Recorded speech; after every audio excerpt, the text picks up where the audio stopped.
The 1978 Cincinnati Reds are on the air. Brought to you by the Stroh Brewery Company. Stroh's, from one sports lover to another. And by your local Marathon full-service dealers and distributors. And by Sharps Camper and Marine, East Center in Madisonville. By North City Ford, Ramada Drive, just off the Penny Ryle. By Big Star Supermarkets, the star of savings. By Watson's, the family department store in Madison Square. By Bryant's Jewelry, Main and Court Streets, downtown. By UC Milk Company, makers of famous Goldenrod dairy products. And by People's Bank and Trust Company, everybody's bank. Now, for all the play-by-play action of Cincinnati Reds baseball, we go to Marty Brenneman and Joe Nuxall. Good evening, everybody. From Atlanta Stadium, we bid you welcome to Reds baseball. Tonight, the Reds and the Braves hook up in the middle game of the three-game series. Cincinnati, of course, will be seeking to extend its winning streak to 5 games in a row. And individually speaking, Pete Rose will be seeking to extend his hitting streak to 45 games in a row. On the mound tonight, 2 left-handers, a veteran for Cincinnati, Freddie Norman, after his 10th victory of the season, and a 24-year-old rookie left-hander from Wichita, Kansas, undefeated in 2 decisions this season. Larry McWilliams will be pitching for Atlanta. We'll be back to take a look at the starting lineups in just a moment. If you're ready now, the starting lineups tonight. First for the Cincinnati Reds, leading off and playing third base will be Pete Rose. Batting second in right field, Ken Griffey. Davey Concepcion will be at shortstop, and he'll bat third. Hitting fourth, the left fielder, George Foster. Batting number 5 and doing the catching, Johnny Bench. Ken Henderson will be in center field. He'll bat 6th. Hitting 7th, first baseman Dan Dreesen. Junior Kennedy will be at second base. He'll bat 8th. And hitting 9th, the Cincinnati pitcher, left-hander Fred Norman. Again for the Reds, it's Rose at third base, Griffey in right field, and Concepcion at shortstop. Foster in left field, Bench catching, Henderson in center. With Dreesen at first, Kennedy at second, and Norman pitching. For the Atlanta Braves, leading things off tonight, playing shortstop will be Jerry Royster. Hitting second in center field, Barry Bonnell. Gary Matthews will play right field. He'll bat third. Hitting fourth, Jeff Burrows in left field. Batting number 5 at third base, Bob Horner. Dale Murphy will play first base. He'll bat 6th. Batting 7th at second base, Rod Gilbreth. Hitting 8th and doing the Atlanta catching, Joe Nolan. And batting 9th and pitching, left-hander Larry McWilliams. Once more for the Braves, it's Royster at shortstop, Bonnell in center field, and Matthews in right field. Burrows in left, Horner at third base, Murphy at first. On the bottom third again, we'll have Gilbreth at second, Nolan catching, and McWilliams pitching. A beautiful night for baseball here in Atlanta, Georgia tonight. A crowd that they expect to be somewhere in the neighborhood of 30,000 on hand after the biggest crowd to see the Braves play at home all season long last night, 45,007. And that crowd saw the Reds come up with 2 ninth-inning runs and then have to hold off the Braves in the bottom of the ninth to post their 4th consecutive victory. The final score 3-2. Tonight, Joe, Freddie Norman tries to shake his recent problems, and we face a young man we've never seen before in Larry McWilliams.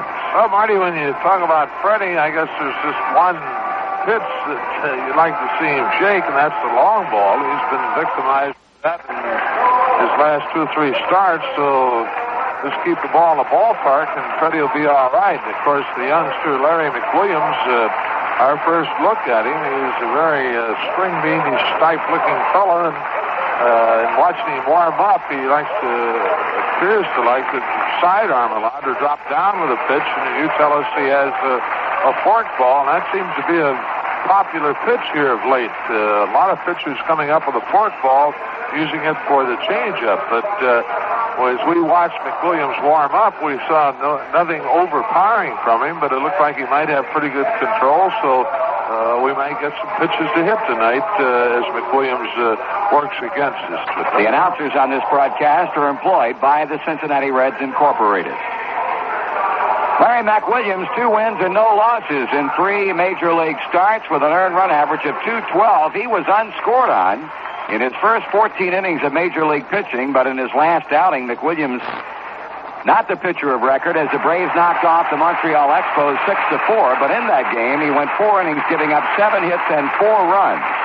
All of them earned, struck out 2 and walked 2. So 2 good outings by McWilliams, but the third time proved to be a rough one for him against Montreal, still with an undefeated record of 2 wins and no losses. And Joe, as Pete stands off to the left of the plate waiting to lead the game off, I know Pete has said many times before that he admittedly says he does not have a great deal of success in hitting against a guy whom he's never seen before. Marty, I'm quite sure that Pete's got a pretty good eye on him down in the bullpen as he warmed up, and knowing Pete, he made a few inquiries during the course of batting practice, but it's tough for any batter, at least the first time up. Usually, if you can get a pitcher to throw you, say, 5-6 pitches, in most cases, you're going to see 3 of the 4 pitches he works with or whatever. So the first time up, kind of a search out type thing, and then from there on, you're all right. But I'll guarantee you this, the first thing that looks good to Pete,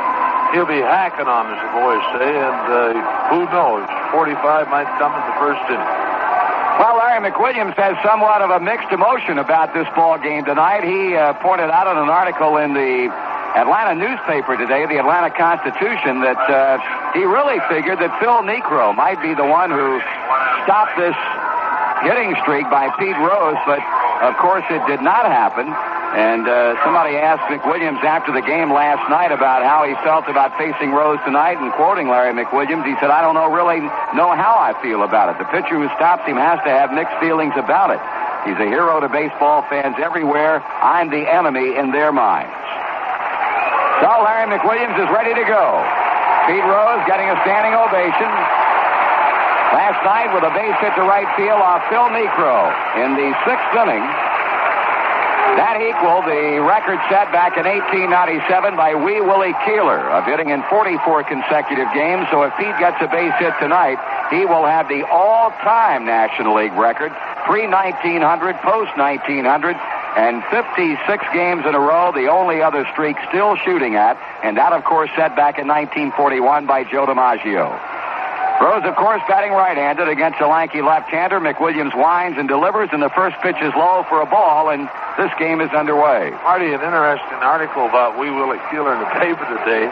Maybe some people have known it, but he started baseball as a left-handed shortstop. That's right. 1 ball and no strikes on Pete, batting .316. He swings and hammers it down the right field line, but that's going to be a foul ball. And a big note of disappointment. Expelled by the crowd here in Atlanta Stadium as he hit it well, but foul and right to the left of the Atlanta bullpen, deep along the right field foul line. The count even on Rose at 1 ball and 1 strike. Ken Griffey on deck. He'll be followed by Davey Concepcion. The Reds, of course, with a chance to go into first place tonight if they can win this game and the Dodgers or the Giants lose once again to Houston. Cincinnati only a half game behind San Francisco now. Joe Nolan behind the plate hangs a sign, the 1-1 pitch. Rose takes high, and the count goes to 2-1. Houston losing 4-1, or the Giants losing to Houston 4-1 on a 2-hitter thrown by Joe Niekro last night, and the Dodgers dropping a 4-3 decision to San Diego. So L.A. remains a game and a half back. The Reds a half game out. Pitch. That's taken at the knees, and it's strike 2 call. Pete saying something to plate umpire Jim Quick as the count draws even at 2 balls and 2 strikes. Around the Braves infield, they've got Dale Murphy at first, Rod Gilbreth at second. At shortstop, Jerry Royster, and at third base, rookie Bob Horner.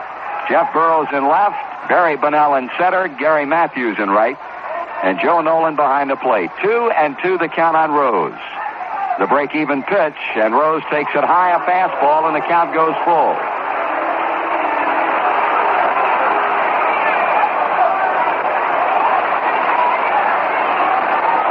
Pete, who walked in the first inning last night against Phil Niekro, will be waiting on a payoff pitch now from Larry McWilliams.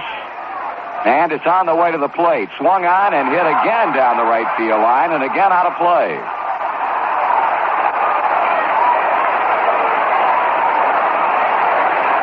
Count holding at 3-2.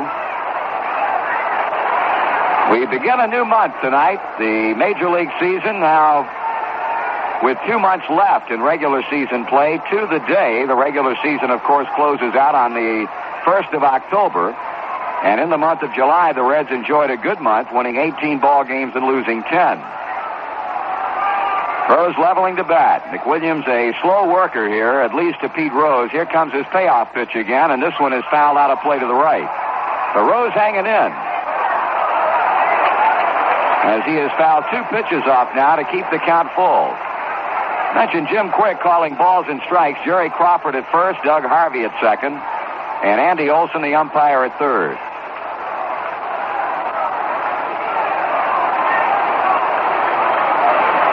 Outfield shading Rose around toward right. And now McWilliams backs off the pitching rubber and goes to rubbing up the baseball. 3 balls and 2 strikes. Ken Griffey watching from the on-deck circle. Here's a pitch. Rose takes it inside, and he has started the game off with a base on ball. Marty, while we got a little time here, last night's ball game in the 3rd inning, Phil Negro hit a ground ball to Dave Concepcion at short. They, at that time, charged Concepcion with an error, but they have since changed it to a base hit for Phil Negro. So the Reds was just 1 error in last night's or 2 errors in that last night's totals. So that would change the totals on last night's game. The Braves would have 2 runs on 11 base hits, no errors, and Cincinnati would have 3 runs, 9 hits, and 2 errors. Pitch is on the inside corner to Ken Griffey for a call, strike 1.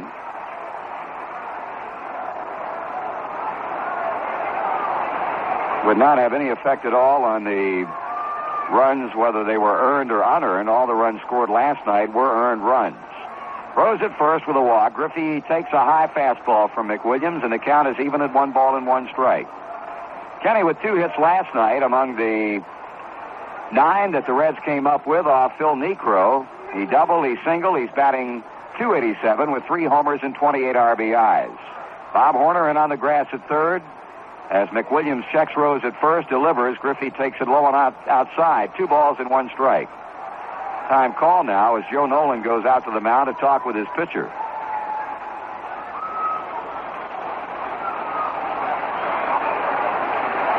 Barry McWilliams, born in Wichita, Kansas, but grew up and attended high school in Hearst, Texas. Attended Paris Junior College in Paris, Texas, and was signed after a selection in the first round back in the January 1974 free agent draft. Griffey takes a strike, and it's even at 2-2. Tall, lanky kid, 6 feet 5 inches tall, weighing in at 175 pounds. Started out this season at Richmond before getting his call up just a short time ago. Last year at Savannah was 8-9 with a .336 earned run average in 25 starts. 2-2 on the way to Griffey. Swung on, pulled down the right field line. That's going to be a fair ball. It goes into the corner. Rose round second. He comes to third. They're going to hold Pete up as Matthews returns to the infield, and Ken Griffey standing at second base with a double. So just like that, the Reds threaten here in the first inning against McWilliams and the Braves with runners at second and third. A walk to Rose, a double by Griffey, and Davey Concepcion will be the batter.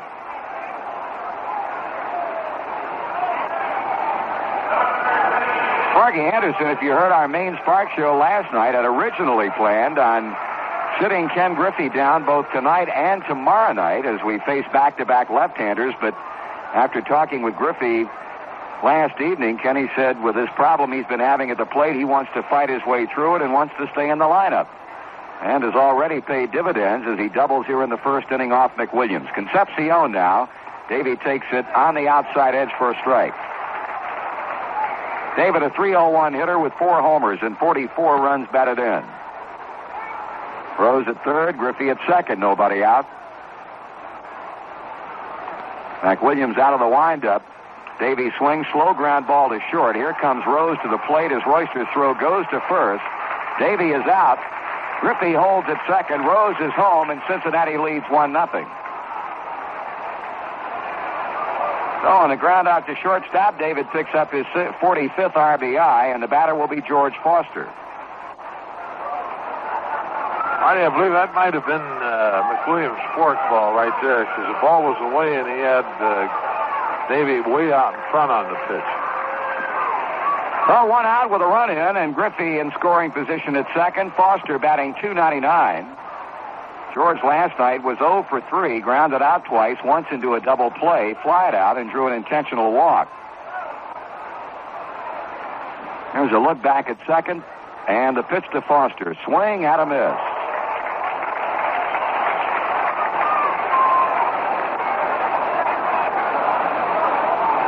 Johnny Bench due up next.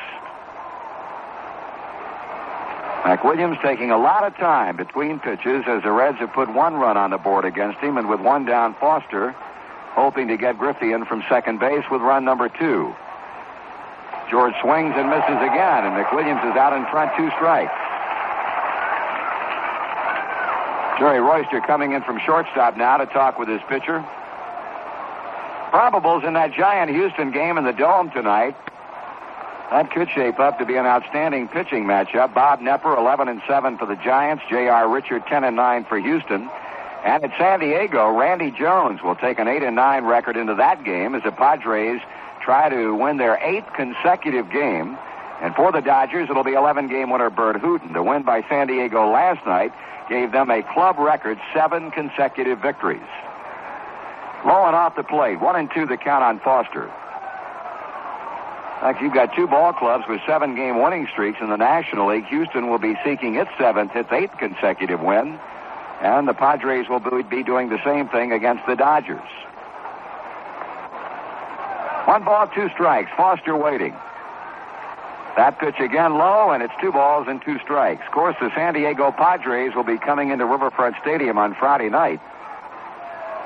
That ball club playing just about as well or better than anybody else in the National League right now. And, well, you look at the National League West standings, they're in 4th place, 9 behind San Francisco, and 2 over the 500 mark at 54 and 52. So that San Diego club under Roger Craig playing excellent ball right now. Foster fouls it straight back and out of play.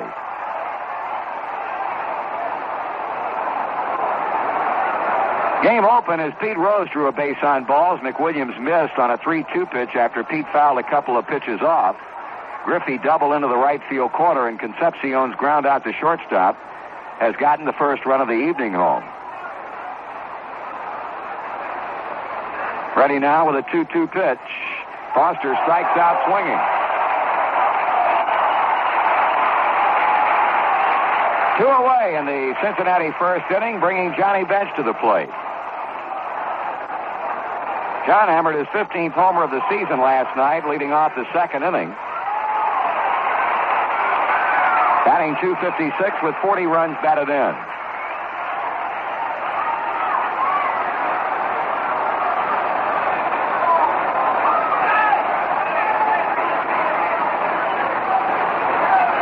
McWilliams checking in with catcher Joe Nolan. Pitches to Bench, high and outside, ball 1. Win for the Reds last night against the Braves. Their 5th in 7 tries. Of course, after tonight, we'll have 10 games remaining with the Braves before the regular season comes to an end. A lot of games with this club, a lot of games with San Diego. In our own division, there's ball 2, 2-0. And, of course, over in the Eastern Division, we've still got a lot of games remaining with the Pittsburgh Pirates, the Chicago Cubs, and the St. Louis Cardinals. We have to go into each of those Eastern Division cities, and they in turn have to come into Cincinnati one more time.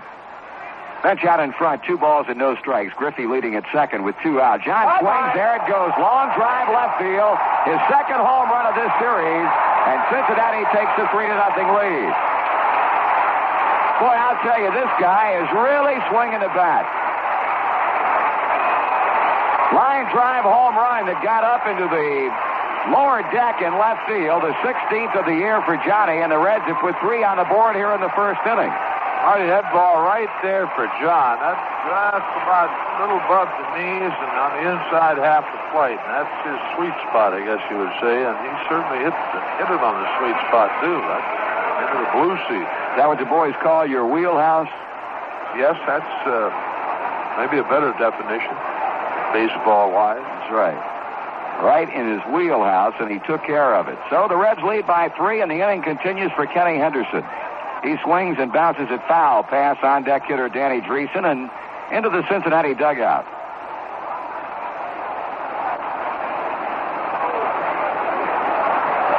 Henderson batting .227 with 2 homers. He's, of course, a former Atlanta Brave. Fastball is inside. That's a ball. 1-1. Probably see Kenny back in center field tomorrow night as we face another left-hander in Preston Hanna. Tom Seaver, of course, will be on the mound for Cincinnati. Henderson swings and shoots it down the right side. That'll be out of play.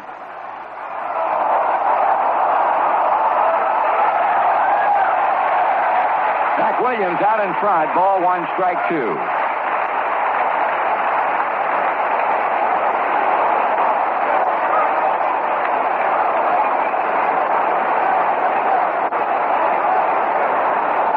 And the pitch to Henderson. Swing and a miss. He struck him out, and that's the inning. But Cincinnati got 3 runs on 2 base hits. And after a half inning of play, the Reds 3 and the Braves are coming to bat. Well, 2 big special dates highlight this weekend series between the San Diego Padres and Cincinnati Reds at Riverfront. Friday is team night, and guys and gals through age 19 may purchase regular $4 reserve seats for only $2. There's a 7 o'clock ball game on Saturday, and then on Sunday, the fun-filled game between Reds players and their sons and daughters will get underway about 1:45. It's going to be a big weekend series with lots of extra special fun. Be on hand when the Reds meet the Padres at Riverfront this weekend. Once again, I want to allude to last night's game. Joe mentioned the fact they took away an error from Concepcion. That would give Cincinnati 1 error in the game rather than 2. Davey had been charged with 1 on the ground ball off Phil Necro's bat in the 3rd inning, which they later changed into an infield base hit. And then Danny Dreesen was charged with an error on a ground ball off Biff Pocoroba's bat in the 2nd. So with the error taken away from Concepcion, the Reds thus would have been charged with only 1 error last night. Freddie Norman leading 3-0 as we go to the bottom half of the 1st inning. He will be trying to equal Tom Seaver's club leading 10 wins. If he can knock off the Braves tonight, Freddie has lost 6 times, and he'll be facing Jerry Royster, Barry Bonnell, and Gary Matthews in the home half of the 1st inning. Norman making his 24th start. He carries into the game an earned run average of .348, and as Joe mentioned, the big problem Freddie has had lately is that long ball. He has served up 10 home runs in his last 5 starts. And this is something that, throughout Freddie's career has plagued him off and on. And right now he's in one of those spells that he hopes to turn around beginning here in Atlanta. Jerry Royster, the leadoff batter and Brave shortstop. Norman sends in a taken strike. Jerry batting .273 with a homer and 26 RBIs. He takes a pitch on the outside corner, and that's strike 2 call.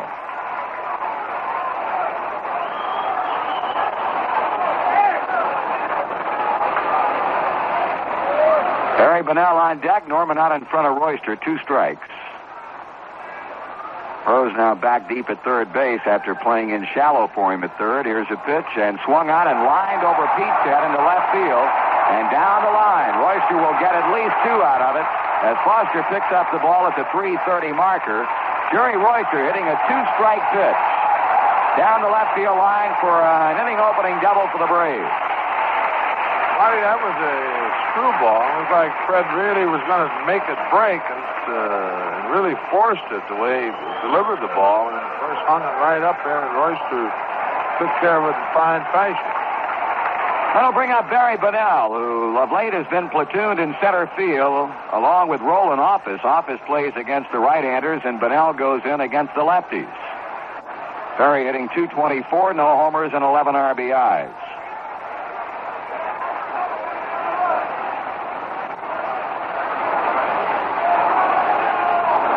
Norman looking down the bench now with a stretch. Royster with a big lead out at second base, and the pitch onto the plate. Bonnell swings and fouls it back. Other games in the National League tonight.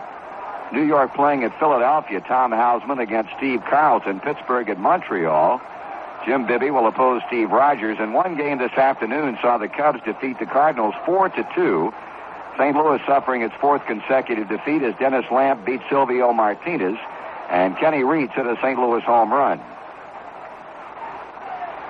No balls and one strike on Barry Bunnell, a right-handed batter. He swings and fouls this one to the screen, strike 2.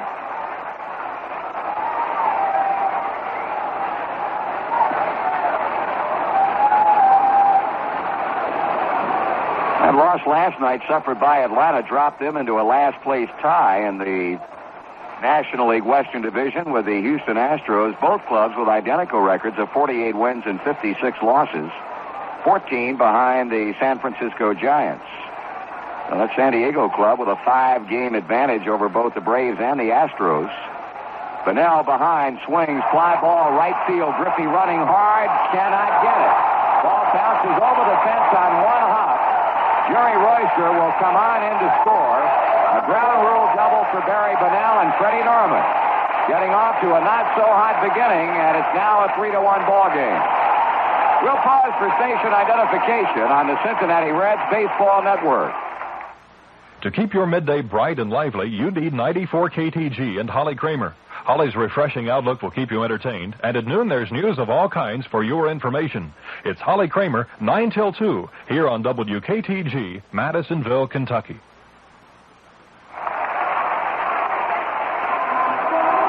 Atlanta greeting Freddie Norman here in the home half of the first inning with back-to-back doubles to produce a run. First a double to left field by Royster. Now a two-base hit the other way by Bunnell as Barry Bunnell picks up his 12th run batted in, and the batter is Gary Matthews.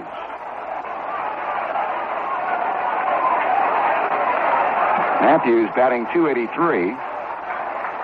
11 homers, 39 RBIs. Takes a pitch high, ball 1. Matthews was up in the 9th inning against Doug Bear last evening with the bases loaded and nobody out, and struck out on a 3-2 pitch. He grounds one by Rose and into left field for a base hit. Bunnell had to hold to see whether or not either Rose or Concepcion had a play, so as a result, he is just able to advance to third base. 3 batters, 3 base hits. And we may get some activity in the Cincinnati bullpen as Jeff Burrows steps in.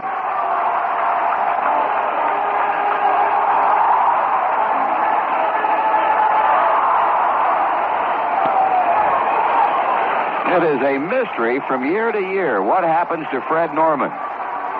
He had won 8 games and lost 3 so fast you could hardly blink your eyes at the outset of the season, but since that time he's been able to win only 1 and lose 3 and not pitch well at all. We've got Pedro Bourbon beginning to loosen up as Larry Shepard goes out to the mound. Marty, it's hard to explain, but I think right here, the first 3 batters, particularly the first 2, after you pointed out going in front 0-2 to both Royster and Bunnell and getting pitches in the good hitting zone. Of course, the hanging screwball to Royster and then a pitch up and out over the plate to Bunnell. And Freddie, it's just hard to explain.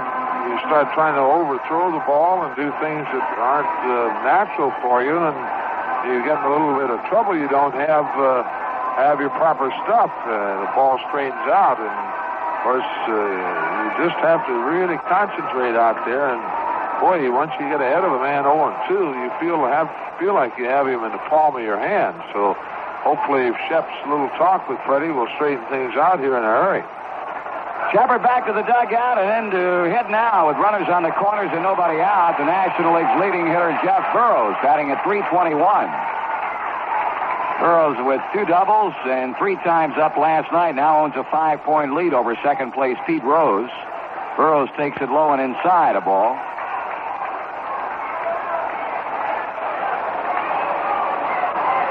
But now the lead runner, he's at third. Gary Matthews at first base.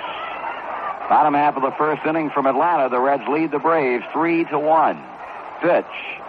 That's strike call, 1-1. Now, Bourbon loosening up along the left field line alongside Paul Mosco, who's just getting in some throwing in preparation for his next start that'll be coming up on Friday night in that series opener at Riverfront against the San Diego Padres.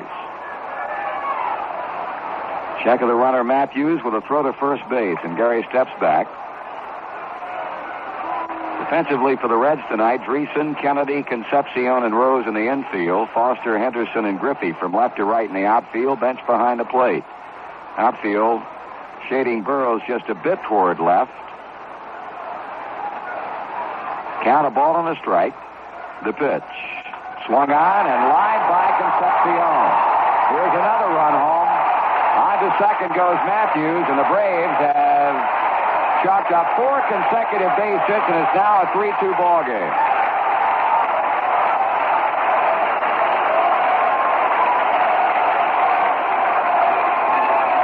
Run batted in, number 55 for Jeff Burroughs. And here comes Sparky Anderson, I believe. He's at the top step of the dugout, and he's on his way to the mound, and that's going to be all for Freddie Norman.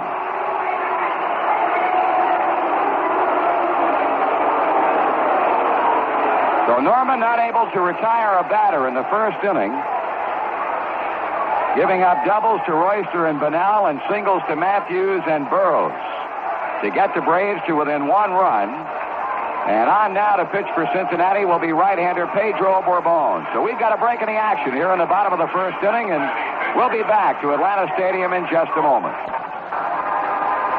Freddie Norman's night consists of pitching to 4 batters. Atlanta responds with 4 base hits. They've scored 2 runs and have 2 on as Pedro Bourbon comes into the game.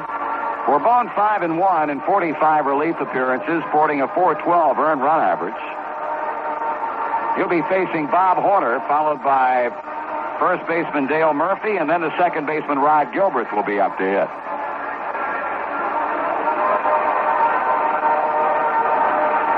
Norman Bourbon instructed that he has 2 more pitches coming before Horner will step in.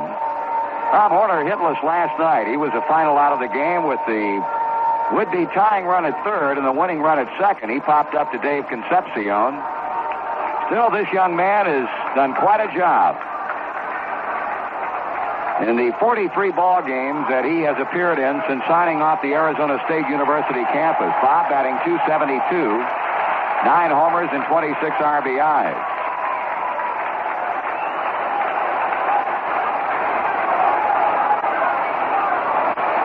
Bourbon delivers, and Horner takes a strike.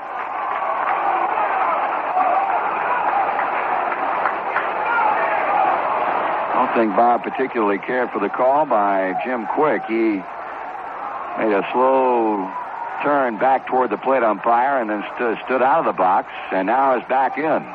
That one is bounced foul off third base, strike 2. In the first inning in Philadelphia, the Mets lead the Phillies 1-0. Tom Hausman facing Steve Carlton. Carlton 9-10 on the year after the Reds beat him at Riverfront this past weekend. Runners off, the bags at first and second. Horner takes it outside and high, a ball.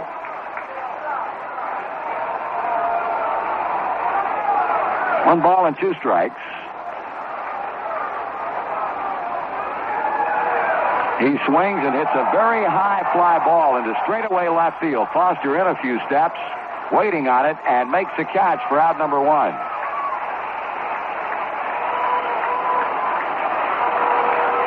Here's first baseman Dale Murphy with 1 out. Reds baseball comes your way all season long on WHIO in Dayton, WKLS in West Liberty, Kentucky, and WCHS in Charleston, West Virginia. The Reds lead the Braves 3-2, but Atlanta continues to bat in the home first inning. Murphy batting .245, but he's hammered 16 home runs. Takes a pitch high, ball 1.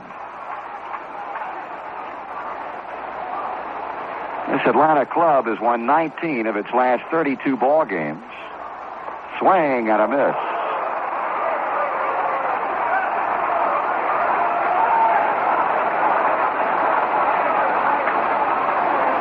Outfield playing Murphy deep and straight away. He's driven across 55 runs this season. Leading the club are now tied with Jeff Burroughs, who earlier in this inning drove a run across. Each of the Braves players, Burroughs and Murphy, have knocked in 55 runs apiece. Bourbon ready with a 1-1 pitch. That's low and off the plate. Matthews bluffing a steal attempt down toward third base, causing Johnny Bench to come out of the crouch very quickly and bluff a throw down to second. One out, 2 men in, and 2 men on base. Murphy fouls it to the screen, and it's 2 balls and 2 strikes. In the American League, we've got some games underway. Boston 1, Chicago 0 in the first inning. Mike Proley against Louis Tiant. Tigers trail Toronto 1-0 after 1. Jim Slayton against Jim Clancy. Kansas City and Cleveland, no score at the end of 1. Swing and a miss. Bourbon struck him out. So Pedro has come out of the bullpen to get Horner on a fly ball to left and a strikeout swinging of Dale Murphy. He'll go to work on second baseman Rod Gilbert.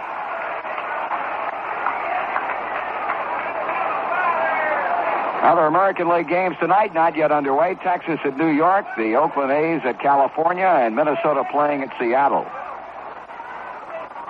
Gilbert checking his swing, ball 1.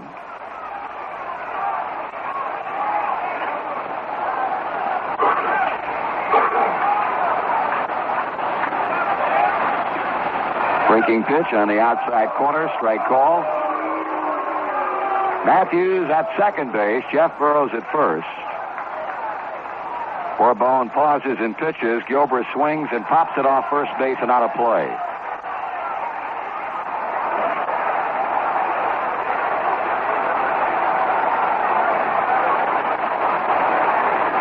One ball and 2 strikes. Rod Gilbert, the .241 batter. He's the Atlanta second baseman. He swings and hammers one into center field. Henderson breaking back and is under to make the catch. So Bourbon does the job. Atlanta gets 2 runs on 4 hits. They strand 2. And at the end of 1 complete, the Reds lead the Braves 3-2. Well, the first inning that saw the emphasis on offense, the Reds score 3 times. The Braves answer that with a 2-run outburst. And now we go to the second, leading by 1 run.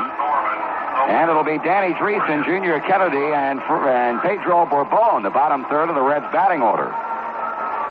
In the first inning, Larry McWilliams started his problems out by walking Pete Rose. Ken Griffey then doubled down the right field line. Dave Concepcion grounded out to shortstop with Rose scoring. And after a strikeout of Foster, Johnny Bench hammered his second home run of the series and his 16th of the year to give the Reds runs number 2 and 3. Here's Dreesen, and here's McWilliams, and the pitch is swung out and missed. Fork ball.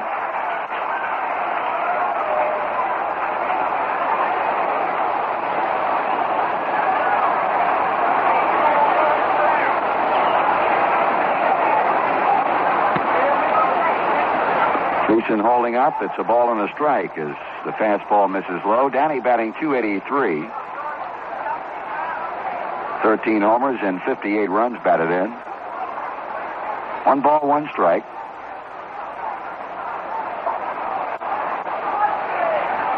That's taken low and inside. 2-1.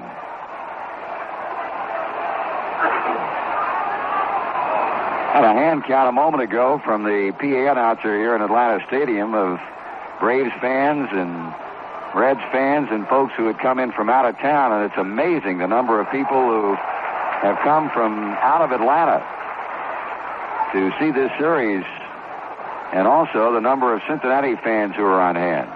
Dreesen swings and misses, 2 balls and 2 strikes. Of course, this is a city that always seems to bring a lot of Reds fans in when Cincinnati comes to town. Ground ball to first, kicked around by Murphy, recovers in time, and underhands to the pitcher covering for the out. One away, batter will be second baseman Junior Kennedy.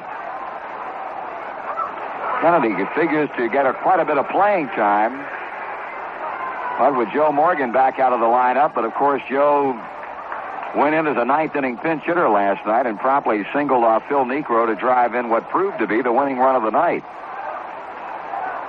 Kennedy had a base hit in that pivotal 9th. He's batting .216 with 4 RBIs.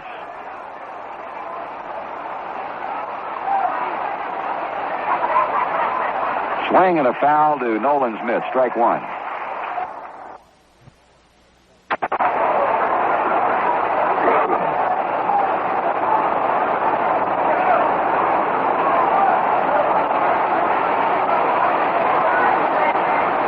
Taken high, count evens, 1 ball and 1 strike.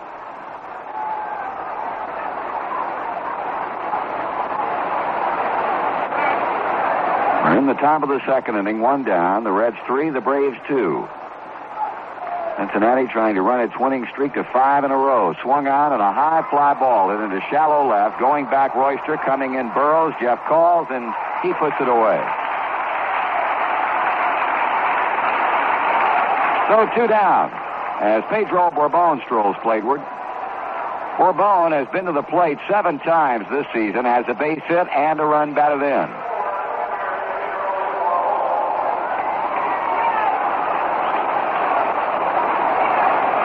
This is the earliest that Pedro has come into a game this season. Although he relieved Freddie Norman in the 4th inning last Friday night in the first game of the Twin Bill against the Phillies, as he takes the first pitch high for a ball, worked 5 1/3 innings in that outing, giving up 9 hits and 5 runs. The Phils won that game 12-2, and since then the Reds have won 4 straight. Bourbon waiting on the 1-0 pitch. Swings and hits one into shallow right field. Matthews coming in. Look out. Gilbert throwing back. The ball dropped. It ticks by as Gilbert runs back to retrieve it and get it back to the infield. Bourbon dropping one into right field as Gilbert and Matthews both went after the ball and both pulled up at the last second to avoid a collision, and the ball fell free. So that means Pete Rose will be coming up for the second time in as many innings after drawing a walk to begin the game. Pete is up now with Bourbon at first and 2 outs.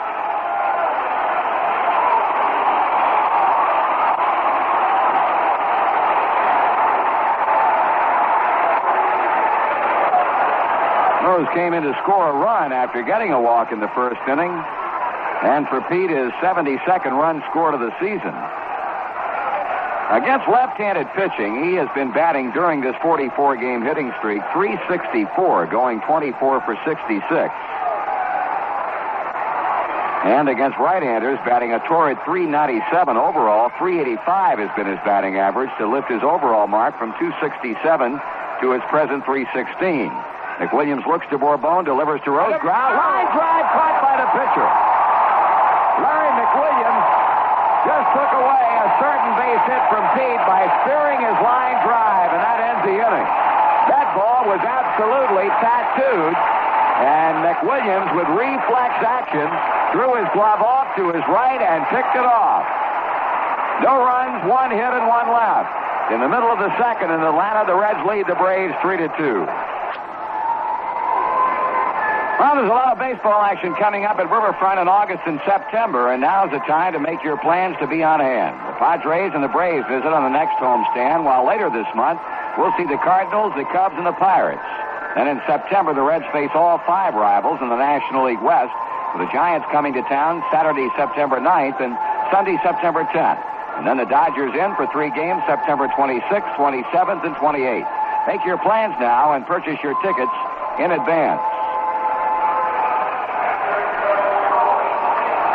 A batter in the Atlanta lineup, Joe Nolan, for openers here in the home second against Pedro Bourbon, who came on after Freddie Norman was knocked out. The Braves coming up with 4 consecutive hits off of him, and Bourbon proceeded to retire Horner on a fly to left, struck out Murphy, and got Gilbert on a line drive to center. Nolan batting .218. Pitch to him, and to the left-handed batter, a breaking pitch for ball 1. Joe has hit 2 home runs, and both of them came in the same game last Friday night here against Montreal. He swings and fouls at the plate. He hit 2 in that game, so did Bob Horner, and then for good measure, Horner came back to crack 2 more in the 9-6 win over the Expos here on Saturday night. 1 ball, 1 strike. Nolan settles in as Bourbon looks to bench. Here's a pitch. That's upstairs, 2 balls and a strike. McWilliams to follow, and then the leadoff batter, Jerry Royster. High and inside, ball 3.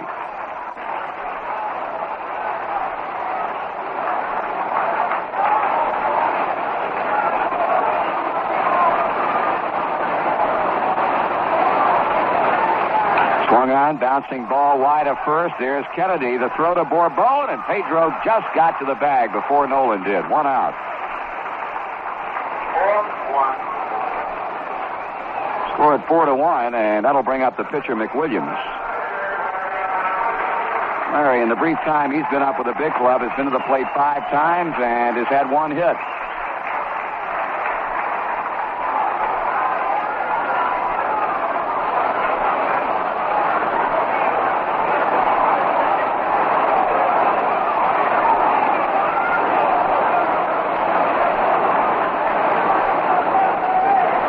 McWilliams, a left-hander all the way.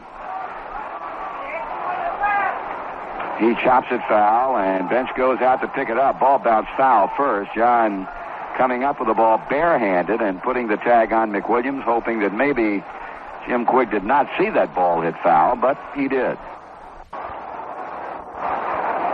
Ball being thrown out of play, so with pitcher against pitcher, no balls and 1 strike.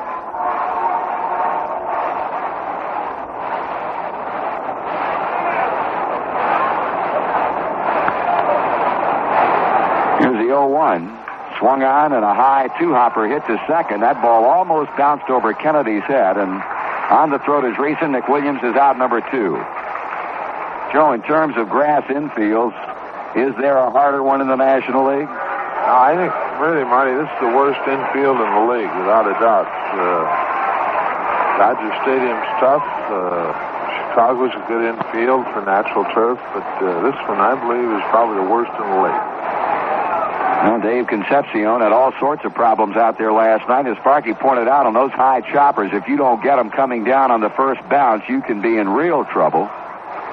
There's Jerry Royster for a ball. I saw 2 or 3 balls really take exceedingly high hops. The second bounce is the one that just came off the bat of Larry McWilliams and out to Junior Kennedy was. Ball 2, 2-0. Royster doubled to left field in the first inning and scored the first of the 2 Atlanta runs. 2 out, bases empty. Bourbon has retired 5 in a row. Delivers a strike, 2-1.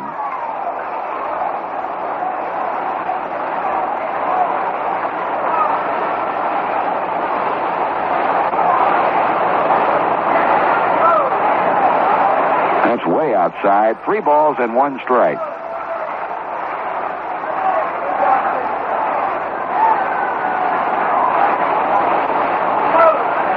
Should have a very well-rested bullpen now with the kind of quality starting pitching we have gotten the last 3 days from the young trio. There's strike 2 call. Full count on Royster.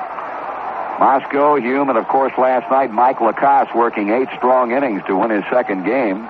Doug Bear pitching the 9th to gain his 20th save. Royster swings and misses, and that's a strikeout for Bourbon, his second. And the Braves are out in order. 3 up and 3 down after 2 complete. Cincinnati 3 and Atlanta 2. We've got a 1-run game working at the end of 2. Reds 3, Braves 2. And here in the 3rd inning to lead it off for Cincinnati will be right fielder Ken Griffey. And here to call the play-by-play for you, Joe Nuxall. All right, Marty. Kenny owns one of the 3 hits the Reds have had off the youngster Larry McWilliams, and had a double in the first inning. And scored on Bench's home run, John's 16th of the year. The Reds scoring 3 times in the first. On a couple of base hits and a walk. The other hit coming in the second inning when Pedro Bourbon dropped one into right field. And Gilbreth and Matthews had little problems deciding who would take it. Griffey, Concepcion, Foster here in the 3rd inning for the Reds. They lead it 3-2. McWilliams has struck out 2 and has walked 1. He winds in the first pitch to Griffey. Ken takes a strike call. The Reds hoping to make it 5 straight and 2 straight over the Braves here tonight. Freddie Norman, a tough outing. He didn't retire anyone in the first inning. 4 straight hits, 2 doubles, 2 singles. Griffey takes strike 2 as he looks as if he wants to bunt. And quickly McWilliams at front 0-2 to Ken Griffey.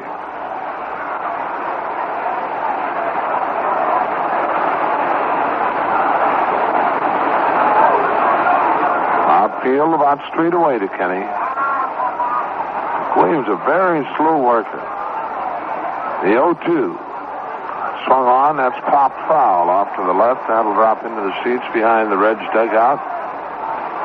On holds, no balls, 2 strikes to Ken Griffey.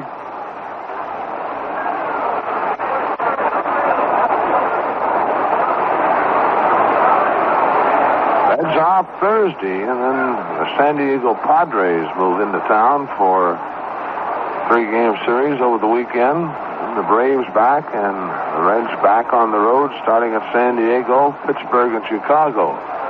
Again, the 0-2. Griffey takes it inside, a fastball. 1 ball, 2 strikes.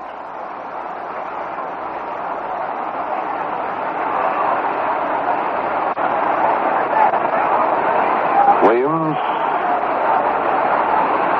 It's a pretty tidy pitching rubber out there. You don't have any trouble at all seeing it. He cleans it off after each pitch. Here's the 1-2.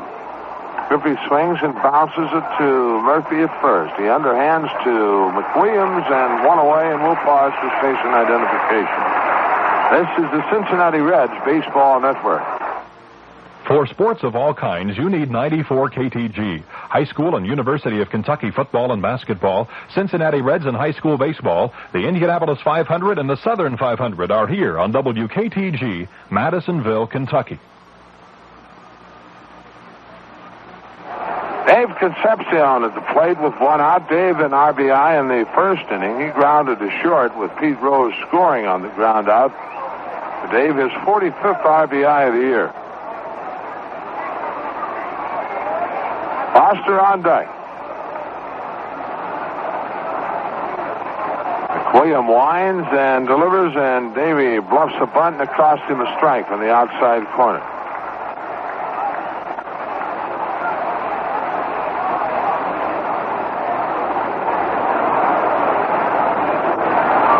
Williams, no hurry at all. Boy, he takes a lot of time between pitches.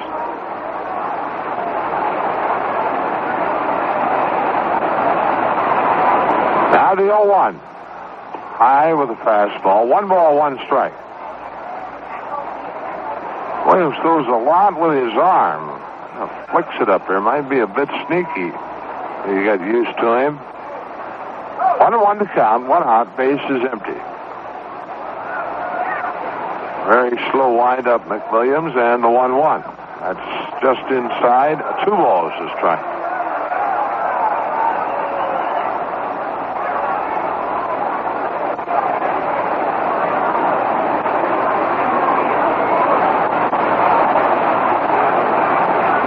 To count.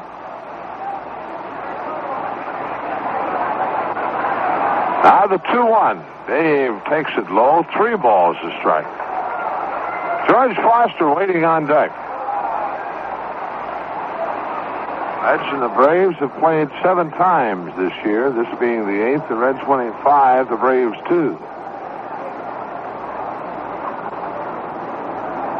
3 balls to strike. McWilliams back to the plate. Davey checks his swing, and that's ball 4. The pitch low and inside. Second walk issued by McWilliams, and George Foster steps in. Foster struck out in the first inning.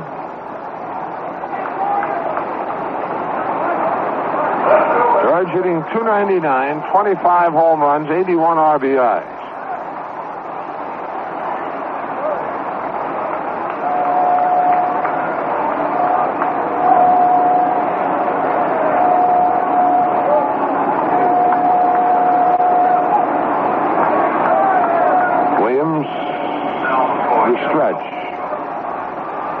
And the pitch. Foster swings and chops it foul over the Cincinnati dugout and back out.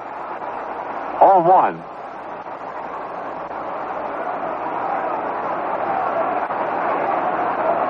Ted Turner paid a visit to the Reds locker room this afternoon. I really went to Pete Rose and shook his hand. Said thank you. Throw over to first. Concepcion back. Where Marty mentioned, you mentioned the Montreal Expos little note on the chalkboard down in the Reds clubhouse from Tony Perez and Dick Williams. Sam Mejia, swing and a miss by Foster, 0-2. Wishing Pete good luck on his hitting streak continuing. No balls, 2 strikes to George Foster. Dave Concepcion at first base. Dave reaching here on a walk.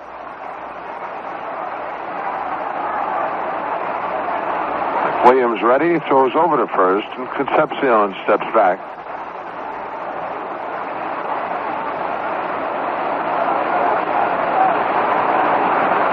I'll tell you one thing, Williams isn't in any hurry to do anything. They got Davey picked off. Murphy with the ball. He flips it to Gilbreth, and they put the tag on Concepcion. The play going 1-3-4, and that's 2 out. So Harry McWilliams picks Concepcion off at first base. 2 away. Count 0-2 to George Foster.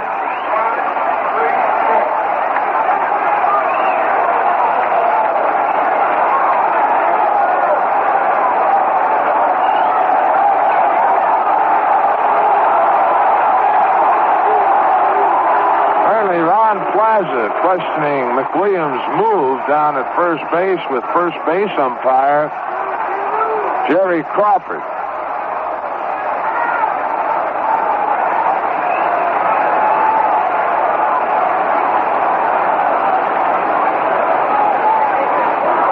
Foster now backs away from the plate as McWilliams takes forever to get a sign.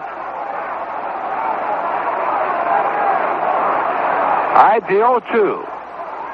That's high, and the count goes a ball, 2 strikes.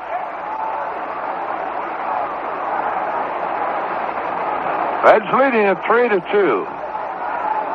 Scoring 3 times in the first inning. The Braves picking up 2 in the bottom half of the inning. Williams into the line and the 1-2. Foster swings and pops it into right center field, where Gary Matthews is there waiting and has it, and that's the inning. Reds in the inning, no runs, no hits, no errors, no one left on base, and at the middle of the third, Cincinnati 3, Atlanta 2. Point line in the bottom half of the third, it'll be Barry Bonnell, Gary Matthews, and Jeff Burroughs. Bonnell a double to right field in the first inning to score Royster a double off Freddie Norman. Bonnell's 7th double of the year and his 12th RBI. Braves have had 4 hits in the game, and all 4 of them coming in the first inning. Doubles by Royster, Bonnell, and a single by Matthews and Burroughs before Bourbon came on to hit Horner on a fly ball to left, striking out Murphy, and Gilbert with a fly ball to center to end the inning.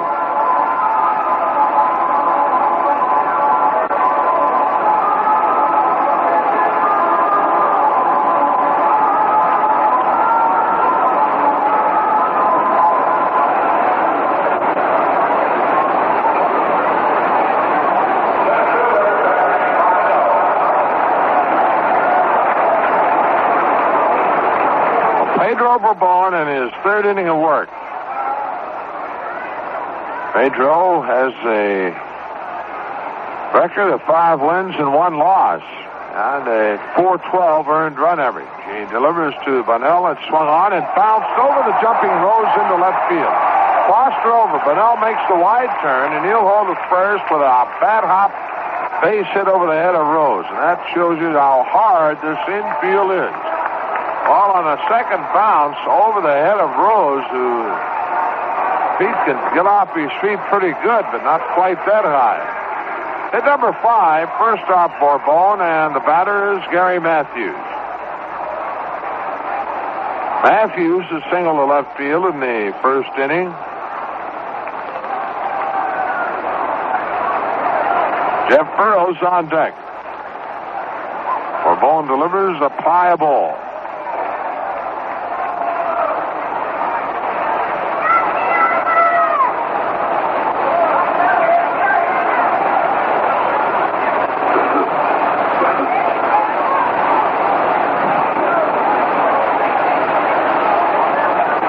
Leads at first.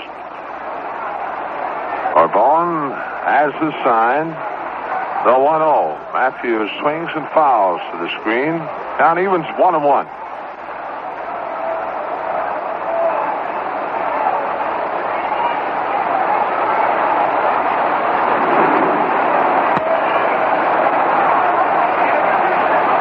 One ball, one strike.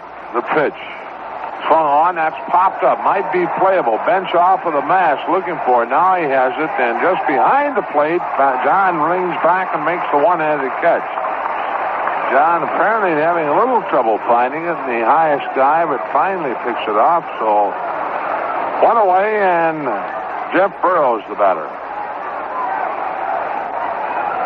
Burroughs singled to left field to drive in a run in the first inning, his 55th RBI of the year.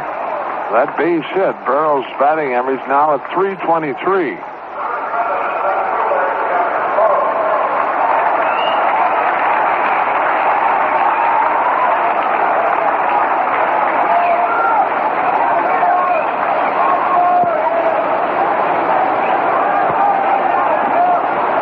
Orban works.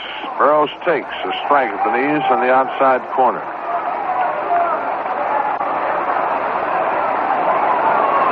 Bonnell at first base, one away. The pitch inside. Count evens 1-1.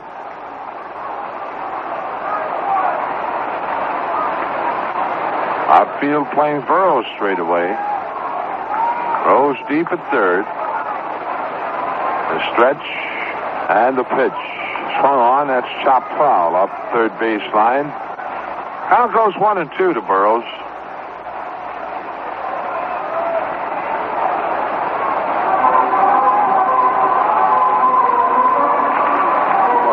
The new baseball, waiting on Burroughs to step back in. Pedro onto the pitching rubber and looks in the bench. John hangs the sign. Pedro the stretch and the 1-2 pitch. Swung on, ground ball. Concepcion is short. Kennedy and back to Dreesen. Easy double play, and that's the inning. For the Braves, no runs, they get a hit. The Manoeras, no one left on base, and at the end of 3, Cincinnati 3, Atlanta 2.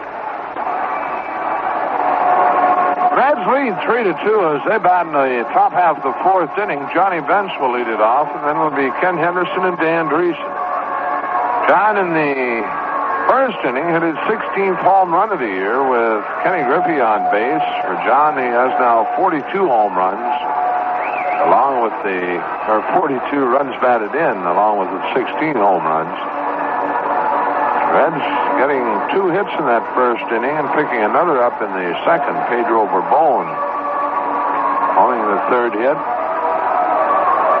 Williams has struck out 2 and has walked 2. He walked Rose leading off the game and Concepcion in the third, but Williams picked Dave off at first base. But Johnny Bench to lead it off.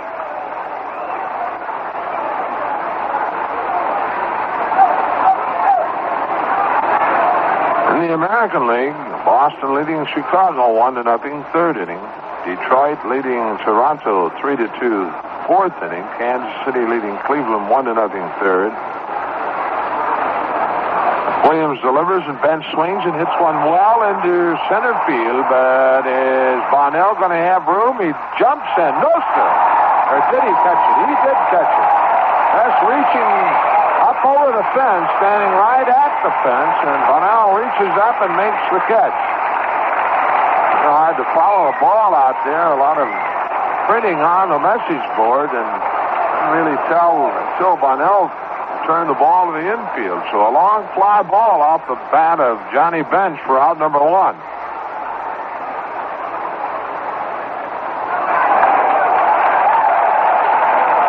Bonnell reaching arm's length above the fence to pick it off. So with 1 away, Ken Henderson the batter. Henderson struck out in the first inning.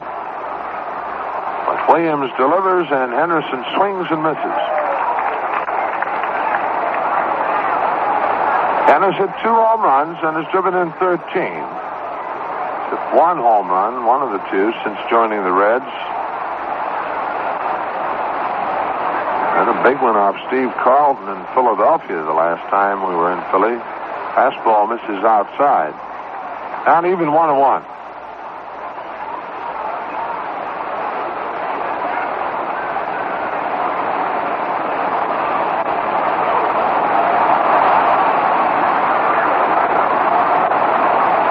Williams delivers.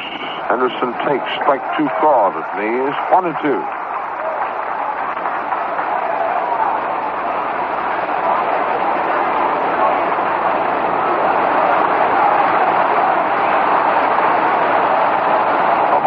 Strikes to Ken Henderson. A wind in the pitch. Check swing, ground ball. That rolls up the first baseline fair. McWilliams picks it up and starts chasing Kenny Henderson, who starts backpedaling. And finally, McWilliams turns and goes to Murphy at first base for the out. 2 away, and Dan Dreesen the batter. Dreesen grounded to Murphy at first base, leading off the second inning.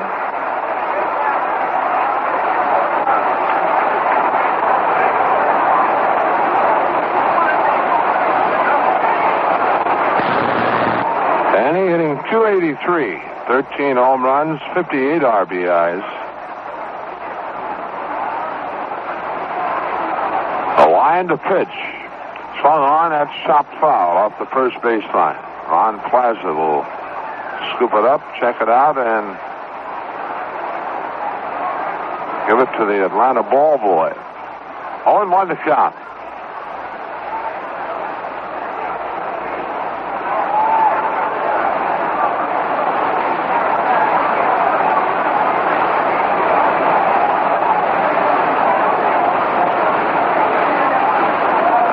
Into the pitch, swung on, that's line foul down the left field line, and Williams at front 0-2 now to Dan Dreesen.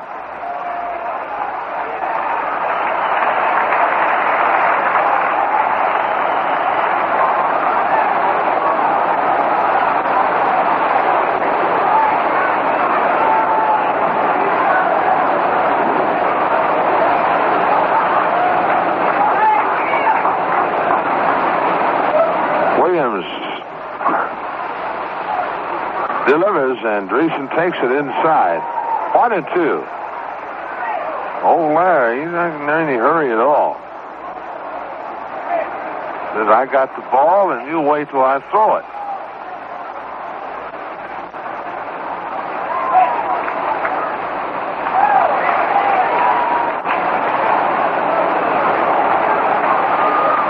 All right, the 1-2 pitch. That's outside. 2 balls, 2 strikes.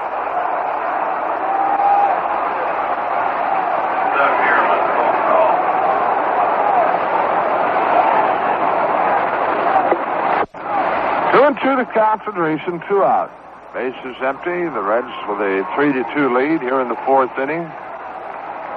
And McWilliams delivers the 2-2. Dreesen takes it low and inside, and the count goes full to Danny.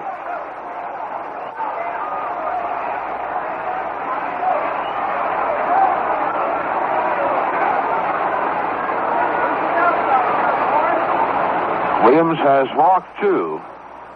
Payoff on the way. Dreesen swings and fouls.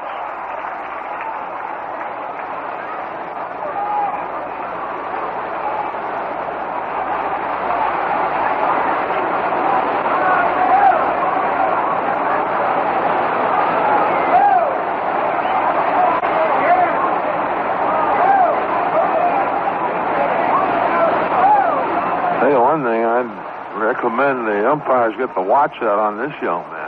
Takes a lot of time between pitches. There's ball 4, low and outside, and Dreesen reaches first on a walk for McWilliams. The second, third allowed, and that'll bring Junior Kennedy to the plate. Junior fly ball to left field in the second inning.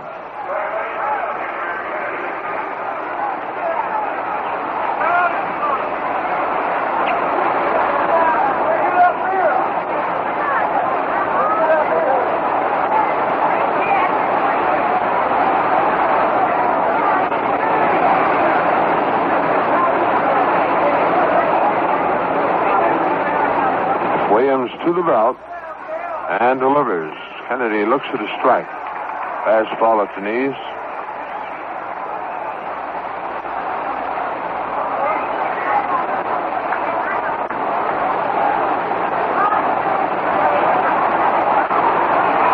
Williams has his sign. The 0-1. Junior takes strike 2 on the inside corner. So quickly McWilliams in front 0-2 to Junior Kennedy. At Montreal in the 4th inning, the Expos leading the Pirates 4-0. 0-2 the count to Junior Kennedy. Williams, the stretch. And the 0-2. Swung on, that's bounced to Horner. Off his glove into left field. On his way to third is Dan Dreesen, and we have him on the corners with 2 out and Pedro Bourbon, the batter. That'll be an error charge to Bob Horner, the Atlanta third baseman. First error in the game.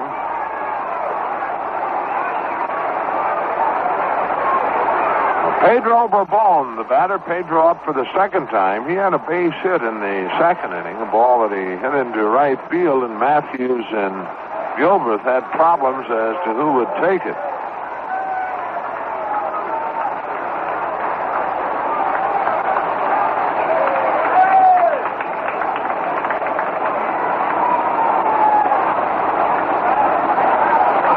Time call now. Joe Nolan, the Atlanta catcher, going out to have a word with Larry McWilliams.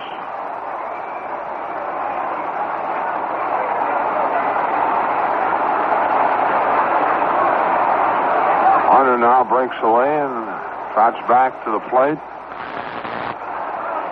Reds leading 3-2 with Kennedy at first base, Dreesen at third base, and 2 out. Williams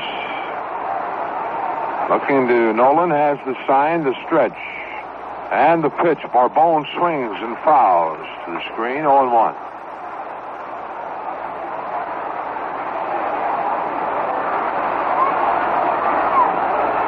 Reds, of course, in last night's victory, their 26th one-run victory of the year in 37 played. Right now leading by 1, 3-2. McWilliams to the belt, and his pitch. Bourbon swings and misses a high fastball. 0-2 the count.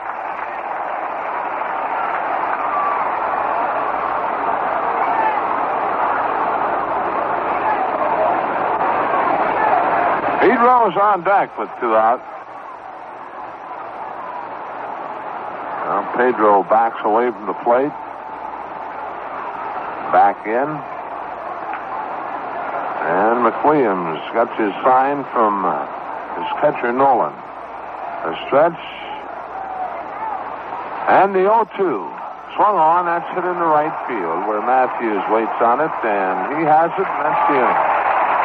Reds, no runs, no hits, 1 Atlanta error, 2 runners left on base, and at the middle of the 4th, Cincinnati 3, Atlanta 2. For Atlanta in the bottom half of the 4th inning, it'll be Bob Horner, Dale Murphy, and Rod Gilbreth. Horner up 1 time in the game with a fly ball to Foster in left field, a very high fly ball. Pedro Bourbon in his 4th inning of work has given the Braves 1 hit out of the leadoff single by Barry Bonnell in the 3rd inning, a high chopper over the head of Pete Rose. Pedro came back via Matthews to pop out the bench in foul territory, and then Jeff Burrows to ground into a 6-4-3 double play to end the inning.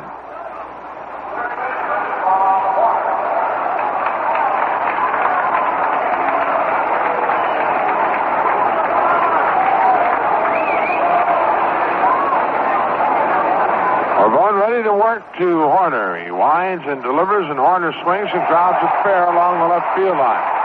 Horner makes a turn at first. He's on his way to third, and that'll be a double for Bob Horner, his 10th of the year.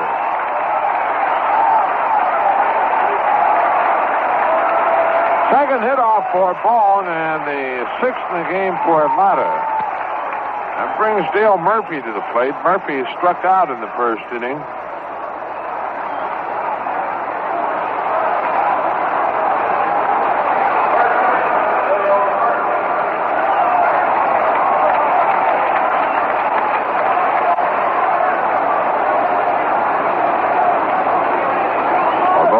stretch and the pitch.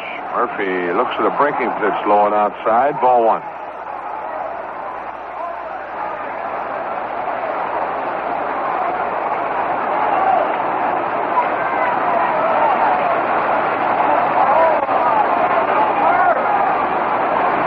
Delivers, and it's swung on and fouled back and just under our booth. 1-1 to count.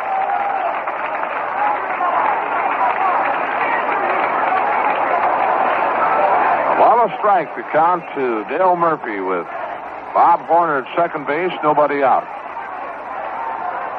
Ball ready and delivers. Inside. 2-1. Rod Gilbert on deck, and then it'll be Joe Nolan.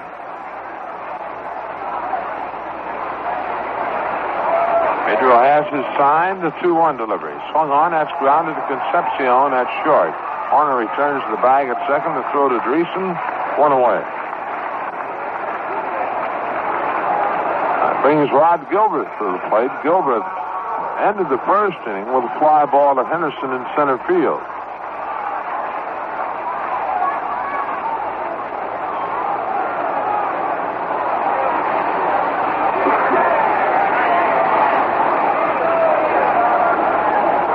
Bench hangs the sign for Bourbon.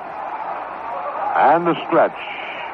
Pitch swung on, grounded up the middle in the center field, a base hit. Horner will be waved in. He'll score easily, and we got a tie ball game. Rod Gilbert with his 21st RBI of the year, a single up the middle. And the Braves have tied it up here in the fourth inning at 3-3. At number 7 for Atlanta. Gilbert at first base with one out, and catcher Joe Nolan the batter. Nolan hitting .218, 2 home runs, 9 RBIs. On deck is Larry McWilliams.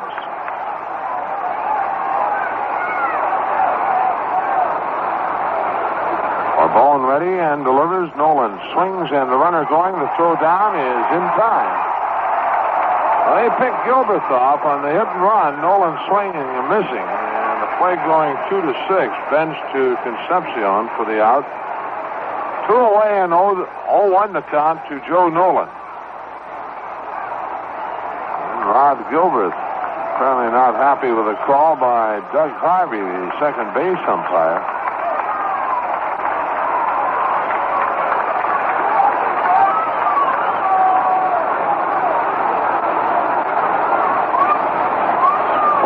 Works from the windup. The 0-1 to Nolan. Nolan inside with a breaking pitch. 1-1.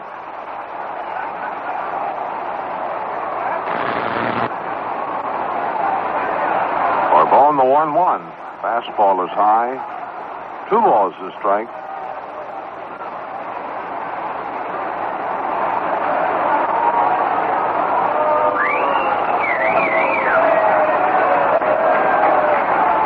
And the 2-1 delivery. Nolan swings and pops it up. Pedro's Dave Concepcion. Dave calls for it, and the infield with left side and has it, and that's the inning. But not before Atlanta gets a run on 2 hits. There were no errors, no one left on base, and the end of 4. The Reds 3 and the Braves 3. The Reds bat in the top of the 5th inning. We'll pause for station identification. This is the Cincinnati Reds Baseball Network. If you would like some good company during the afternoon, it's 94 KTG and Bob Kelly. Stacks of records add up to a lot of entertainment. It's Bob Kelly, 2 until 7 daily, here on WKTG, Madisonville, Kentucky. 4 inning totals show the Reds 3 runs, 3 hits, no errors. The Braves 3 runs, 7 hits, and 1 error. That would be Pete Rose leading it off in the 5th inning, robbed of a base hit his last time up when Williams picked off his low liner. So, Marty, get him on. Let's get some runs. Well, let's see what we can do. Pete had a walk in the 1st inning, scored a run, and hit a wicked line drive. McWilliams threw his glove off to the right to play it. That was back in the 2nd, and now Pete is up leading off the 5th inning, and we're tied at 3 runs apiece. Cincinnati has had only 3 hits, 2 of them in the 1st inning, a double by Griffey, a 2-run homer by Johnny Bench, and then a single by Pedro Bourbon in the 2nd. Time call, Rod Gilbreth running in from second base to talk to McWilliams.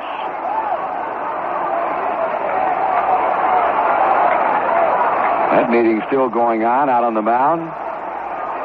And now it breaks off. Well, the Reds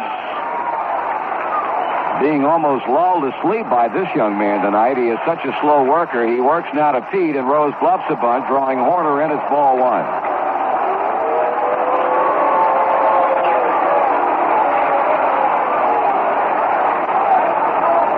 Horner now playing just about even with the grass at third base.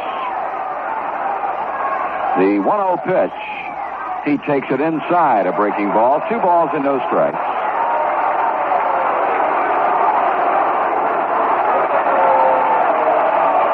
Pete's had 6 bunt hits, 4 of which were his only hit in the game during this 44-game batting streak. But of late, third basemen have been playing him shallow. He swings and grounds to short. It's gloved by Royster, and he throws him out. 1 away.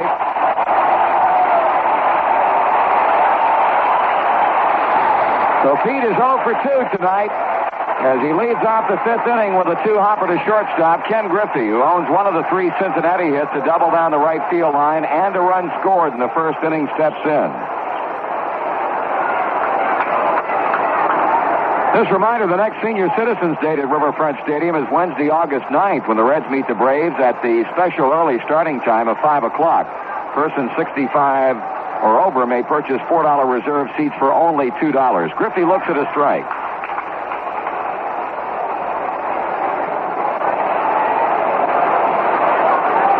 Kenny, after the first inning double, bounced out first baseman of the pitcher covering in the 3rd inning. That is strike 2 call. I'll tell you, Larry McWilliams, after weathering a first inning storm that saw the Reds put 3 on the board against him, has settled down and pitching some fine baseball right now. Out in front on Griffey, 2 strikes. Griffey swings and fouls it off the bat handle by third base, running over Horner beyond the Reds dugout, and the ball falls out of play.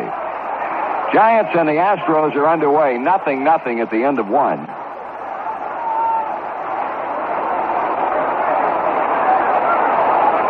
Reds got 3 in the first, Atlanta with 2 in the bottom of the same inning, and then came back to tie it up in the 4th on a double by Horner and a single by Rod Gilbreth. Griffey waiting once again on the 2-strike pitch. Here it is. That's low and skips by catcher Joe Nolan. 0-1 and strike 2. In the American League tonight, at the end of 4 innings of play in Boston, the White Sox lead the Red Sox 3-2. Detroit owns a 3-2 lead over Toronto with the Tigers batting in the top of the 5th. Kansas City 1-0 over Cleveland. Rich Gale after his 13th victory against David Clyde. 2 balls and 2 strikes on Griffey. The Yankees have just come up with 4 runs in the 2nd off of left-hander John Matlack, and at the end of 2, Catfish Hunter and the Yankees leading the Rangers 4-0. New York trying to win its 4th in a row. Texas has dropped 4 straight and 9 out of its last 12. We're in the 5th inning here in Atlanta. The 2-2 pitch to Griffey. Swung on, fly ball hit back into left field. Burrows going back and just short of the warning track. He makes the catch.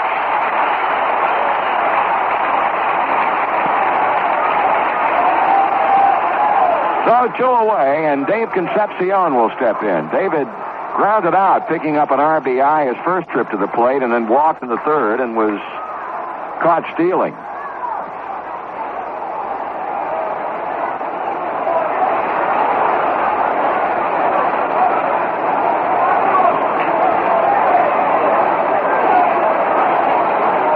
Williams has not legitimately retired the side in order. He faced only 3 batters in the 3rd inning. There's a pitch below the knees for a ball. Grounded Griffey out, walked Concepcion, then Davey was caught stealing, and Foster flied out to right field.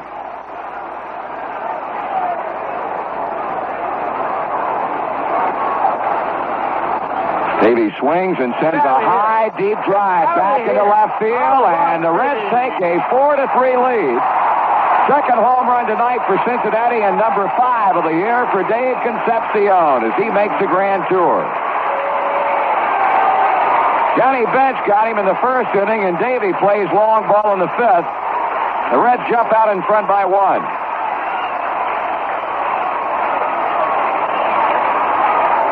So McWilliams has served up 4 home runs in his brief Major League career, having allowed 2 before tonight's start. And the inning will continue now for George Foster.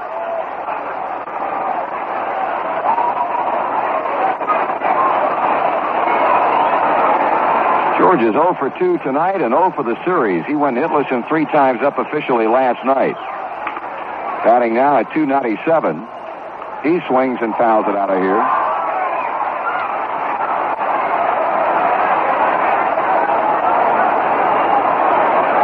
Got right-hander Dave Campbell starting to throw now in the Atlanta bullpen.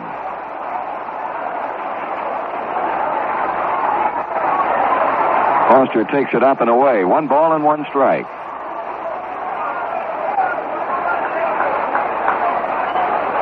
George and Greg Luzinski continue tied for home run leadership in the National League with 25 apiece. Foster bounces to third, gloved by Horner, and the throw on to first in plenty of time. That's the inning, but as far as Larry McWilliams is concerned, that final out came a little bit too late. 1 run, 1 hit, number 5 of the year for Concepcion, and at the end of 4.5 innings of play, the Reds lead the Braves 4-3. If you're going to be at Riverfront Stadium this weekend, the Cincinnati Reds invite you to stop by the ball club's official 580 gift shop before or after the game. You'll find lots of Reds souvenirs, and many are 580 exclusives. Things like the Reds Rooter Pack. This gift item is literally a box full of Reds souvenirs. Contains an official team shirt, a Reds cap with an embroidered C, a miniature bat, a Reds Rooter button, a small pennant, a decal, and even a Reds Rooter rag. Stop by the Reds 580 gift shop this weekend, corner of 6th and Walnut in downtown Cincinnati. Braves manager Bob Cox going to his bench as Atlanta comes to bat in the bottom of the 5th inning. Bob Beal, left-handed batter who last night had a pinch hit single. Off of Doug Baer will be the leadoff batter and hitting for pitcher Larry McWilliams. Beal batting .233, no home runs and 8 RBIs. So McWilliams goes 5 innings, allows 4 base hits, 4 runs, all of them earned. He struck out 2 and walked 3. Beal into a crouch, waiting on Bourbon. Pedro delivers, pitch swung on and fouled down the left field line and curving out of play.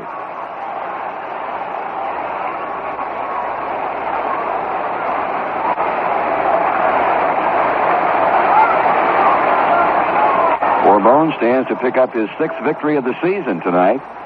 Pitches a breaking ball high to Beal, 1-1. Atlanta has out-hit us 7-4, but the value of the long ball, once again, more than evident here tonight. The Reds have cracked 2 and lead by a run.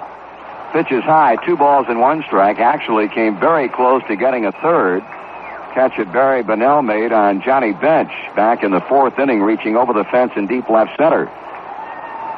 Strike 2 call. Bourbon even against pinch hitter Beal at 2-2. The line on McWilliams, 5 innings, 4 hits, 4 runs, 4 earned, 3 walks, 1 strikeout, 2 home runs. Pitch is swung on and grounded into left field for a base hit. Well, Bob Beal doing a good job in this series. Twice called on as a pinch hitter. Both times he has responded.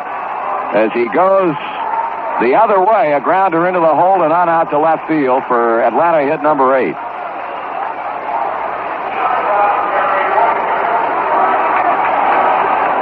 We'll bring up the leadoff batter, Jerry Royster, who has doubled and struck out. Here's how to order your Reds tickets by mail. Send check or money order payable to Cincinnati Reds, Box 1970, Cincinnati.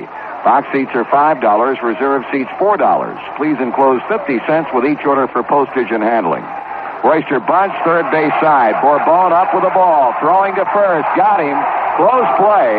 That ball had some action on it, and it kicked left on Pedro as he came off to the right of the mound to field it.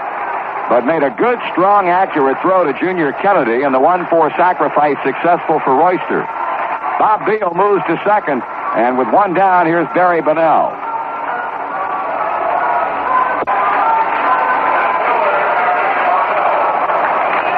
Bonnell 2 for 2, a double and a single. He's knocked in a run and scored one. The Braves have the tying run at second base with one down as Pedro misses with a curve low.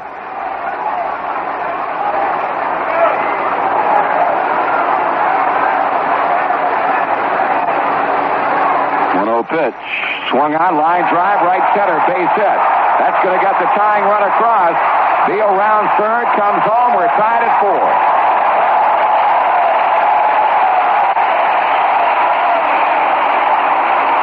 So the young man from Milford, Ohio, I'll tell you, having a night tonight.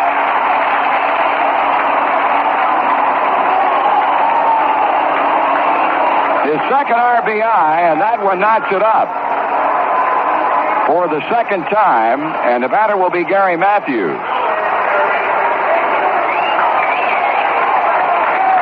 Braves have now scored 2 runs and have had 5 hits off Bourbon. Pedro came on in the first inning. Matthews is single and popped up to Johnny Bench. He takes the strike.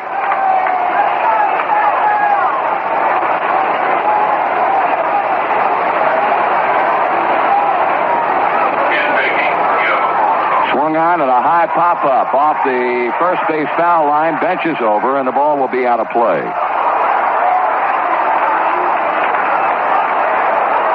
Hey, if the Braves continue to play the rest of the way as they have of late, they're going to give a lot of people trouble. It's an amazing turnaround, not so much in terms of wins or losses, but the attitude of this ball club, and you have to attribute most of that, if not all of it, to new manager Bobby Cox.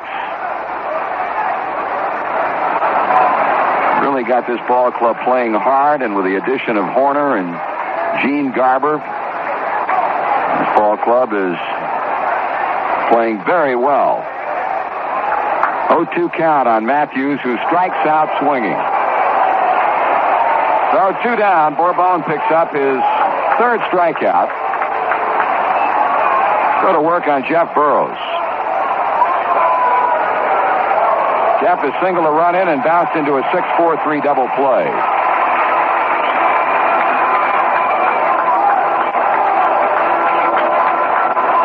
You're seeing a new pitcher on the mound for the Braves in the 6th inning, Chopper Campbell. Will be on to pitch in relief of Larry McWilliams. Now Manny Sarmiento has started to throw in the Cincinnati bullpen. Burrows looks at a strike at the knees, a fastball.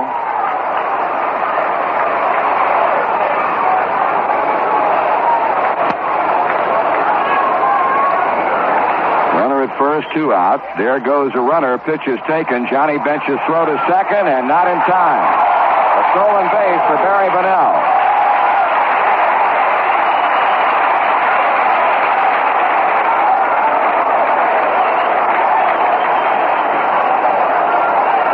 Steal of the year for Bonnell in 14 attempts.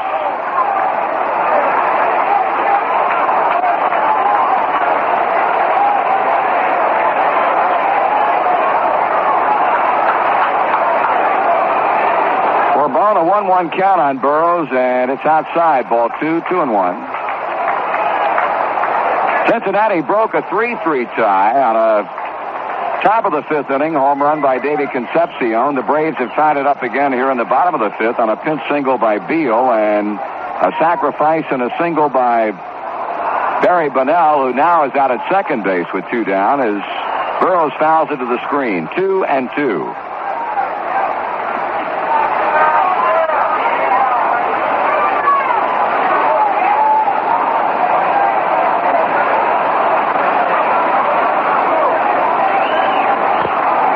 To the belt and the pitch. Low and outside. Full count.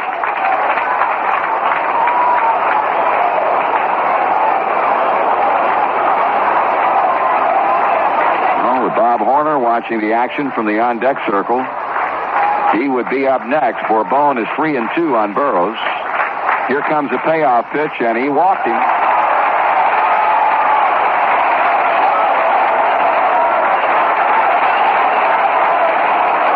Oh, young Bob Horner, who flied to left in the first and led off the fourth inning with a double down the left field line, came in to score the tying run is in.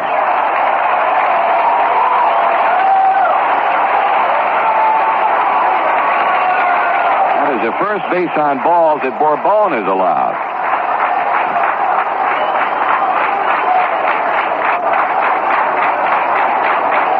Bourbon on a 2-out jam with Bunnell at second, Burroughs at first. Horner checks his swing. That cost him a strike.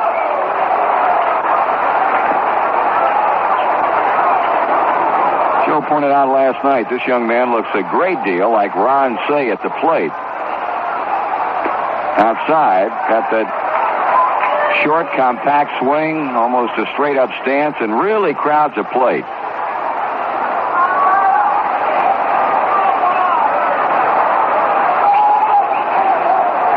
Now the 1-1 pitch, and that's a wild one. Bourbon throws one away as both runners advance. Bunnell to third, Burroughs to second.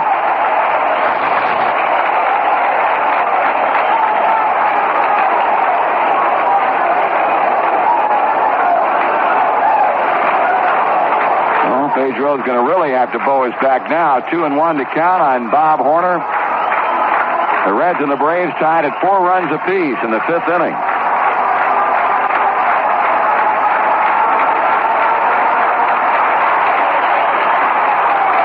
Bourbon will now work out of the windup.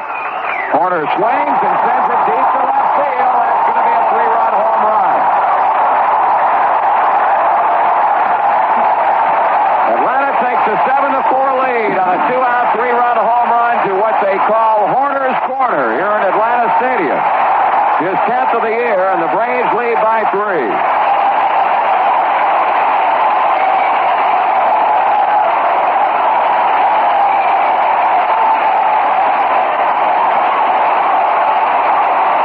Tell you one thing, this young man shot that ball out of here.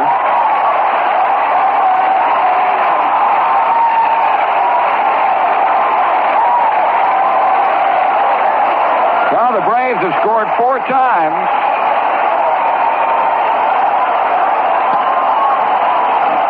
Here's Dale Murphy. He struck out and grounded out.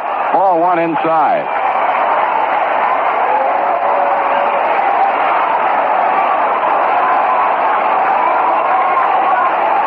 Swung on, there's another long drive to left field, and that one's out of here. Back-to-back home runs by the Atlanta Braves, Bob Horner and Dale Murphy. 17th home run of the year for young Murphy, and it is 8-4 Atlanta.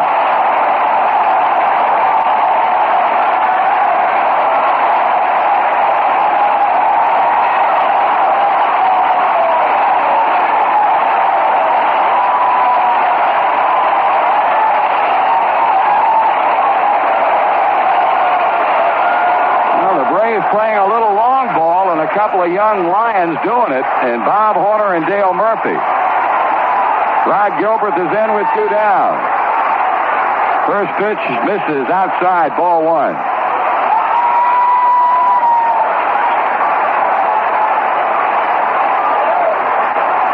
Check swing on a curve low, ball 2, 2-0.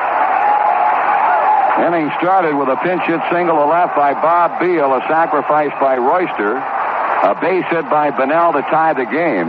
Here's a ground ball to shortstop. Concepcion to Dreesen. High throw, but Danny got back down on the bag, and that's the inning. Atlanta scores 5 times on 4 base hits. And at the end of 5 here in Atlanta, the Braves lead the Reds 8-4.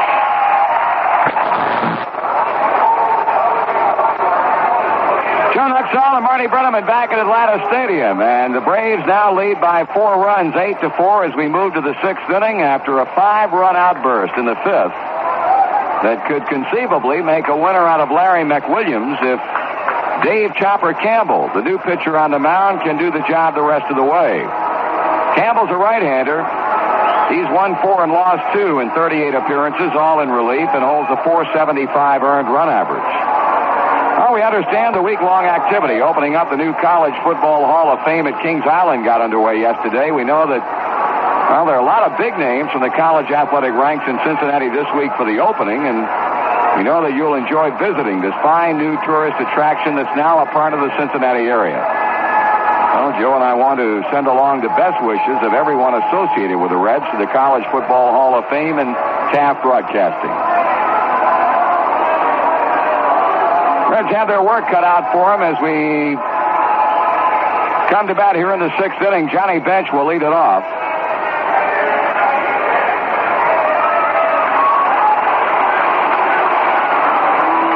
John is 1 for 2. A home run with a man aboard in the 1st inning and had one taken away in the 4th when Bunnell reached over the wall in left center to pick off his long drive.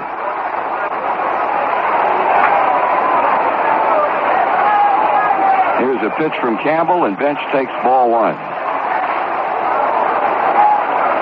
And the pitching line on McWilliams once again. 5 innings. He allowed 4 hits, 4 runs, all of them earned, with 2 strikeouts and 3 walks. 2 balls and no strikes on Bench.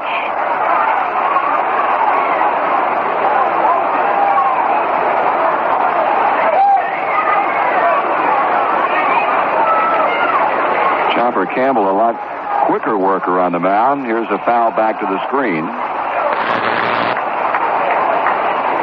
Campbell making his 3rd appearance this season against Cincinnati. Worked 3 2/3 innings, giving up 2 hits and 1 run. Mike Lum hit a home run off of him on the 31st of May in this stadium in a 10-4 Cincinnati win. Bench with a high fly ball into shallow right. Going out is Rod Gilbert near the foul line, and he makes the catch.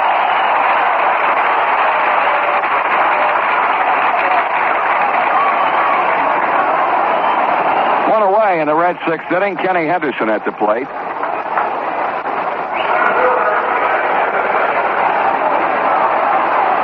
Ken looking for his first hit. He is struck out and bounced back to the mound. Actually, at a check swing ground ball down the first baseline. McWilliams threw him out. Curveball low and inside. Well, we've had 4 home runs hit, 2 by each club. Bench a 2-run homer. Concepcion a solo shot. And for the Braves, couple of home runs, pitches inside, ball 2. 3-run homer by Bob Horner and a following solo home run by Dale Murphy, back-to-back in the 5th inning. Ball 3 is upstairs, 3-0.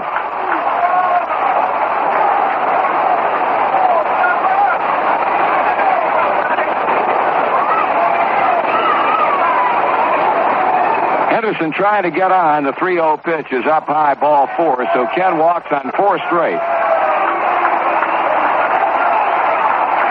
Reds have a base runner with 1 down, and Danny Dreesen will be at the plate. Dan tonight has bounced out and drawn a walk, 0 for 1. Is your group or fraternal organization looking for a late summer outing or activity? How about a trip to see the Reds at Riverfront Stadium? Call the Reds Group sales office for information.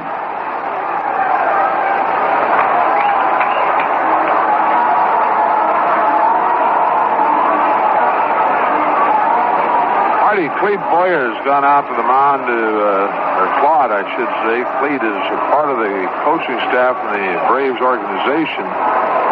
Claude out to the mound and have a little chat with Dave Campbell. Looks like Campbell might be just trying to aim the ball a little bit. And with a 4-run lead, boy, you just say, here, if you can hit it, hit it. And with that 4-run lead, Bobby Cox is going to do everything he can to hang on to it because he's got his ace, Gene Garber, starting to throw now. Reds are 4 runs down in the 6th inning. Danny Dreesen takes a strike from Dave Campbell.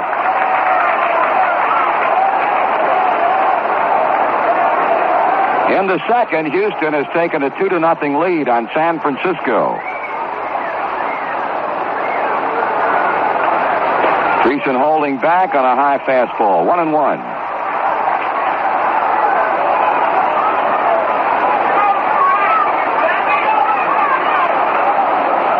Henderson leading at first base. Murphy playing behind him and a couple of steps off the bag. And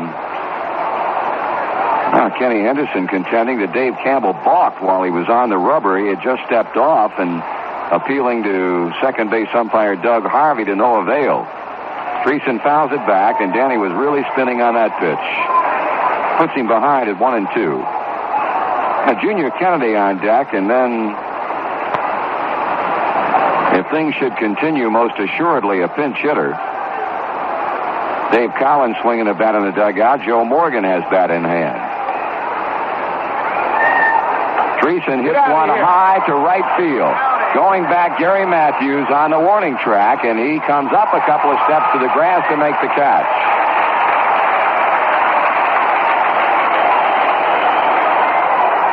Two away. Junior Kennedy 0 for 2. He has flied to left field and has also reached on an error by Bob Horner.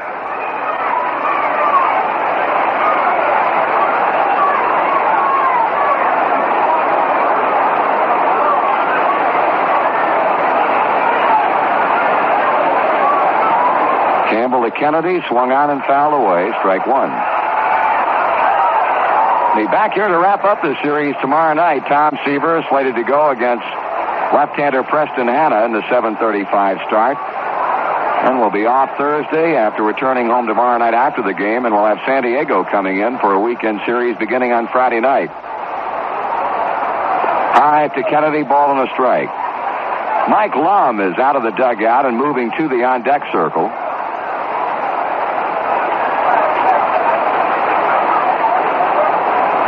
Reds have found the hits few and far between, totaling only 4 up to this point. There's another foul of the screen.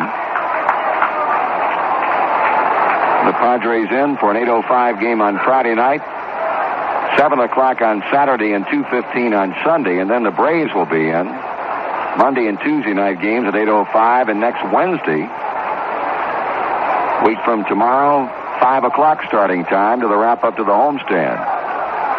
Another foul out of play by Kennedy.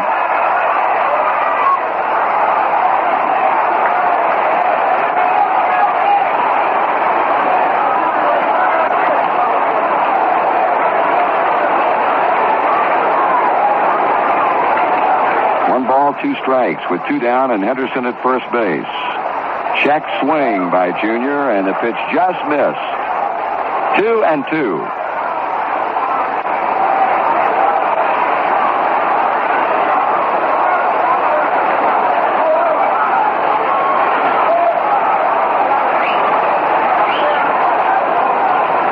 Fouled off the handle and caught off first base by Dale Murphy. Soft line drive. Murphy reacting quickly and picked it off on the run. In the 6th for Cincinnati, no runs, no hits. 1 man left on through 5 1/2. Braves 8, Reds 4. We're paused now for station identification on the Cincinnati Reds Baseball Network. You are listening to the Western Kentucky Giant, 94 KTG. 18 hours daily of broadcast entertainment, music, news, sports, and information. The music is contemporary, the music of today. This is WKTG, Madisonville.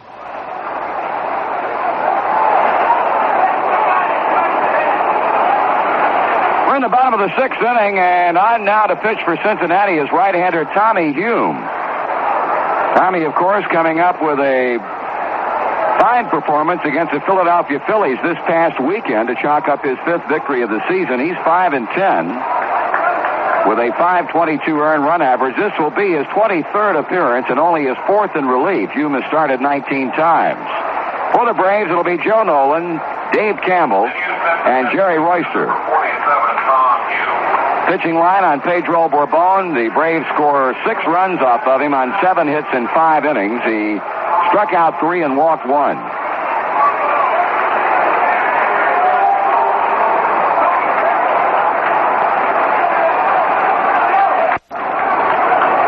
Nolan, left-handed batting Braves catcher, and the pitch to him is swung on and missed.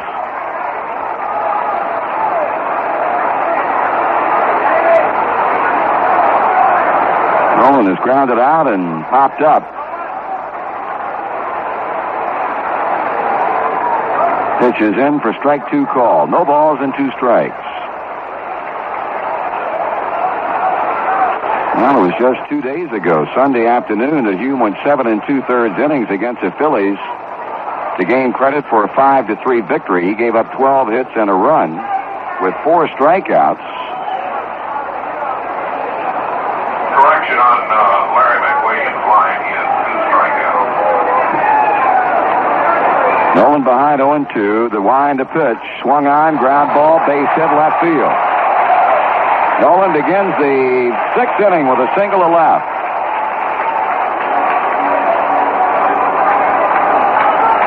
We'll see if Campbell is going to come to the plate and bat for himself. He will not. We will be seeing Gene Garber in the 7th inning. Chico Ruiz is a pinch hitter, not the same. Ruiz, who played for the Cincinnati Reds many years ago. This will be only his 2nd time up. He was just recently called up from the Richmond Braves of the International League. Ruiz 0 for 2 in his only 2 at-bats. Right-handed batter. Rose creeping in at third. Ruiz squares and takes a strike. So Bobby Cox will be going with his money in the bank in the 7th inning. Gene Garber.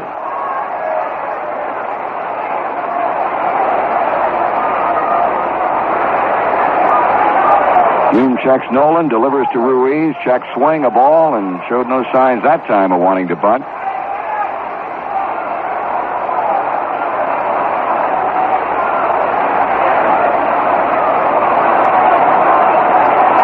One ball, 1 strike. Rose still drawn in at third base. And high and inside as Ruiz, that pitch, wanted to lay a bunt down and had to get back out of there in a hurry. 2-1.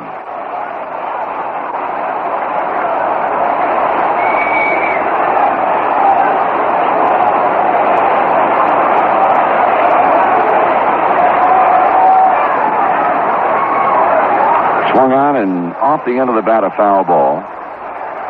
New York leading Philadelphia 4-1. They're in the 7th inning at Veterans Stadium. Houston 2, San Francisco nothing at the end of 2 innings. Here the Braves lead the Reds 8-4, bottom of the 6th. Nolan has started off with a hit to left.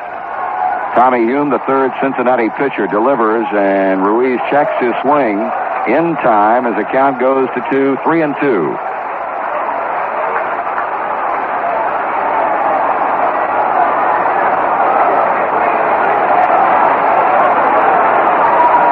Big gap on the left side of the infield. Concepcion shading the right-handed batter toward second. Runner goes, pitch is swung on, hit in the air to shallow right. Griffey quickly in, and he gathers it in for the first out.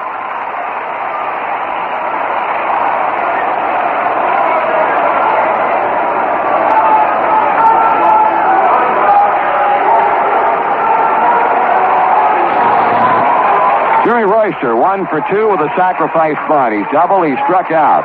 In that 5-run 5th inning, he laid down a sacrifice bunt after the pinch single by Bob Beal. 2 big bats in the Atlanta lineup tonight have been Bob Horner and Barry Bonnell. Bonnell 3 for 3 with 2 RBIs. Horner has doubled and homered and has driven in 3. 5 innings, 7 hits, 6 runs. Throw to first, but not in time to get Nolan. 1 walk, 3 strikeouts, 2 home runs, 1 wild pitch. On Dave Campbell, 1 inning, 1 walk. 1 out, 1 on. Royster waiting on the pitch. He swings and lines it foul back of the Atlanta dugout.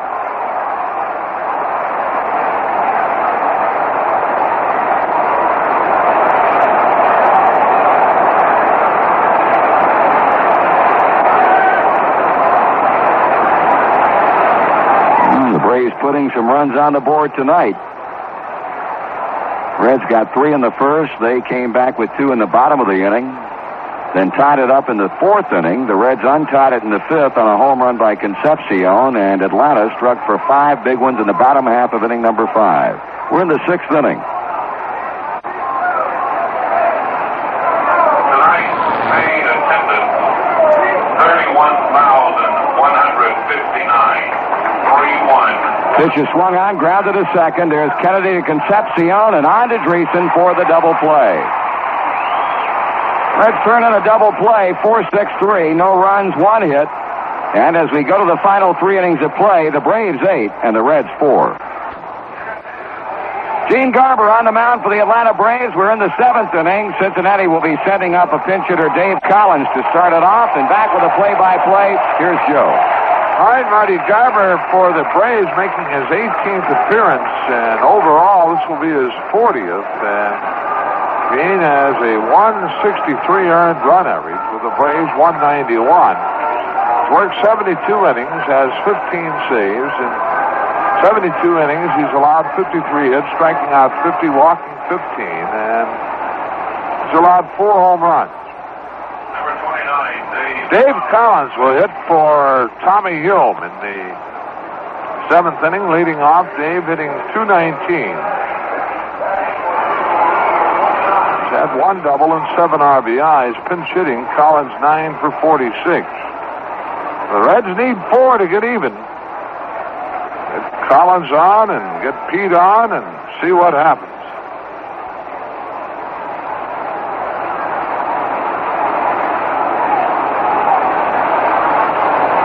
Dave Campbell worked 1 inning, allowed a walk, that was it. Gene Garber here in the 7th. Braves having a big 5th inning when they scored 5 runs to take an 8-4 lead. Garber delivers, and Collins takes outside, ball 1. the line on Hume, 1 inning, 1 hit. Garber back to the plate. He's low, and it's 2 balls, no strikes.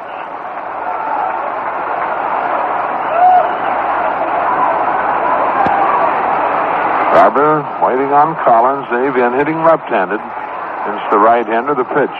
That's through the heart of the plate, a called strike. 2-1. Braves have out-hit the Reds 12-4. The Reds have had 2 hits since the first inning. Garber's 2-1 delivery. Collins swings on it and fouls. Count evens 2-2.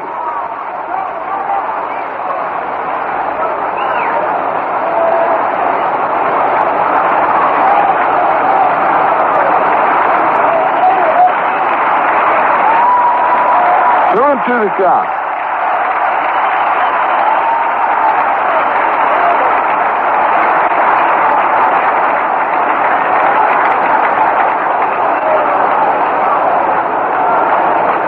Garber pitches, Collins swings and fouls.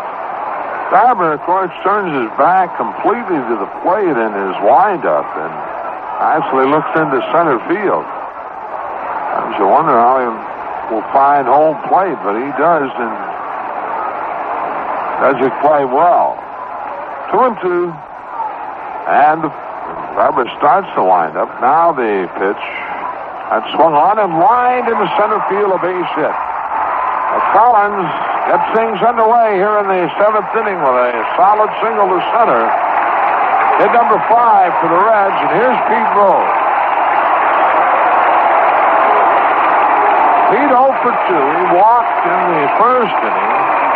Had a shot back at McWilliams in the 2nd, and Larry picking it off. Then in the 5th inning, grounded to Horner at 3rd base. So Pete up for the 4th time in the game. 44-game hitting streak for Pete. He's tied with Wee Willie Keeler, and we get him on here. He'll be second in all of baseball to Joe DiMaggio. The pitch. Rose takes it, a strike in the outside corner.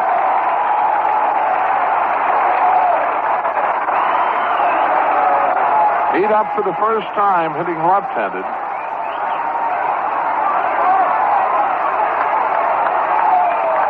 Garber to the belt. His pitch. That's outside. The count evens 1-1. Dave Collins at first base, nobody out. Braves leading 8-4. The Reds trying to get something going here in the 7th inning, and now Murphy reminds Garber, or tells Garber, that he's going to be holding Collins on. He was standing behind Dave. 1-1 the count. Garber's in the stretch, and Rose backs away from the plate. The attendance tonight, 31,159. Garber ready. Here's the 1-1. Rose takes it inside. The count goes 2 balls, 1 strike. Ken Griffey on deck.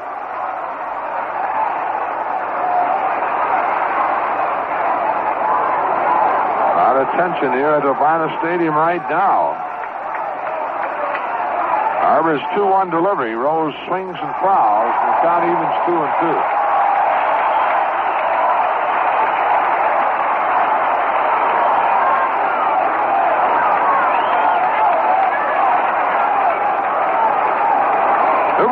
Two strikes to Pete Rose. Now Murphy tells Garber he's going to play behind Collins.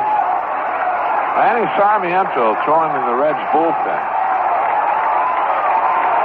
Garber shakes off the sign from Joe Nolan and the stretch. The pitch. Runner goes. The pitch is lined to Horner. They'll have Collins easy. Well, Pete Rose has hit it on the button twice. Picked off. Horner picking this one off, and it turns into a double play. Ball chest high right at Bob Horner at third base, and 2 away. The bases are empty, and it'll be Ken Griffey. Well, you can't do any more than that. He hit the ball hard, but someone standing there, and with 2 away, it'll be Ken Griffey. And he 1 for 3. He had a double in the 3-run first inning. Rip takes high and outside from Garber ball.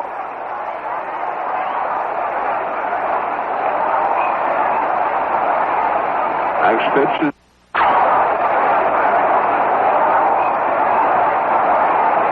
Next pitch is in at the knees. It's called strike. 1-1.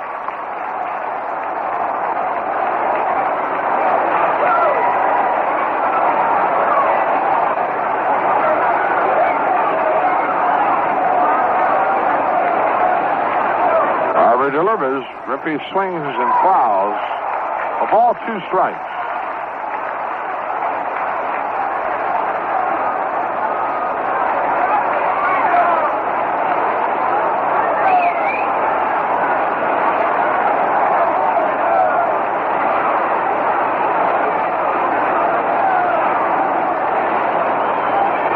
Harder, the 1-2. Swung on a high chopper, and that one will go into center field, a base hit. Barnell plays it back to the infield. Hit number 2 off Garber, the 6th in the game for the Reds, and the batter, Dave Concepcion. Kenny Griffey's second hit of the game. Concepcion 1 for 2. He's driven in 2 of the 4 runs. He got an RBI in the first inning when he grounded his short. Rose scoring, walked in the 3rd, and then hit his 5th home run of the year off McWilliams in the 5th inning. The Reds trailing 8-4. Garber delivers and Concepcion's fouls.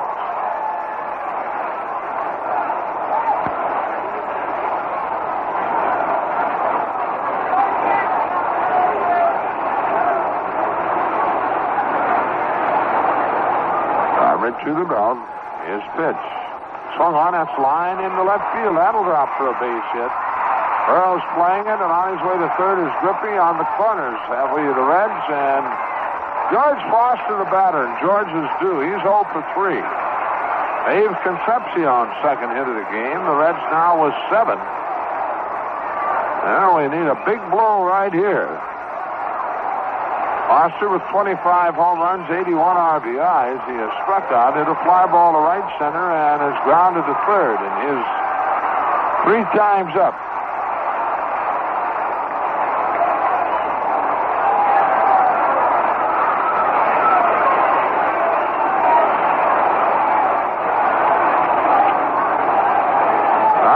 Loss-wise is 1-3 and lost 2 on the year. He's 1-1 with the Braves.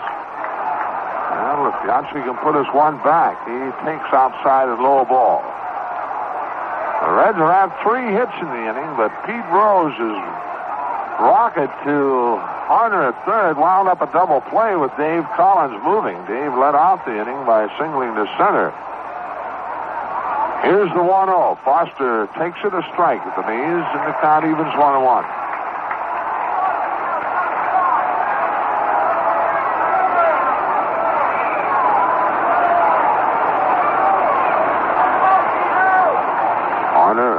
Driver delivers. That misses inside. 2 balls to strike.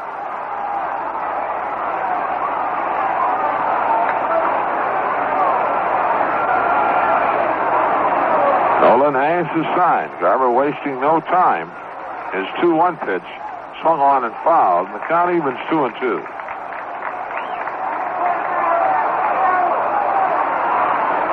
We're in need of a big hit right here. Foster's 26 would put us within 1 with bench coming up. Garver to the belt and his pitch. Swung on and missed. Struck him out with a breaking ball.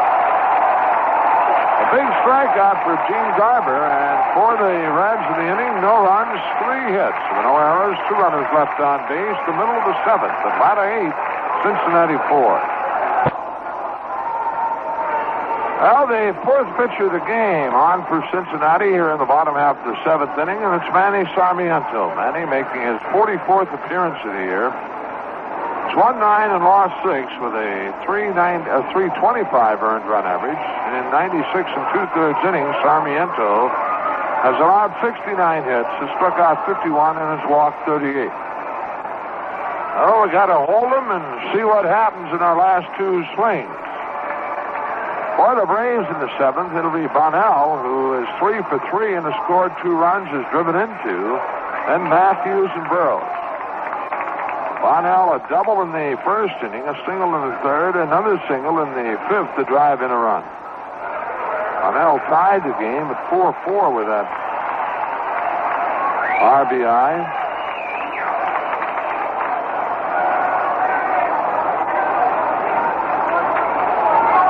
Sarmiento winds and delivers. That swung on and hit deep to left field. Going back is Foster looking up, and that one is gone. So Barry Bonnell hits his first home run of the year. And it's a 9-4 game.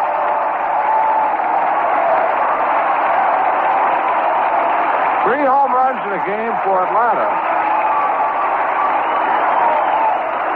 For Bonnell, and not only is it his first home run of the year, but only his 2nd career home run.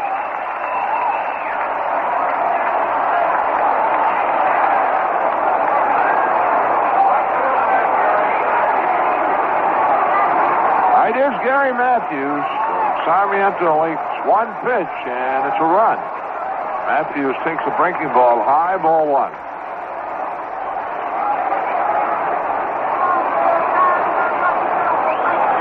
The pitch up high, and it's 2 balls, no strikes.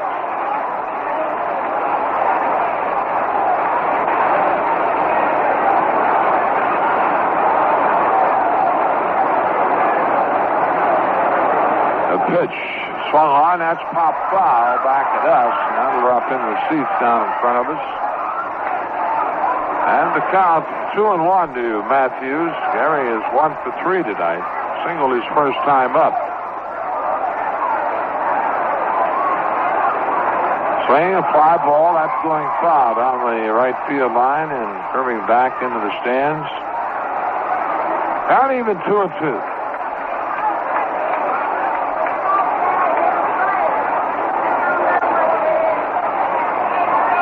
And the 2-2 going outside, full count.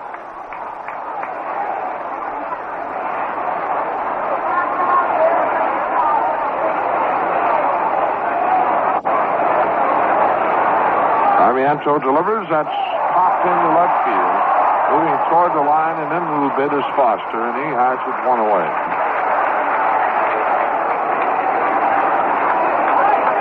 One out, and Jeff Burrows, the batter. Burrows 1 for 2 tonight in RBI. Scored a run.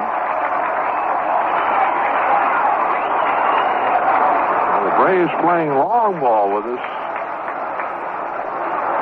Been 5 home runs hit in the game, 2 by the Reds, 3 by Atlanta.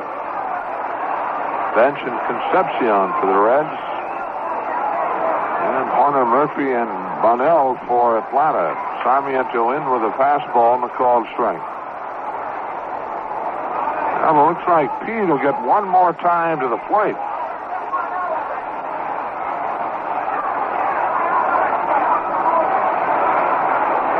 The pitch swung on and missed. Now 0-2 as Sarmiento delivers Burrows a forkball.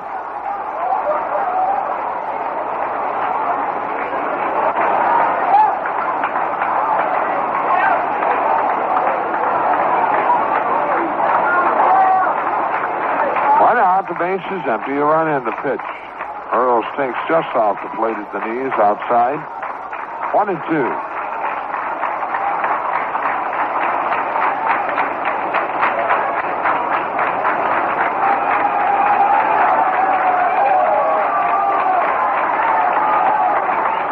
Here's the 1-2. Missing outside. Count evens 2 balls, 2 strikes.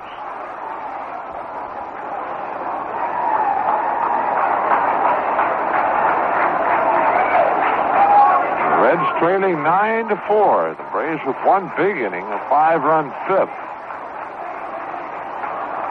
Line to the pitch, up high, full count. So after being 0-2 to Jeff Burrows, Manny Sarmiento now full. Barry Bunnell hit Sarmiento's first pitch out of the ballpark for his first home run of the year. Burrows swings and fouls back.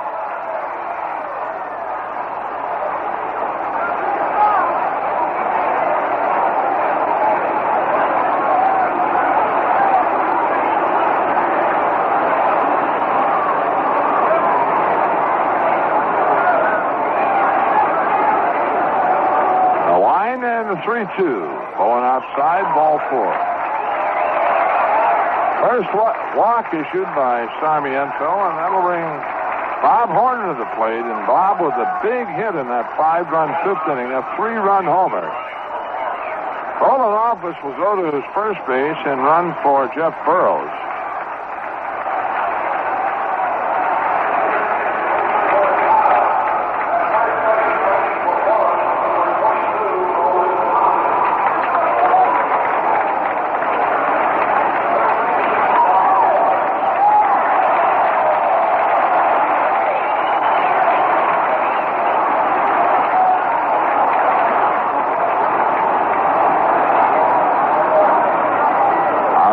Straight away to Horner.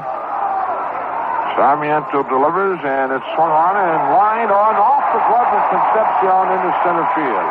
Horner getting jammed with the pitch, and Davey just getting a tip of his glove on it. And the ball out into center field, and for Horner, his third hit of the game.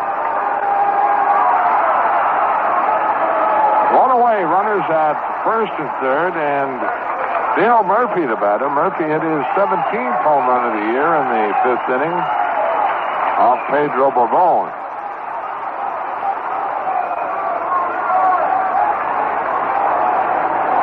Braves now with 14 hits in the game. Murphy takes high ball.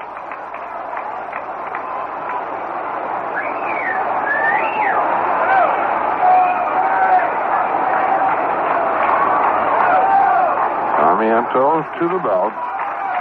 The 1-0. Murphy swings and hits it into center field. Henderson, they're waiting on it, and he has it. And with 2 away, the throw goes back to second. His office has to hustle back in a hurry. So with 2 out, we'll pause for station identification. This is the Cincinnati Reds Baseball Network. Gilbert is 1 for 3. Sarmiento delivers a strike called fastball. Runners first and second with a run in. Horner at first and Office at second. Office running for Jeff Burrows. And the 0-1 high and inside. A ball, a strike.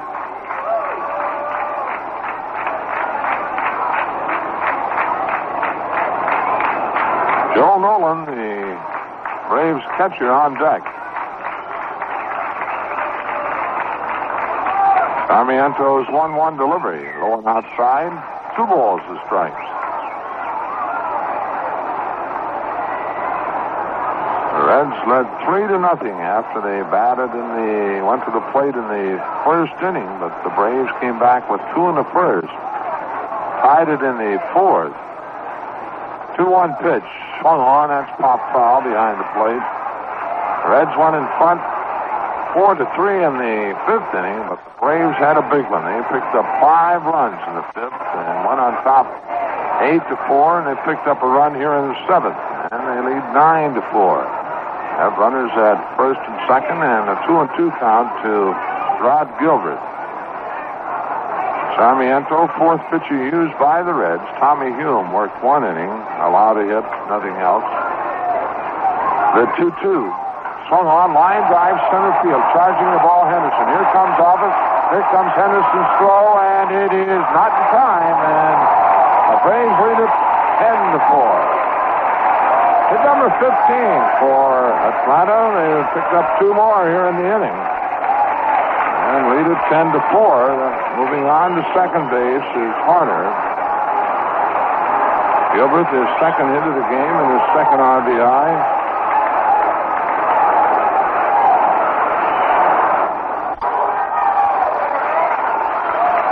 Nolan 1 for 3.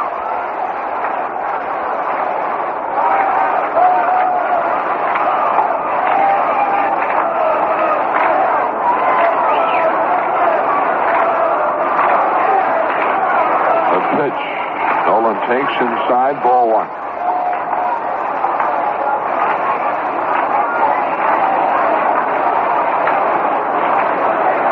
A rough night for Cincinnati pitching here at Atlanta Stadium. Nolan swings and grounds foul off the first baseline. 1-1. Rays with 15 hits in the game, 3 home runs, 3 doubles.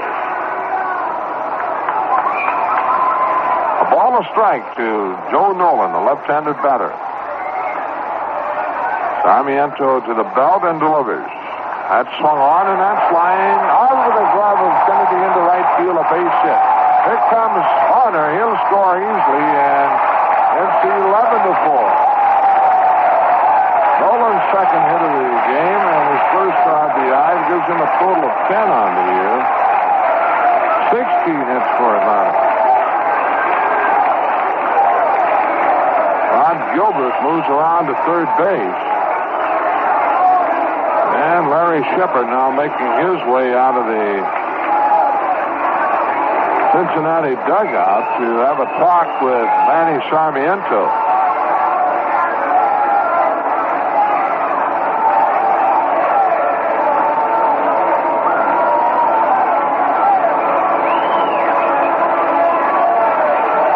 Shep just now arriving at the mound, and no one working or warming up in the Reds bullpen. 2 outs, and the Braves have picked up 3 runs here in the inning, leading at 11-4. And they have a total of 16 base hits.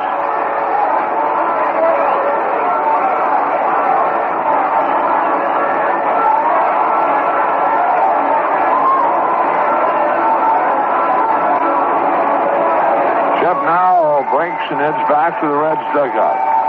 Gene Garber, the batter.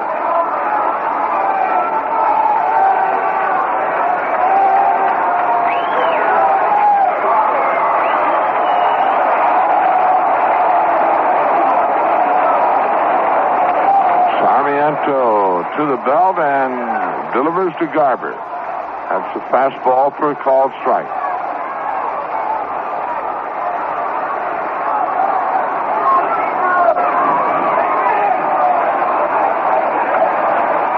Sarmiento to the belt, the 0-1. Swung on and missed, and it's an 0-2 count to Garber.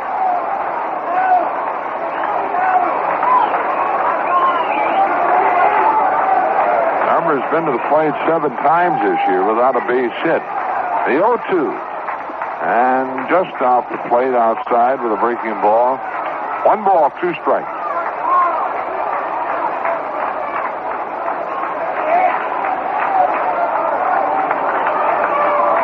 Manny ready, and the 1-2 swung on and missed, and that's the inning. But the Braves pick up 3 more runs on 4 hits. There were no errors, 2 runners left on base, and at the end of 7, Atlanta 11, Cincinnati 4.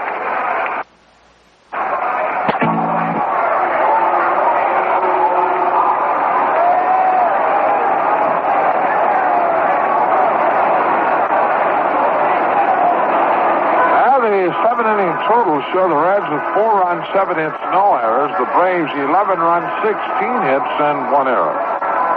George Foster Johnny Bench will lead it off in the 8th inning for the Reds against Gene Garber. And back to the action, Marty Brenneman.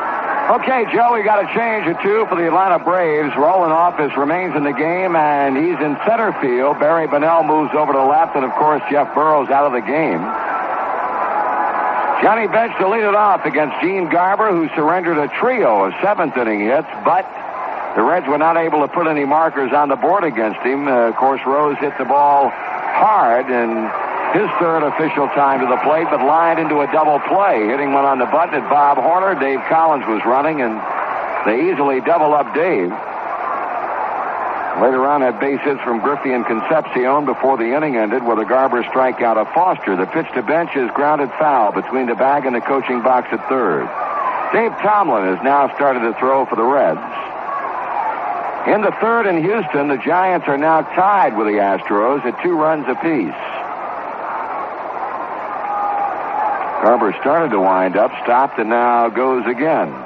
Bench checks his swing, and the count goes to a ball and a strike.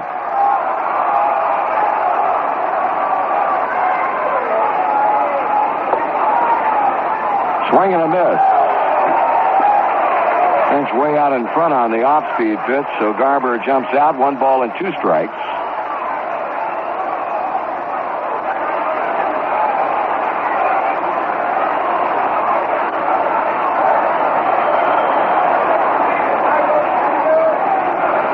John holding up on the pitch low, 2-2.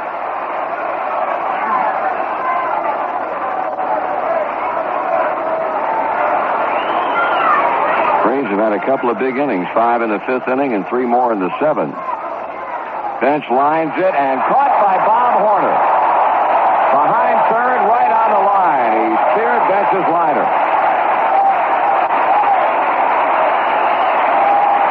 One away.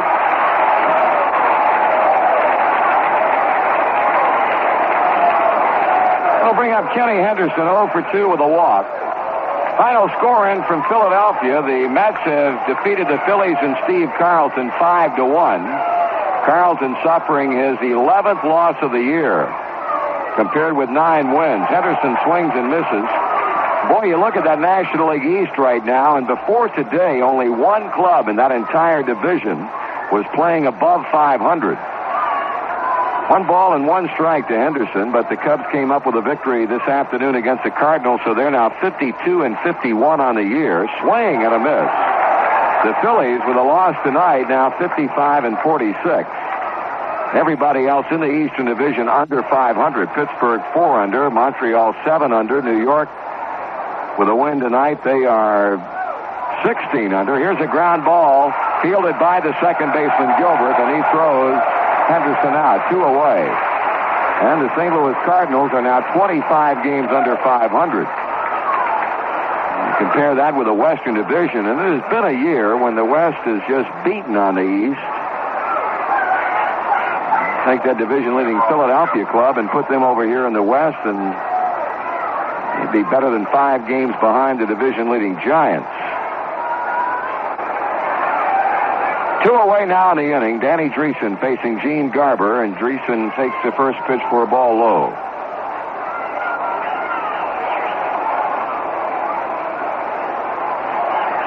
Swung on, bouncing ball second. Gilbreth, Murphy, side retired. Reds are out of order, 1-2-3. We'll go to the bottom of the 8th inning. Atlanta leads Cincinnati 11-4. Well, we've got another pitcher on the mound for Cincinnati, number 5, used by Sparky Anderson tonight, left-hander Dave Tomlin. Manny Sarmiento goes 1 inning, gives up 3 runs, 3 earned runs on 4 base hits. He struck out a batter and did not walk anybody. Dave Tomlin is on now, and for Tomlin, this will be his 44th appearance of the season. Dave has won 6 and lost 1, and sports a 394 earned run average. And a new catcher for Cincinnati, Vic Carrell, replacing Johnny Bench. Catching number 9, Vic Carrell, he'll bat 9. Carrell will be batting in the number 9 position. Braves lead it 11-4. They've hammered 3 home runs in this game. 3 runs shot by Horner, solo home runs by Dale Murphy and Barry Bonnell. See the top of the order up for the Braves, Jerry Royster, who has doubled and 3 times with a sacrifice.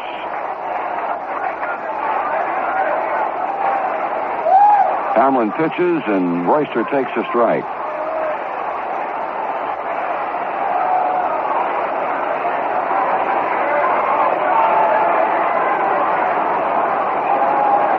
Swung on, line drive, left field, base hit, down the line to the 330 marker it goes. Here comes Royster rounding first, on to second, takes a turn, comes to third. He puts on the brakes now and quickly gets back into second base.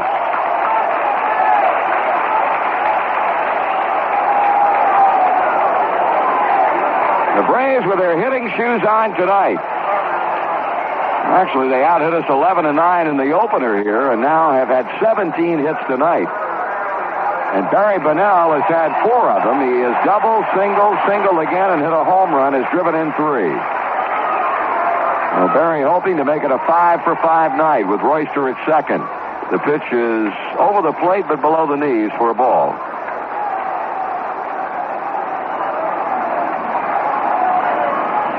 Well, we're having a number of radio networks from elsewhere calling up to find out what Pete Rose has done tonight. The Dodgers have called. 2 balls and no strikes.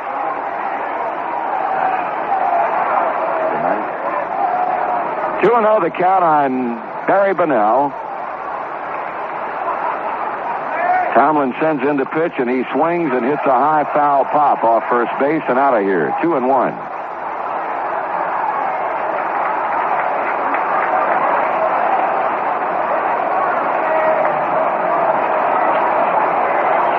Two balls, 1 strike. Royster backing off the second base bag as Tomlin comes slowly down to the belt. He stops and he fires. Bonnell takes it way high, a fastball. 3-1. Gary Matthews on deck.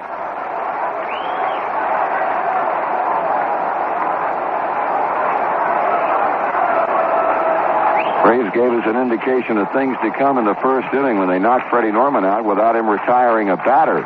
Here's a fly ball hit down the right field line. Racing Dreesen. Danny on the run. Could not hang on to it. A foul ball. He had quite a ways to go for that ball, and just off the end of his glove it went. Have 2 pitchers now throwing in the Atlanta bullpen, a left-hander Craig Skoke and a right-hander Max Leon.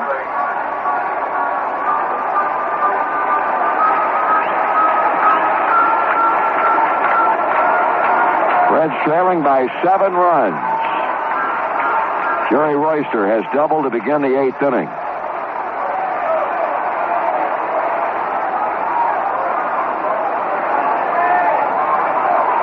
Tomlin pitches, and this one is popped up off first, and that'll be in the seats.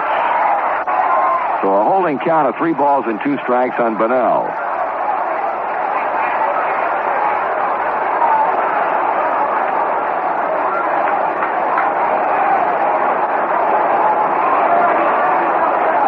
Payoff pitch, swing and a miss. He struck him out. Well, Dave Tomlin finds the key to retiring Barry Bonnell. That'll bring up Gary Matthews.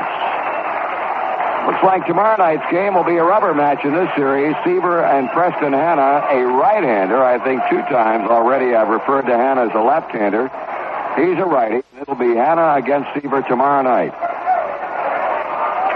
1 out, 1 on. Gary Matthews waving it around as he takes the first pitch high for a ball. He's had 1 single and 4 times up. That base hit came in the first inning.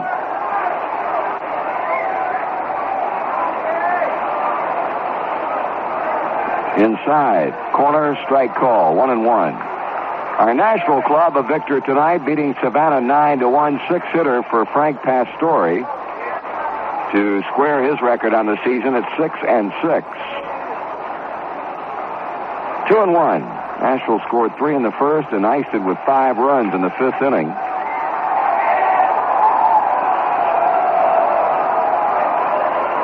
Two balls and 1 strike. Tomlin to Matthews. Strike 2 call on the outside edge. In the 9th inning, Cincinnati will be sending up Junior Kennedy, Vic Carell, and Pete Rose. Rose hitless tonight in 3 official trips up. Here's a flying shot in the right field. Base hit. Griffey charges. Royster jogging on down to third base. He'll hold right there. Now the throw gets through Concepcion at second, and onto the plate comes Royster.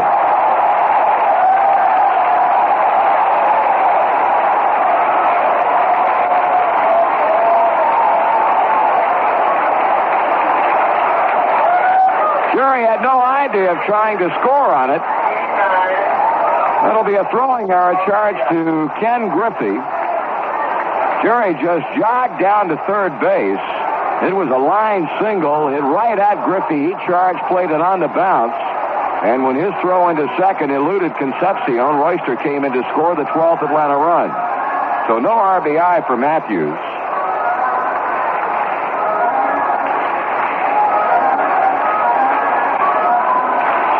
Is at the plate as a hitter for the first time. He came on as a pinch runner in the 7th inning for Jeff Burroughs and scored a run.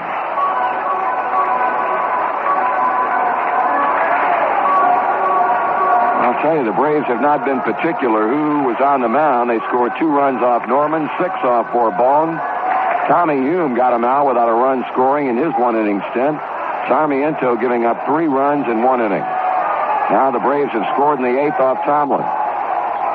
Rolonoff as a starter in center field last night, and no doubt will be back there tomorrow night. Swings and misses.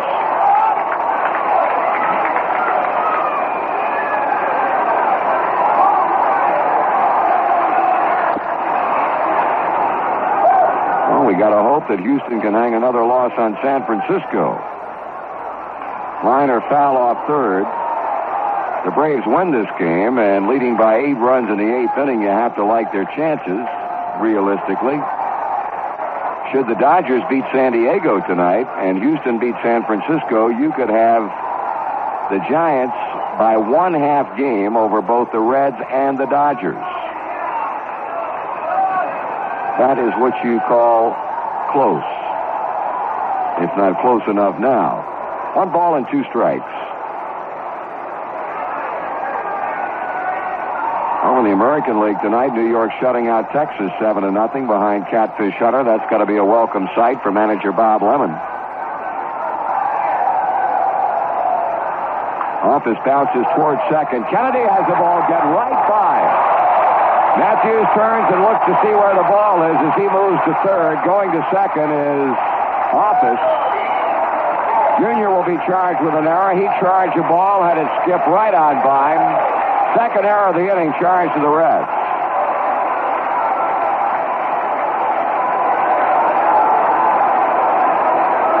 That was a possible double play ball had Kennedy been able to come up with it.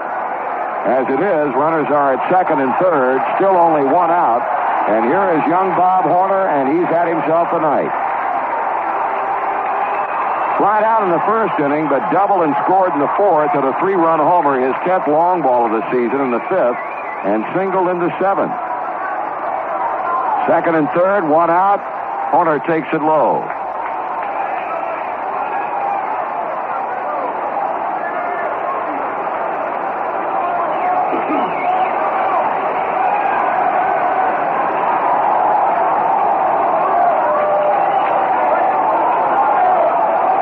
Tomlin kicks and fires. Horner takes a curve for a strike. He has jumped his batting average to .284. And despite the fact that he was a late comer, not joining this ball club until June, this young man, I'm sure, will receive serious consideration for Rookie of the Year honors in the National League. The way he's going. He swings and hits a ground ball to short. Concepcion boots it. That's the 3rd error. Matthews scores 13-4. Now the 8th inning is a veritable comedy of errors.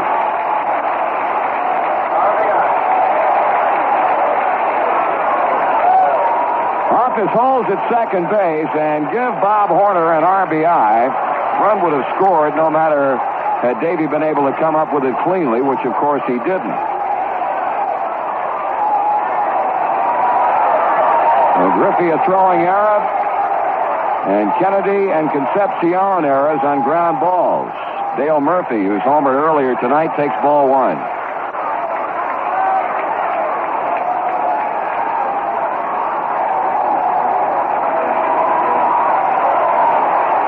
Now the 1-0 pitch to the plate. Swung on, a grounder foul off third by third base coach Tom Burgess. He got a hand on it.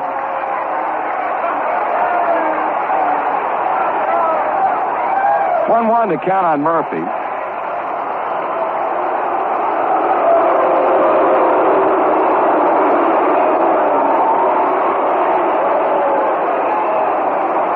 That solo home run he hit in the fifth inning is 17th.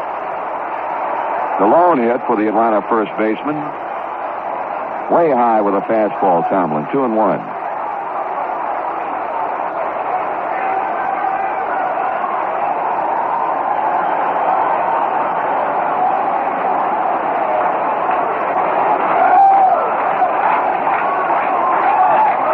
Now the pitch. That's foul to the screen. 2-2.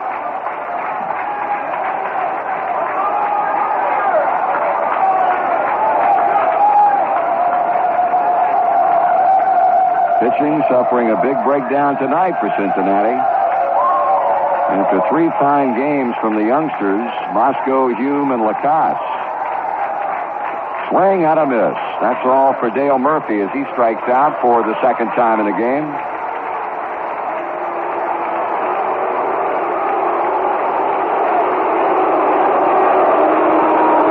Rod Gilbert will now be at the plate. He has singled twice and has driven in runs both times with base hits.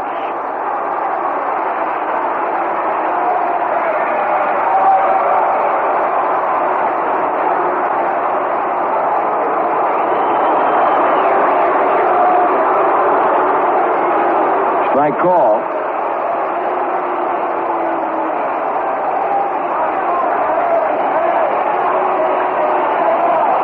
Office out at second base. On at first, Bob Horner. 2 runs across, 2 men out in a 13-4 game, Atlanta. Bouncing ball foul. And the count goes to no balls and 2 strikes.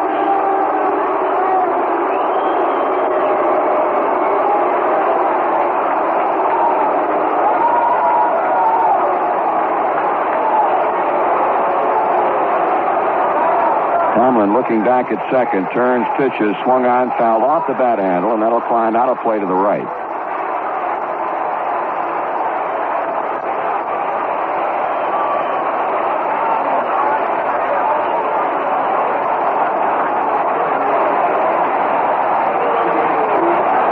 Tomlin tries to put him away with this pitch, and it is lined into center field. Henderson can not get it. Ball bounced out of his glove.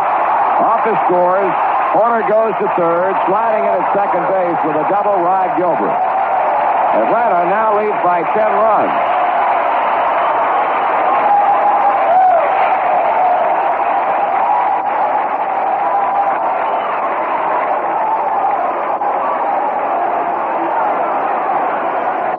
So everybody getting on the act tonight for Bobby Cox's club. Joe Nolan will become the 8th man to hit in the inning.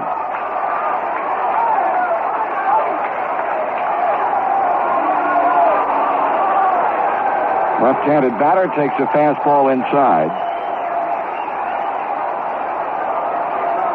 Braves have had 3 hits. The Reds have made 3 errors, all in the 8th. 2 balls and no strikes.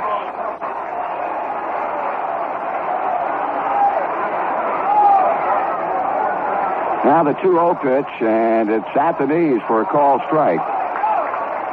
2-1 to count on Joe Nolan. Atlanta runners at second and third. Horner at third. At second base, Rod Gilbert. Tomlin works. Swung on, line drive. Setting the base hit to center field. Henderson slips down. 2 runs will score. Atlanta now leads it 16-4. A two-run single to center by Joe Nolan. Kenny Henderson charged the ball, went right down on the seat of his pants, but was able to keep the ball in front of him. And a crowd of 31,159 loving every minute of it.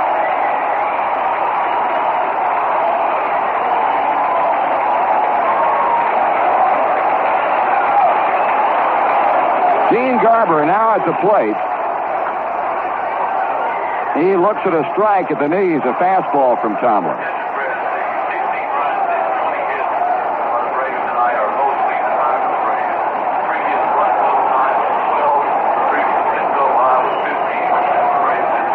Swung on and fouled away, strike two. Well, the 16 runs and the 20 hits are both seasonal highs for the Atlanta Braves. Previously, they scored 12 runs in a game and had 15 base hits in a ball game. Their second 5-run inning of the night. The 0-2 pitch to Garber is a fastball just high. He checked his swing. It's 1-2.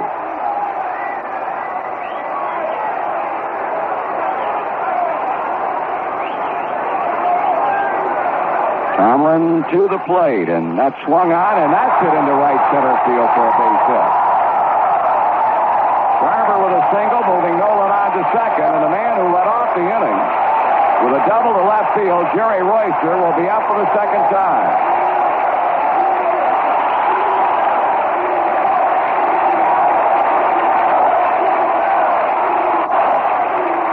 Royster started this inning off with a double to left field. And now he's back up there again with 2 on, 2 out, and 5 runs in.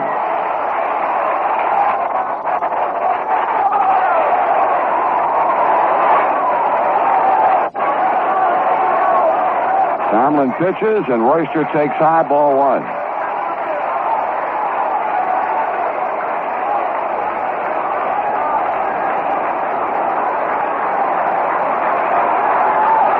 That is popped up but out of play. Dropping back in behind the Atlanta dugout. 1-1 to count.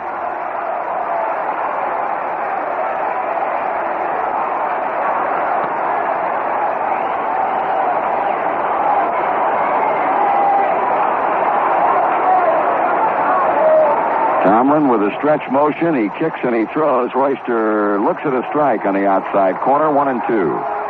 1 ball and 2 strikes on Jerry Royster. Reds led this game 4-3 at the end of 4.5 after a home run by Concepcion, and then the onslaught began.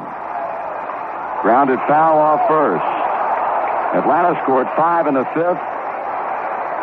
Had home runs in that inning from Bob Horner and Dale Murphy. Got 3 more in the 7th inning. Gary Bunnell led off the 7th against Manny Sarmiento with a home run to left, and now 5 more runs here in the 8th. Royster suffering a broken bat. He gets another one as he comes back to the plate. Nolan and Garber the base runners at second and first respectively.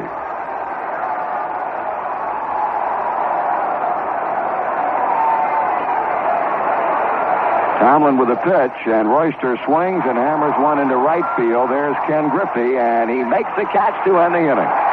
Atlanta's 8 shows 5 runs on 5 base hits, 3 Cincinnati errors, and 2 men left on. 16 and Cincinnati 4. Well, as we come to bed in the 9th inning, the Reds staring at a 12-run deficit. Atlanta leading 16-4. Junior Kennedy will be in for openers against Gene Garber, who came on in the 7th inning. The Reds got 3 hits off of him, but no runs, and then he retired to side an order in the 8th. Vic Carell on deck, and then Pete Rose will have one more shot at ground to Murphy at first base. There's a fastball for a strike. Count even, 1 ball and 1 strike. Reds have had only 7 hits on the night. Strike 2 call, a breaking ball. And a night that really started out well for the Reds when they scored 3 quick ones in the first inning off young Larry McWilliams, 2 of them on a Johnny Bench home run. Swung on and fouled away.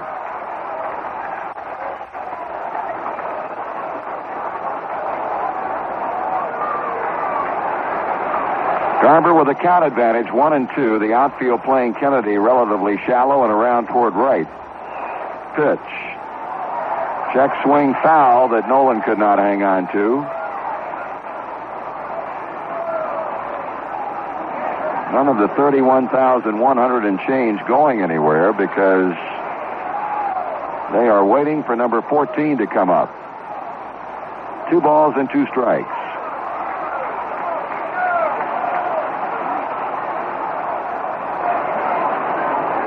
Garber fingering the baseball, now looks to Nolan for the sign. Break-even pitch. Swing and a miss, struck him out.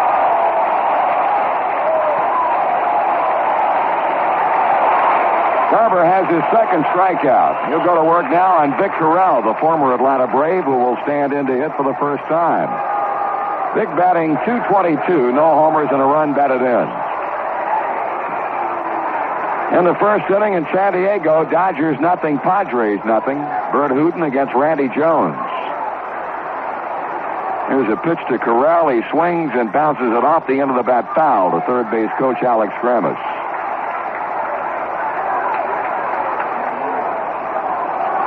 Rose standing on deck as he rubs up the bat handle with a pine tar rag.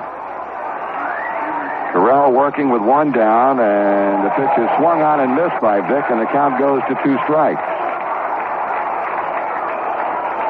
Garber has done an outstanding job in the Atlanta bullpen. Well, he turned out to be a big trade for both clubs. What with the way Dick Ruffin has pitched for the Phillies. Check swing on a curve low and away, 1-2. Ninth inning, 16-4. The Braves lead it after the Reds won last night's game, 3-2. And strike 3 swinging. So here he comes.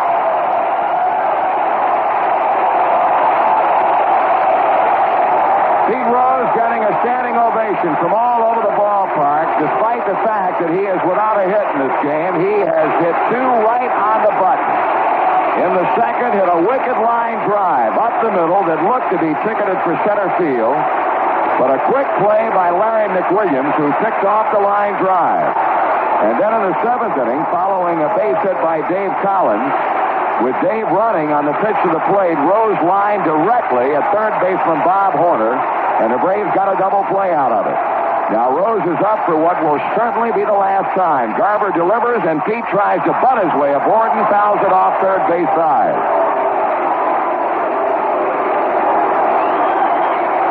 A man who last night tied a record set 81 years ago by Wee Willie Keeler when he hit in the first 44 games of the 1897 season.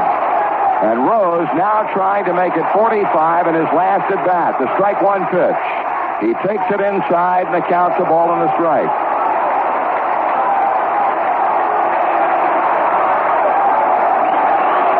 Rose leveling the bat. Garber sights a sign. He pitches, and Rose takes it low and inside again. Ball 2. 2-1. And the crowd standing everywhere in all sectors of the ballpark, not happy about Garber's inability to throw strikes. He works to the plate. Rose swings and fouls this one off. And the count is even at 2 balls and 2 strikes. In big letters out on the message board in left center field, 4 letters spelling out Pete. Rose climbs back in the batter's box as Garber goes to the rosin bag. 2 balls, 2 strikes. Garber shakes off the catcher, Nolan. Still looking for the sign. Now the pitch to Rose. Pete swings and misses. He struck out. And that's the ball game. Pete Rose has his hitting streak stopped at 44 games in a row as Garber struck him out on a 2-2 fastball away. And the final score tonight here in Atlanta, the Braves defeat the Reds 16-4. We'll be back in just a moment. Goldenrod Dairy Milk, the refresher for today's kind of living. How much better can a good thing If you're on the go, if lunch means hasty sandwiches and hurried shopping, if the days seem too short for your needs yet too long for your nerves, if even taking it easy wears you out, then take a hint. Make Goldenrod milk a regular part of your meal times as well as snack time and see what a big difference it'll make. How much better can a good thing be? Goldenrod milk does things for you no other single food can. It provides high-quality proteins your body needs regularly. How much better can a good thing be? Goldenrod milk and dairy products are your best source of calcium. In fact, Goldenrod milk contains most of the vitamins known to man. So the next time you sit down to a meal, make sure it includes a nice cold glass of Goldenrod milk. How much better can a good thing be? Remember, if you haven't had a glass of Goldenrod milk today, maybe you haven't had enough to eat. Well, the Atlanta Braves rolled to a 16-4 victory over the Cincinnati Reds tonight as the Reds had their winning streak snapped at 4 games. And, of course, all the drama came down to the final at-bat for number 14, Pete Rose. The game by that time was never in any doubt at all. Atlanta leading by 12 runs. Garber had struck out Junior Kennedy and Vic Corral for the first 2 outs in the night. And Rose came up one more time, tried to extend his hitting streak to 45 games in a row. Garber went 2-2 on Pete before striking him out swinging on what looked to be a fastball away. The totals tonight, Atlanta had 16 runs, 21 hits, 1 error, 6 left. The Reds had 4 runs, 7 hits, 3 errors, and 6 stranded also. Larry McWilliams went 5 to record his 3rd consecutive victory without defeat. And the loss was pinned on reliever Pedro Bourbon. His record is now 5-2. Game number 3 and the final game of the series coming up tomorrow night. We'll be back with more in just a moment. The time is right, that feeling's coming through. Real deal lovers know only one deal will do. Stroll for the real deal lover, stroll. Tastes like no other. Stroll for the real deal lover. Everyone knows it's the real lover's deal. Family brew over 200 years. Real deal lovers, baby, go out of their way for a stroll. Hey, hey, stroll for the real deal lover, stroll. Tastes like no other. Stroll for the real deal lover. From one real lover to another. Stroll. The Stroll Brewery Company, Detroit, Michigan.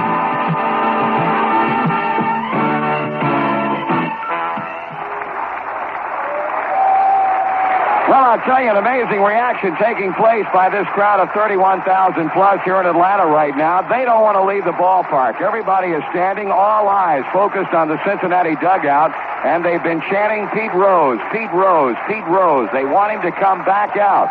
The fans here are simply not leaving and apparently don't want to leave until Rose comes back out of the Cincinnati clubhouse and emerges back onto the field for these fans here in Atlanta to recognize a great ball player one more time.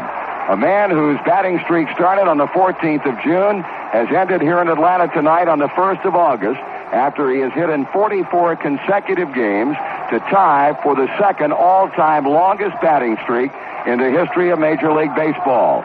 He was shooting for that lofty 56-gamer of Joe DiMaggio's back in 1941, but tonight, after walking and scoring in the first inning, Pete lined to the mound, grounded to short, and lined to third in the 7th inning into a double play before coming up with 2 outs in the ninth, and Gene Garber struck him out swinging.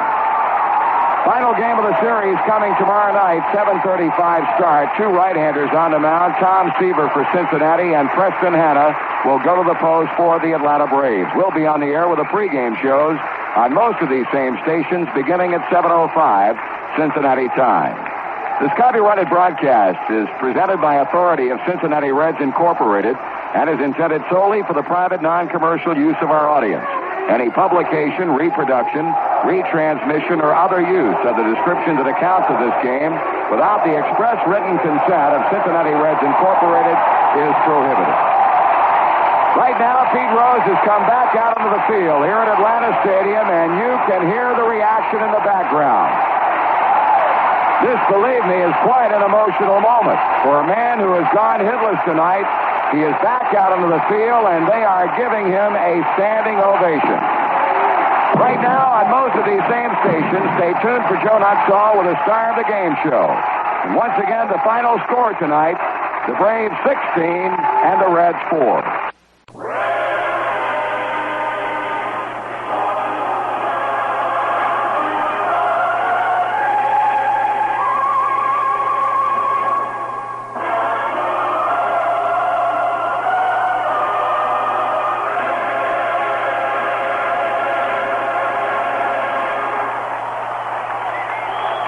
Going over the San Diego batting order, it's Richards in left field, Smith at shortstop, and Thomas at third base.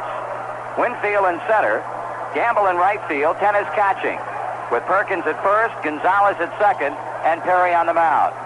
For Cincinnati, Pete Rose will lead off and play third base. In right field, batting second, Ken Griffey. First baseman Danny Dreesen will hit third. Batting fourth, the left fielder George Foster. Johnny Bench will catch and hit number 5. In the sixth spot, in center field, Cesar Geronimo. Junior Kennedy will play second base and bat 7th. Hitting 8th at shortstop, Rick Auerbach. And batting 9th, the Cincinnati pitcher, right-hander Paul Mosco. Once more for the Reds, it's Rose at third, Griffey in right field, and Dreesen at first base. Foster in left, Bench catching, Geronimo in center. With Kennedy at second, Auerbach at short, and Mosco on the mound. Joe, an interesting weekend of baseball about to unfold. San Diego red hot. Well, Marty, I'm sure that the folks in San Diego are extremely happy over what's going on for their ball club. We met Ray Kroc just a few minutes ago, and I'm sure Ray is very happy with them. And tell you, we're really happy for Roger Craig, because I think Roger is one of the finest people I've ever met in the game, and you hate to say you'd like to sweep him, but I'll have to say it. But we have to win the first one. Well, we're ready to go. Paul Mosco sends in a fastball to leadoff batter Gene Richards, and it's in for a called strike, and this game is underway. Richards batting at 300. He's a left-handed batter with good speed, and that's a breaking ball that stays low as the count evens at 1 ball and 1 strike. Richards, Smith, and Thomas, the first 3 batters up for the Padres. Mosco seeking his 3rd victory of the season tonight. His 1-1 pitch is swung on and missed. And boy, I'll tell you, Paul has thrown 2 good fastballs among the first 3 pitches here to speedy Gene Richards. Outfield playing straight away. Here's the kick and the pitch, and Richards takes it low as the count draws level at 2 balls and 2 strikes.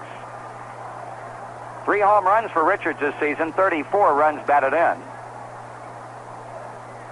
And the 2-2 pitch on the way, and that is a breaking ball that just missed for ball 3. So close, in fact, that Richards had an idea of going after it and was able to check his swing in time. Paul working quickly here to the San Diego leadoff batter. The payoff pitch is coming, and that is fouled back onto the screen. 9 consecutive wins. This San Diego team comes off of a 3-game sweep, all by 1 run, in their home ballpark against the L.A. Dodgers in a series completed Wednesday night. Since the 22nd of June, they have won 27 and lost only 15. Here's another foul out of play. And, of course, the Reds will be going into San Diego next week, beginning Thursday after this homestand comes to a close. It'll be 4 games in San Diego, and they are 17 out of their last 21 at San Diego Stadium. 3-2 pitch again. Swung on and fouled back once again, and Gene Richards hanging right in there with Paul Mosco on a holding 3-ball and 2-strike count. Good crowd at Riverfront tonight, and, well, it should be when you consider the kind of ball the Padres are playing and the kind of baseball that Cincinnati has been playing. Once again, the payoff pitch, and that's ball 4 high, so Gene Richards fouled enough pitches off, and finally Mosco throws it up and out of the strike zone. That'll bring up the shortstop, Ozzie Smith. This copyrighted broadcast is presented by authority of Cincinnati Reds Incorporated and is intended solely for the private non-commercial use of our audience. Any publication, reproduction, retransmission, or other use of the descriptions and accounts of this game without the express written consent of Cincinnati Reds Incorporated is prohibited. The announcers on this broadcast are employed by the Cincinnati Reds Incorporated. Mosco throws to first. Richards gets back. Ozzie Smith, the fine young San Diego shortstop, is in now, and the pitch is taken low for a ball as Richards bluffed to move down to second base, bringing Johnny Bench quickly out of his crouch, and John had ideas of throwing down that way, but Gene puts on the brakes and goes back to first. Smith hitting .270, no homers and 13 RBIs, a candidate for Rookie of the Year honors in the National League this season. Rose plays him very shallow at third base, another throw to first. Richards has stolen 29 bases in 42 attempts this season. Paul with a pause at the belt. The runner goes. The pitch is swung on, grounded at first. Dreesen steps on first for the put out. No play at second. So Ozzie Smith out 3 unassisted as Richards moves to second base, and the one-out batter will be third baseman Darryl Thomas. Defensively for the Reds tonight, we've got Dreesen at first, Kennedy at second, Auerbach at shortstop, and Rose at third base. Foster in left field, Geronimo in center, and Griffey in right. Johnny Bench and Paul Mosco, the Cincinnati battery. If you're wondering about the whereabouts of Davey Concepcion, he's got a respiratory infection and a high fever today. Is home resting, is not even in uniform tonight after seeing a doctor earlier today. Now Darryl Thomas waiting, and the pitch is low and inside, ball 1. Of course, Joe Morgan continues to be out of the lineup, so the Reds going with a somewhat patched-up lineup for the opening game of this series tonight in hopes that maybe Davey will be feeling well enough to get back in the lineup tomorrow night, and hopefully Joe Morgan will be back also. The 1-0 pitch, again in on the left-handed batting Thomas, ball 2, 2-0.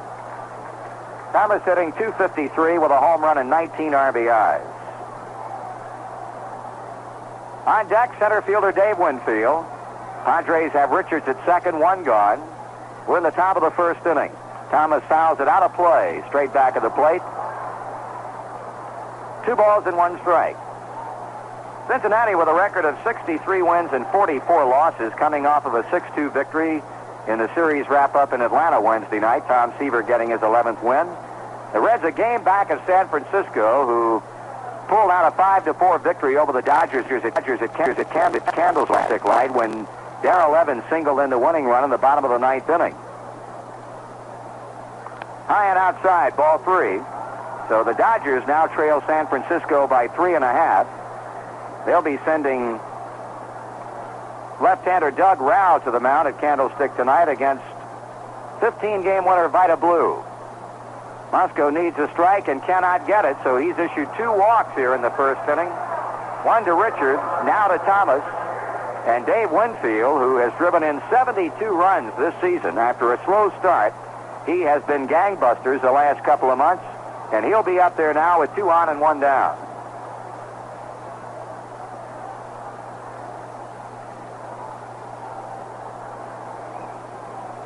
Winfield at .294 batting average. He's hit 18 home runs.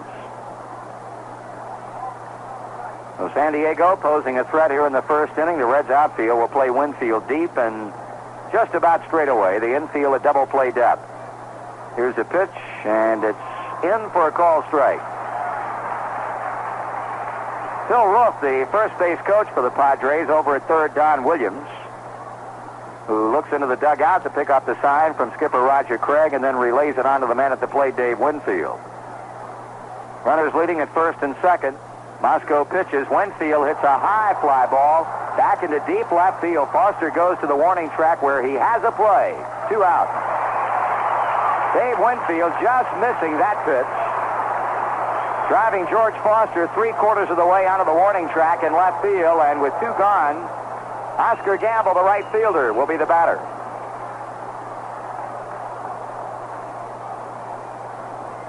Gamble batting .294, and before he takes a look at a Mosco pitch, pitching coach Larry Shepard is on his way to the mound.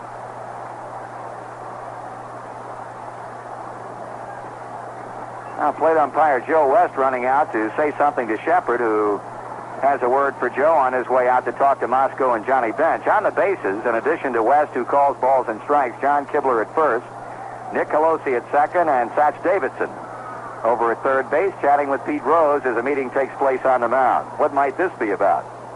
Marty, I think really when, a lot of times we've talked about this, about a pitcher feeling so good that the ball feels so good that I think Shep's just kind of reminding Paul now, hey, you got by with something there with Winfield. Now, let's not let it happen again. Simply because you feel so good, you try to do things that, are uncommon for you.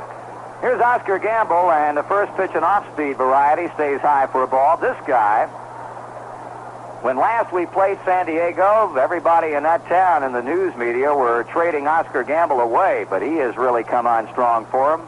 Ball 2, 2-0. Hitting .294 with 7 homers and 38 runs batted in. Richards out at second. Thomas at first. 2 out. San Diego now hoping for a base hit here from Gamble in this situation, and Moscow needs a strike against him as he checks and deals, and that's ball 3. Well, Paul having definite control trouble here in the first inning.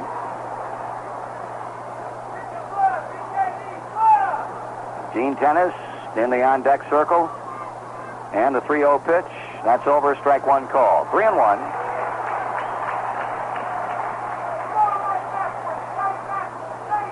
Gamble, for the most part, a dead pull hitter, and they are shading him that way toward right field. Moscow back with a pitch. Gamble swings and fouls it off third base, and that'll be well back out in the seat. So with a full count, the runners will be moving. 2 guys with better than average speed. Richards at second, Thomas at first. And a 3-2 count on number 17, Oscar Gamble. Johnny Bench hanging the sign. Moscow now straddles the pitching rubber. Back on top again and looking. Here's a payoff pitch. That is ball 4, just low, and that loads him up. I think Moscow might have wanted that pitch. But it goes as ball 4. The bases are loaded now, and Gene Tennis will step in.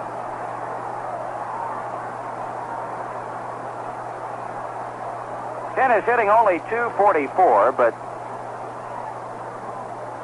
he has driven in some key runs in this recent San Diego surge. Homered 12 times and has knocked in 39 runs. And Moscow has nowhere to put him. Tennis, a right-handed batter. The pitch to him is swung on and fouled straight back and out of play.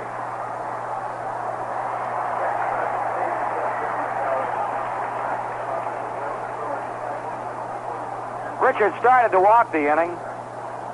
Smith grounded out to first with Richards going to second, and the walk to Thomas. Winfield a fly to deep left, and Moscow losing Gamble on a 3-2 pitch to load him up. 1 strike to count on Gene Tennis, a pitch on the way, and that is low, ball 1, 1-1. Paul coming off of one of his finest efforts of the season, his last time out against the Philadelphia Phillies, going into the 9th inning before being relieved and picked up the win. Here's another foul out of play. So Paul out in front, 1 ball and 2 strikes. In that game, he allowed 8 hits and 3 runs. I'll make that 8 innings, 6 hits and 2 runs, 1 of them earned, in a victory 6-2 over the Philadelphia Phillies last Saturday.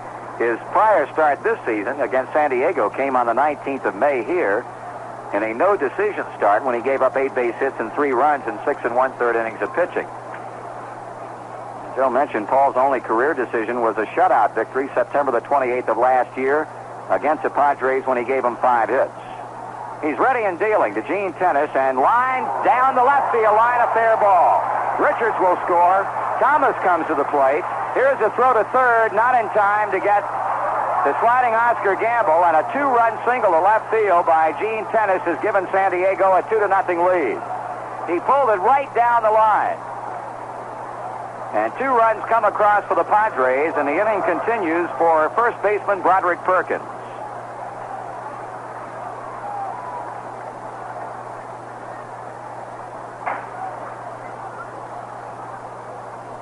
Perkins, a young man who joined the club since last we saw the Padres. He was batting .290 at Hawaii, the San Diego AAA Farm Club, upon his call-up, batting only .202 with a home run and 9 RBIs, another left-handed batter. So San Diego has made Moscow pay for 2 of the 3 walks he's given up.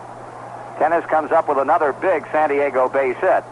He's on at first now with Gamble at third and Moscow to Perkins. Strike 1 call.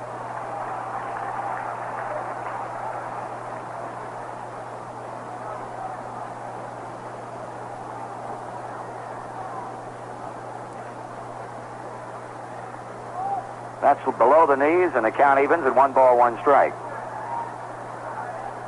Well, the Chicago Cubs hot. They reeled off their 4th straight win today, a 6-4 victory over Montreal. Rick Rushell, the winner. Mike Garman, the losing pitcher. Dave Kingman had a home run. Here's a line drive to left. Foster will get it on the run. That's all for San Diego, but they come out of the gate smoking with 2 runs on 1 base hit. 2 men left on, and after a half inning, the Padres 2, and the Reds are coming to bat. Whether the sun is blazing high in the sky or keeping a low profile this summer, one thing is almost sure. It's going to be hot. So probably the 2 most important words you'll hear all summer are cool it. That's right. Crawford Nichols Heating and Cooling wants to cool it for you this summer with Lennox Home Air Conditioning.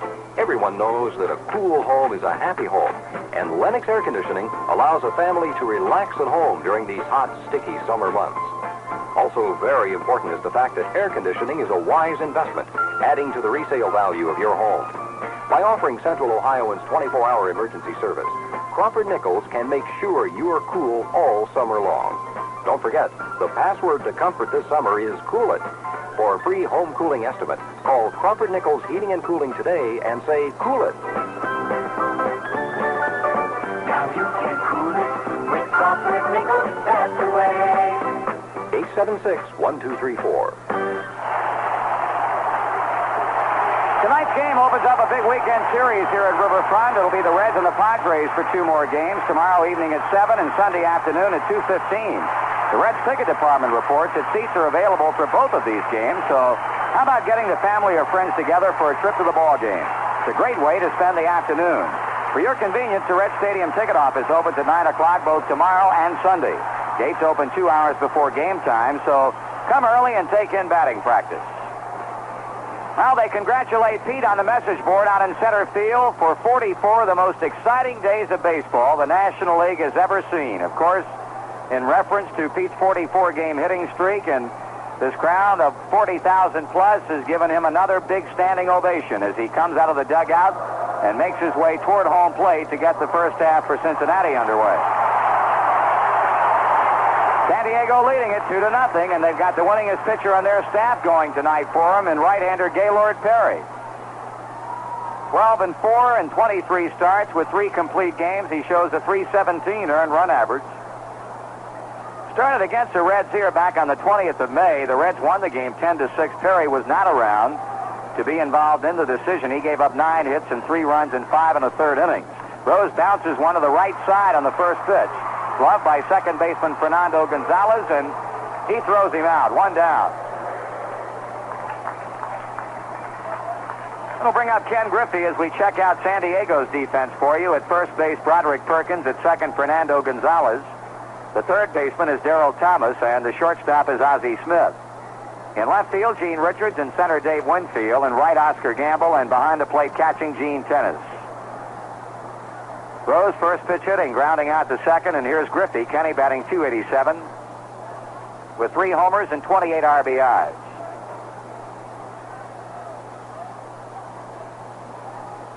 Crafty old veteran Gaylord Perry having a big year. First pitch is a breaking ball, high for ball 1.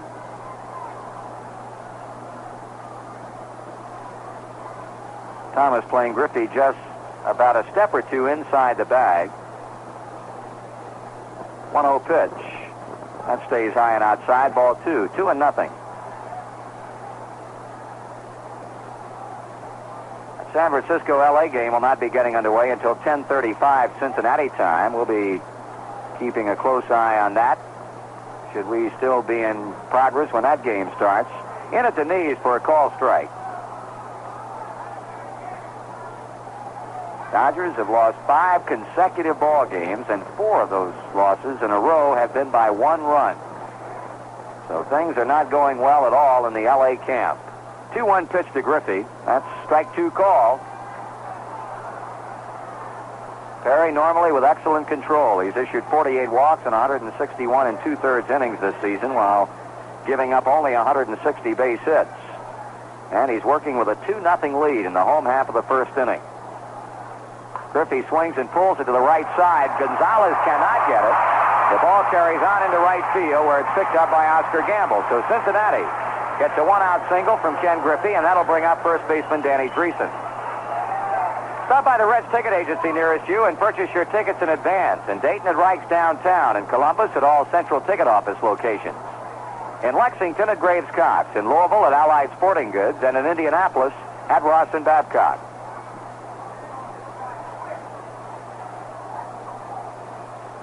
Danny Dreesen batting .278, still involved in a fairly lengthy batting slump that has seen his batting average go from over 300 down to its present level. 13 home runs and 58 RBIs. Griffey will draw a throw from Perry as Kenny scampers back into the bag.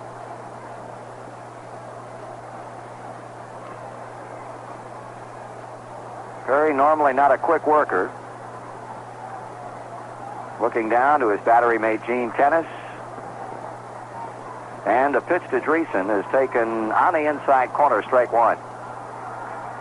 Two clubs have played 7 times this season, and the Reds have won 5 of them, including 4 straight here at Riverfront Stadium. That was before the Padres put it all together. In fact, it's been 2 months since these two clubs have hooked up. Griffey at first, 1 out. Here's a foul back by Danny that puts him in a 2-strike hole. No balls and 2 strikes with George Foster coming up next. Other National League games, a big doubleheader kicking off a 5-game weekend at Three River Stadium in Pittsburgh tonight. A doubleheader tonight, single game tomorrow, twin bill on Sunday. 2-0 Phillies at the end of 6 in game number 1. Perry getting ready, now turns and throws to first base again. New York playing at St. Louis. The Cardinals have lost 6 straight. The Astros have won 8 of 9. They're in Atlanta. Lemon Jello against Necro. And as we mentioned, the Cubs beat Montreal today 6-4. Now the 2-strike pitch. Dreesen swings, ground ball second. Gonzalez turns, throws back to Smith. Quick throw to first, double play, and that's the inning. 4-6-3. For Cincinnati, no runs, 1 hit, no errors, and nobody left on. We've completed 1, and San Diego leads it 2-0. Well, we loaded up the dogs in the pickup truck, heading out hunting and hoping for luck. Raring to go where the country's good as new. We'd hunt for a spell and then settle down, take it easy and gather round, pass a Red Fox chewing tobacco and have a chew. Later on, when we's all done in, we build a fire, let the story spin, open up another pouch and had another chew.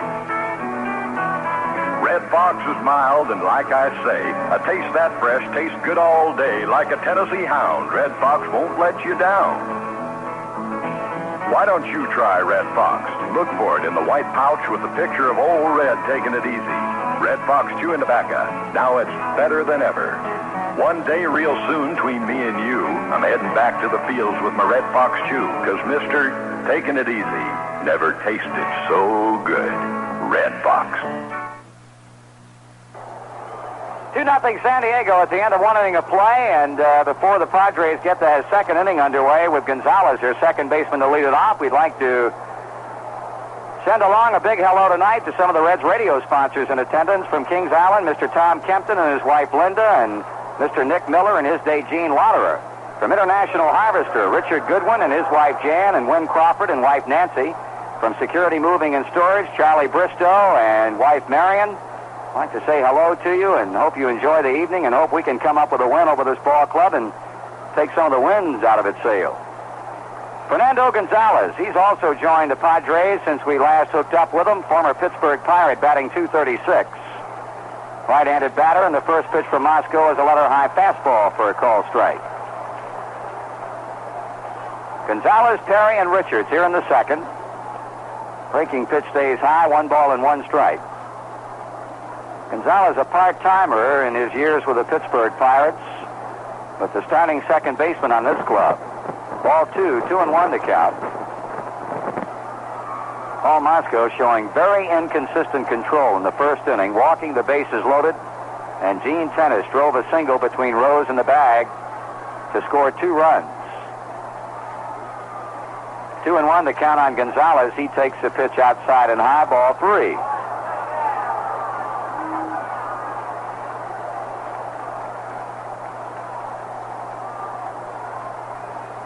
Paul working from behind, comes in with the next delivery, and that's fouled back and just off to our left, bouncing off the facing of the press box and going downstairs. 3-2.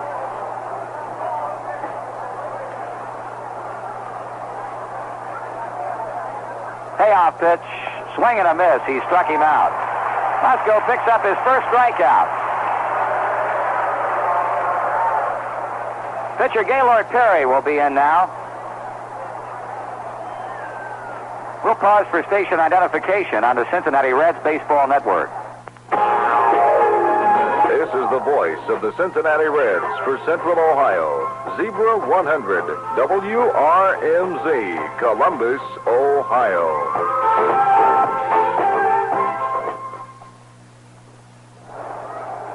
Gaylord Perry, the one-out batter. Musco missing low for a ball to him.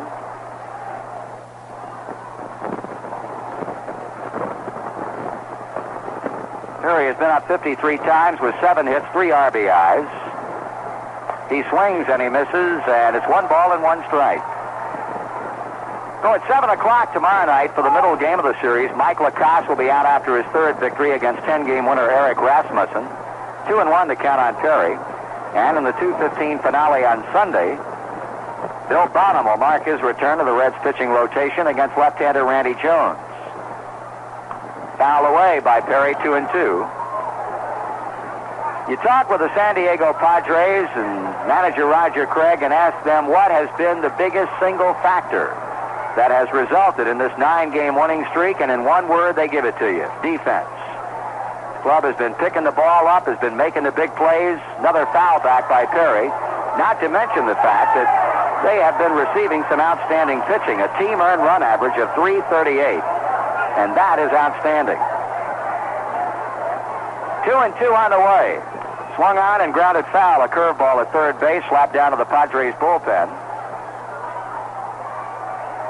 Reading a quote from Steve Garvey about the Padre 3-game sweep.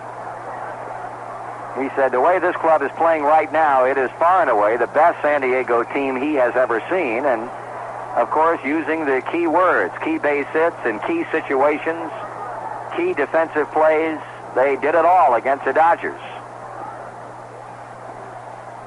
2-2, swing and a miss. Back-to-back strikeouts for Paul. And he'll go to work on leadoff batter Gene Richards. Richards walked and scored in the first. Sparky Anderson will be at the Reds 580 gift shop tomorrow afternoon from 1 until 3 to sign copies of his book, The Main Spark. Stop by and pick up your copy and get it personally autographed by Reds manager Sparky Anderson tomorrow. Richards takes a curve. That's a strike. Beautiful night for baseball in Cincinnati. Boy, did we have some kind of nice day here. Here's a high pop-up back in shallow left center.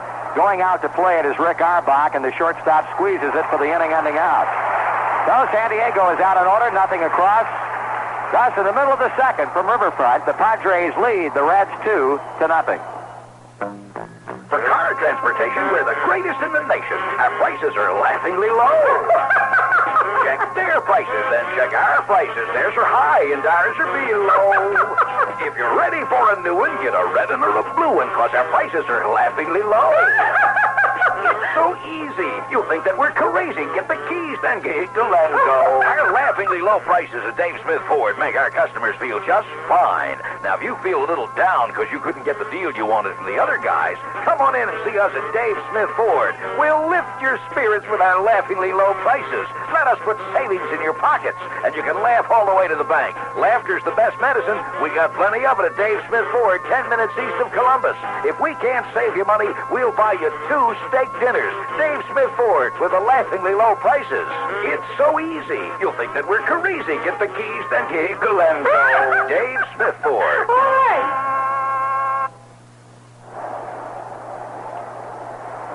Going to be at Riverfront Stadium this weekend. How about stopping by the Reds official 580 gift shop while you're in Cincinnati? Collector souvenirs like the Team of the 70s glasses, the Pete Rose 3,000th hit poster, and dozens of other things make great keepsakes or gifts for that Reds fan back home. 580 is open tomorrow up until game time and Sunday from 9 until 6. So you can stop by before or after the ball game. George Foster will lead it off in the bottom of the second, followed by Johnny Bench and then Cesar Geronimo. Perry in the first inning giving up a one-out hit to Ken Griffey, but then got Danny Dreesen to hit the ball on the ground at Fernando Gonzalez, and the second baseman started the 4-6-3 inning-ending double play. Foster also slumping at the plate lately. He did not have a good series at all in Atlanta, coming up with only one base hit the entire series, and that was a single on Wednesday night. George batting .295 with 25 home runs and a league-leading total of 81 runs batted in. At San Diego pitching very well this season. 25 trips, 11 hits, a couple of home runs, and 7 runs knocked in. Perry pitches, and Foster takes it outside.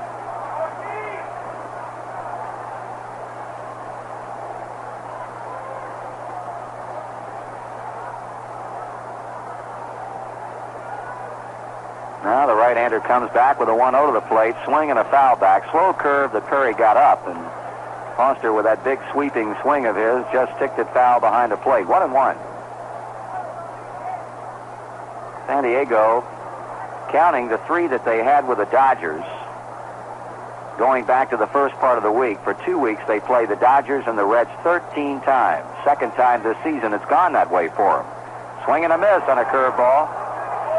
After this series, they will be flying to Los Angeles for games Monday, Tuesday, and Wednesday night, and then return home to meet the Reds beginning on Thursday. That'll be the first of 4. And it'll be the first stop in a 3-city 11-game road trip for Cincinnati. 2 balls and 2 strikes. We'll be in San Diego for 4, Pittsburgh for 3, and Chicago for 4. 2-2 on Foster. Johnny Bench swinging a bat in the on-deck circle as Tennis hangs a sign and Perry throws a break-even pitch. Strike 3 swinging. Got him with a curveball.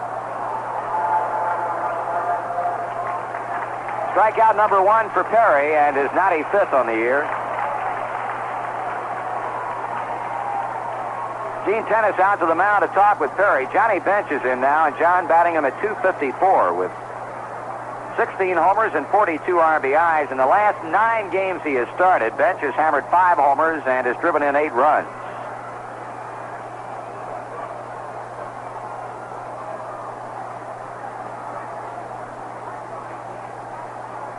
Perry goes to the rosin bag.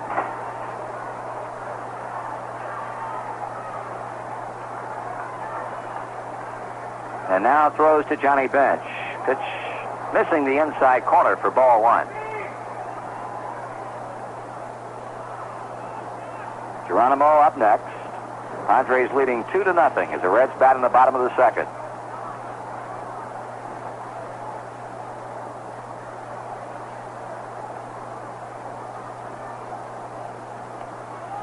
That's ball 2. 2 balls and no strikes.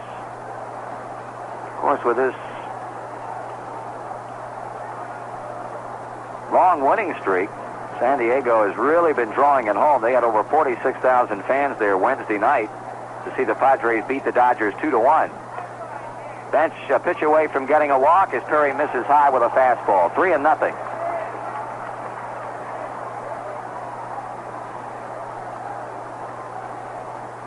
On the year, the Padres have drawn 1,147,913 fans for their 51 home dates. Bench gets a green light, fouls it back. They've been averaging now 22,508. And the club is ahead of last season's pace by 105,408. A direct correlation between winning and good attendance, with the exception in years past of the Oakland A's. 3-1 on Johnny Bench.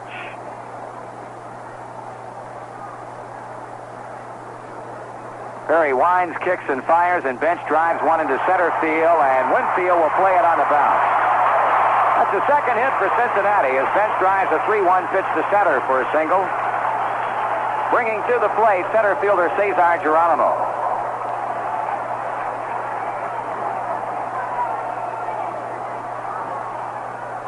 Geronimo batting .240, 5 homers, 25 RBIs.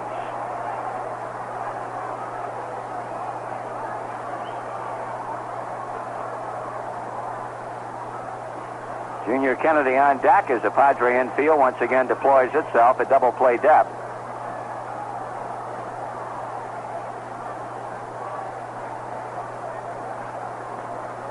Cesar waiting, swings, and grounds it foul at first base. Reds are 19 over 500 for the second time this season. That's in most games they have been over 500, so a win tonight would put them 20 over. And of course,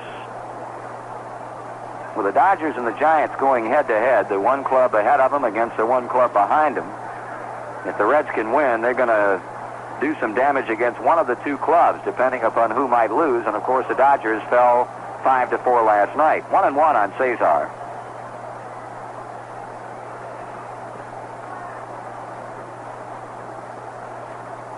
Bench leading at first base. Perkins playing off the bag and behind the runner. Here's a swing and a high fly ball hit back into right center field. Room to play for Dave Winfield, and he makes a catch for out number 2.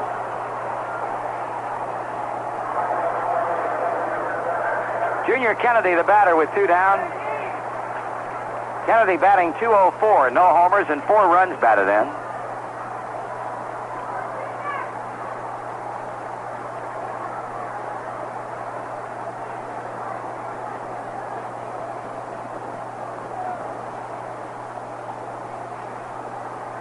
Perry continuing to work very slowly.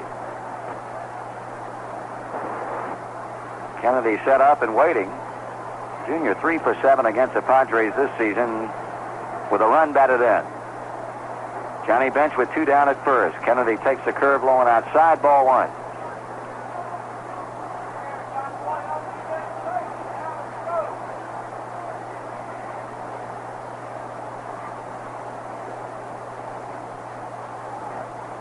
One ball and no strikes.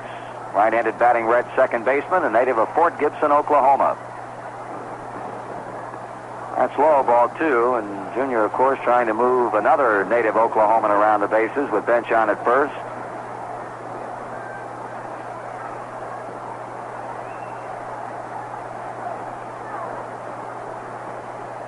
Perry looking around, now redirects his attentions back toward the plate. Pitching.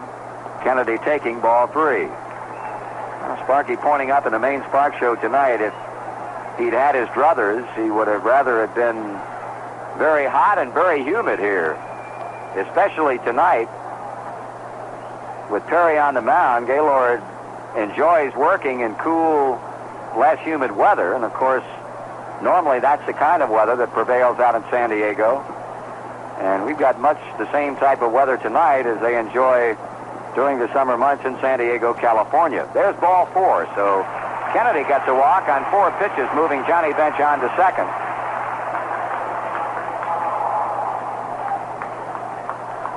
Rick Auerbach with 2 men out and 2 men on. Rick getting a rare start due to the respiratory infection that has struck down Davey Concepcion. Rick batting .167 with 2 home runs. And each of them have come against a heavyweight, one against Vita Blue and the Giants and another against the Dodgers here. That's ball 1. After Foster struck out, Bench single. Geronimo fly to deep center, and Kennedy has drawn a walk. Darrell Thomas running in from third base to talk with his pitcher. Paul Moscow was on deck, now goes back into the dugout for a brief word with Sparky Anderson and back onto the on-deck circle. Bench at second, Kennedy at first. Auerbach waiting on Perry in the 1-0 pitch, and here it is. Swung on and bounced to shortstop. Ozzie Smith plays it, goes to second base for the force out, and that's all for Cincinnati in the second. No runs, 1 hit. 2 men left on, and through 2 complete. The Padres 2, and the Reds nothing. The time is right, that feeling's coming through. Real beer lovers know only one beer will do. Stroll, for the real beer lovers, stroll. Tastes like no other. Stroll for the real beer lover. Everyone knows it's the beer lover's beer. Family brew for over 200 years.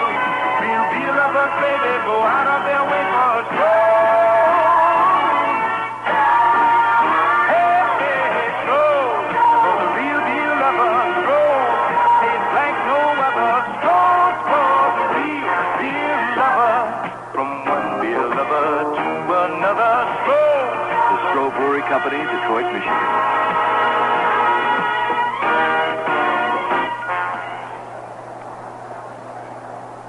Here at Riverfront Stadium, the third inning about to unfold, and it will unfold with shortstop Ozzie Smith leading it off against Paul Moscow. And here to call the play-by-play for you, Joe Nuxall.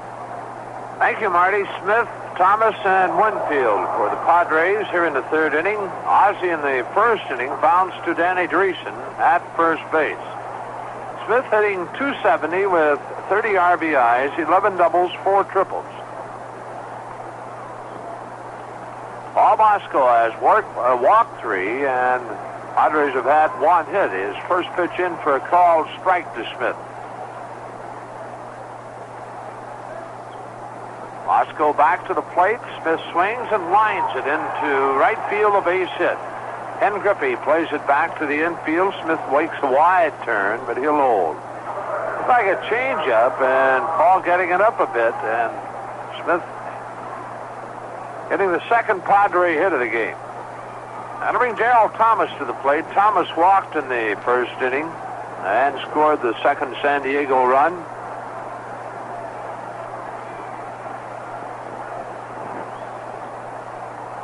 Dave Winfield on deck. Padres leading 2-0.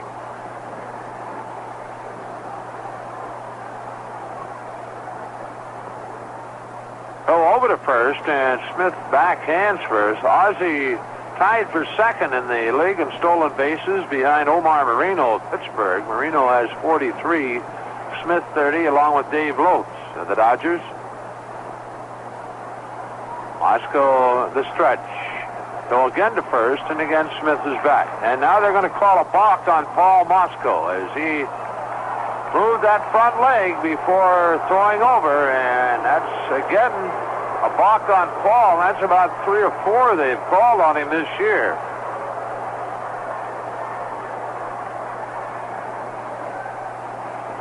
Ozzie Smith now at second base on the balk. And Moscow has not made a pitch to Darrell Thomas as yet. Paul sets and delivers. Thomas swings, fly ball into right center field. Ken Griffey over, tagging is Smith. Griffey has it. Smith on his way and bluffs as a strong throw from Ken Griffey is cut off by Rick Auerbach. Kenny, a good strong throw to Auerbach, an easy cutoff for Rick. 1 out, and Dave Winfield, the batter. Winfield just missed in the first inning, hitting his 19th home run of the year. He got under one, and Foster caught on the warning track a mile high.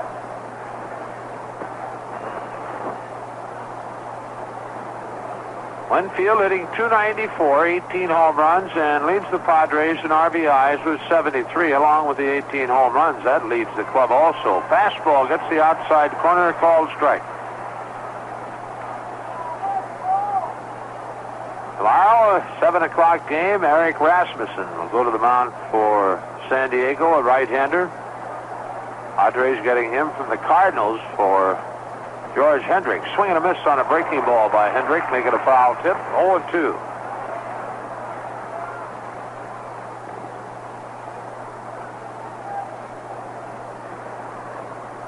Winfield away from the plate. Now back in. Ozzie Smith down at second. The outfield shading Winfield just a few steps around to the left. Give him a little room in right center. Ball ready, and the 0-2. Fastball outside. 1 ball, 2 strikes. Paul has struck out 2. He got Gonzalez and Perry in the second inning. 3 walks, all coming in the first, and 1-2 pitch swung on, ground ball. Kennedy gets it, and throwing to Dreesen, got him. Fine play by Junior Kennedy, way off to his left, reached as far as he could, stayed on his feet, threw, and got the diving Winfield as Winfield went headlong into first base, and a fine play by Junior Kennedy to retire him as Ozzie Smith moves on to third base. 2 away, and Oscar Gamble, the batter. Oscar walked in the first inning to load him for Gene Tennis. And of course, Tennis with a single along the left field line to drive in the 2 San Diego runs.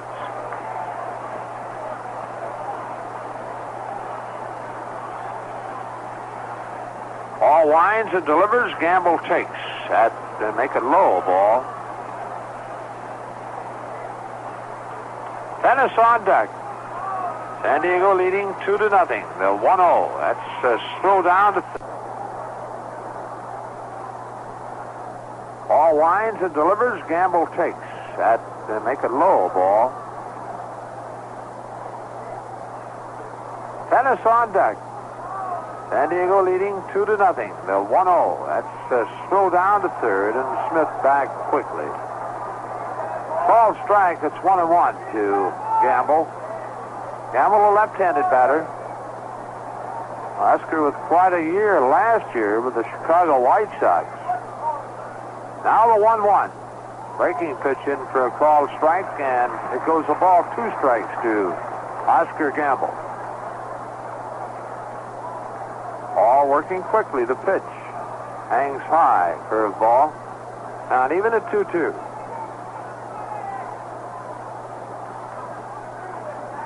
Smith down the line to third. And the 2-2 delivery. Going inside. Fastball, full count.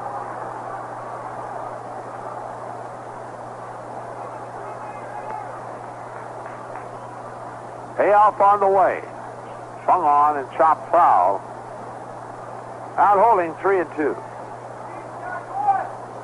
Down at Atlanta, Jeff Burrows, a 3-run homer in the first inning. The Braves leading 3-0 after 1. Again, the 3-2 pitch. Way high fastball, and that is the 4th walk issued by Paul Mosco. And the second time he has walked Oscar Gamble. So Gamble at first, Smith at third, 2 away, and Gene Tennis the batter. Gene, 2-run single in the first inning gives him 41 RBIs on the year.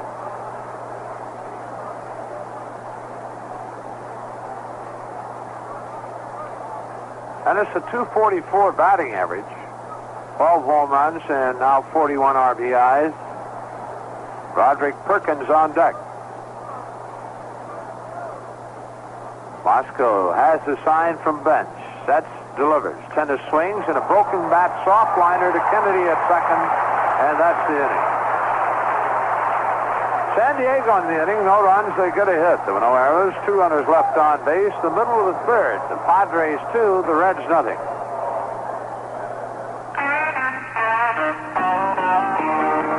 There's a big M sign around the corner, down the road and up the street. And there's a friend of mine around that corner, someone you all know and someone you'll be glad to meet. Somewhere near where you live, there's a big M sign that tells you this is someplace different. This is the working home of your marathon man.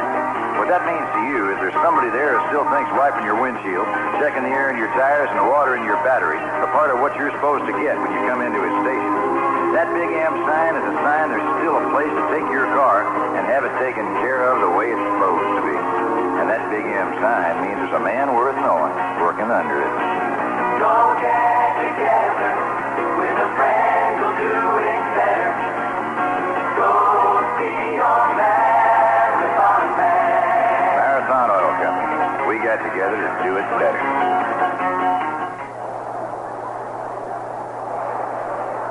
For the Reds in the third, it'll be Paul Mosco to lead it off, and then Pete Rose and Ken Griffey. Paul hitting 185. He's hit a home run, has driven in 4, and also has a double.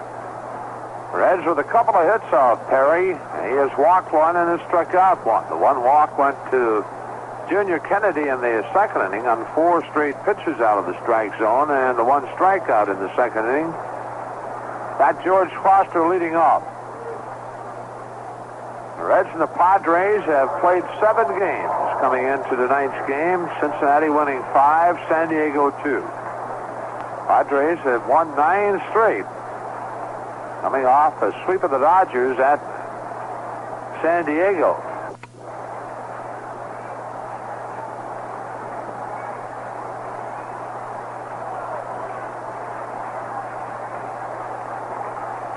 Gaylord Perry looking for his 13th win of the year. At the moment leads 2-0. Delivers to Moscow outside ball one. Yeah, looks like Joe West is really squeezing both pitches to this point. Perry several times has questioned West's call, as has Moscow, the pitch. That's outside, and it's 2 balls, no strikes.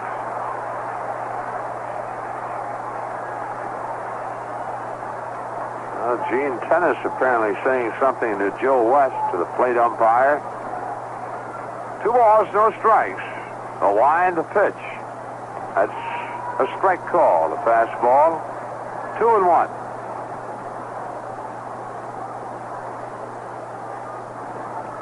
Very comfortable evening here at Riverfront. Outfield straight away to Moscow, the pitch.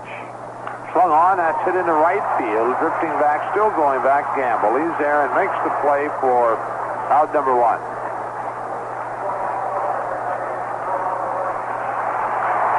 One down, and Pete Rose, the batter. Pete, in the first inning, bounced to Gonzalez at second base.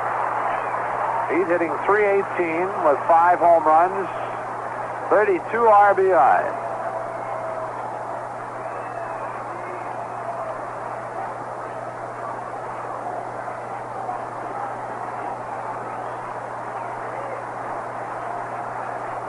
Perry winds, delivers, Rose. Looks at a strike.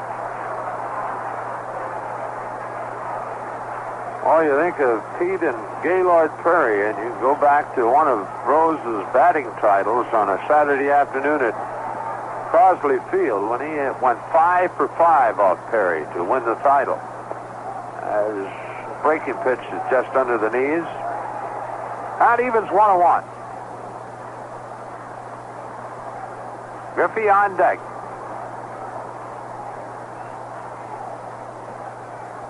Perry winds, the 1-1.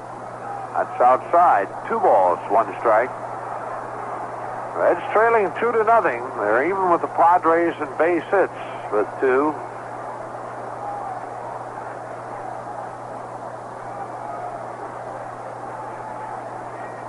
Perry into the wind, the 2-1. Curveball swung on, fly ball into left field. Waiting on it, Richardson. He has it 2 away.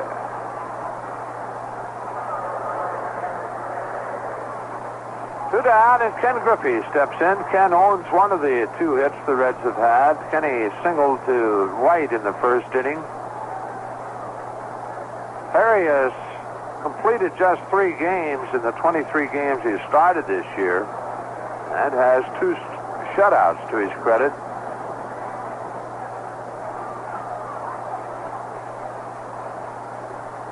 He delivers to Griffey, and Ken looks at it low, ball 1. Look at Gaylord Perry, and you look at the innings pitched, 161 coming into tonight's game, and the base hits, 160. Then you go out to the walks, and he's walked just 48 batters coming into tonight's game. Breaking ball in for a called strike. 1-1 to Griffey. Gaylord has given up just 6 home runs on the year. 1-1 to count. Perry into the wind, and the 1-1. Swung on, line drive. Ozzie Smith has it at shortstop, and that's the inning. Reds out in order for the first time in the game, nothing across, and after 3, San Diego 2, Cincinnati nothing. Imagine this. You're standing in front of a house built from only new sash windows and 1 new sash door. Now let's go inside and experience new sash quiet. The new sash quiet came from the perfect custom fit and the exclusive thermal pane with its half-inch dead air space. Reducing outside noise is only part of the new sash story, eliminating the draft, the freezing winter wind, or the boiling summer air. The outside stays out because of the perfect new sash fit. For you, this means lower fuel bills, up to 30% lower. It makes dollars and cents to replace your worn-out windows and replace them with new sash, the original replacement window. For more information, call New Sash Collect, 267-8396. Your new sash windows also tilt in for easy cleaning and for enjoying the fresh spring and fall air. Ah.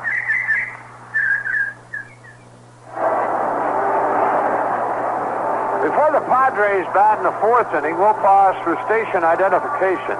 This is the Cincinnati Reds Baseball Network.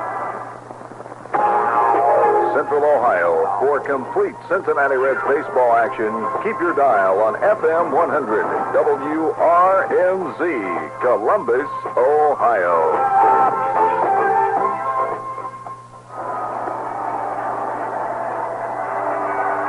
For San Diego in the fourth inning, it'll be the bottom three in the order: Perkins, Gonzalez, and Perry.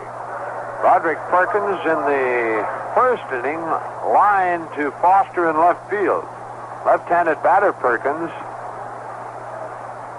202 batting average, a home run, 9 RBIs. Perkins from Pittsburgh, California.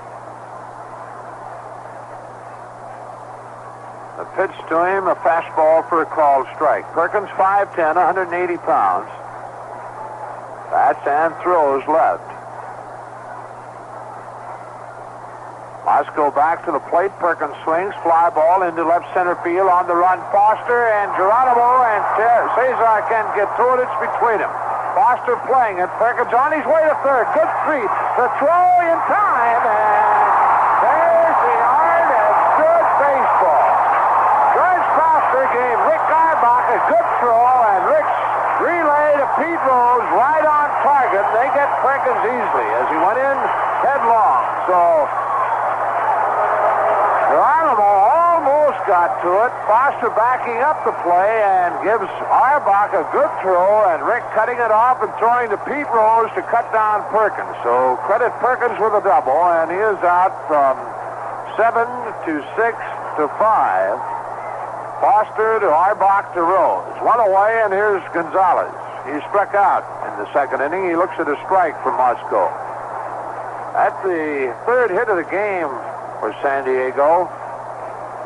All back to the plate. That's strike 2 call in the outside corner, a fastball, and quickly Paul in front 0-2 to Fernando Gonzalez.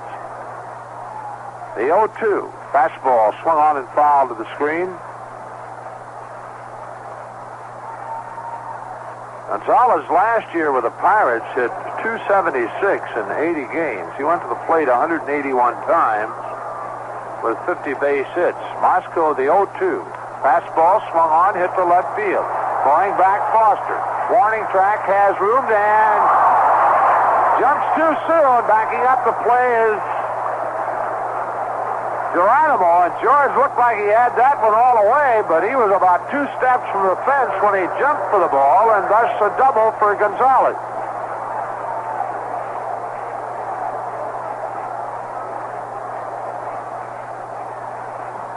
Well, back-to-back doubles here in the fourth inning, but to this point, no harm has been done because Perkins was out trying to stretch his into a triple. Gonzalez at second base is 8th double of the year. 4 hits now for San Diego. Gaylord Perry at the plate. He swings and misses a fastball. Perry struck out in the second inning.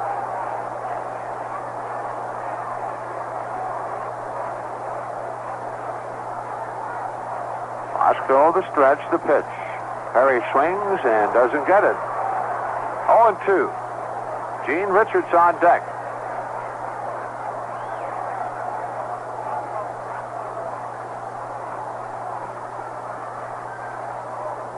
Already delivered. Swung on, that's fouled. Back and off to our right. Down holds 0-2 to Perry.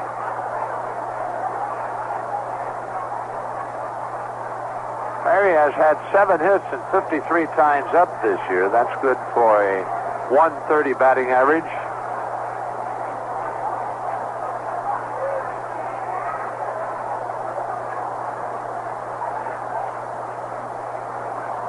Paul has the sign.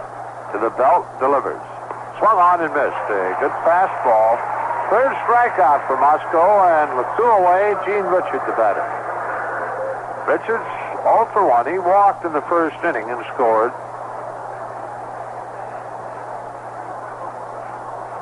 Richards, a left-handed batter.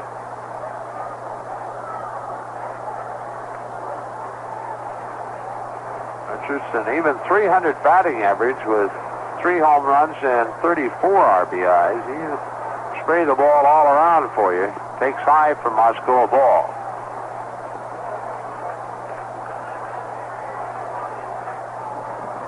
Actually, Geronimo shading Richards around to the left in center field. The 1-0.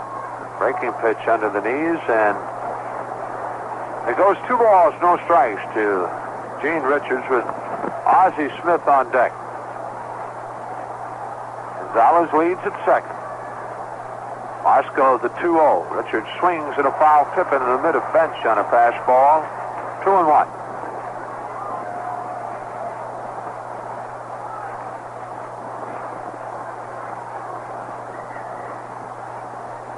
Moscow sets. Here's the pitch. Low and inside. 3 balls, 1 strike.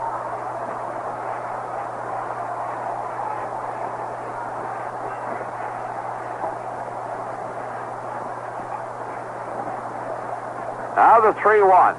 Swung on, hit the center field, and going back, Geronimo reaches above his head and one-hands it with his back to the infield. That ball hit a lot better than it looked. A good defensive play, and that's the inning. For San Diego, no runs. They get 2 hits. No errors. A runner left on base. And at the middle of the 4th, Padres 2, Reds nothing. The time is right.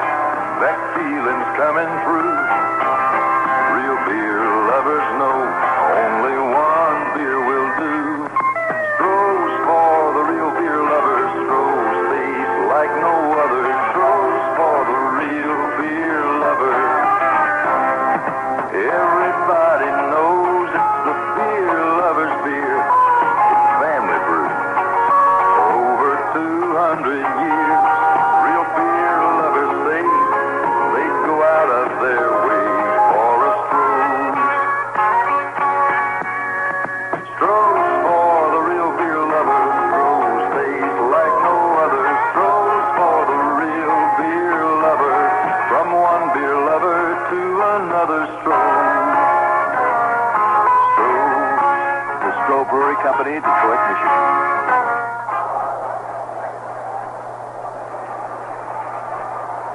The Reds in the 4th inning will send up Dreesen, Foster, and Bench. Danny ended the first inning by bouncing to a 4-6-3 double play. Now we got a message here from Jim Kent, one of the directors of Babe Ruth baseball, and informed us that the Storm Club defeated Hammond, Indiana this afternoon 5-3 in the sectional, and they will be going to the Babe Ruth World Series, which begins August the 11th. A lot of good baseball played in the tri-state area. All right, Dan Dreesen to lead it off. We need 2 to get even. Perry winds and delivers, and Dreesen looks at a strike at the knees. Dan having some hitting problems as we talked to Ted Blazewski before the game.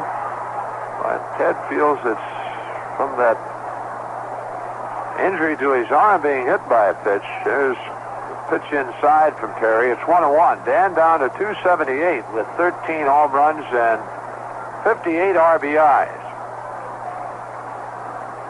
I'll feel about straight away. Reds have had a couple of hits off Perry. He has struck out 1, walked 1. The 1-1 to Dreesen, missing outside. 2-1.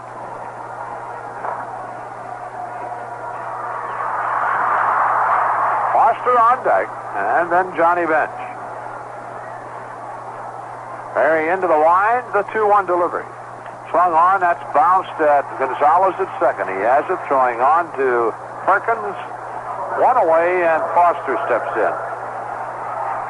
George struck out in the 2nd inning. Perry got him on a curveball away. Foster hitting .295 and still tied for the league lead in home runs with 25 and leads the league in RBIs with 81. Second to George in RBIs. Jack Clark of the Giants with 78. And Dave Winfield of the Padres with 72.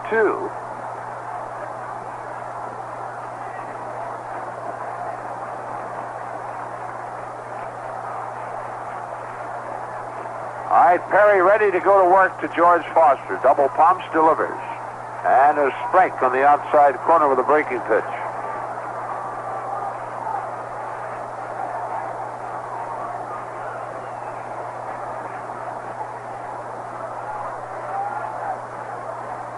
Gaylord checking with Tennis, his catcher. And the 0-1. Sidearm fastball gets the outside corner, called strike 2. Quickly, Perry in front, 0-2 to George Foster.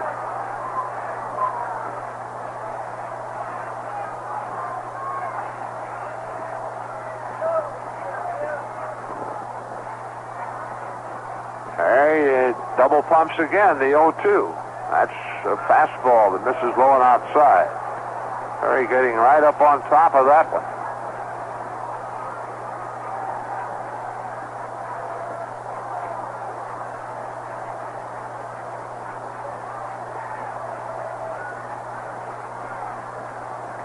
Perry has the sign, and Foster backs away from the plate. 2-0, Padres leading. One out here in the fourth for the Reds. The pitch, sidearm, slow curveball, way outside. Count evens 2-2.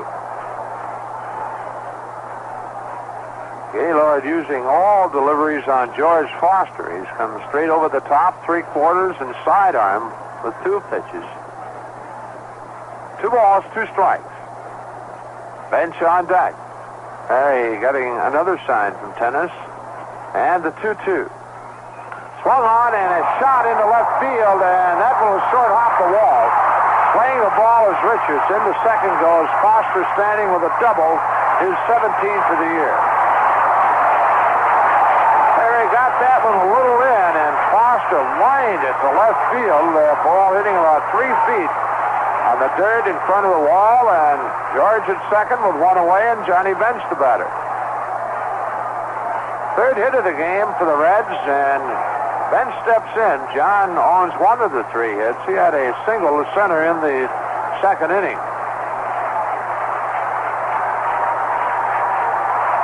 The Reds trying to get something on the board here in the fourth. Foster at second with 1 out. Perry the stretch, looks back at Foster, delivers to Bench, and that's way outside, backhanded by Gene Tennis. 1 ball, no strikes.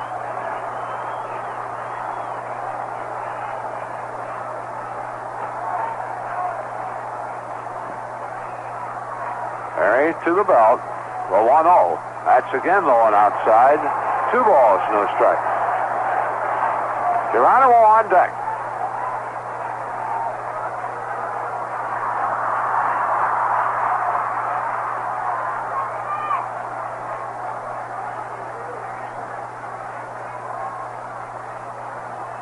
Perry sets, delivers. Bench takes, ball 3.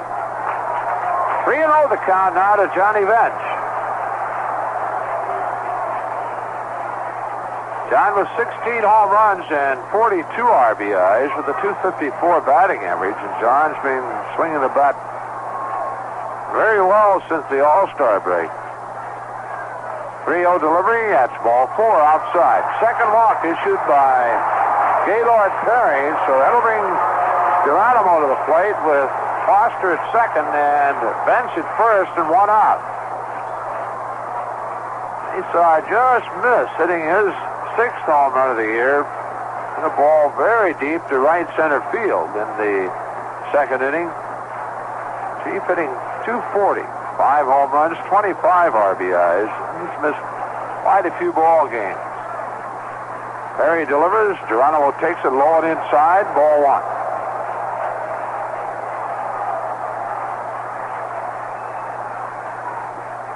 Geronimo's been in 90 of our 110 games, this being the 110th, but he's been starting, I would imagine, about 20 or so.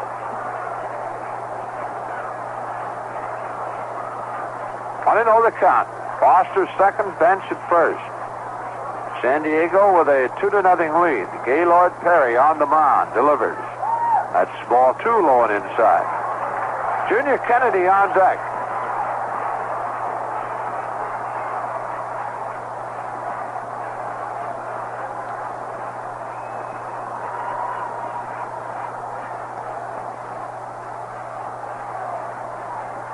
Perry to the belt. The 2-0. Swung on and missed, and the Chief trying to put us ahead with that swing. 2-1.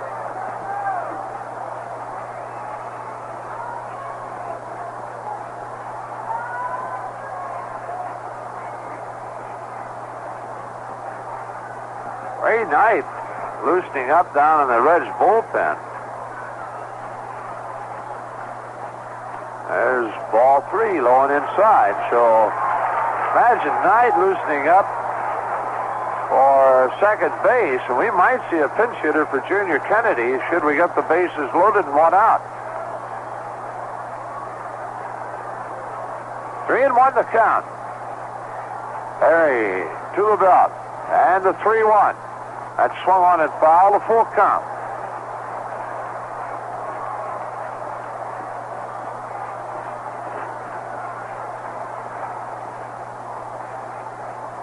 Gaylord Perry, a pitch from loading the bases for the Reds with 1 out here in the 4th inning.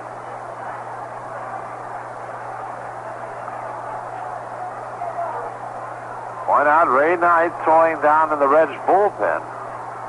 See what Spark does. We can get Geronimo on. Pitch taken high, ball 4. As Geronimo checks his swing, the bases are loaded, and Sparky calling to Junior Kennedy, and Mike Blum will go to the plate to hit for Kennedy with the bases loaded and 1 away. Well, Mike has gotten some big base hits for the Reds. Boy, we'd like to see one right here. They have some activity down in the Padre bullpen, and it's going to be Mark Lee along with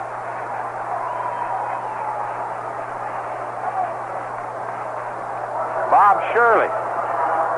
Well, Mike Blum will go to the plate to hit for Junior Kennedy. Blum hitting .289, 5 home runs, 17 RBIs with 4 doubles. Pinch hitting. Mike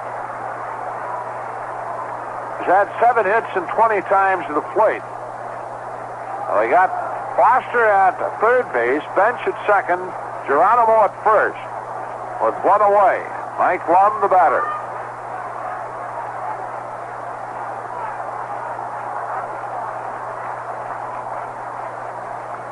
Waiting on Mike to loosen up. Mark Lee, a right-hander, and Bob Shirley, a left-hander, throwing in the San Diego bullpen. That would mean that Ray Knight will go in and play second base. Padres leading 2-0. The Reds with the bases loaded. Perry will take the windup. His pitch is outside the ball. Padre infield at double play depth. Perry has now walked 3 in the game. 2 of them coming here in the 4th inning. His 1-0 to Lum. Swung on, that's pop foul. Out of play off to the left. Count even, 1 ball, 1 strike to Mike.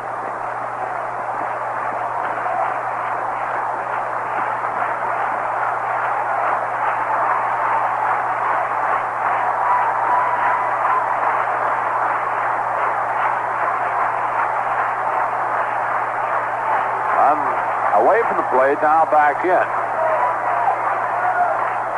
Perry, the 1-1. Blum swings, line to the right field. Wide at Gamble, tagging his Foster. Here comes the throw, and George is there as Perkins cuts the throw off. So Lem hit it right on the button, but right at Oscar Gamble in right field. The sacrifice fly for Mike Blum, and we're on the scoreboard. Bench holds at second. And that'll bring Rick Auerbach to the plate. 2 out. For Lum, that his 18th RBI of the year. And now Roger Craig, the Padre manager, going to the mound to talk with Gaylord Perry, and of course Paul Mosko on deck. I would imagine this is the discussion, but Paul swings a pretty good bat himself. Craig backs away and heads back to the Padre dugout. 2-1 game now. The Padres leading as Roger Craig heads back to the dugout, and he looks down at Darrell Thomas at third base and says, "Hey, now, don't get too deep, as this guy will butt on you."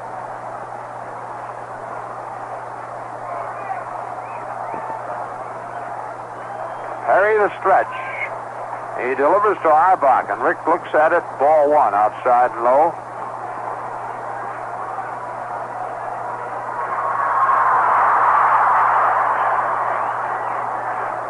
Outfield playing Arbach straight away, and Richards very shallow and left. Rick has a couple of home runs this year. The pitch to him, he looks at a strike, a fastball. 1-1. Of course, Dave Concepcion at home. Not come to the park tonight.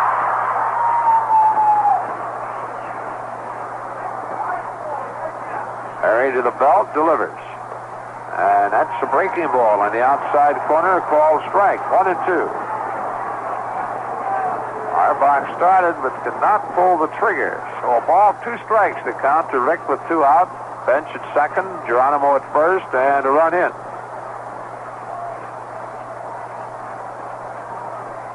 Perry sets. Steps back off the pitching rubber. And probably wants another sign from Gene Tennis. He checks in with Tennis. And the stretch, the pitch. Sidearm curve, swung on and missed. And that's the second strikeout for Gaylord Perry. The Reds in the inning, they got a run on a base hit to Benavides. 2 runners left on base.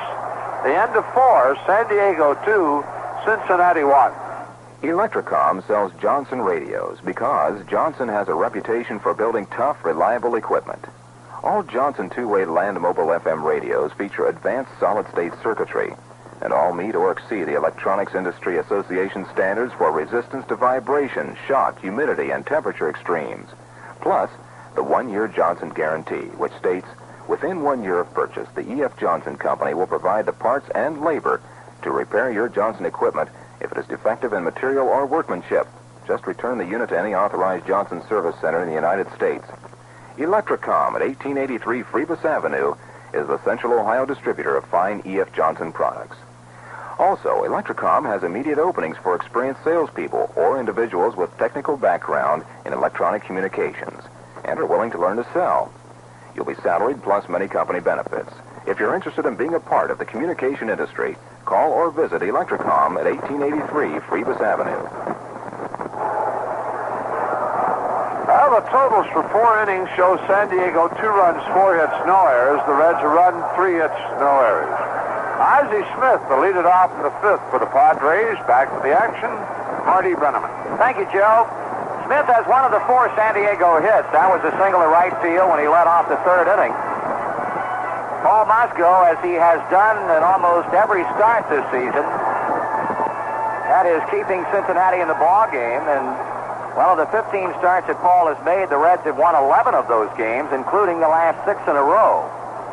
A 1-run affair, something that the Reds have specialized in winning this season. 26 times they have won 1-run games in 37 tries. Not only the best in the National League, but the best in Major League Baseball. But tonight, on the short end of a 2-1 count as we go to inning number 5. Talking with the San Diego people before the game tonight, they said Ozzie Smith put on a 3-night clinic at shortstop against the Dodgers. First pitch is high for a ball. The balls that were hit in his direction, he couldn't lay leather on. He came up with barehanded. He swings and bounces wide of first. Reason can't get it, but Knight can. Throws to Mosko on a nice play. They got the out. Good play by Ray Knight and Paul Mosko as they hook up to retire Ozzie Smith 4-1. Here's Darrell Thomas. He walked and scored in the 1st inning and then flied out to Ken Griffey in the 3rd. I'd like to send along our best tonight to Reds fans listening on WGTC in Bloomington, Indiana. WCYN in Cynthiana, Kentucky, WNVA in Norton, Virginia, and WJLS in Beckley, West Virginia. Earl Thomas, who's played every position but pitch and catch, has been at third base for now the fourth consecutive game. Here's a pitch to him, and a curve from Moscow misses low, ball one. Padres have had 4 hits. The Reds have had 3.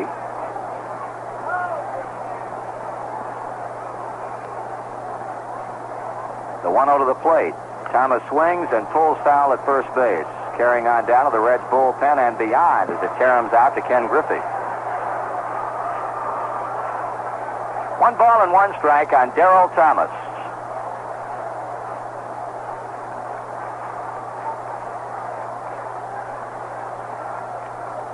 Moscow to the rosin bag. Rose playing in at third base. Thomas batting .252. Takes a curve on the outside corner for strike 2 call. 1 ball and 2 strikes. Thomas 5 for 11 for a .455 batting average in the 3-game series against the Dodgers. He fouls back the 1-2 pitch.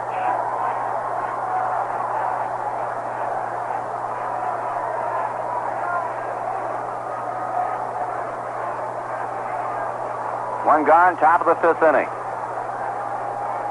Padres leading 2-1. Moscow works to Thomas, and that one is taken, ball 2. 2-2.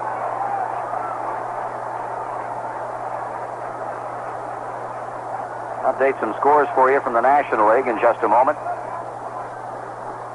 Dave Winfield will be up next. Thomas swings and hits one into center, but that'll stay up long enough for Geronimo to make the play on. 2 out.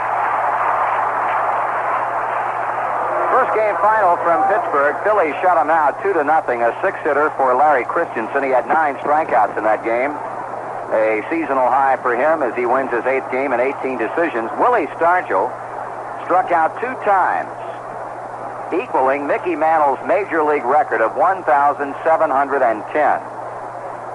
That's a few strikeouts in a big league career. 1,710. Stargell equals Mickey Mantle's major league record. Jim Rooker lost it. Here's a pitch to Winfield, a curve for a strike, and Rooker has been a tough luck pitcher for the Pirates this season. He gave up 3 base hits. Philadelphia scored twice in the 5th inning, and that was it. Second game starters, Jim Cott for the Phils and Don Robinson for Pittsburgh. 2 out, bases empty. Winfield takes a breaking ball low. At the end of an inning in St. Louis, Mets 2, Cardinals nothing. Atlanta leading Houston 5-1 at the end of 4.5. Joe mentioned Burroughs a 3-run homer in the first. Winfield grounds one off the end of the bat to short. Up with it is Auerbach. He throws a bad one, but Dreesen makes a super play. Danny stretching far to the outfield side of the bag to take the one hopper and get Winfield. 3 up and 3 down, and at the end of 4.5 innings of play, San Diego 2 and Cincinnati 1. Enter the Big Con Cincinnati Red Sweepstakes. Over 1,800 prizes. 5 weekly sweepstakes. Random drawings are made each week to award 363 prizes. Enter every week to increase your chances to win. Prizes include 15 Reds fun-filled weekends in Cincinnati with motel accommodations, meals, and tickets to Reds games. Other prizes, 50 Dave Concepcion baseball gloves, 250 Cincinnati Reds t-shirts, 500 official National League baseballs, and 1,000 Cincinnati Reds baseball tickets.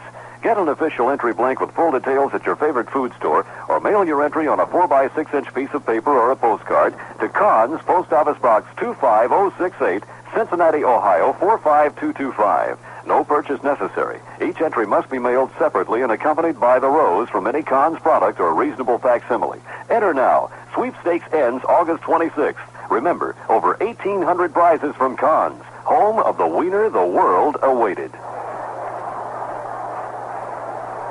We'll pause now for station identification on the Cincinnati Reds Baseball Network.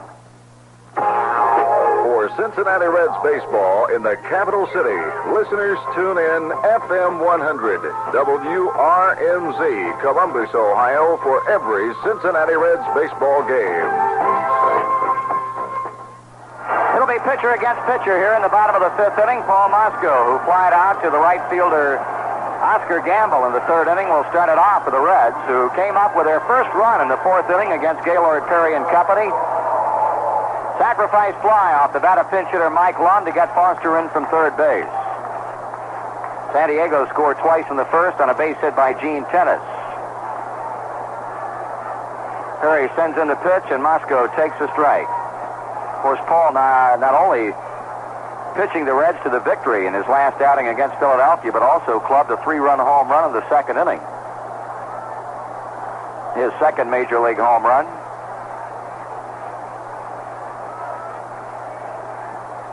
0-1 pitch is wide, a breaking ball, 1-1. In the American League tonight, through 4.5 innings of play at New York, the Yankees lead Baltimore 1-0. Ron Guidry going after his 16th victory. He has lost only one time this season. Detroit shutting out Chicago 2-0. Milwaukee got home runs in the first from Sal Bando and Larry Heisel to lead Boston 3-0 at the end of 2. Strike 2 call. Toronto and Kansas City 1-1 at the end of 1. Cleveland and Texas scoreless at the end of an inning and a half. And 2 West Coast games will have Minnesota at California and Seattle at Oakland. Perry out in front, a ball, 2 strikes in pitching, and Moscow looks at a high fastball, 2-2.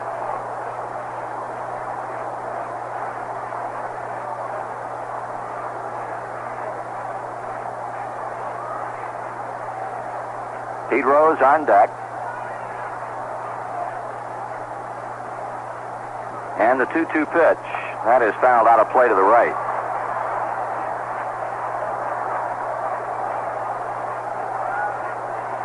Hey, look at the races around the major leagues as of today's play, and Sparky and I talked about it in the pregame show tonight. All of them relatively close. The Eastern Division and the American League, a 6-game difference between Boston and Milwaukee.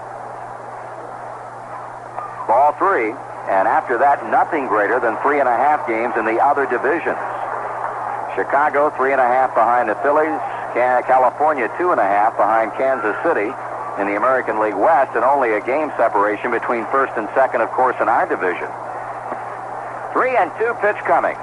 That's foul back, and like nothing better than to get Moscow on here to begin the inning. Perry not showing the kind of control that he normally would exhibit.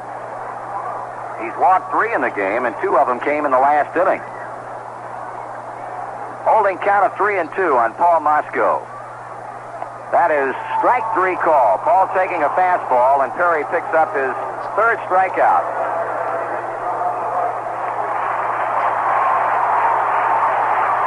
Pete Rose back for his 3rd shot at Perry. Perry bounced him to second in the first inning and flied him out to left field in the third. Pete was saying before the game, he said, I'm going to get 3 hits tonight. Like to have. I'll get 2 for certain and hopefully 3. Well, so far, Perry has shut him out and 2 times up. 1 down with Rose, who bunts out towards the mound, picked up by the catcher Tennis, and he throws him out. Rose wanted to go third base side with it and forced Perry to field the ball, but he dropped it down in front of the plate in the dirt. And Tennis had a routine play to make the pickup and throw him out. 2 away.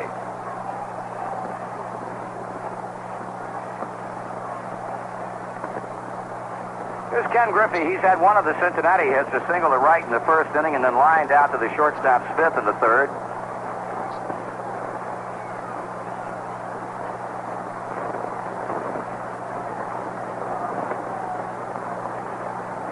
Ball 1.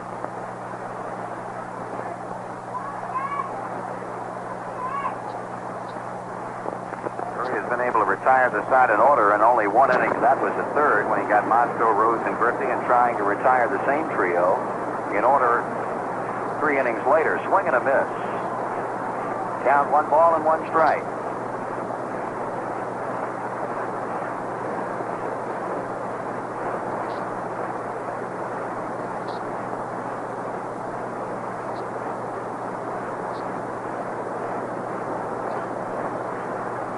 One ball and 1 strike to the batter, Ken Griffey. He swings and sends it into center field. Winfield draws a beat on it and makes the catch. So the Reds go down 1-2-3, nothing across in the 5th inning, and after 5, San Diego leading Cincinnati 2-1.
Stadium to see the Cincinnati Reds is always a fun thing, but be prepared for some extra special. San Diego trying to keep its winning streak alive as they lead 2-1 in the sixth inning. They've won 9 in a row. The Reds are trying to chalk up their sixth victory in the last 7 games.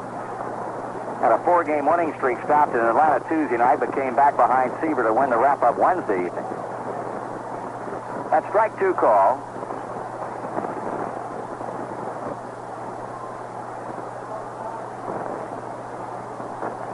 Moscow delivers, and Gamble takes just off the plate. 1 ball and 2 strikes.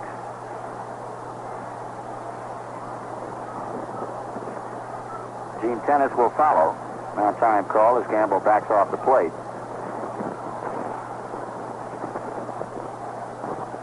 Pitch. Swung on. Fly ball center field. Geronimo racing back. Slows to a trot. He makes the catch. 1 gone.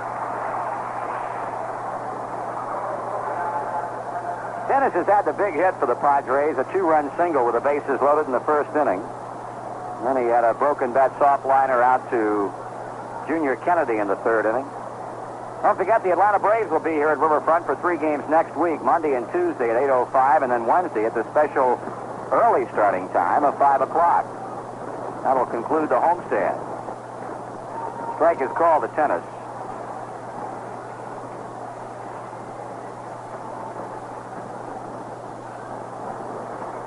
Curve is high and inside. Ball 1, 1-1.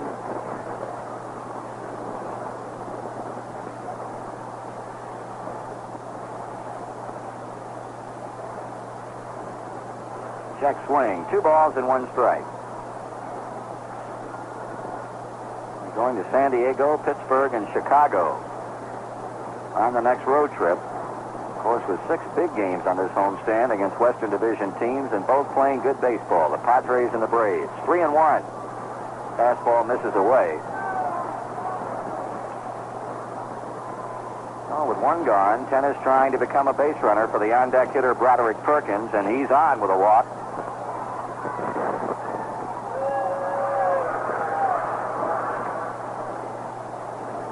Perkins is 1 for 2, lining out to left field in the first inning. In the fourth, he hit a gapper to left center, tried to get 3 out of it, and Foster, Auerbach, and Rose hooked up to nail him at third base easily.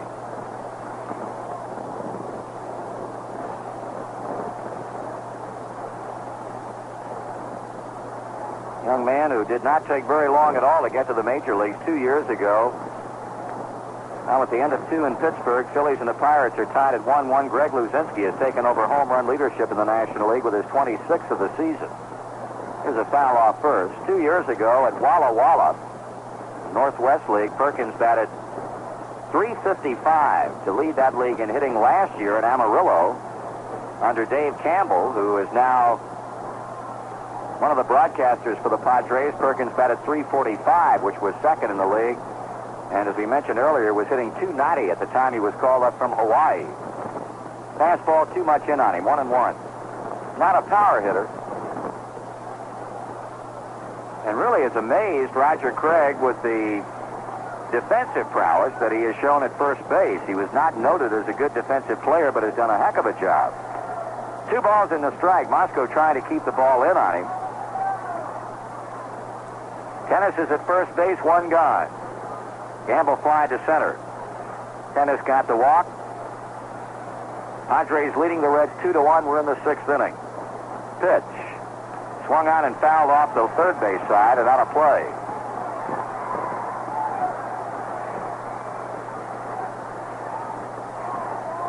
Well, the Padres have added a few, farmed a few out. Of course, as Joe pointed out, they made that big trade sending George Hendrick on to the Cardinals for Eric Rasmussen, the deal made when the Reds were out in San Diego the last time. We'll be seeing Rasmussen tomorrow night. Here's a shot to right field. Griffey going back toward the track, stops and makes a catch. So young Perkins has hit the ball on the button 3 straight times. 2 away now for the second baseman, Fernando Gonzalez. He has struck out and also doubled.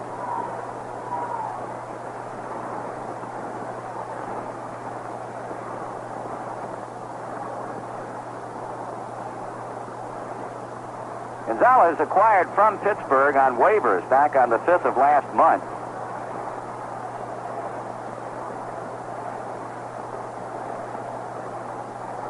Actually, that was a resurrection of sorts for this guy because he was playing for the Pirate AAA Farm Club up in Columbus.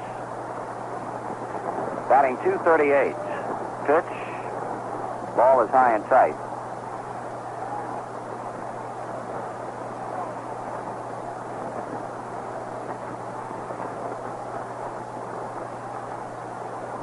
Check of tennis at first base.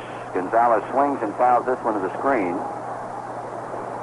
1 ball, 1 strike.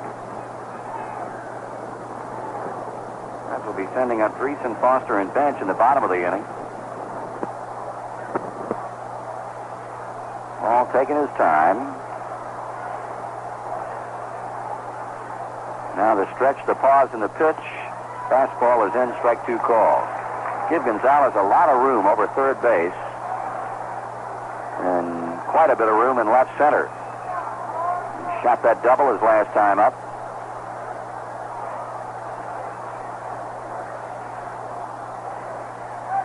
Strike 3 call. Got him with a breaking ball.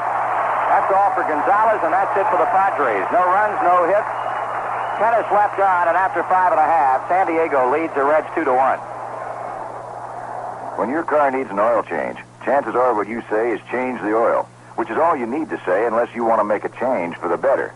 Namely, new Ultra D motor oil from Marathon. Marathon's new Ultra D motor oil is a special blend of natural and synthetic ingredients that's really different from conventional blends. A special blend that means better gas mileage for you, more miles per tank full. New Ultra D motor oil was tested by independent laboratories, including road tests in typical city and highway driving, and the results were the same. Improved gas mileage, more miles per tank full. So go ahead, improve your mileage. Get your car's engine together with Marathon's new Ultra D motor oil. Make a change for the better with new Ultra D. A change for the better from the people who do it better. Marathon Oil Company. Well, after tonight's game, only 26 more home games remain for the Reds here at Riverfront this season. The Padres and the Braves are here on the current homestand, while later this month it's the Cardinals, the Cubs, and the Pirates. Then in September, we'll see all 5 rivals in the National League West. Order your tickets the easy way in advance by mail. Box seats are $5, reserved seats are $4. Please enclose 50 cents with each order for postage and handling.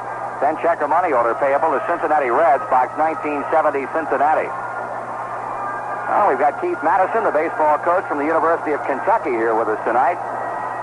Keith, a former Reds farm hand, playing under Russ Nixon, the Reds farm system. Danny Dreesen ready to go as we bat off Gaylord Perry in the 6th inning. Dreesen is 0 for 2, having hit into a double play and is grounded out to second. Perry pitching well. The Reds have had only 3 hits off of him. A first-inning single by Griffey, a second-inning single by Bench, and the double in the 4th by Foster. Danny takes the curve high.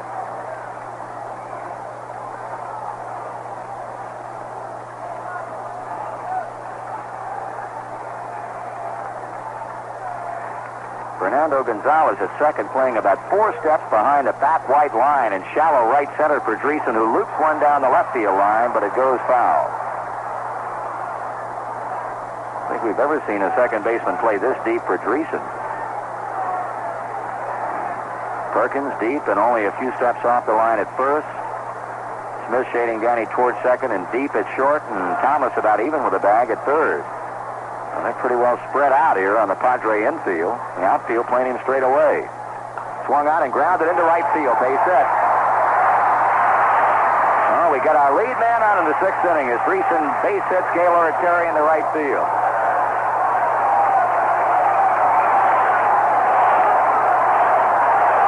Well, how about number 26 right here?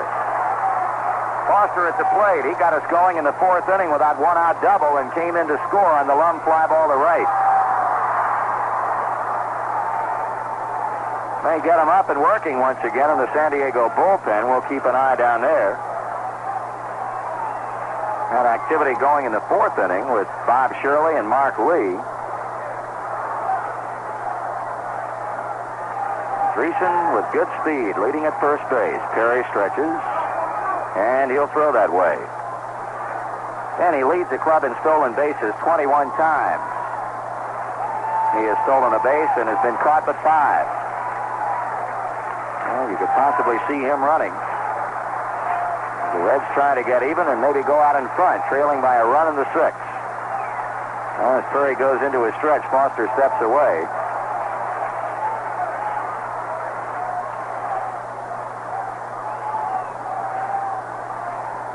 And to throw to first base again.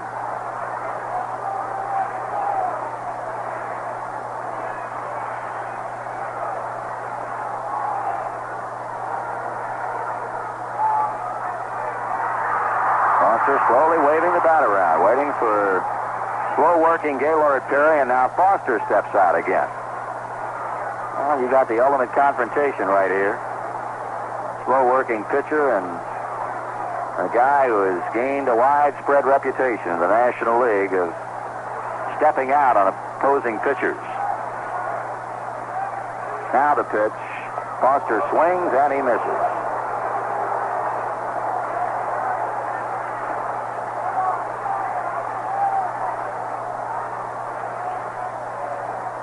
Perry eyeing the baseball.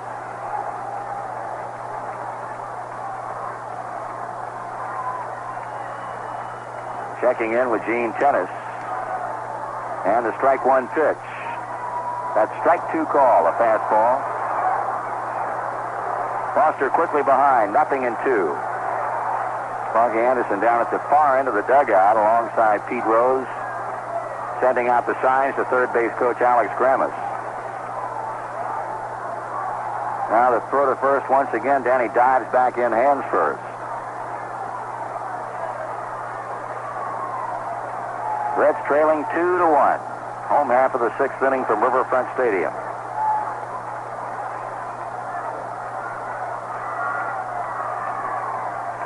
Perry into his stretch.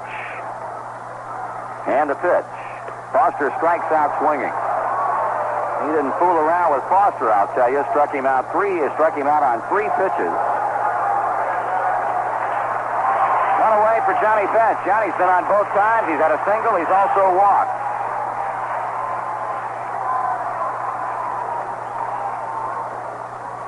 Perry has now struck out 4.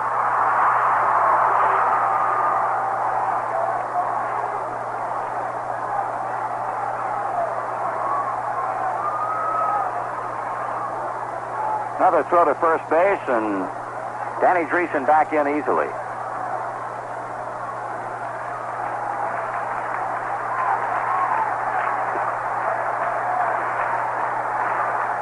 Now, Dreesen is single. Foster has struck out. Bench takes a high breaking ball from Perry. Ball 1. I'm talking about the Reds' one-run record. The Padres have played 44 one-run games. They've won 23 and lost 21. Of course, the last 3 victories in this 9-game win streak have been one-run wins all over the Dodgers. Dreesen running, Bench taking. Tennis' throw down to second and not in time. Gonzalez sacked him high. He's arguing with Nick Colosi. But Danny Dreesen has his 22nd stolen base, and Bench is out in front, 2 balls and no strikes.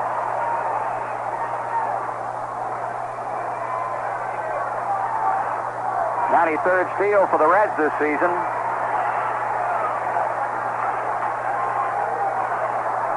Oh, we can get a base hit here from either Bench or Geronimo. We can tie this baby up. Johnny waving the bat around. Terry checks, Dreesen delivers, and the curve stays high and outside. Ball 3. 3-0.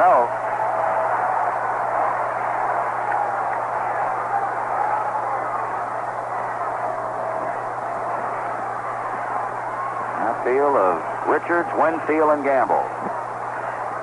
Playing bench deep. 3-0 pitch. John swings and hits a high fly ball back into center field.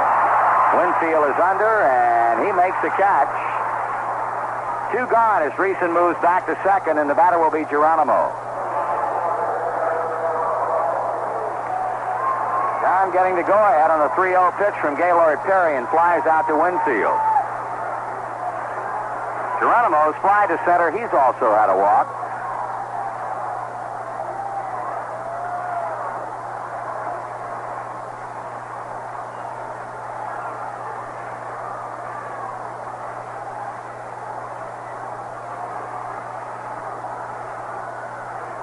Dreesen leading off with a hit to right.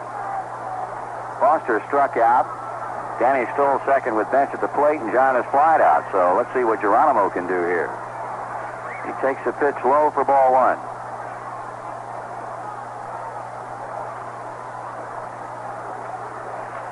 Ray Knight, who came on to play second base in the 5th inning, is on deck.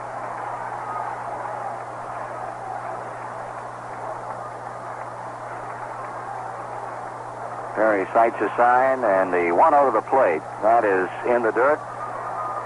Ball 2, 2-0.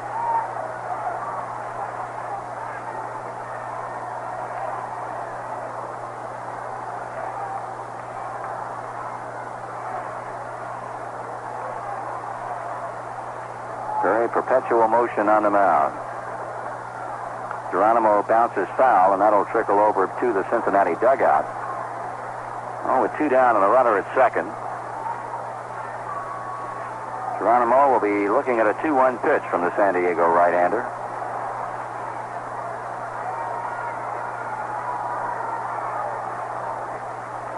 As slow a worker as Perry is, I don't think he can match up with the young man we saw, Larry McWilliams, down in Atlanta on Tuesday night. Geronimo fouls another one away, and it's 2-2. Almost got the impression that McWilliams was afraid to throw the baseball. Of course, he came on and got the victory, pitching 5 innings and that only Atlanta win in the series. Now Roger Craig is on his way to the mound. Second time tonight he's been out to talk with Perry. A 2-2 count on Cesar Geronimo. You only have to wonder in this situation if they might not be contemplating go ahead putting him on and pitch to Ray Knight, a right-handed batter, as opposed to the left-handed swinging Geronimo. Now the meeting breaking up. Craig back onto the San Diego dugout, third base side. Gene Tennis staying on a moment longer before coming back to the plate. And as deep as Gonzalez was playing for Dreesen, he's playing even deeper for Geronimo. Actually playing a shallow right center field, if you can believe that. Perry sets. Now a turn and throw back to second. Dreesen getting in easily as Ozzie Smith came in behind the runner to take the throw.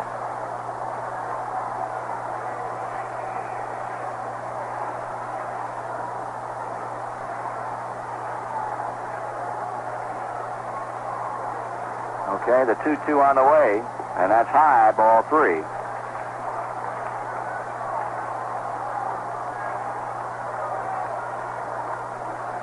Each club with 4 base hits. There has not been an error committed. The only difference in the numbers right now is in run production. San Diego ahead 2-1. String out on Cesar Geronimo, and he takes a fastball inside for ball 4. So Ray Knight will be batting with 2 men on and 2 men out as Gaylord Perry issues his 4th walk. Ray Knight with a batting average of 176, a homer, 3 RBIs.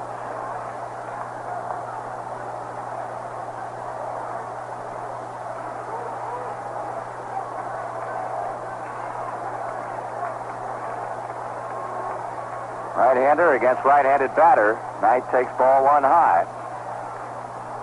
Marky Anderson forced to use all his reserve bench strength on the infield up early tonight as he lifted Junior Kennedy from Mike Lum with the bases loaded back in the fourth inning. Lum had the sacrifice fly.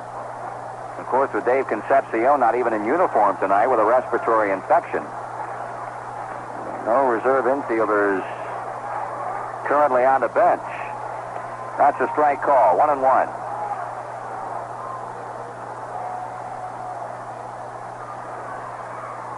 Dreesen at second, Geronimo at first. 2 down in the 6th inning and a 1-1 count on Ray Knight.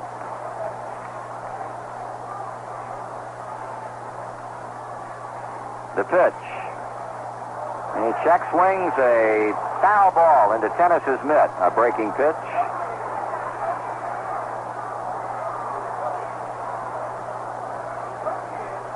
Perry trying to work himself out of the 2-out jam and owns a count advantage on Ray Knight. 1 ball, 2 strikes.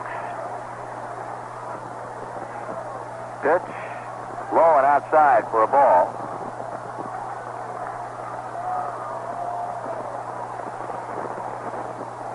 So that evens things up at 2-2.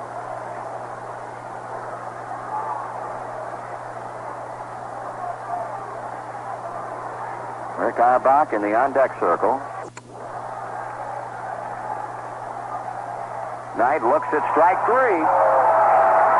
Ray with his hand on his hip, but I'll tell you from our vantage point, he has nothing to complain about. That looked like a lead pipe strike on a fastball right over the heart of the plate. No runs in the inning, 1 hit, 2 left. After 6 full, the Padres lead the Reds 2-1. You know, different folks have different ways to spend their time, enjoy their days.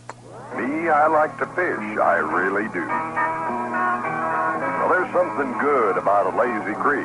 Helps me relax from a long, hard week like my Red Fox chewing tobacco, the relaxing chew. Well, it's soft and moist and mild for sure. The flavor's fresh. The taste is pure. Red Fox is best. I like it. Yes, I do. So I keep me an extra pouch of Red Fox by my side in my tackle box. When it comes to tobacco, those Red Fox folks come through. Why don't you try Red Fox? Look for it in the white pouch with a picture of Old Red taking it easy. Red Fox chewing tobacco. Now it's better than ever. So if you like to relax, and I'll bet you do, settle down with a Red Fox chew, because Mr. Taking It Easy never tasted so good. Red Fox. We'll pause now for station identification on the Cincinnati Reds Baseball Network.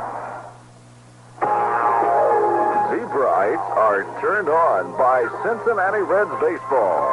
Exclusively in Mid-Ohio on Zebra 100 WRMZ, Columbus.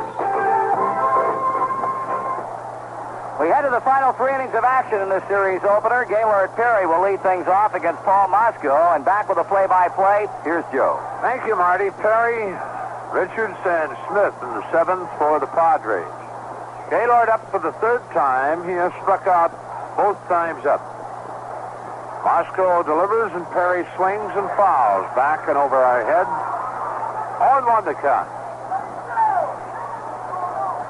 Padres scoring 2 in the 1st, and since then, Paul has shut him out. The pitch going outside, 1-1. Padres getting their 2 runs in the 1st inning on walks to Richards, Smith the ground out, a walk to Thomas, Winfield a fly ball to left, and a walk to Gamble, and then the big hit by Gene Tennis. Swinging a foul by Perry, and it goes a ball, 2 strikes. Gene a single along the left field line between Rose and the bag in the 1st inning to score Richard and Thomas. And that's the score, 2-1. Perry takes outside.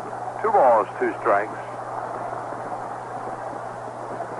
Now the Tampa Tartans, the Reds farm team down in Florida. Swing and a broken bat. Ground ball to Dreesen, and that bat is laying all over the infield. 1, 2, 3. Well, I guess only 3 pieces. Well, make it 4 because Gaylord Perry still has the handle of the bat in his hand.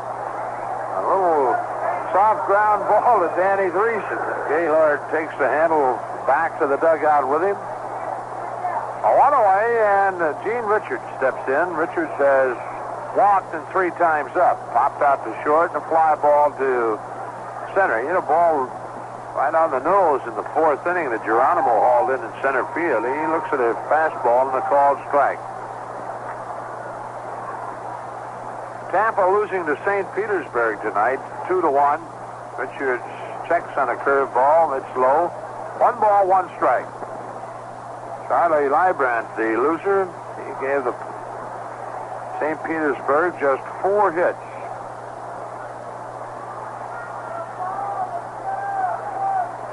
Two balls, 1 strike.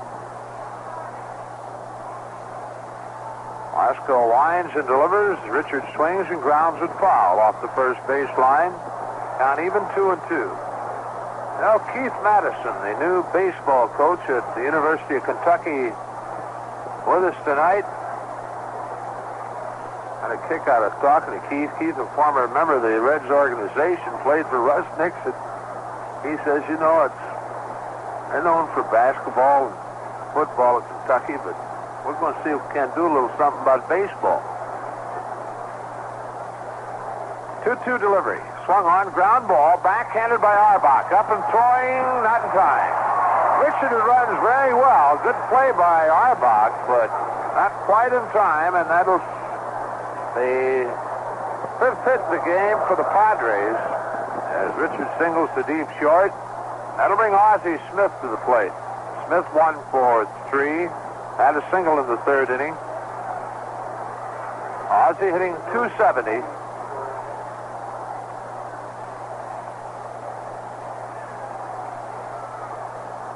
For that base hit, Gene Richards had been 0 for 13. Lasco, the stretch in the pitch that swung on and popped up. Foul off the 3rd baseline. Pete Rule's over near the Padre on-deck circle. He has it 2 away.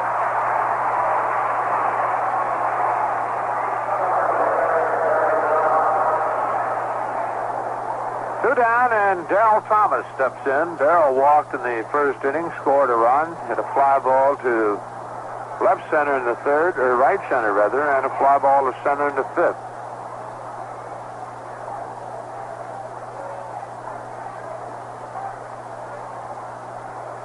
Two out with Richards at first base. Padres have won 9 straight, the longest winning streak in the club's history.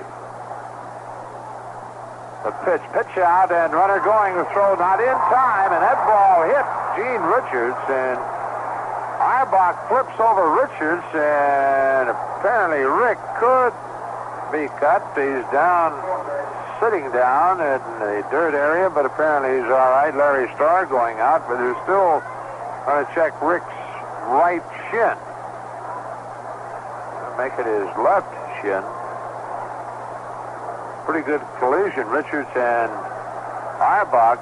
Arbach trying to get to the throw low and to the right of the bag, and Rick going over him. Looked like the ball hit Richards and backing up to play Ray Knight. Well, stolen base for Gene Richards. That's his 31st of the year. Right now, he is 2nd in the league, ahead of Davey Lopes with the 31. Omar Marino leading with 43. And apparently Rick all right as Larry Starr heads back to the Cincinnati dugout. Oh, the pitch out did not work. The count 1 ball, no strikes to Darrell Thomas.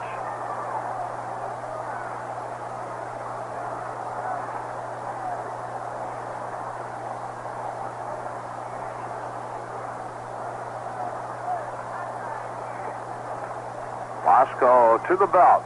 The 1-0. Richard swings in a ground ball. Knight at second has it. Throwing to Dreesen. That's the inning. For San Diego, no runs. They get a hit. There were no errors. A runner left on base. And at the middle of the 7th, Padres 2, Reds 1. The time is right. The feeling's coming through. Real beer lovers know only one beer will do. Strong for the real beer lover. Strong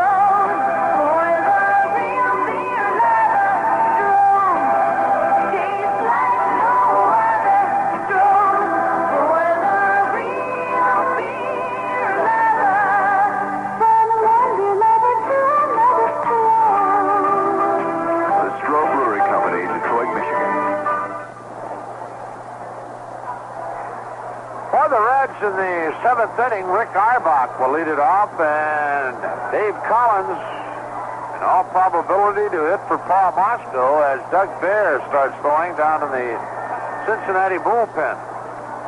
Arbach 0 for 2. He hit into a force out in the 2nd inning and went down swinging in the 4th against Gaylord Perry. Padres have out-hit the Reds 5-4, and they lead in the game 2-1. They scored their 2 runs in the 1st inning. The Reds getting their 1 run in the 4th.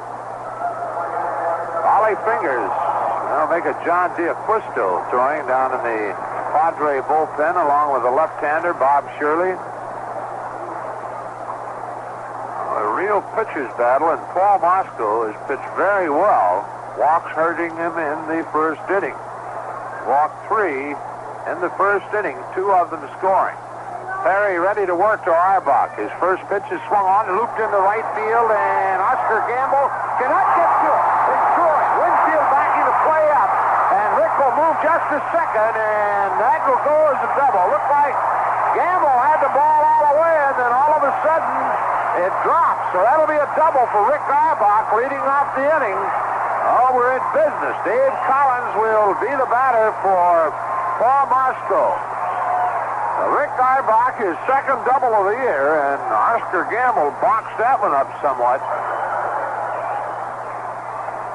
Dave Winfield backing the play up, hustling over, or it would have been 3. So Dave Collins will be the batter. Dave hitting .230 pitch hitting this year. Dave 10 for 47. And let's see what Sparky has Dave doing. Well, Paul Moscow worked 7 innings. A very fine baseball here tonight, giving the Padres 5 hits, striking out 4, walking 5, and both runs earned. Collins squares to bunt and takes low ball. Reds now with 5 hits, same number as the Padres. Time called as Roger Craig is out of the San Diego dugout and heading to the mound. John D'Acquisto and Bob Shirley throwing in the San Diego bullpen. And we'll see what Roger has in mind.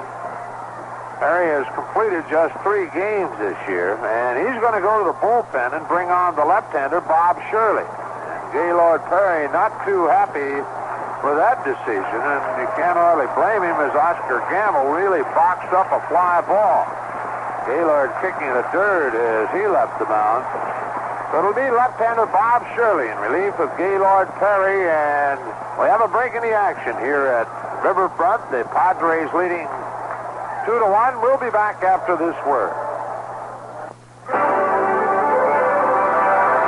Adventure, fantasy, Excitement. Mystery. Something fun for everyone. Kings Island for you. If you want to know what my idea of fun is, just listen to Dick Van Dyke's ABCs of Kings Island. There's air shows, bluegrass, clown bands, dolphins, the Eiffel Tower, Firestone balloons, giraffes, Huckleberry Hound, International Street, jazz, keelboats, lions, magic, nightlife, Oktoberfest, penguins, train carousels, Rivertown, Scream and Demon, twin racers, ukuleles, variety shows, wild animal safari, xylophones, Yogi Bear, and zebras. Wow, you know from A to Z, Kings Island does have something fun for everyone. Kingdom where all your dreams come true. I told you, it's a whole world of fun right down to the last letter. Kings Island for everyone. So come on. Kings Island for you.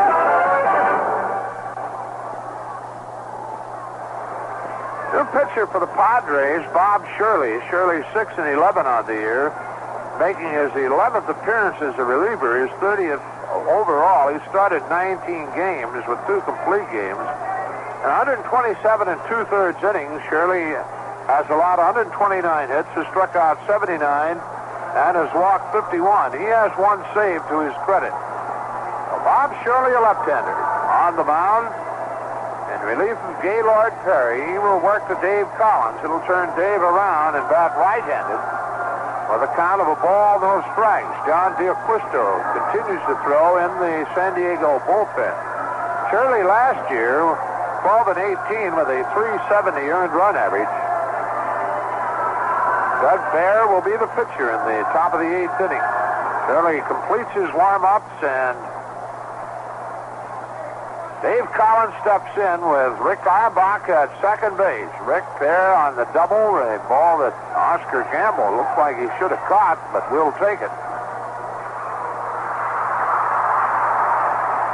Collins, we're quite sure would still be bunting. We'll see. The stretch, and Collins squares the bunt and foul.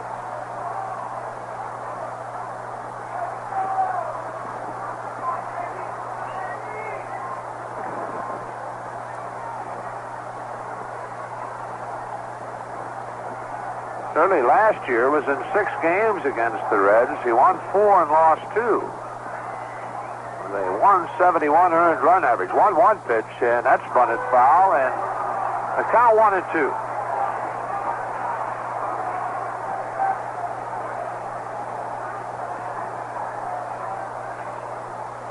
Collins looking to Alex Grammas, the Reds' third base coach, for a sign. Darrell Thomas and Perkins, their first baseman, still in shallow. Thomas even with a bag at third, and about the same for Perkins at first. Arbach leads at second. The stretch. And the pitch. Collins takes a fastball high, and it's even at 2 balls, 2 strikes.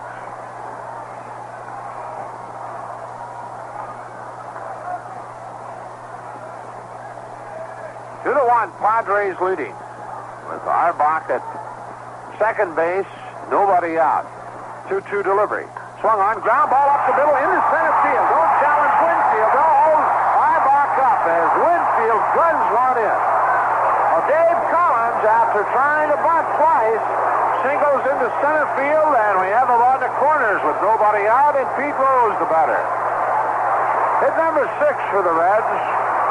Boy, as soon as you see that one going to Winfield in center, you just don't challenge that man. He has one of the better throwing arms in all of baseball. Pete Rose will be at the plate. Pete 0 for 3 tonight, has grounded to second, has hit a fly ball to left, and was out on a bunt attempt his last time up in the 5th inning. Pete with 32 RBIs on the year. He's got Arbach at third base, Collins at first. Nobody out. The infield double play depth. Shirley throws over to first, and they almost got him leaning. Whoa, boy. Collins almost had it.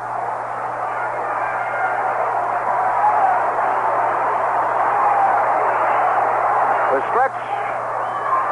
And again a throw to first, and Collins back a little easier this time, but not quite as far away.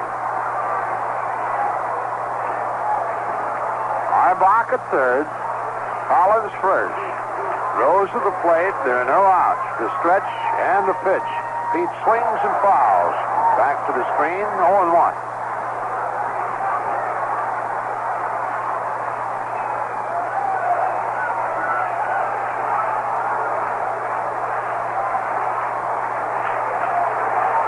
Shirley looking to tennis for the sign. The stretch. The 0-1. Rose takes it low, and it's even to the ball, a strike. Ken Griffey on deck.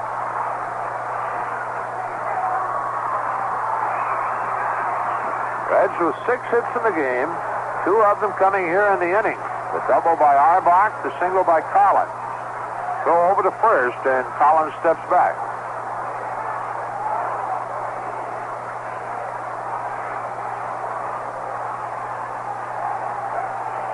Dennis hangs the sign. Shirley checks it out, shakes it off. Now the stretch. Here's the 1-1. Rose swings and fouls, and the count goes a ball, 2 strikes to Pete.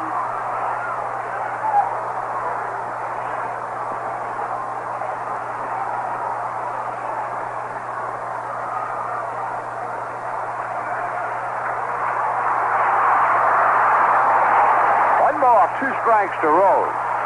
Runners first and third. Shirley to the belt, throws over to first, and Collins is back.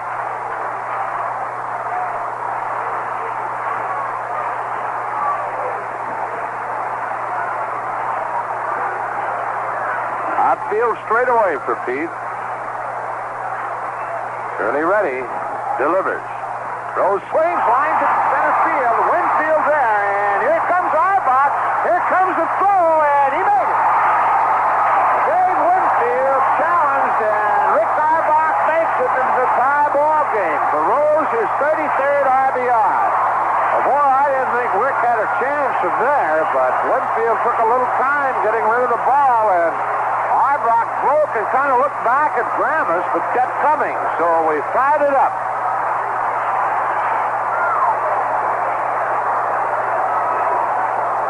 That run charged to Gaylord Perry, so that's it for Gaylord. He worked 6 innings tonight, allowed 5 hits, struck out 5, walked 4, and 2 runs, both of them earned. So Gaylord will not figure in the decision. They throw over to third base on the appeal, but Satch Davidson said nothing going on there. Here's Ken Griffey. Kenny 1 for 3 tonight. Singled in the first inning. Shirley throws over to first. Collins steps back. Pete Rose, a sacrifice fly, scores Arbach to tie it up. 1 away, Collins at first. Another throw over to first, and Dave back again.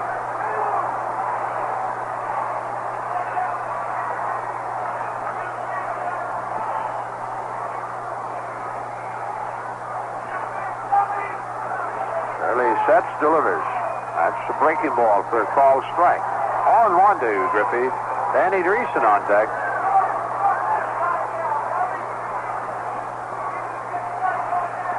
Earl Thomas shallow at third.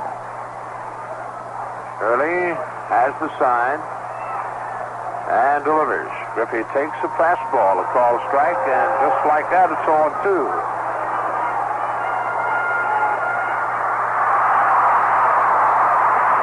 Shirley has pitched some fine baseball against the Cincinnati Reds. His short span in the big leagues, throw over to first. Collins is back.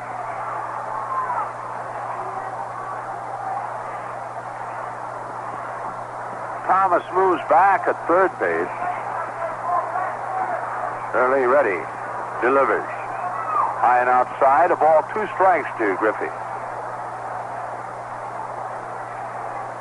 Atlanta leading Houston 6-1 in the 6th inning. That's at Atlanta. The Pirates leading Philadelphia. That game 1-0. Should be tied up 1-1. Here's the 1-2. Griff swings on it, pops it up down the third baseline, foul territory. Darrell Thomas right at the home plates in the visitor bullpen to make the play. Well, 2 away, and Danny Dreesen steps in. Third baseman Darrell Thomas taking it in. Well, the Pirates have come up with 3 runs in the 3rd inning, and they lead Philadelphia now by a score of 4-1. Philadelphia winning the first game 2-0. Larry Christensen pitching the shutout. Jim Rooker the loser. 2 away now. Collins at first. Go over to first, and Dave is back. Dreesen at the plate. Daddy 1 for 3 tonight. He singled his last time up, that in the 6th inning, stole second. But we could not get him any farther. Shirley ready. He delivers. Dreesen takes it high. It's a ball. 1-0. Score tied 2-2. Inning started off with Arbach dropping a double into right field. Then Collins, after 2 bunt attempts, singled to center.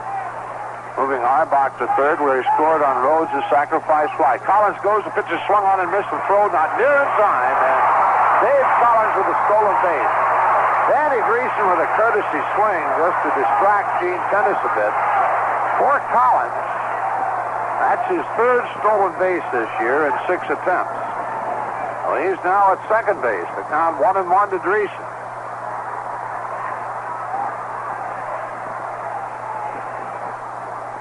Stretch the pitch. Dreesen swings and hits it to right field. Don't think he got enough of it. Now, Oscar Gamble, the middle of the warning track, haul it in, and that's the inning.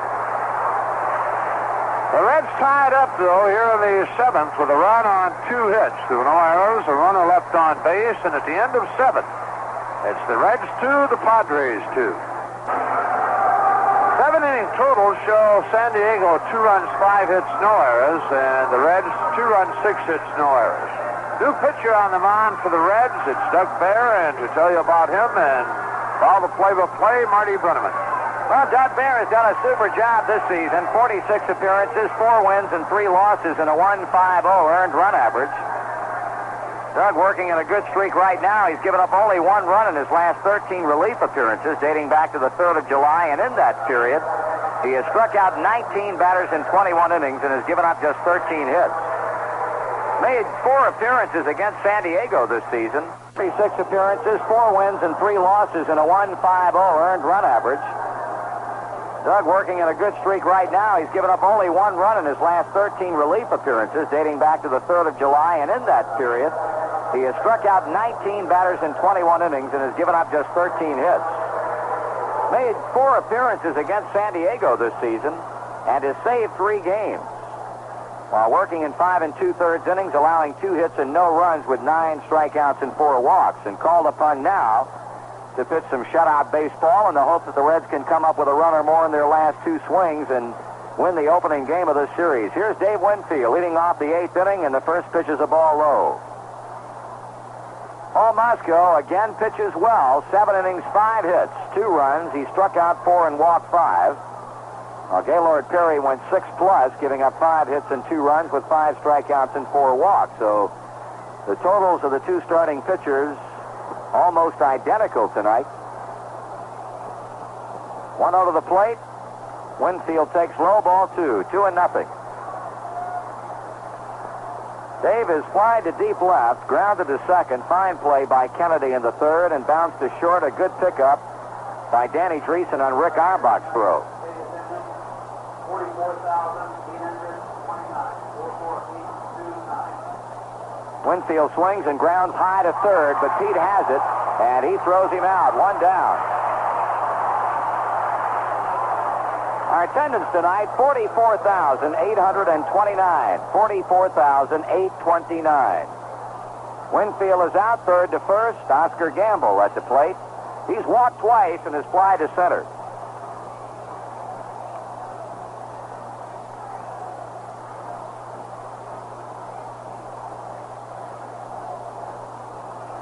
Fair pitches. Gamble takes. Breaking ball low. Doug did such a job in the month of July that he was runner-up in league voting for National League Pitcher of the Month, won by Houston's J.R. Richard. Fastball, strike 1 call, 1-1. Pete Rose, of course, is the National League Player of the Month. Got a dandy going tonight, 2-2 in the 8th inning. That one getting away and bouncing off Bench's glove. Gamble 2-1 with tennis on deck.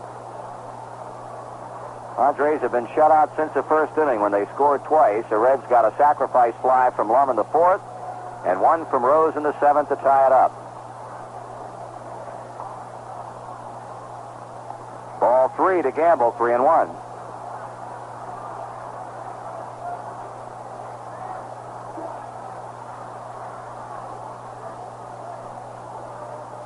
There into the windup. He pitches, and Gamble swings and drills 1 to center. Geronimo off to his right, and on the run makes the catch.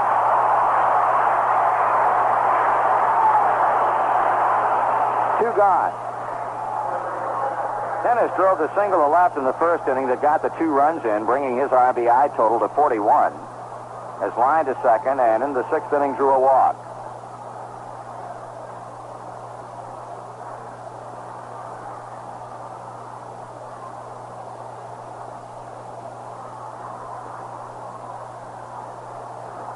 Dennis takes ball 1 low. With the crowd tonight, the Reds' total season paid attendance stands now at 1,750,279. Ball 2. 2 outs in the 8th. Reds will have Foster, Bench, and Geronimo coming up against the left-hander Shirley if he goes back to the mound in the bottom of the 8th inning. John D'Acquisto continued to throw long after Shirley came in. There's ball 3.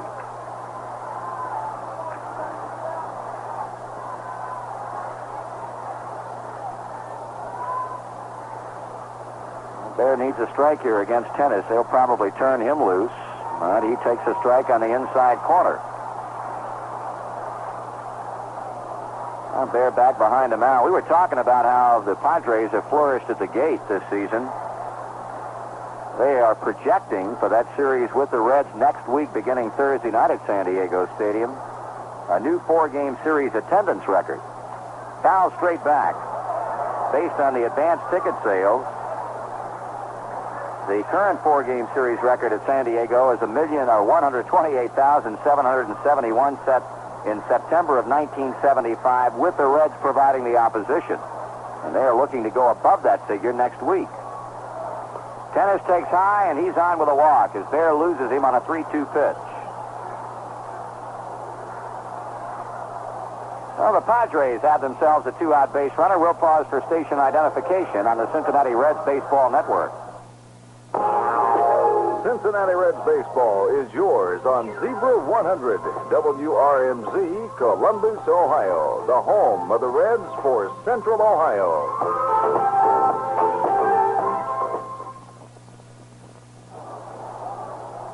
2 men out, 1 man on. Broderick Perkins, the rookie first baseman, is up. That's a called strike to him. Perkins is line to left, line to right, and double to left center. That was back in the 4th inning.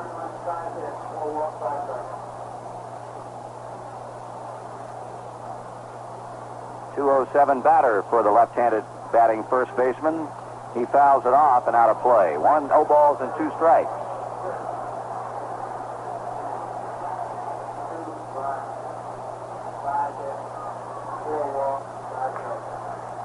Well, Gaylord Perry will not get a decision, nor will Paul Mosco. This game now is in the hands of right-hander Doug Bear and left-hander Bob Shirley.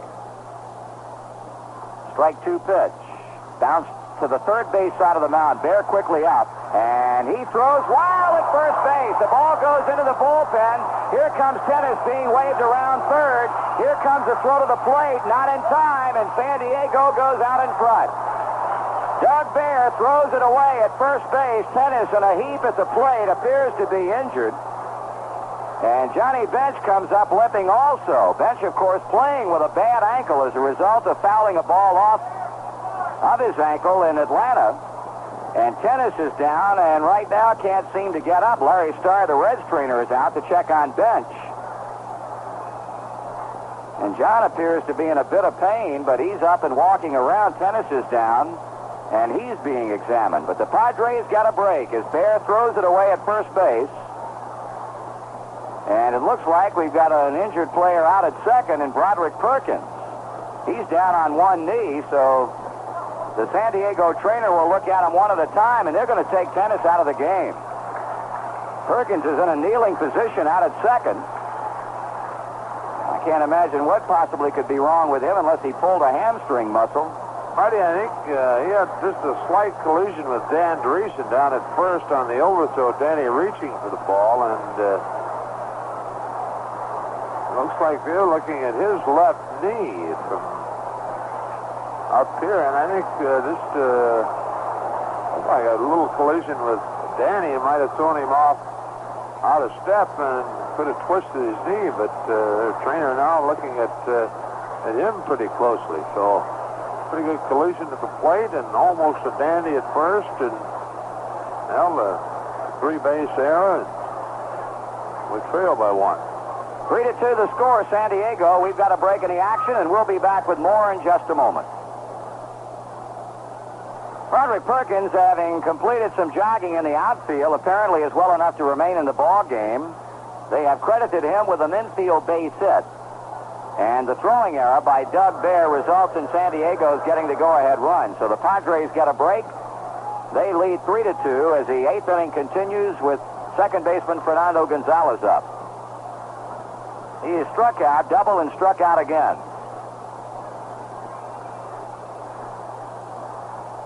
Dennis has gone on into the San Diego clubhouse. He had to be partially helped off the field after a collision with Bench, and Johnny appears to be all right. Now it looks like Roger Craig has made up his mind to lift Perkins. He's going to send in Billy Allman as a runner at second base.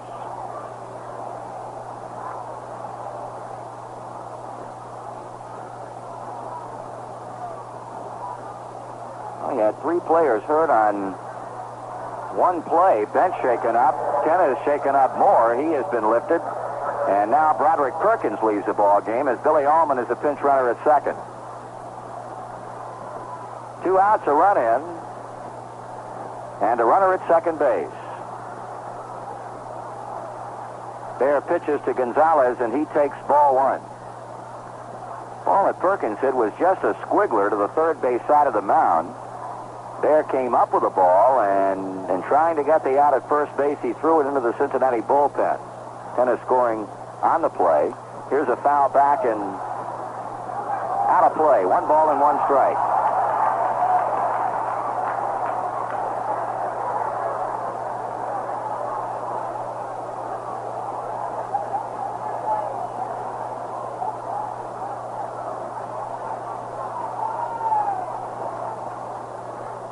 Doug ready and pitching. Gonzalez takes a 1 bouncer up there. Bench knocks it down, and Allman, coming off that bag quite far, elects to hold his ground and stay at second.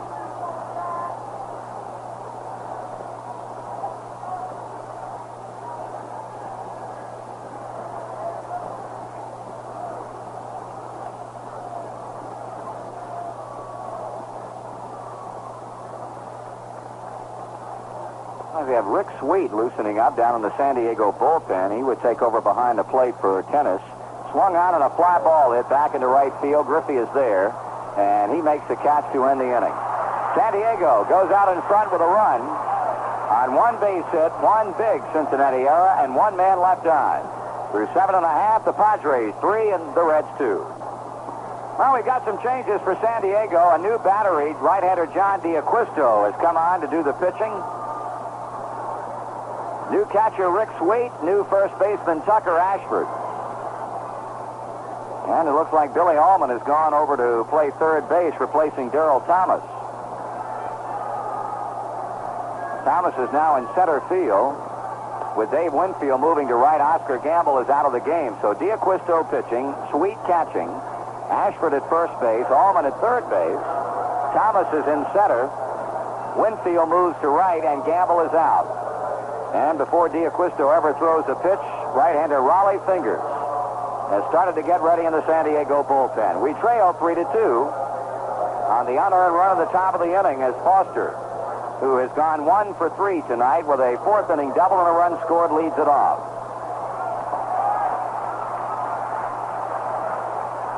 John D'Acquisto making his 3rd appearance and 2nd in relief against Cincinnati this season. Delivers to Foster, and George takes it away for a ball. This guy, under the guidance of pitching coach Chuck Estrada, has done some kind of job. There's ball 2. He's won 2 and lost 3, but in 31 appearances, all but 1 as a reliever, he has posted a .237 ERA and has saved 8 games. Foster a pitch away from getting a walk, ball 3.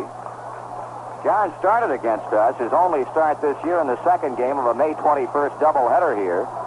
Working 6 innings, giving up 3 hits and a run, or 5 hits and a run, and that was a run that cost him a loss because the Reds wanted 1-0. Then appeared against us in the game at San Diego on the 27th of May in a game that the Reds won 5-2, and that was in relief.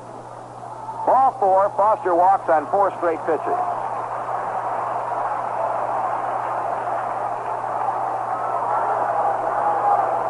Johnny Bench is in.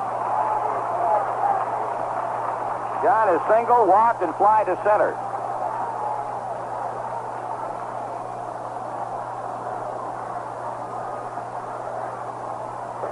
Sweet out to the mound to talk briefly with D'Acquisto.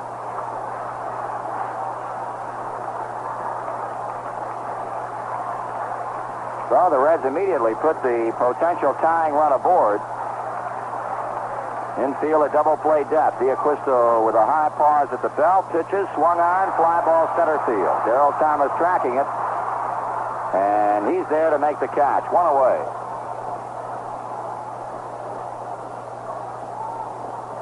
So Bench out, first pitch hitting, fly to center. Geronimo tonight is fly to center, walked and walked again. Pitchers have been posted out in L.A. Doug Rauch, 10-6 for the Dodgers. Vida Blue, 15-4 for San Francisco.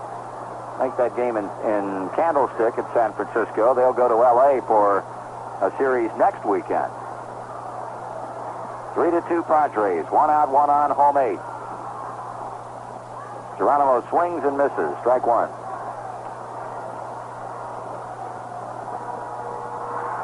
Padres 5 outs away from winning their 10th consecutive game. The Reds once again trying to turn it around. They trailed 2-0 until the 4th and 2-1 until the 7th when they tied it up. Now San Diego gets a run in the top of this 8th. Swinging a foul back. Strike 2. No balls and 2 strikes.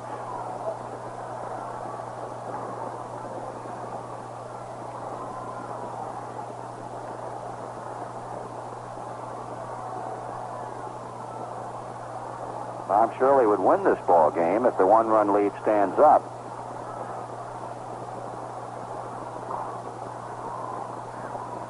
Geronimo fouls back the 2-strike pitch.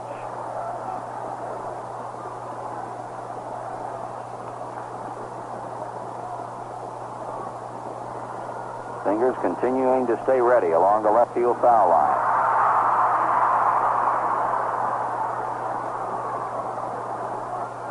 Gusto sights aside from new catcher Rick Sweet.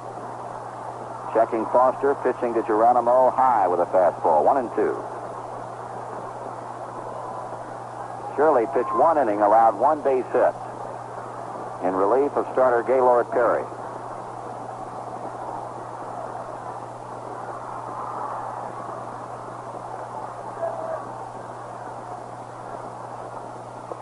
Check swing and strike 3 call. Got him looking.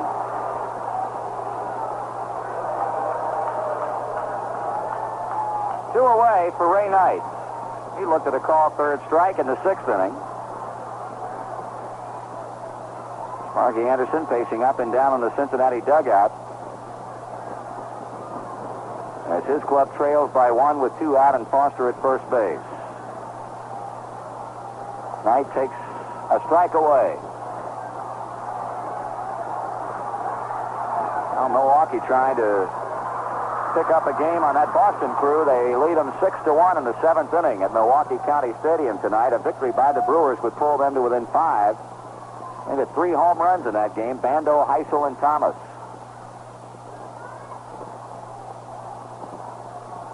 In the 3rd at Detroit, Tigers 1, Chicago nothing. Final score, Baltimore has hung a 2-1 loss on the Yankees.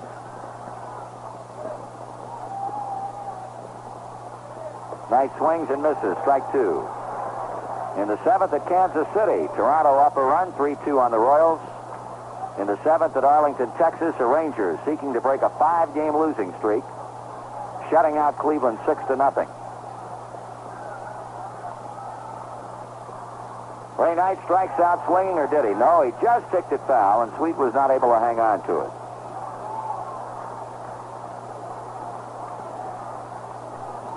Auerbach on deck. Foster walked to start us off, but bench fly to center, and Geronimo looked at a call 3rd strike.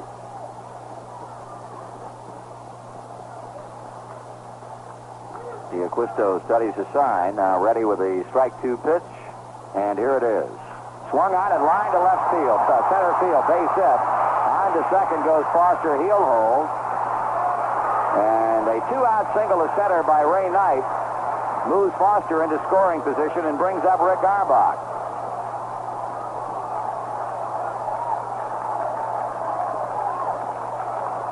Rick was a man who started off the 7th inning with a double into shallow right center. And he came in to score at that time the tying run on the line drive to center from Pete Rose. But Auerbach has now been called back into the dugout, and Joe Morgan has been summoned off the bench to pinch hit.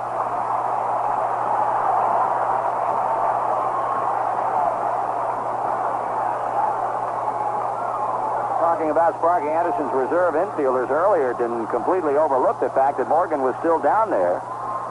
And we can harken back to last Monday night in Atlanta when Morgan had a base hit and a pinch hit roll that drove in the run that proved to be the game winner. Well, Sparky Anderson will shoot all of his guns right here. Morgan to hit. for Auerbach. And should Joe get on, you could expect to possibly see a pinch hitter for Doug Bear.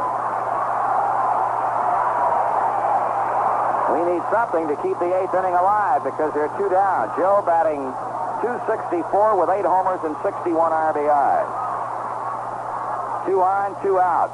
The pitch to the plate. He swings and he misses.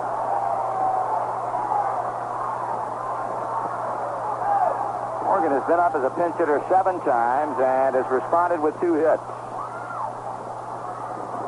Right side of the infield, Ashford and Gonzalez playing him deep. Check swing on a high fastball. 1-1.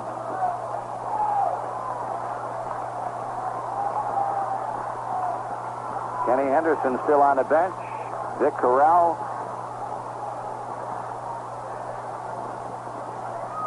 One the count on Morgan.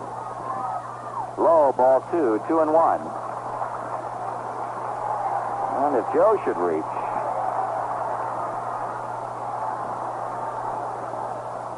you could see Raleigh Fingers be summoned from that bullpen. 2-1 the count. That is ball 3 low.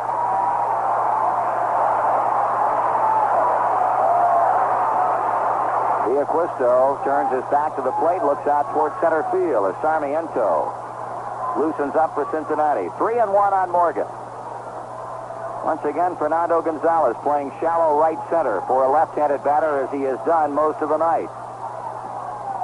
Looking back at second pitch, ball 4, bases loaded.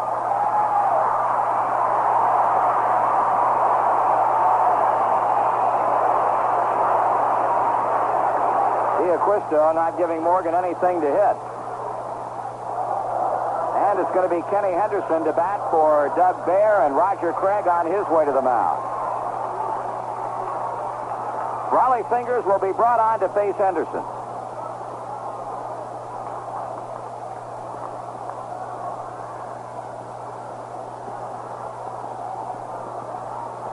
So D'Acquisto goes 2/3 of an inning. Allows a base hit, strikes out a batter, walks 2. And Raleigh Fingers, who has had an up and down season out of that San Diego bullpen, will now be called on to try and get the final 8th inning out. He is 4-11 in 47 relief appearances, but has a National League leading total of 25 saves. Given up 60 hits in 74 innings.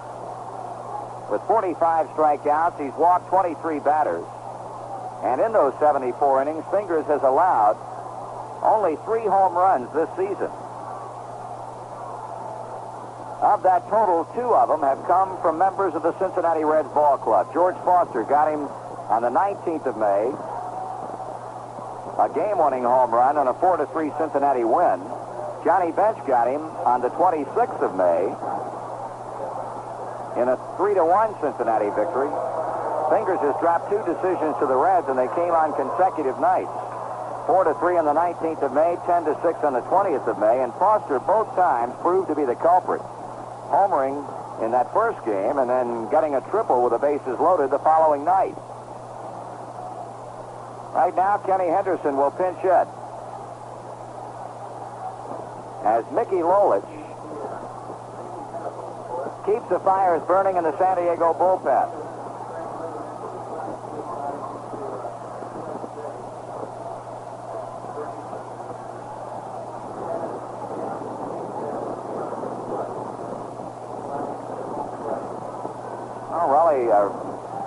Gene Tenace injured the instep of his left foot sliding into home plate, and Broderick Perkins strained ligaments in his left knee sliding into second base on that play in the top of the inning. Kenny Henderson, with the bases loaded, Fingers has concluded his warm-ups. Foster third, Knight second, Morgan first. Henderson batting .220 with 2 homers and 13 RBIs. As a pinch hitter, 2 for 13. Fingers from the windup delivers, and Henderson swings and misses. Strike 1. The Reds trail the Padres 3-2. Fingers becoming the 4th San Diego pitcher following Perry, Shirley, and D'Acquisto.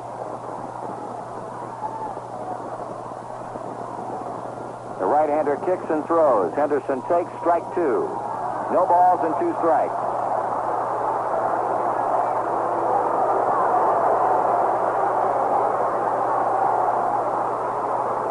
0-2, the count on Henderson. Kenny waiting on Fingers, and here comes a pitch. He struck him out swinging.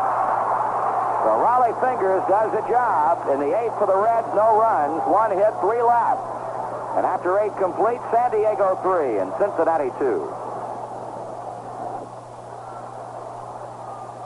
Well, we're in the top of the 9th inning. The 1-run lead San Diego has stands intact as Manny Sarmiento now goes to the mound to pitch for Cincinnati. Johnny Bench has been lifted. Dick Corral is behind the plate. Joe Morgan is at second, and Ray Knight moves over to play shortstop.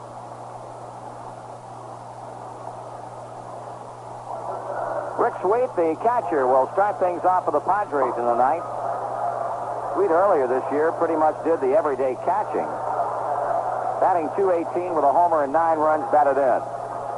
So Sarmiento will pitch, Corral will catch, Morgan's at second, Knight's at short. Sweet to be followed by Gene Richards, and then Ozzie Smith, the shortstop. Reds have out hit him 7-6, but trailed by a run. Here's a pitch, swung on, ground ball to second. Morgan has it, and on to first base in plenty of time. 1 out. 1 pitch is all that is required to retire Rick Sweet, bringing Gene Richards to the plate. He's 1 for 3 with a walk, has scored a run on an infield base hit in the 7th inning.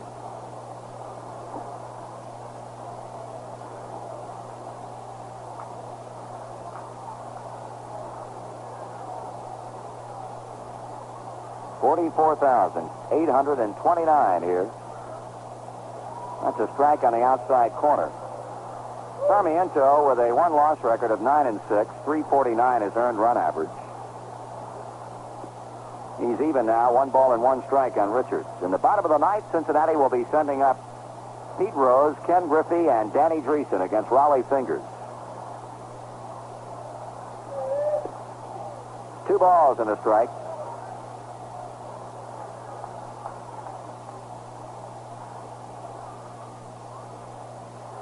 Swung on and popped up.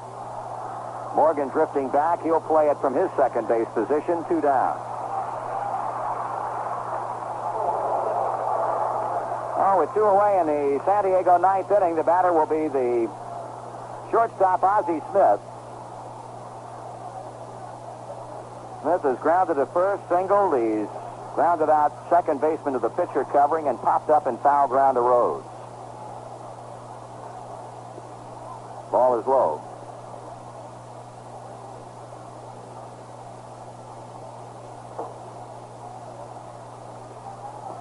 That's a strike at the knees. 1-1.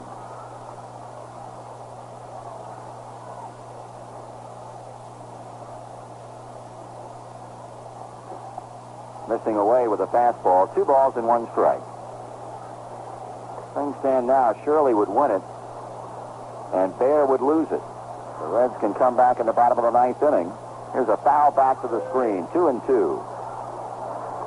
Doug Bear goes an inning, gives up a base hit, walked a batter, allowed a run, an unearned run, while John D'Acquisto went 2/3 of an inning, gave up a base hit, struck out a batter, and walked 2. Fingers came on to get the strikeout to leave the bases loaded.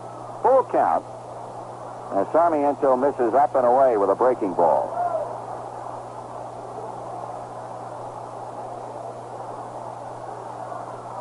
And ball 4, so Ozzie Smith draws a 2-out walk.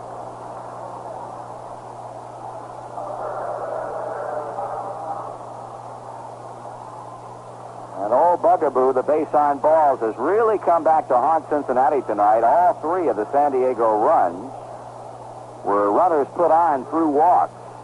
Richards and Thomas in the first inning scored on the hit by Tennis, and the 2-out walk in the 8th inning to Tennis resulted in his scoring on the infield base hit from Perkins and the resulting throwing error by Bear.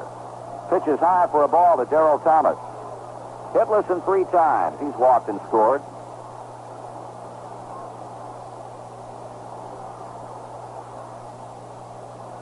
Throw to first and back in safely is Smith.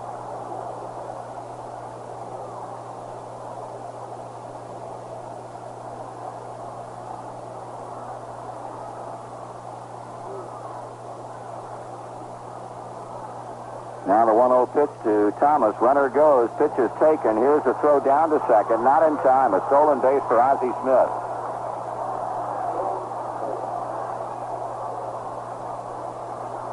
Ozzie Smith easily stealing second base. His 31st steal of the season. He's stolen 31 bases in 36 tries. Gene Richards, who stole a base earlier, also has 30 steals on the year. So a runner in scoring position with 2 down. Thomas takes a breaking pitch for strike 2. 1 ball and 2 strikes.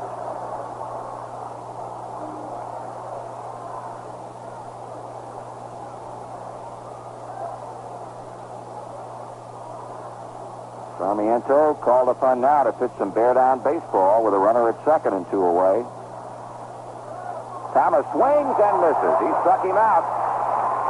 In the ninth, no runs, no hits, 1 left. We need 2 because at the end of 8 1/2, the Padres 3 and the Reds 2. Now 2 clubs who lately have made it a habit of winning the 1-run ball game. San Diego has won 3 straight 1-run affairs. The Reds lead the major leagues in 1-run victories with 26, and they are a run short as they come to bat in the home half of the 9th inning. 3-2, San Diego.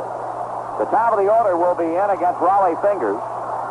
Rose 0 for 3 with a sacrifice fly and picking up his 33rd RBI in the 7th inning. Fingers pitches, and Rose takes it high, ball 1. Billy Allman inside the bag at third and near the line. Rose swings and fouls it away as the count evens at 1 ball and 1 strike. Dave Fingers is in an excellent groove right now.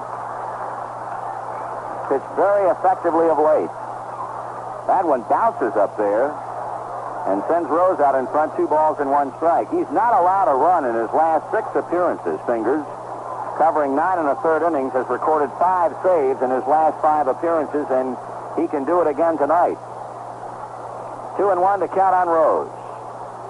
Fingers looks, kicks, and fires. Pete swings, bounces 1 to short.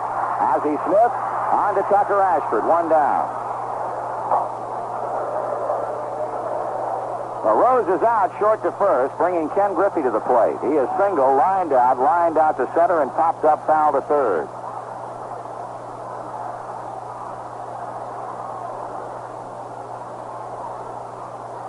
Fingers called upon to get a big out in the 8th inning, struck out Kenny Henderson with the bases loaded, and has grounded Rose to shortstop here in the 9th. Griffey looks at a pitch low for ball 1.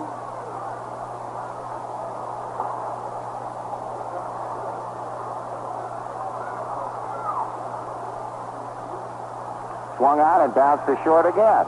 And another Ozzie Smith to Tucker Ashford play makes it very quickly 2 men out. Well, it's going to be up to Danny Dreesen to try and keep us alive and give Foster a shot at him.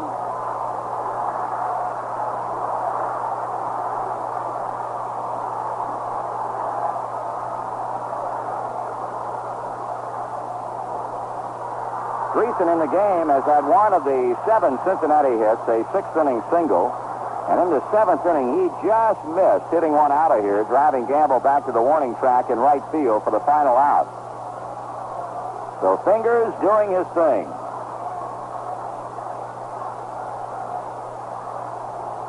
Here's a pitch. Swung on and foul. Strike 1.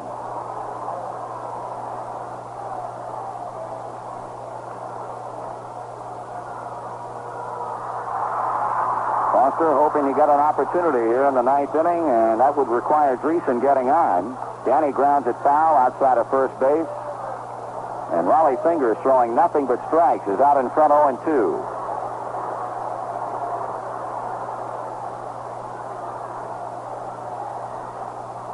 Padres getting the go-ahead run in the last inning on a throwing error by Doug Baird.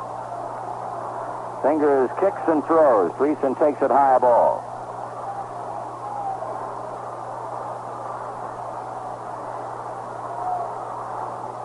Now the look into Rick Sweet. Shaking off the young catcher. And a pitch. Dreesen fouls it off third. That'll be out of play. Tomorrow night, game 2, 7 o'clock start. 10-game winner Eric Rasmussen for the Padres, and right-hander Mike Lacoste. 2-1 for Cincinnati. 1-2 again to Dreesen. That's in the dirt. And the count evens at 2 balls and 2 strikes.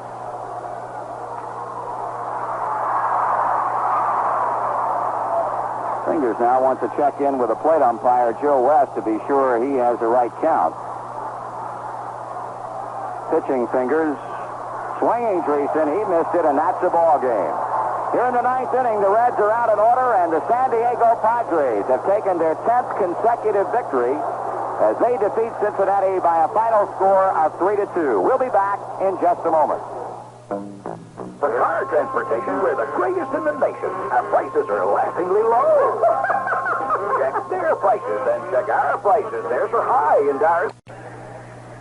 Bill Bonham, at the time he first developed elbow problems this season, had gone 3-0 on the year after an 8-2 win over the Dodgers back on the 17th of April, was not to start another game until the 12th of May, when he went 6 1/3 innings, giving up 6 hits and no runs to chalk up a 3-0 victory over the Philadelphia Phillies. And after being out a month, Bonham came back and won 6 of 8 decisions. He was due to go against the New York Mets on the 15th of July, but was scratched as he loosened up in the bullpen, coming up with elbow stiffness. And, of course, Bill has been on the sidelines as a spectator since then. He threw a couple of times this past week, and both times he threw very well, and that was when the decision was made to put Bill back into the rotation and see how he would fare here today against the San Diego ball club. There is no question that if Bill can come back and maintain the pitching excellence that we saw from him earlier this season, it's going to be a real boost to the pitching staff and to this ball club in general, because, well, you look at his record, 9-2, a 319 earned run average.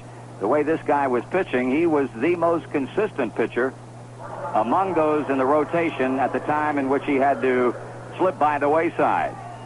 He's loosened up, and he's ready to go to work now against the San Diego leadoff batter, Gene Richards.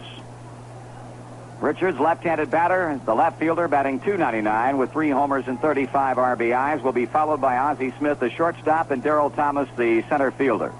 Bonham kicks and throws, and the pitch is taken high and inside for a ball, and this game is underway. Rose playing very shallow at third base for Richards, who possesses excellent speed. Outfield shading him a bit the other way toward left as he swings at the changeup and did not get it. And the count evens at 1 ball and 1 strike.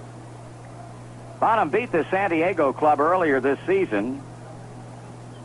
On the 27th of May, he worked 7 1/3 innings in allowing 5 hits and a run to run his record at that time to 6-0. The Reds won the game 5-2. He's up and in with a fastball, 2-1. And as we mentioned, Sparky pointing out on the main Spark show today, 60, 65 pitches somewhere in that area as he delivers a fastball on the inside corner for strike 2 call is about all that Bonham will be allowed to throw today. He's 2-2 on Gene Richards, and the break-even pitch is swung on and fouled out of play.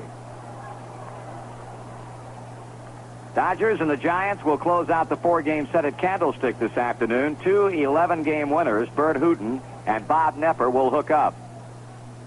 That is a check swing, and let's see if they're going to rule that Richards checked his swing in time. They do, and the count will be 3 balls and 2 strikes. Richard double checking with a plate umpire, Nick Colosi. Here comes Bonham back with a payoff pitch, and he struck him out swinging. Got him with a high change as Richard strikes out on a 3-2 pitch, and that brings up Ozzie Smith as we check the Reds defensively. Dreesen first, Kennedy second, Arbach at short, and Rose at third. Foster, Henderson, and Griffey from left to right in the outfield. Corral behind the plate. Ozzie Smith batting .269 with 30 RBIs. He looks at a strike as he shortened up to bunt, bringing Rose and Dreesen in from the corners.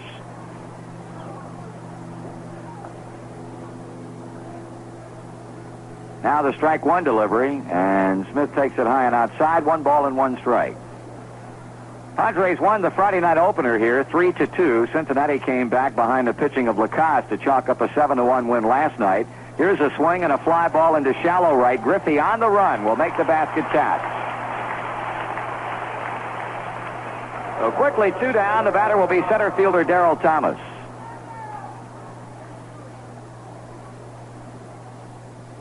Thomas starting at third base the first 2 games, but going to center today. What with the sinker baller Randy Jones on the mound, manager Roger Craig wanting to maybe shore up his defense a little bit and move Billy Allman into third base. Of course, Dave Winfield is out of the lineup after injuring his knee earlier in the series, was lifted early last night and not even in the lineup today. Thomas batting .246. He's homered once. He's knocked in 19 this season. 2 out with the bases empty, and Darrell takes it off the plate for a ball.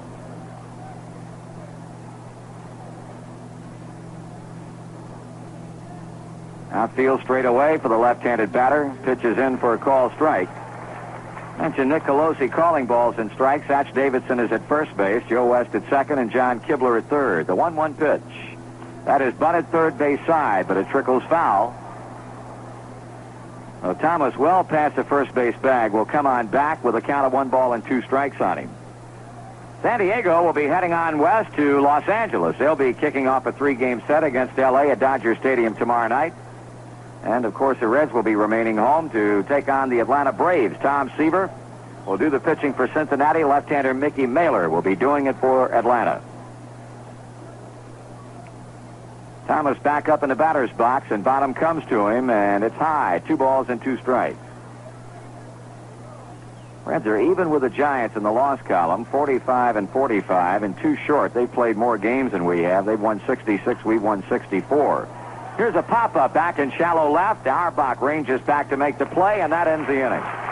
3 up and 3 down. No runs, no hits, and nobody left on. After a half inning of baseball at Riverfront, the Padres nothing, and the Reds are coming to bat.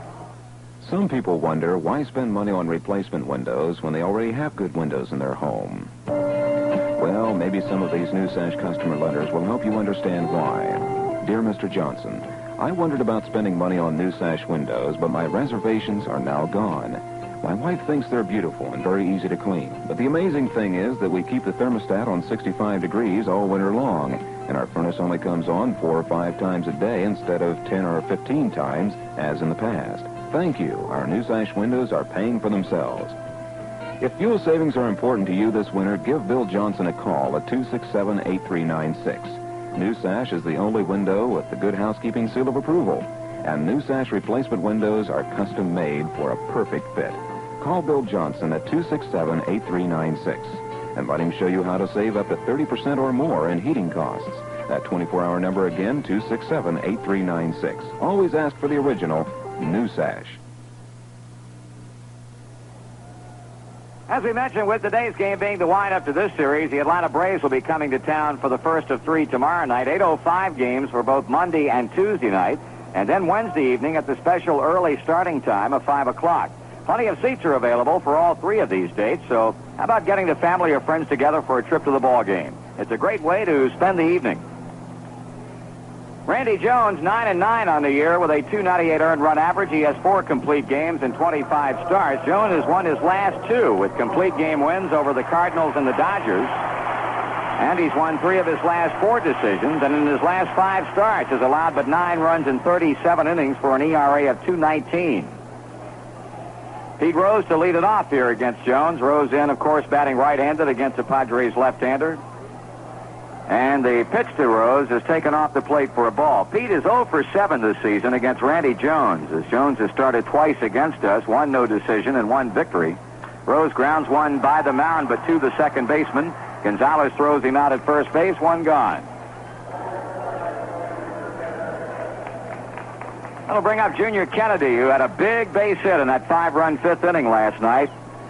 After an intentional walk to Pete Rose, Kennedy lined a triple to right field, scoring 2 runs to break a 1-1 tie and send the Reds on to the victory. Kennedy takes it low and off the plate for a ball. Junior, batting .208, has knocked in 6 runs. He'll be followed by Ken Griffey. Ball 2, 2-0. Jones walking more people this season than he has in years past, 48 in 175 innings. That one a fastball in for strike 1 call. Allman playing about even with the bag at third base, and Jones, one of the quicker workers in the National League, misses outside, ball 3. Joining Allman in that infield is Tennis at first, Gonzalez at second, and the shortstop is Ozzie Smith. Kennedy grounds 1 into left field for a base hit off the 3-1 pitch.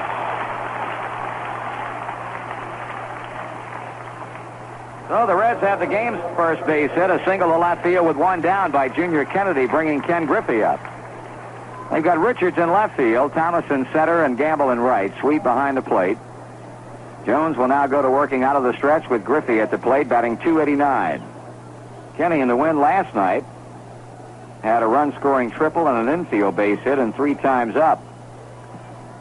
There's a throw to first, and whoa, nice play by Tennis to keep Randy Jones from being charged with a throwing error. He almost threw that ball away. Bottom half of inning number 1. No score with Kennedy at first. Griffey looks at a strike from Jones.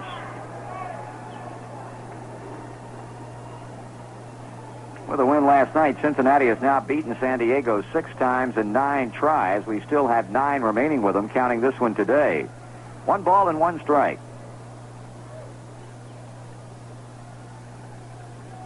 Foster in the on-deck circle. The San Diego infield set at double play depth. Jones checks Kennedy with another throw to first base. Randy 8-7 lifetime against the Reds. And, of course, one of his 9 victories this season coming earlier against us at San Diego Stadium. Griffey, a slow bouncer to first. Tennis looks to second, has no play, turns and goes to the bag to gain the put out on Griffey. So with 2 out and the runner in scoring position, we've got George Foster coming up. This reminder, the next Senior Citizens Day at Riverfront is this Wednesday evening when the Reds meet the Braves at the special early starting time of 5 o'clock. Person 65 and over may purchase $4 reserve seats for only $2. Foster picking up his 82nd run batted in last night with a base hit to center in the 5th inning. .295 batting average with 25 home runs. Rick Sweet has gone to the mound to talk with Randy Jones, now comes back. Well, Foster slowly settling in as Jones looks in to get the sign. Looking back at second, the pitch to Foster. Ball is outside, 1-0. Padres will be throwing Bob Ochinko against Tommy John tomorrow night in Los Angeles. Swung on and pop foul. Back of first base. Tennis watches it right out of here. And it's 1 ball and 1 strike. I'll have Gaylord Perry versus Sutton on Tuesday night. And Eric Rasmussen, who had his 8-game winning streak snapped last night, he'll be opposing Doug Rauh in the Wednesday night wrap-up. And then the Reds will be in San Diego beginning on Thursday night. 1-1, 2 out, 1 on. Pitch, Foster bouncing ball left side. Ozzie Smith charges, comes up throwing to first, and in time to Tennis to get Foster and end the inning. For Cincinnati, no runs, 1 hit and 1 left. And after 1 complete, the Reds nothing, the Padres nothing. The timing's right, the feeling's coming through. Real beer lovers know only one beer will do. Stroh, for the real beer lover. Stroh, tastes like no other. Stroh, for the real beer lover.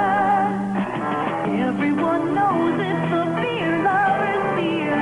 Family brewed for over 200 years. Real beer lovers say they go out of their way for a Stroh. Stroh, for the real beer lover. Stroh, tastes like no other. Stroh, for the real beer lover. From one beer lover to another Stroh. The Stroh Brewery Company, Detroit, Michigan. We'll pause now for station identification on the Cincinnati Reds Baseball Network.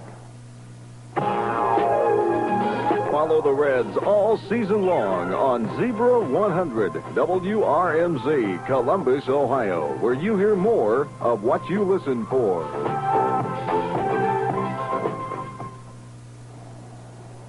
Now, Bill Bonham, who enjoyed a routine first inning, will be facing the middle third of the batting order. Oscar Gamble will lead it off.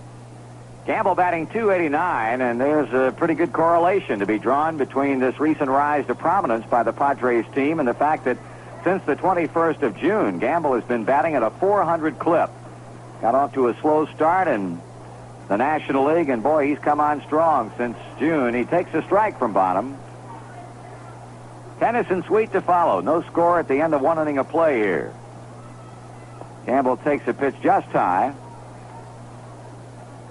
Of course, this guy started out his major league career back in the National League with the Philadelphia Phillies before spending most of his career over in the other league. Swing and a miss.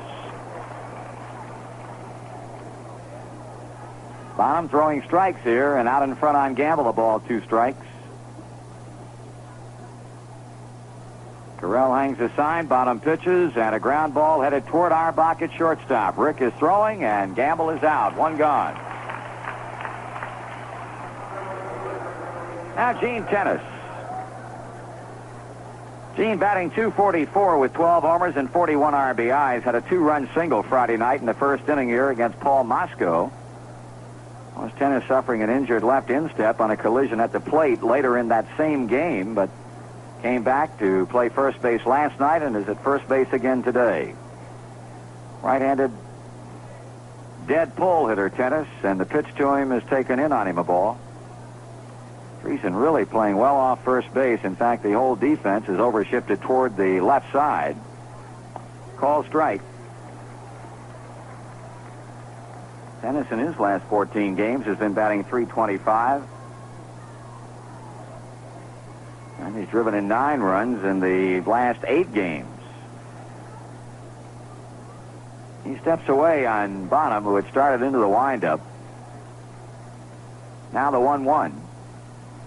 And it's inside, ball 2. 2 balls and 1 strike.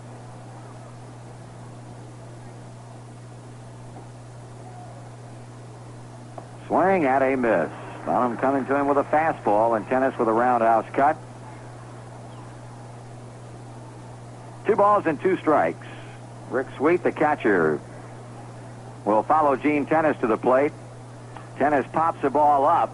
Right side, foul ground. Coming over is Correll, and the ball about 5 or 6 rows back in the box seats to the near end of the Cincinnati dugout. Well, for those folks on hand who were looking for a lot of laughs in the first game here today, the Reds players against their sons and daughters, they got exactly that, because it was very, very humorous. Once again, the youngsters kept their unbeaten string intact. Pitch inside, ball 3, full count.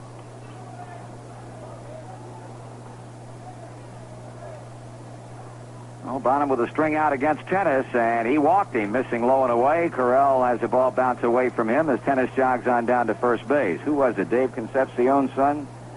Going full bore around first base? Helmet came off, hit him on the heel, and tripped him. I think really the real fun part of the whole thing, Marty, is you see these kids like little Cesar Geronimo. Remember when they drug him out here in their arms, and he's running around, little Davy and little Pete, all the kids that have been around a while, just to see them grow each year. Boy, it's something, I'll tell you. Here's Rick Sweet. He pulls one down the right field line, base hit. Griffey comes over near the line deep to cut it off. Tennis goes to third, and a good play by Kenny cutting that ball off, holds Sweet to a single.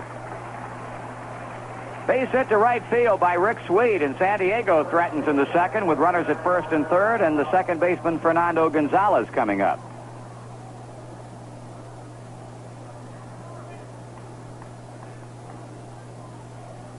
Gonzalez, a .242 batter. He's hit .343 in his last 11 games with 12 hits and 35 times up. So San Diego trying to score here in the second with Tennis standing at third base, over at first with that hit to right, Rick Sweet. Bonham stretches and delivers, and Gonzalez takes it low, a ball. Asked Sparky who he might follow to the mound after Bonham, and he said it depends upon how long Bill might go. Only 4 or so innings, 5, maybe Freddie Norman will pick him up. Swung on and hit in the air to right field. That's going to be deep enough to get a run in. Griffey at the foul line makes the catch. Tennis tag. Here comes the throw, and out at first. No run scored. A big play by Cincinnati as Griffey fired back to the infield. Danny Dreesen cut it off on a bounce and put the tag on Rick Sweet, who was not on the bag.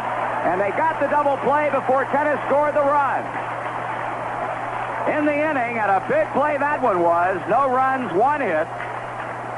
No errors, and 1 man left on. In the middle of the second, the Reds nothing and the Padres nothing. Enter the Big Con Cincinnati Red Sweepstakes. Over 1,800 prizes. 5 weekly sweepstakes. Random drawings are made each week to award 363 prizes. Enter every week to increase your chances to win. Prizes include 15 Reds fun-filled weekends in Cincinnati with motel accommodations, meals, and tickets to Reds games. Other prizes, 50 Dave Concepcion baseball gloves, 250 Cincinnati Reds t-shirts, 500 official National League baseballs, and 1,000 Cincinnati Reds baseball tickets. Get an official entry blank with full details at your favorite food store, or mail your entry on a 4x6-inch piece of paper or a postcard to Cons, Post Office Box 25068, Cincinnati, Ohio 45225. No purchase necessary. Each entry must be mailed separately and accompanied by the rose from any Cons product or reasonable facsimile. Enter now. Sweepstakes ends August 26th. Remember, over 1,800 prizes from Cons, home of the wiener the world awaited. The Cincinnati Reds 580 gift shop has gift items and souvenirs and all prices for Reds fans of all ages, and that includes the gal on your shopping list.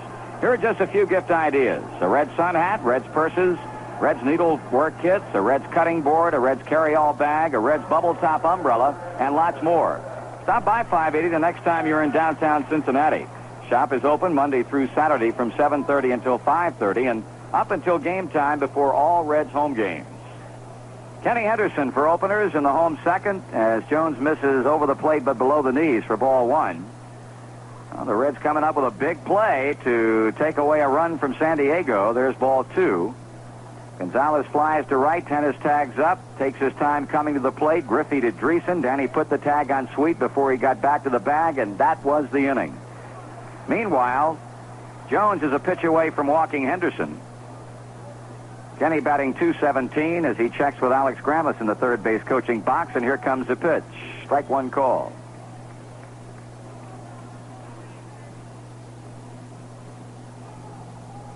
Now the 3-1. Swung on and grounded to shortstop. Ozzie Smith on the 2-hopper throws to Tennis. 1 down. When Randy Jones is right, he can do you in very quickly, huh? Like a pepper game. Boy, I'll tell you, it sure is. Think about the job that Mike Lacoste did last night with throwing 18 ground balls. And the way Randy Jones pitches, very comparable. Here's Danny Dreesen, ball 1. Jones can work some very quick games. His last outing on the 1st of August against the Dodgers, he beat them in an hour and 59 minutes. Behind now to Dreesen, 2-0. Danny batting .277, hit his 14th home run of the season last night. He grounds to second. Gonzalez has it, and the throw to first, 2 out. That'll bring to the plate Vic Carrell, the Reds catcher, batting .196 with an RBI this season.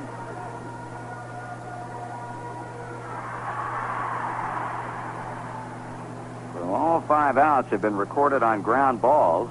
Throws to second, Griffey to first, Foster to short in the first inning, 1 to short and 1 to second here in the second. Carrell takes it low and away for ball 1.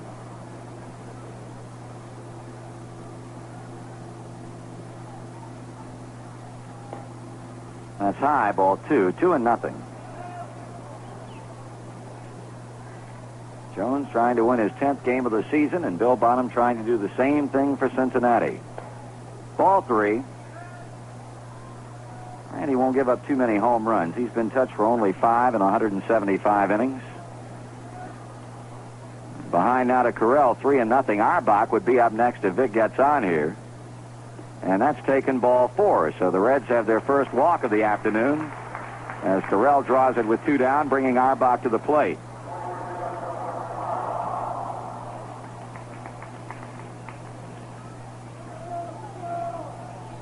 Rick had 2 singles and 4 times up last night, raising his batting average to .216. Homered a couple of times and has knocked in 4 runs. He swings and hits one off the end of the bat. Took a funny hop, bounced over Tennis. Down the right field line. Here comes Carrell to third. Here comes Arbach to second. They're going to stop Carrell at third base. And Rick is at second base with a bad hop double over first baseman Gene Tennis.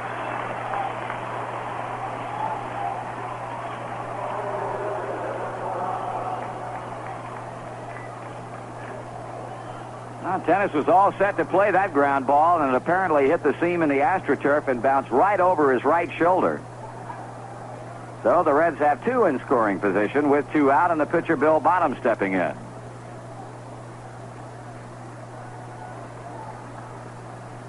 Bill batting 133, 4 for 30 this season. He's had a couple of doubles and has driven in 3 runs. He swings and grounds it wide of first. Tennis has it. He'll underhand to Jones on the bag for the inning-ending putout. Well, Cincinnati threatens but comes away with no runs on 1 base hit, 2 men left on. And at the end of 2 complete innings of play, the Reds nothing and the Padres nothing. The Grange singers tell us to make friends with tomorrow. Tomorrow is sure to come, and it can bring either bad news or good news. Bad news first. Unless we protect ourselves, we can be victimized by stormy weather, business reverses, failing health, or just bum breaks. We all get them sooner or later. Now here's the good news. A friendly tomorrow can mean diplomas on the wall, wedding bells, and a jubilant retirement celebration with money in the bank. What's the difference? Your Grange insurance agent can be the difference. Grange wants to be your partner, wants to help you make friends with tomorrow. A friendly Grange agent can get the good news going. Consult the yellow pages for the name of your nearest Grange agent, your partner in protection. Make friends with tomorrow. Grange Mutual to be sure.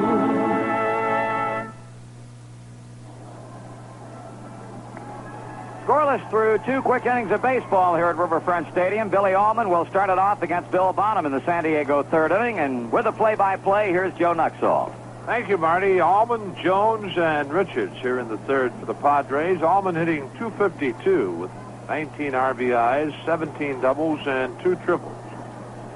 San Diego with 1 hit off Bill Bonham. That Rick Sweet singled to right field in the 2nd inning.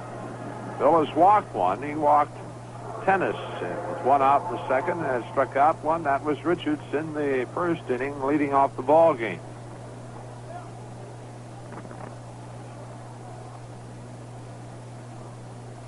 Allman steps in. Bonham checks with Carell, and his first pitch on the way. Allman takes low and outside a ball. Bonham, his 16th start of the year. He's had a complete game and a fine .319 earned run average. 1-0 pitch. Swung on. That's pulled into left field deep. That's going to be extra bases. Hits the base of the fence. Foster up for the ball. And Bill Allman leads it off here in the 3rd for the Padres with his 18th double of the year. That'll bring pitcher Randy Jones to the plate. Randy with 9 hits and 58 times up. And that's good for 155 batting average as Roger Craig has a word with Randy before he moves on to home plate. 2nd hit of the game for the Padres. Allman's double. Both Dreesen and Rose in shallow looking for the bunt. Jones at the plate. Randy a right-handed batter. Bonham, the stretch, looks back at 2nd, delivers. Jones squares to bunt and takes high and outside a ball.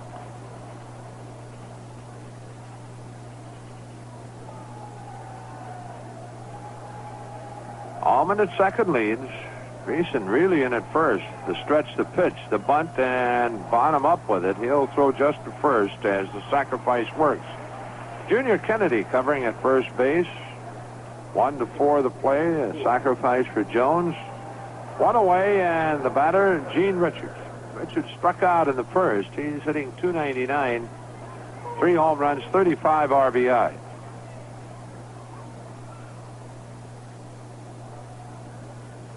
What you call an accidental double play. Saved us a run in the 2nd inning. Bonham delivers, and Richards takes outside and high a ball. Reds infield pulled in.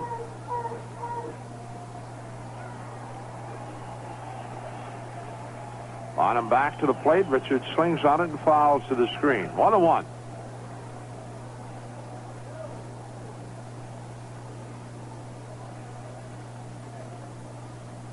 Bill has the sign and the 1-1 to Richards. That's taken under the knees, the fastball. 2 balls to strike. Bill Allman at 3rd base, 1 out. 2-1 on the way. Check swing. Change is outside. 3-1. Ozzie Smith on deck. Bonham's 3-1 delivery. Swung on and missed. Change up. Count full.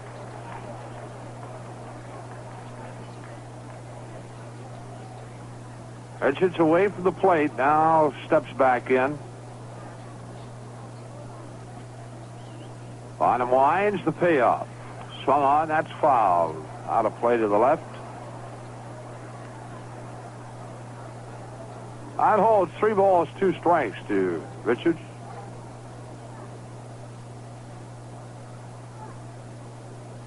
Bonham again, the 3-2.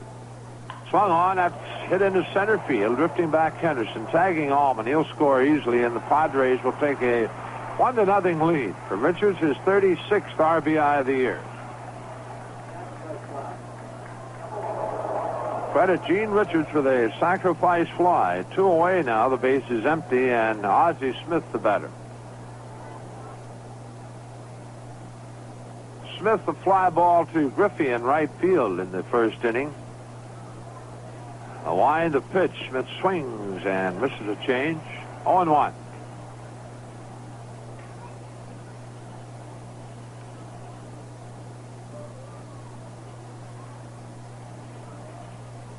On him, back to the plate, and Smith takes high and outside. A ball, a strike. Ozzie Smith hitting .269. He's driven in 30 runs. The pitch. Missing high and outside again. 2-1. Bill's 2-1 delivery. Smith takes it low and inside. 3 balls, a strike. Bill has walked 1. Here's his 3-1. Smith takes strike 2 call, the fastball. Full count.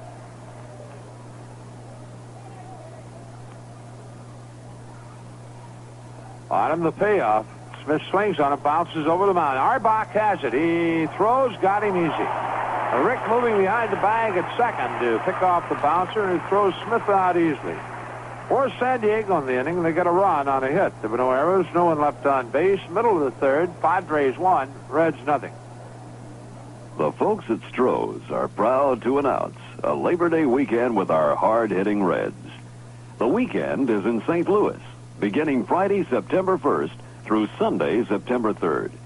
Now, this baseball extravaganza includes hotel accommodations for 2 nights, delicious meals, and reserved seats at the stadium for 3 big games with our Reds against the Cardinals. Round-trip transportation is also included.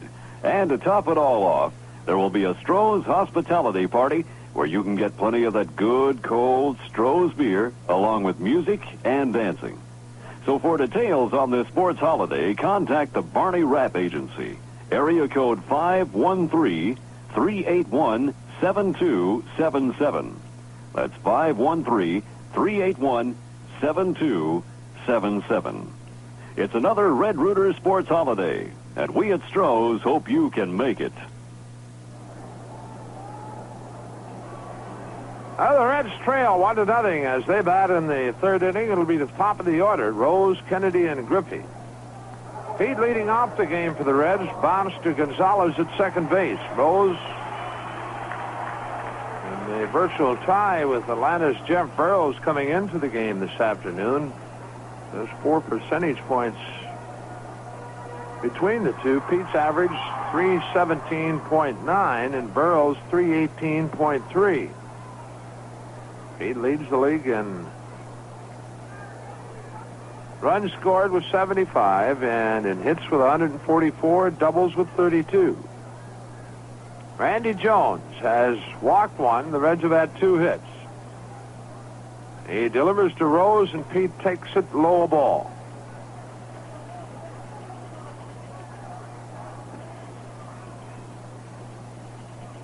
The 1-0. Rose swings on it and chops it foul at the plate. 1-1.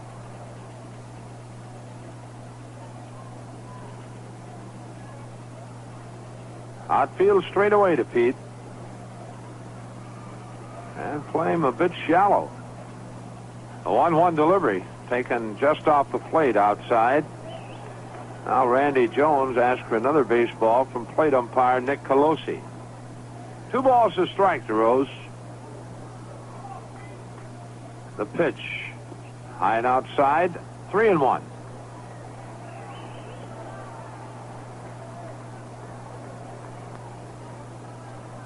Randy will not strike out a whole lot of batters, nor will he walk a whole lot, but he's 3-1 with Rose. It's swing and a bouncer to Ozzie Smith at short. Going on to tennis, 1 away.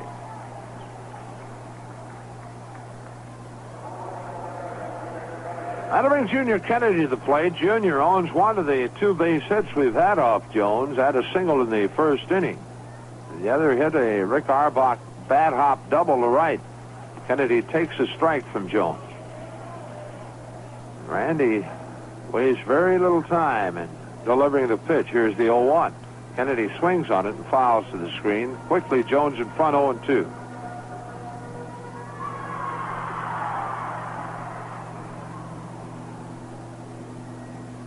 The 0-2 to Kennedy.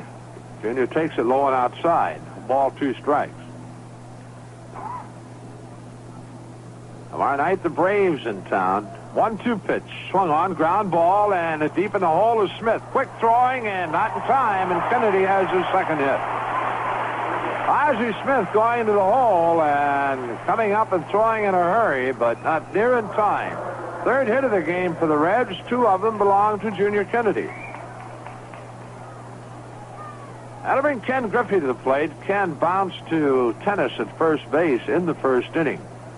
Kenny hitting .289, 3 home runs, 29 RBIs. Jones throws over to first, and Kennedy steps back. Ken Griffey had a couple of hits in last night's game. In fact, he was 2 for 3, drove in a run, scored 2. Jones delivers. Griffey swings, grounds to Smith, to Gonzalez. The throw back, not in time. Gonzalez a little out of step as he got the throw from Ozzie Smith, so a force of Kennedy down at second base.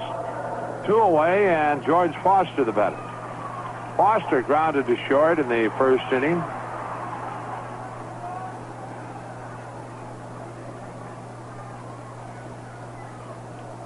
George hitting .295 with 82 RBIs, 25 home runs. He leads the National League in RBIs with the 82. 4 ahead of Jack Clark of the Giants. Foster backs away from the plate as Jones stretches. And he has his sign. Sets and throws over to first, and Griffey steps back. Griffey with 16 stolen bases on the year and 20 attempts. Jones ready and delivers. Foster takes it high, a ball.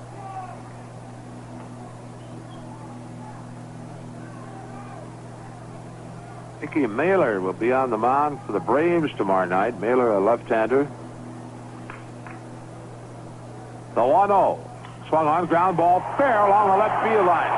We'll see what Kenny can do, chasing the ball, Richard, and Kenny will not be able to score as they hold him up.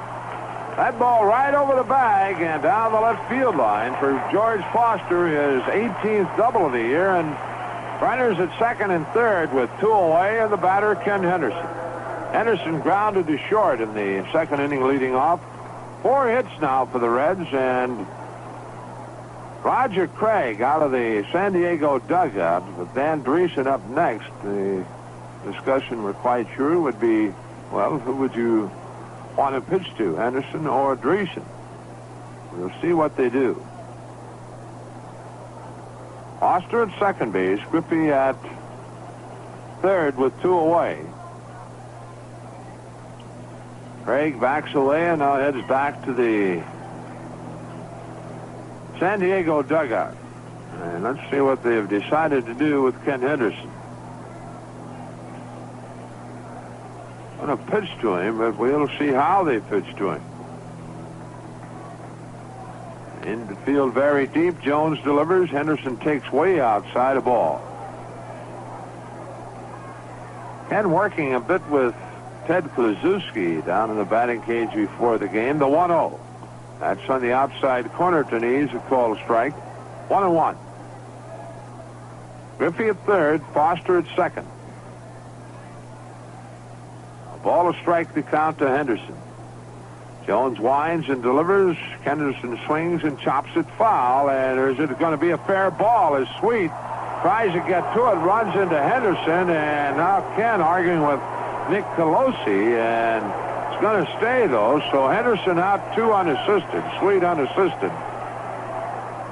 The inning is over. Sparky out, joining into the discussion. The Reds in the inning, no runs. They got 2 hits. There were no errors, 2 runners left on base, and at the end of 3, it's the Padres 1, the Reds nothing. You know, different folks have different ways to spend their time, enjoy their days. Me, I like to fish. I really do. Well, there's something good about a lazy creek. Helps me relax from a long, hard week like my Red Fox chewing tobacco, the relaxin' chew. Well, it's soft and moist and mild for sure. The flavor's fresh. The taste is pure. Red Fox is best. I like it. Yes, I do. So I keep me an extra pouch of Red Fox by my side in my tackle box. When it comes to tobacco, those Red Fox folks come through. Why don't you try Red Fox? Look for it in the white pouch with a picture of Old Red taking it easy. Red Fox chewing tobacco. Now it's better than ever. So if you like to relax, and I'll bet you do, settle down with a Red Fox chew, because, mister, taking it easy never tasted so good. Red Fox. Before the Padres bat in the 4th, we'll pause for station identification. This is the Cincinnati Reds Baseball Network. Complete Cincinnati Reds baseball coverage is yours on Zebra 100 WRMZ, Columbus, Ohio.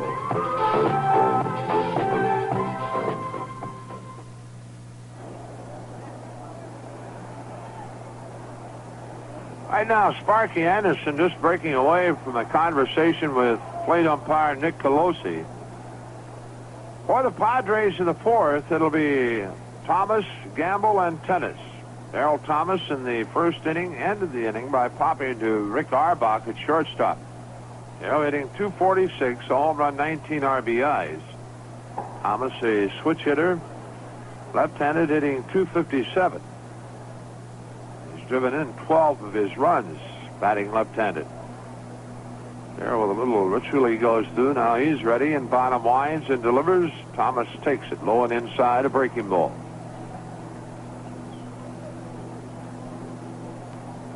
Outfield straight away. Bonham back to the plate. Thomas swings and misses a changeup. 1-1.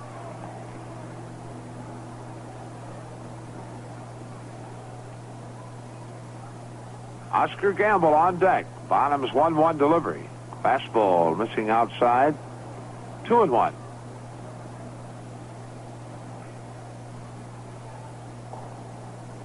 Bill into the wind. The 2-1 delivery. Swung on and missed. And that another changeup. And the count evens 2-2.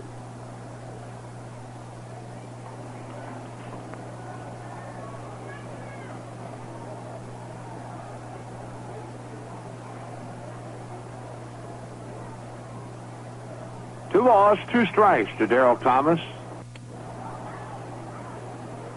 Padres leading 1-0. They scored a run in the 3rd inning. Bonham into the line, the pitch. Swung on, ground ball. Dreesen has it.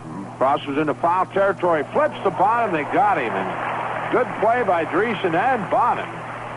And he's timing Bonham just right, and on the dead run, Bill taking the throw and stepping on the bag. Play goes 3-1. Dreesen to Bonham, 1 away, and Oscar Gamble the batter. Gamble grounded to Auerbach in the 2nd inning, leading off.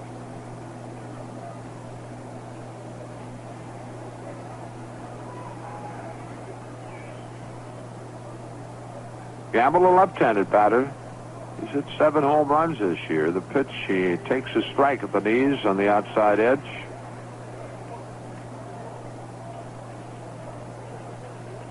Bonham, the 0-1. Curveball drops in for a called strike, and quickly Bill in front, 0-2 to Oscar Gamble. On him has his sign, and the pitch. Change just under the belt.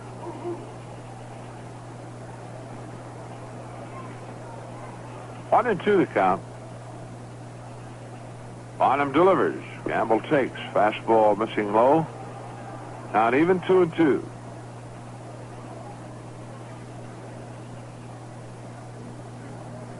Bill with pretty good control after being off for so long. Here's the 2-2 pitch.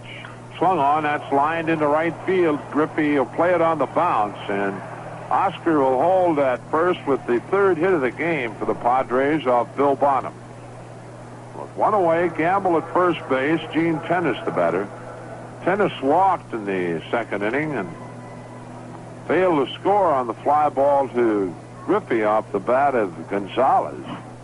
Kenny throwing to the plate, but the throw cut off by Dreesen, and Danny tagging Rick Sweet at first base before Tennis could score.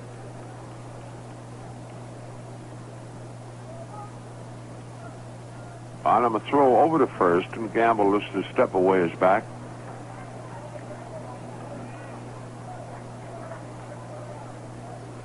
A stretch, and again a throw over to first.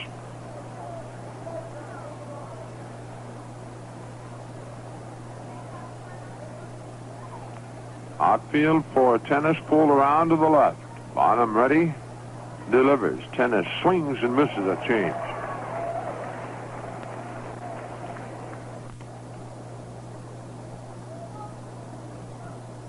Bonham a throw over to first, and Gamble is to step away his back.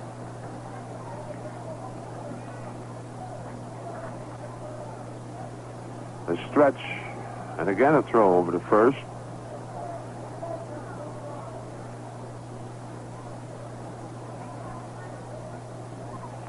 Outfield for Tennis, pulled around to the left. Bonham ready, delivers. Tennis swings and misses a change.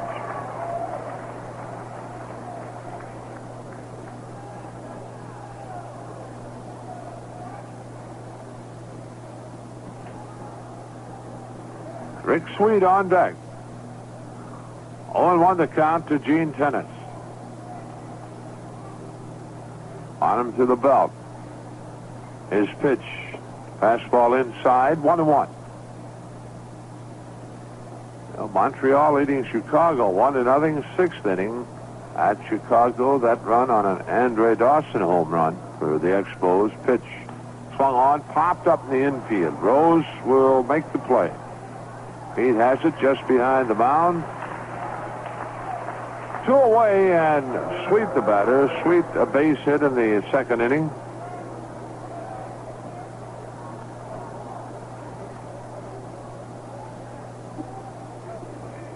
Willie Stargell has homered for Pittsburgh. And trail the Phils 3-2 in the fifth inning at Pittsburgh, at first of two. Bonham throws over to first. Gamble is back.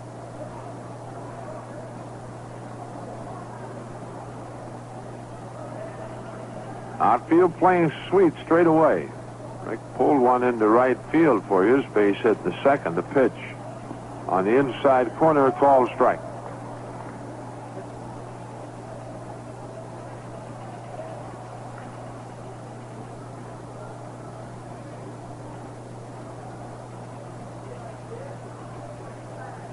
Bonham to the belt, delivers. Sweet swings and a bouncer to Kennedy at second. Junior has it, throwing to Dreesen, and that's the inning.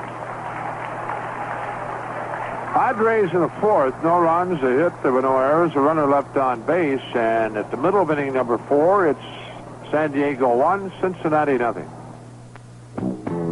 Whether the sun is blazing high in the sky or keeping a low profile this summer, one thing is almost sure. It's going to be hot. So probably the two most important words you'll hear all summer are cool it. That's right. Crawford Nichols Heating and Cooling wants to cool it for you this summer with Lennox Home Air Conditioning. Everyone knows that a cool home is a happy home, and Lennox Air Conditioning allows a family to relax at home during these hot, sticky summer months.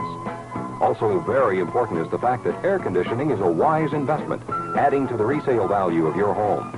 By offering Central Ohioans 24-hour emergency service, Crawford Nichols can make sure you're cool all summer long. Don't forget, the password to comfort this summer is Cool It. For a free home cooling estimate, call Crawford Nichols Heating and Cooling today and say, Cool It. Now you can cool it with Crawford Nichols, that's the way. 876-1234.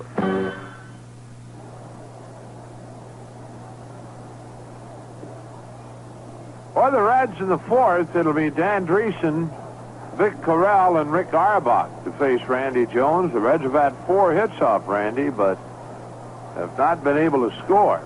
That one base runner as far as third, that being Corral in the second inning. Vic reaching there with 2 outs on the Rick Auerbach double over the head of Gene Tennis, a bad hop double. Dreesen in the second inning grounded to Gonzalez at second base. Freddie Norman has started throwing down in the Cincinnati bullpen, and we would imagine that Bonham will work one more inning. He's thrown 62 pitches to this point.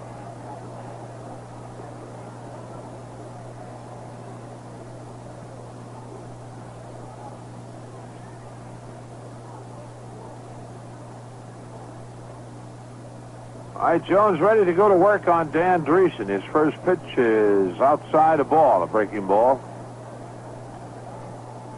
Randy very seldom gives you anything good to swing on. He gets a fastball on the inside corner to Dreesen, a called strike, 1-1. His 1-1 delivery. Swung on, bounced up the middle, and Gonzalez backhands, but he'll not have a play. Knocks the ball down. So Dreesen with a base hit. Hit number 5 for the Reds, and Vic Corral will be the batter. Vic walked in the second inning with 2 out. Rick Auerbach moves on deck.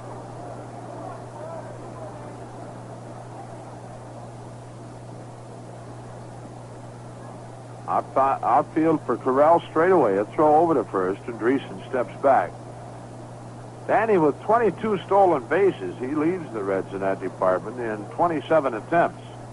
Again, a throw that got him picked off. Dreesen going to second. A throw down to Gonzalez, and that's it.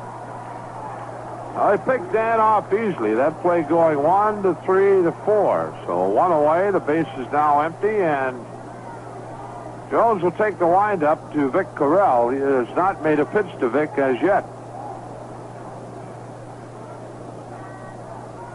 Jones delivers, and Corral takes it on the outside corner to knees, a called strike. Bone also throwing in the Cincinnati bullpen. Jones, the 0-1. Corral, a check swing foul. Randy in front, 0-2 to Corral.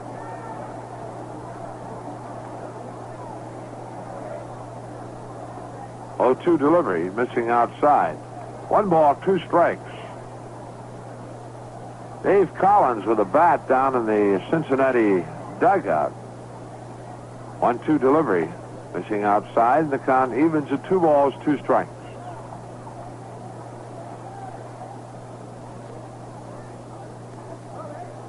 Here's the 2-2. Swung on, chopper slows, third base side, could be trouble. Allman charging, can't handle it. That'll be a base hit for Vic Corral as he chops one along the third baseline. Allman playing deep with the 2-strike count. 6 hits now for the Reds, and with 1 away, Rick Auerbach the batter.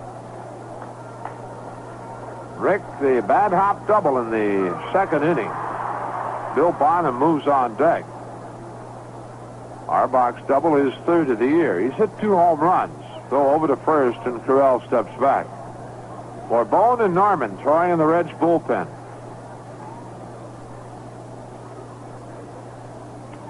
Jones ready and delivers. Auerbach takes a strike on the inside corner.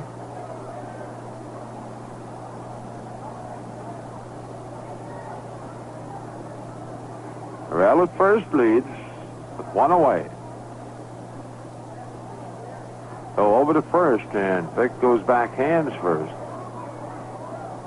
Dreesen led off the inning with an infield single, but was picked off by Jones at first base. The 0-1. Arbach takes it low, breaking pitch. Ball a strike to Rick. Now he checks with Alex Grammis, the Reds' third base coach. Jones ready. Goes over to first, and Farrell steps back. Bill Bonham on deck. And as we said, Dave Collins with a bat in the Reds' dugout. Jones ready and delivers. Swung on, ground ball. That's trouble. Smith, Gonzalez, Tennis, double play. The Reds in the inning, no runs. They get 2 hits. There were no errors, no one left on base, and at the end of 4, Padres 1, Reds nothing. The time is right, the feeling's coming through. Real beer lovers know only one beer will do. Stroh's for the real beer lover. Stroh's tastes like no other. Stroh's for the real beer lover. Everyone knows it's the beer lover's beer. Family food for over 200 years. Real beer lovers say they go out of their way for a Stroh's. Stroh's for the real beer lover. Stroh's tastes like no other. Stroh's for the real beer lover. From one beer lover to another Stroh's. The Stroh Brewery Company, Detroit, Michigan. 4 inning totals show San Diego with a run on 3 hits, no errors. The Reds, no runs, 6 hits, and no errors. For the Padres, it'll be Gonzalez to lead it off in the 5th. Back with the action. Here's Marty. Okay, Joe. Fernando Gonzalez 0 for 1. The Padres, of course, were threatening back in the 2nd with runners at 1st and 3rd when he flied to Ken Griffey, who made a good catch running near the line and then fired back in. Danny Dreesen cut off the throw and put the tag on Rick Sweet for a double play, and they got it before Tennis was able to reach the plate. He was trying to tag and score after the catch, but San Diego came back to get a run in the 3rd. Oh, Gonzalez, Allman, and Jones, and what will probably be the final inning of work for Bill Bonham. Both Freddie Norman and Pedro Bourbon had been throwing. Bourbon has been called back to the dugout. Norman continues to loosen up. The pitch to Gonzalez is a fastball high.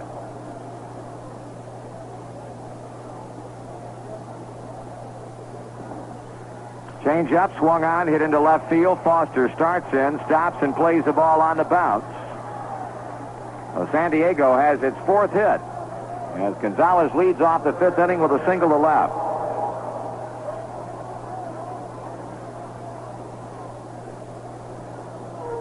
We'll bring up Billy Allman. He scored the San Diego run after leading off the 3rd inning with a 2-base hit off the wall and left.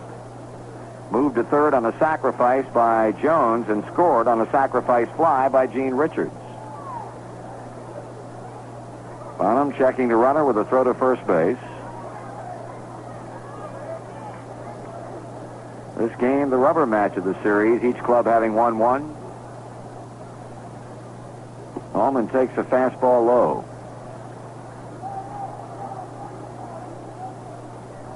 Don Williams flashing the sign from his position in the third base coaching box.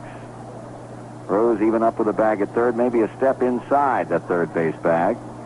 And another throw to first base.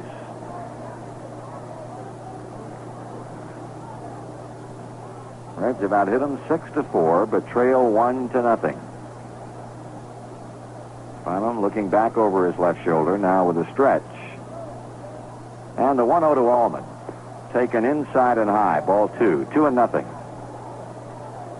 In the American League, at the end of 4.5 innings of play at Detroit, Tigers lead the White Sox 4-0. Rusty Staub, who leads the American League and runs batted in, has slammed a 2-run homer, his 18th.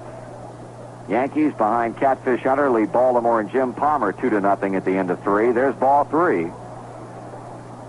Boston, Milwaukee not yet started. Al Cowan's a grand slam in the bottom of the first inning for Kansas City, who leads Toronto at the end of 1, 4-1. Seattle and Oakland will be playing a doubleheader. There's strike one call. Minnesota at California. Zahn against Ryan. The pitchers have been posted, and Cleveland and Texas will play tonight. Bottom behind, 3 balls and 1 strike. He drives Gonzalez back to the bag with a throw to first.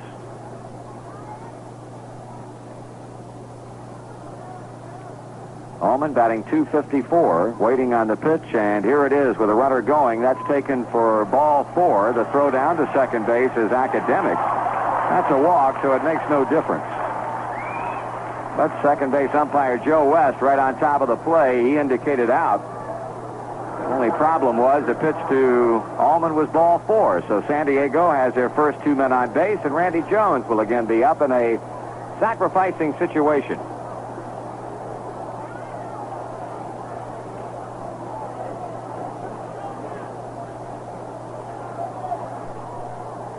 Bonham has issued his second walk. Here's a pitch to the plate. Jones bunts first base side. Dreesen's got to play at third. They got the out.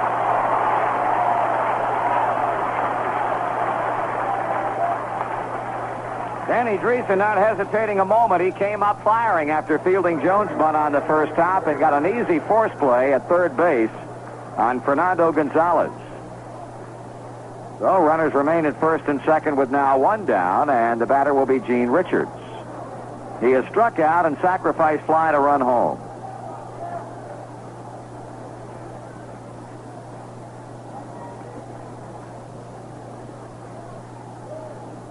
Dreesen now playing deep behind the runner at first base, Jones, with a left-handed batter up there.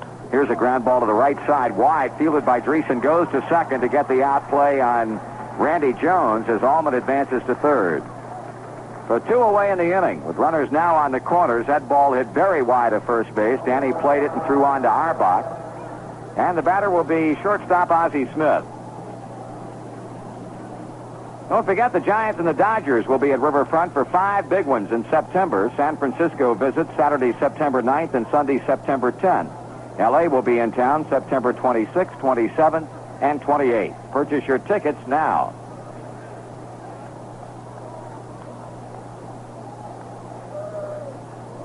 Oh, 2 away in the 5th inning in a game that has San Diego out in front, 1-0. Smith is 0 for 2, fly to right, ground ball to shortstop. Bonham steps back off the rubber as he comes set, as Allman retreats to third and Richards does the same at first.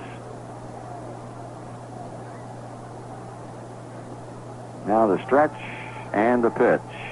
Ball is outside and high. You'd have to think that Ozzie Smith at this point in the season is the odds-on favorite to be the National League Rookie of the Year. Of course, you can't discount the possibility of Bob Horner, but of course Smith has been with this club the entire season as opposed to Horner, who joined the Braves early in June. Ground line smash fielded by the second baseman Kennedy. And he goes to Arbach for the force out that ends the inning. So San Diego got his first 2 men on base, but they come away with no runs on 1 hit and strand 2. We're halfway through the Sunday afternoon wrap-up to the series with a score: Padres 1, Reds 0. I know a friend when I see one, and I know a good thing when I get it.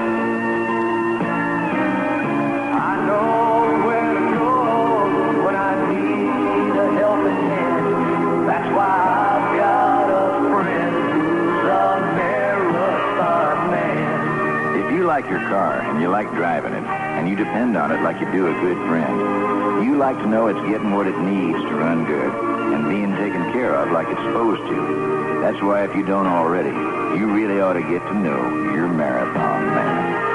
Go get together with a friend who do the same. Go see your Marathon man. Marathon Oil Company. We got together to do it better. And we do. Some fun-filled Cincinnati Reds special dates are coming up at Riverfront in the next few weeks. Wednesday is a Senior Citizens Date, and the game features a special early starting time of 5 o'clock. Shrine Night, Friday, August 25th with the Cubs. A Reds Wives home run hitting contest will precede the game with Chicago on Sunday, August 27th. Sunday, September 10th is Team Picture Day with the Giants, and Sunday, October 1st is the annual Fan Appreciation Day. Make your plans now and be sure to purchase your tickets in advance.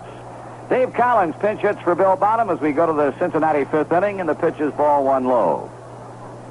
Bonham going 5 innings, allowing a run on 4 hits, struck out 1 and walked 2. Here's a fly ball foul off the right side. Well, we're talking about Rookie of the Year candidates, Ozzie Smith, Bob Horner, our Director of Publications, Bob Rathgeber, a veritable walking baseball encyclopedia, says, do not forget Dale Murphy. 2 balls and a strike, so we haven't forgotten Dale Murphy. Of course, Dale batting about .240, but he's hit 18 home runs. Here's a foul by Collins. 2-2. So don't forget Dale Murphy. Bob Horner and Ozzie Smith. 2-2, the count on Collins, batting .240. And the pitch is high, the count goes full, 3-2.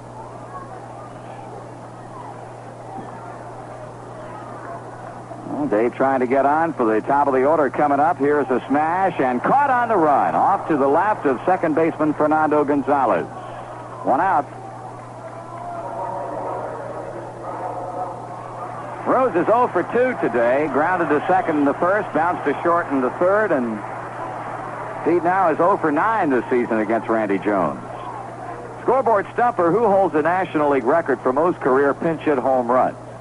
Is it Smokey Burgess, Jerry Lynch, Willie McCovey, or Fred Whitfield? Rose looks at a strike.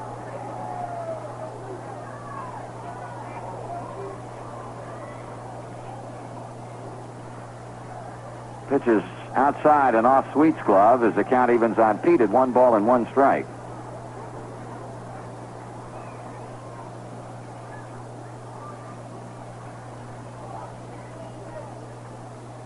Randy Jones into his windup. Rose grounds to the left side of the infield. Ozzie Smith throwing, and 2 down. There's Junior Kennedy. He's working on a perfect 2 for 2 day. Had a ground single to left in the first inning on an infield hit. In the hole at shortstop in the third, and well, we are 1 out away from completing 5 full innings and 5 turns at the plate for Cincinnati against Randy Jones. There's a ball to Kennedy. The Reds have not yet hit a ball in the air. All the base hits have been on the ground, and all the ground outs, all the outs have been hit on the ground. Here's a foul off first base and back into the seats. 1 ball and 1 strike. Jones has not struck out anybody, and he's only walked 1, Vic Carrell in the second. Here's a foul at the plate. That apparently got the plate umpire Nick Colosi. Larry Starr slowly coming out of the Reds dugout, now running out, and apparently Nick took that ball off of his left foot.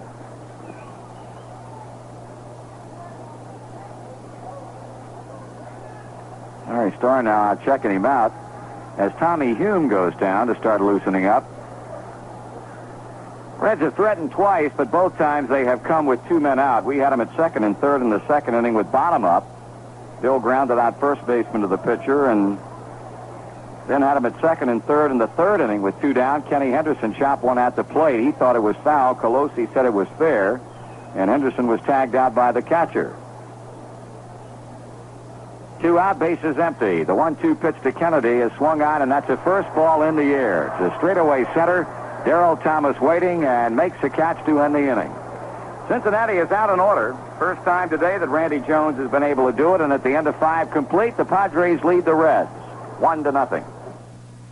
I can't stay awake any longer, George. It'll be on right after the Night Owl movie. It's 4:30 in the morning. It's a fantastic 10-second commercial, Helen, and I'm standing right there pointing to the car. Grams! What? You on yet, Georgie? Not yet, but you're falling asleep. What's this in my forehead? Cheese dip, Grams. You fell asleep in the cheese dip. Must have fallen asleep with the cheese dip. Oh, George, why does your TV commercial have to be on so late? Our ad budget could only afford fringe time, but that's okay, because a lot of people are up to... Grams! I'm up. Are you on the TV? No, but soon. Well, I'm all set right here next to the TV. I wouldn't miss you. If your advertising isn't reaching the people you want, radio definitely will. With its many different formats, radio reaches every lifestyle. So you can target more messages to exactly who you want, when you want, at a price you can still afford. Okay, Helen, here it comes. Reds, it's George! Huh? It's George! Oh, I'll get it. Let me turn off the TV first. Hello, George. Must have hung up. Want to wake up your advertising? Try radio. It's right on the button. A message from the Radio Advertising Bureau. Joe Nutsall and yours truly, Marty Brenneman, back at Riverfront Stadium as we move quickly to the sixth inning. The answer to today's scoreboard stumper, the player who holds the National League record for most career pinch hit home runs, former Red slugger Jerry Lynch, who belted 18. Right now, we've got a new pitcher on the mound. Freddie Norman is on to pick up Bill Bottom, who turned in 5 good innings, and Tommy Hume continues to get ready.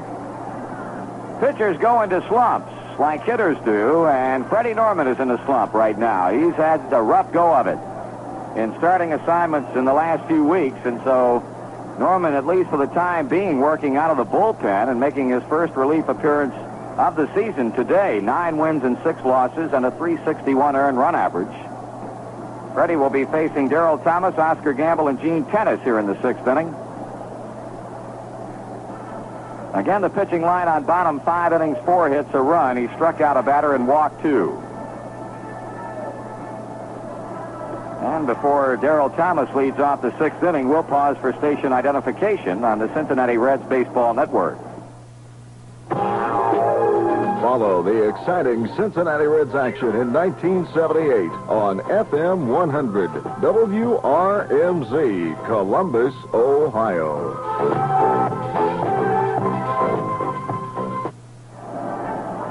Freddie Norman still loosening up to catcher Vic Corral, and that's the last warm-up pitch as the throw goes on down to second. Darrell Thomas hitless in 2 tries against Bill Bonham with a pop to short and a ground out.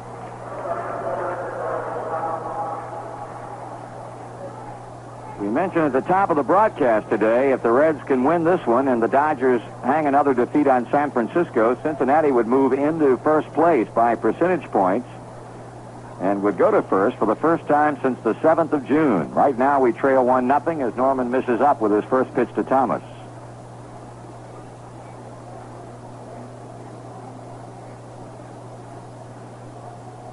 That's in for a called strike. Of course, a win by the Reds last night snapped a 10-game winning streak for San Diego, a club that has won 28 and lost only 16 since the 22nd of June. 2 balls and a strike. And at home, at San Diego Stadium, they've won 17 out of 21 since then. 2-1 to count on Thomas. Swung on and popped up back of the plate. Corral off with a mask, but will not have a play. Well, the decision to bring Norman on in this inning, rather than a right-hander, the fact that Thomas is a switch hitter, not as good a hitter as a right-handed batter as he is the other way. He's batting .221 right-handed and .257 left-handed, and you've got another left-handed batter in Gamble coming up before Freddie faces a right-handed hitting Gene Tennis. 2 balls, 2 strikes.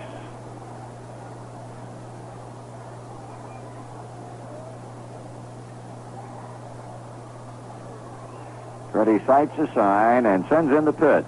Thomas swings and misses and lost his bat in the process. It rolls right out to the mound, where Freddie picks it up and throws it toward the San Diego dugout. So Darrell Thomas strikes out.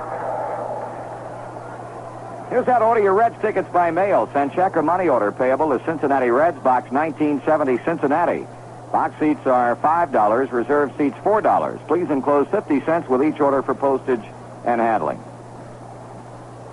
Gamble has had 1 of the 4 San Diego hits, a base hit into right field in the 4th inning. He's 1 for 2. Strike to him.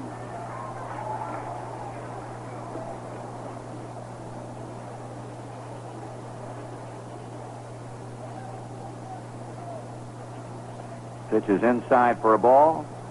Got some of the front office staff of the San Diego Padres this weekend for the series. Of course, the owner and President Ray Kroc is here, and Elton Schiller, the vice president and business manager of the club, also in Cincinnati.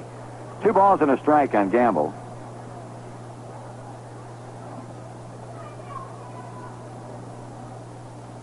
Here's a grounder foul off the first base side. This club, of course, has become a very popular item in San Diego, what with the way they've been winning of late.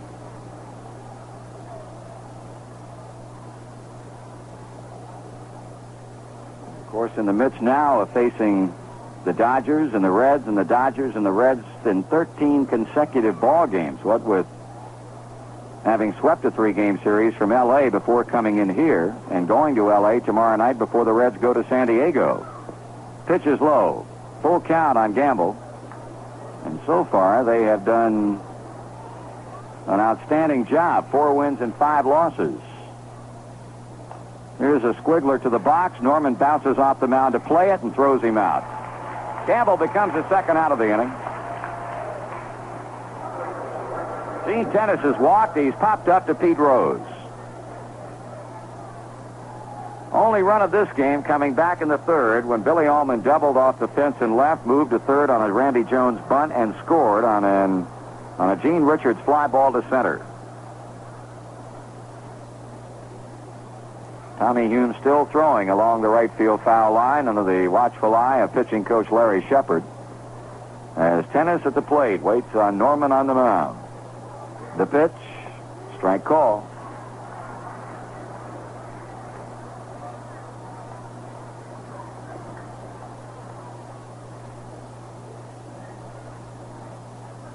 Swing and a miss. Screw ball, and Norman ahead of Tennis, no balls and 2 strikes.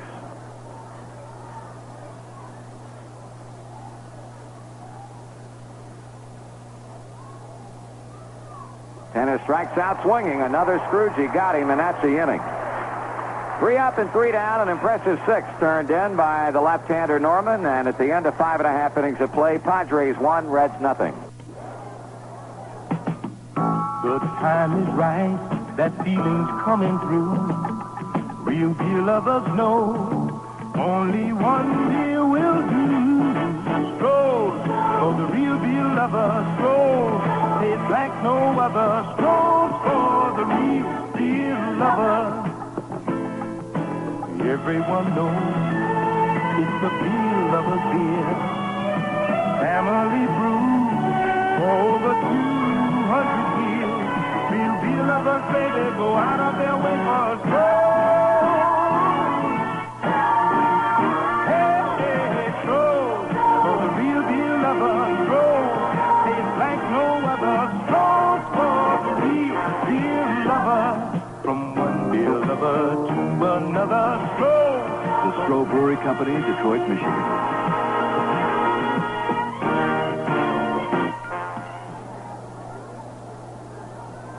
There's a lot of baseball action coming up at Riverfront Stadium as the 78 season heads into the home stretch. Now's the time to make your plans. The Braves are here Monday, Tuesday, and Wednesday for 3 games. Later this month, we'll see the Cardinals, the Cubs, and the Pirates. And then in September, the Reds face all 5 rivals in the Wild National League West. With the Giants coming to town Saturday, September 9th, and Sunday, September 10th, and the Dodgers in for 3 games September 26th, 27th, and 28th. Make your plans now and purchase your tickets in advance. Now we've been held at bay for 5 innings. 6 hits, but no runs against Randy Jones, who has allowed the Reds to get but 1 ball in the air, and that was Junior Kennedy's fly to Darrell Thomas for the final out in the last inning. Griffey has bounced to first and reached on a fielder's choice. Jones delivers, and Kenny takes ball 1 low. Griffey batting .288. He swings and pulls it foul at first base. Griffey, of course, gets a lot of infield hits. Had one last night, his 23rd of the season. He's averaged over the past 3 seasons 33.7 infield hits. Well, he would appear to be well on his way to equaling that average or bettering it in 1978. Strike on the outside corner, sinking fastball. Foster on deck, Griffey behind. Jones continues to work quickly, and Griffey grounds one hard at Tennis. He makes the play, waves Jones away, and beats Kenny to the bag. 1 down. Reds Radio Network brings Cincinnati Reds baseball to fans in 7 states, and you can hear Reds games in Wheeling, West Virginia, and Bel Air, Ohio on WOMP, in Crawfordsville, Indiana on WCVL, and in Glasgow, Kentucky on WKAY and WGGC. Foster doubled. down the line in the third inning, the left field line. He chops one along the third base line, and it trickles foul. Sweet goes out to pick it up.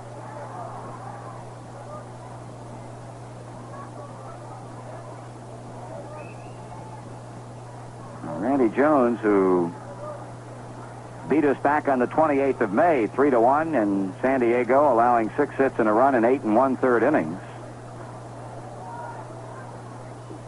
Trying to win his second game of the year against Cincinnati and his 9th against 7 losses career-wise. He shakes off Sweet, one of the few times he's done that today. Now the wind and now the pitch. Foster fouls it to the screen. Strike 2.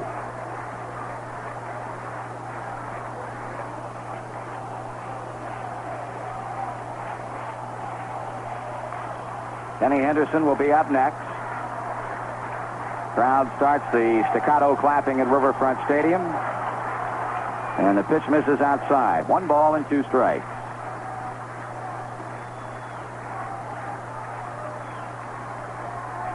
Foster leveling the bat. He swings and grounds one to the shortstop. Ozzie Smith getting a workout today. And the throw in the dirt, and Foster safe at first. Gene Tennis made the pickup.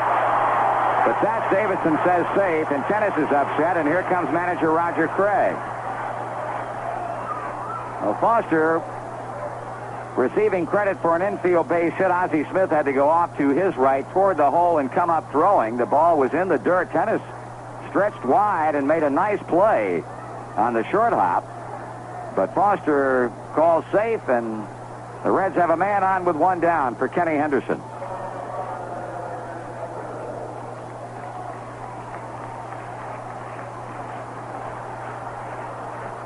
The 3rd infield hit the Reds have had, make it the 4th infield hit among the 7.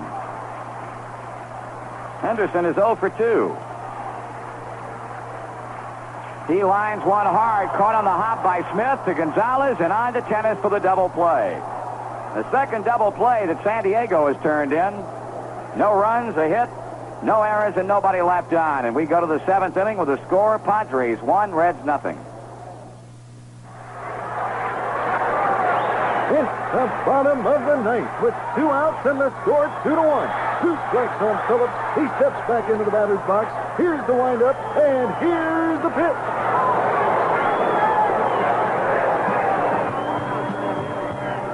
Plan right now. Call New Sash, the window experts, 267-8396. The winter of '78 won't be forgotten easily, and this coming winter is forecast as cruelly cold. New Sash, the original replacement window, features the tilt-in window for easy cleaning. Your New Sash windows will perfectly fit because they're custom-made to stop heat and cold air in its tracks. Thermopane glass adds double insulation. Your monthly fuel bills will be up to 30% lower with New Sash windows, protecting and beautifying your home. BJ Industries is your New Sash distributor. Outside Columbus, call Collect 267-8396. You're the winner with New Sash. We go to the final 3 innings of action. It is still a close encounter between the Reds and the San Diego Padres, 1-0. San Diego with a lead. They'll be sending up Rick Sweet against Norman here in the 7th. And back with a play-by-play, here's Joe. All right, Marty. Sweet owns one of the 4 hits in the game the Padres have had. He singled back in the 2nd inning, grounded to second in the 4th. Sweet, Gonzalez, and Allman scheduled for the Padres here in the 7th inning. Freddie Norman in his 2nd inning of work. He retired the Padres in order in the 6th, striking out Thomas and Tennis around a capper back to the mound off the bat of Oscar Gamble. Well, Bill Bottom, very impressive in his first time out in a month. He worked 5 innings, allowed 4 hits, a strikeout, and 2 walks.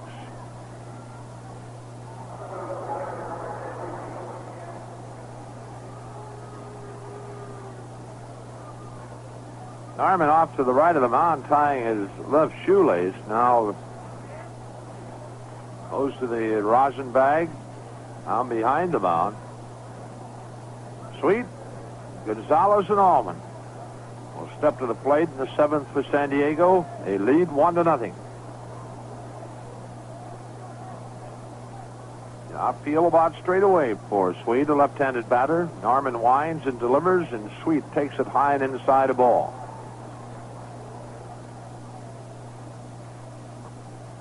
Montreal now leading the Cubs 2-0, ninth inning. Sweet takes the strike, a slider at the knees. Steve Rogers working for Montreal in that game, shutting out the Cubs. 1-1 to count. Norman winds his pitch. Fastball is chopped foul at the plate. Count of ball, 2 strikes.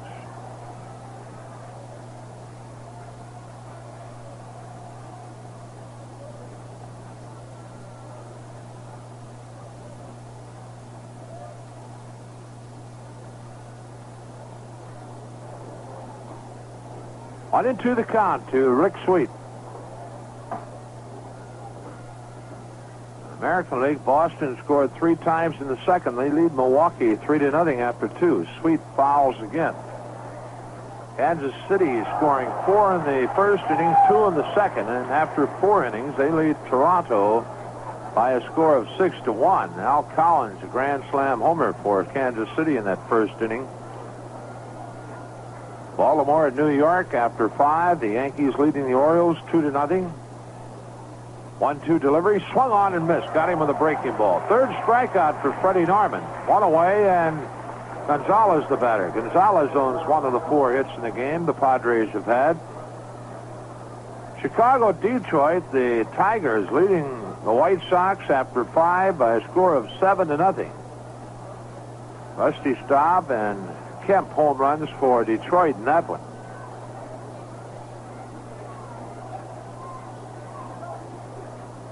Norman winds, and Gonzalez looks at a strike as he bluffs the bunt.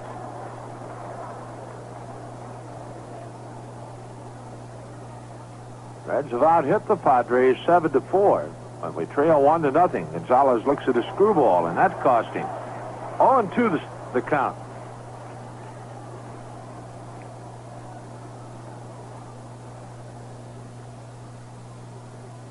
Freddie into the wind, his pitch.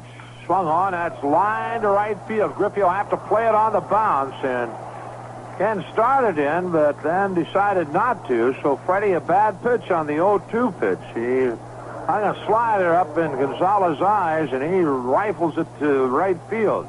His second hit of the ball game, first off Norman, and number 5 for San Diego.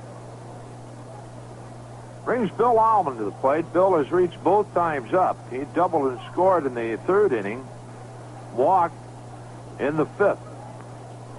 Allman, a right-handed batter.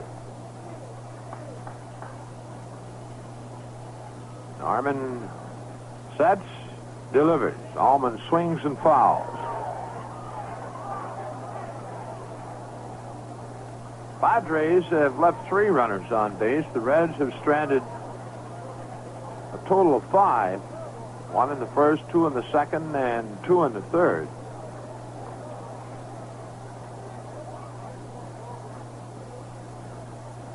On 1 to count to Bill Allman. Gonzalez at first leads the stretch, and now Norman steps back off the pitching rubber. Dave Concepcion loosening up down in the Cincinnati bullpen. Norman delivers. Allman takes strike 2 on the outside edge. 0-2 the count. Well, he had Gonzalez 0-2 and got one up to Fernando, and he singled to right.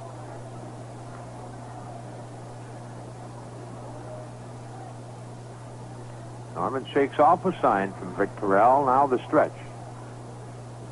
Delivers, screwball. Strike 3 call, and that one dropping over the inside corner. And Allman turns and looks at Nick Colosi and heads on to the dugout. 4 strikeouts for Freddie Norman. 2 away, Gonzalez at first. Randy Jones the batter. Randy 0 for 1 officially. He had a sacrifice bunt in the 3rd inning and trying to sacrifice in the 5th.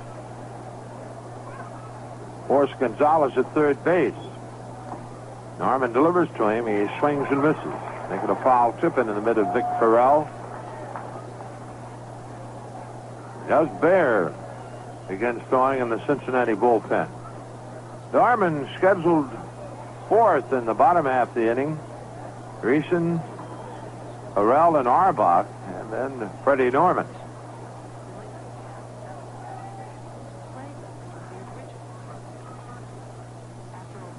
Norman ready.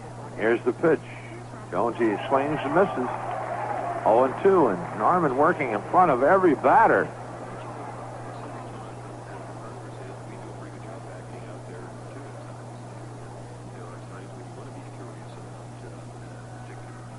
Oh, 2 delivery.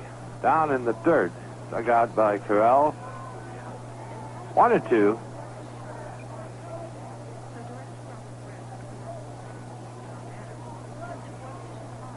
Tomorrow night, Atlanta in town, and that'll be Mickey Mailer against Tom Seaver. Tuesday night, Tommy Hume against Phil Necro, and then Wednesday at 5 o'clock, Paul Moscow against Preston Hanna. Well, left-hander Monday, then 2 right-handers for the Braves.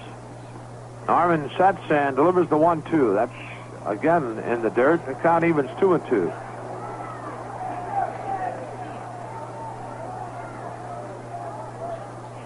Padres leading 1-0. They scored a run in the 3rd inning. Norman the 2-2. That's strike 3 called in the outside corner, and Freddie Norman has struck out 5 batters in 2 innings. For the Padres in the 7th, no runs, a hit, no errors, a runner left on base, and at the middle of inning number 7, San Diego 1, Cincinnati 0.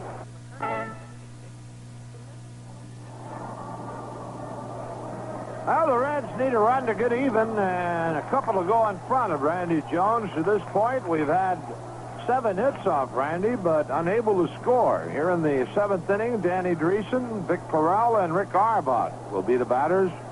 Dreesen 1 for 2, down an infield single in the 4th inning, and then was promptly picked off by Randy Jones. Doug Bear and now Dave Tomlin joins Bear in the Cincinnati bullpen. Jones has not struck out a batter and has walked 1. He walked Farrell back in the 2nd inning. Oh, it's time to go to work. Jones winds and delivers, and Dreesen takes it low ball. Randy 9-9 on the year. He's 1-0 against the Reds this year, 8-7 lifetime. The 1-0 to Dreesen, he's low it again, and it's 2 balls, no strikes. The Reds trailing 1-0. Trying to get something going. Jones back to the plate. Dreesen swings and misses a fastball in on him. 2-1. 7th inning.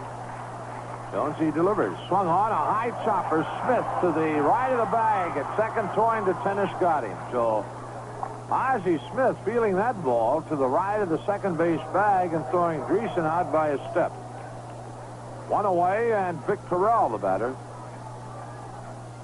Vic has reached both times up. Walked in the 2nd, had an infield single in the 4th along the 3rd baseline. Go Allman deep. And Vic tries to bunt but misses. Allman deep and protecting the line down at 3rd base.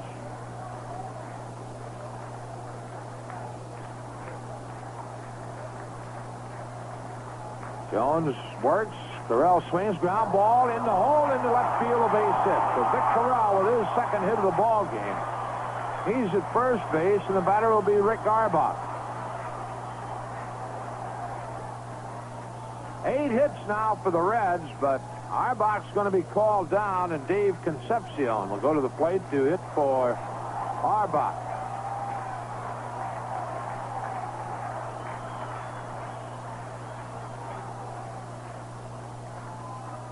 Dave Concepcion to hit for Rick Arbach. Dave has missed the last day and a half because of a respiratory infection. Concepcion this year has gone to the plate twice as a pinch hitter. He's 1 for 2. Over the year, Dave with a .308 batting average, 5 home runs, and 49 RBI. The Reds need 1 to get even. They got him down at first base in Vic Corral. .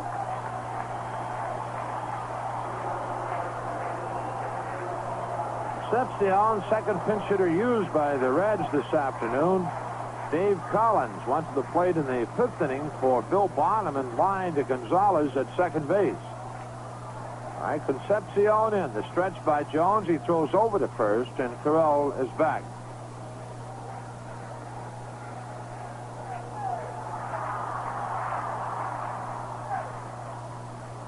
Jones ready. Delivers. Swung on, ground ball, and Smith has it. He'll throw to Gonzalez. Throws it back. It's down in the Reds bullpen. Here comes Carell. He's being waved in. Concepcion on his way to third, and we've tied it up. For Ozzie Smith, a bad throw, throwing it behind Gonzalez. The ball winds up in the Cincinnati bullpen. Carell scores all the way from first base. Concepcion at third with one away, and we'll see who's going to hit for Freddie Norman. A bad break for Randy Jones, but we'll take it. So Carell scoring all the way from first base on the throwing error by Ozzie Smith. That'll be a fielder's choice, and Concepcion winds up at third on the throwing error. Johnny Bench will go to the plate to hit for Freddie Norman.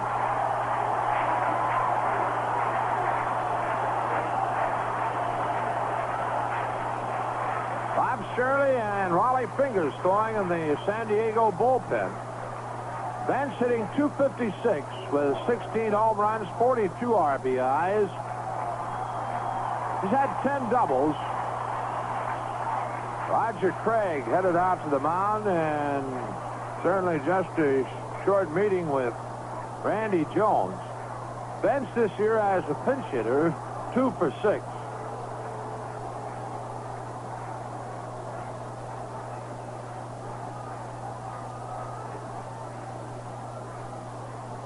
We got Concepcion at third base with 1 out. The score tied 1-1.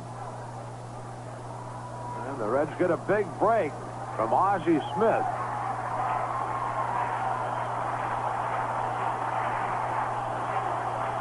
That's the first error of the ball game. All right, Johnny Bench hitting for Freddie Norman.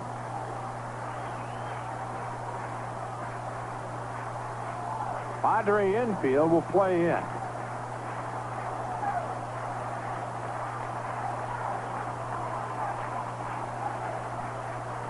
Jones the stretch and the pitch. Bench swings, and that will get the run in.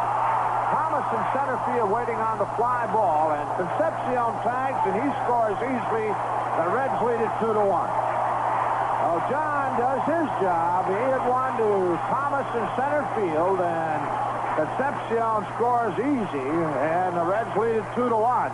Both runs unearned. 2 away now, and Pete Rose, the batter. Pete 0 for 3. Pete has grounded to second and twice has grounded to short.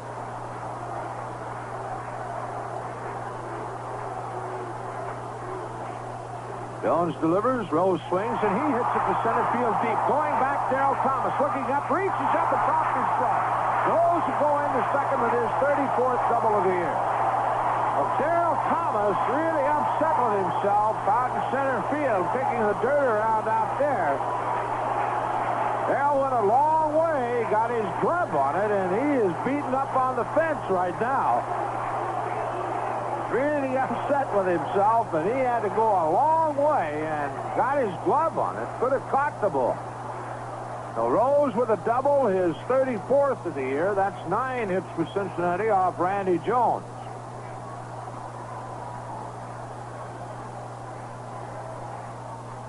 Junior Kennedy, the batter. Junior has 2 hits and 3 times up. Jones sets and delivers. Kennedy takes outside, ball 1. The Reds have taken the lead here in the 7th inning, scoring a couple of runs. They stretch the pitch. That's high, and it's 2 balls, no strikes.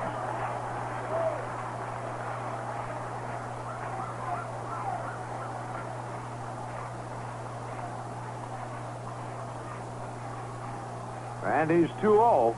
Kennedy swings, lines it into right field. That's a base hit. Cutting it off, Gamble. Rose scores easily, and the Reds lead it 3-1. from Ozzie Smith. The Reds have scored 3 times here in the inning. Junior Kennedy's 3rd hit of the ball game, his 7th RBI of the year.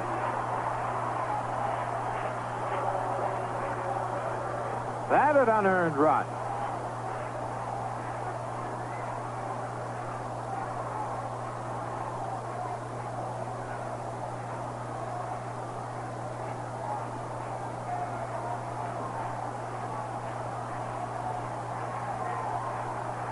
Jones delivers, and Griffey swings and pops it up. Ozzie Smith calling for it in shallow center. He has it, and that's it. But the Reds in the inning, they get 3 runs on 2 hits. 1 San Diego arrow, a runner left on base, and at the end of 7, Reds 3, Padres 1. The time is right, that feeling's coming through. Real beer lovers know only one beer will do.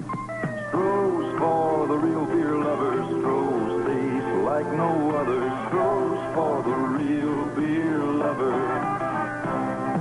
Everybody knows it's the beer lover's beer. It's family brew for over 200 years. Real beer lovers say they'd go out of their way for a Stroh's.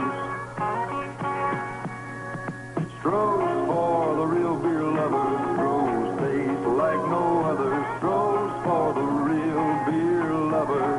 From one beer lover to another Stroh's. Stroh's. The Stroh Brewery Company, Detroit, Michigan. Now the 7-inning total shows San Diego with a run on 5 hits and 1 error. The Reds, 3 runs, 10 hits, and no errors. It'll be Gene Richards to lead it off for the Padres in the 8th inning, and back with the action, here's Marty. Thank you, Joe. Doug Bear on the mound now for Cincinnati, trying to nail it down. Freddie Norman stands to win this ball game. It would be his 10th of the season. And Freddie with 2 superb innings of relief ball in which he allowed a hit and struck out 5 batters.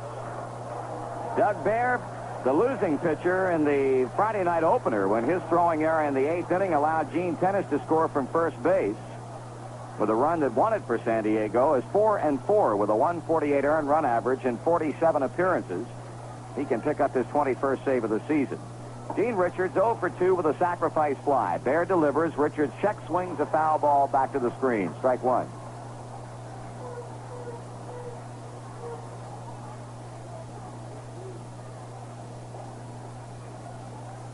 Now the 0-1 delivery. That is chopped foul. Strike 2. No balls and 2 strikes.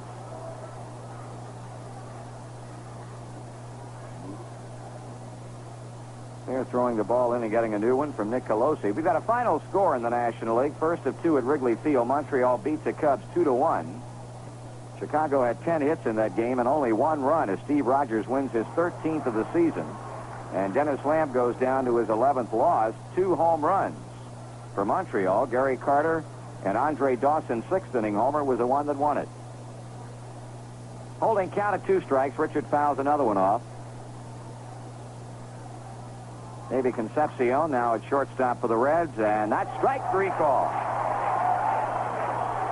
We'll pause for station identification on the Cincinnati Reds Baseball Network.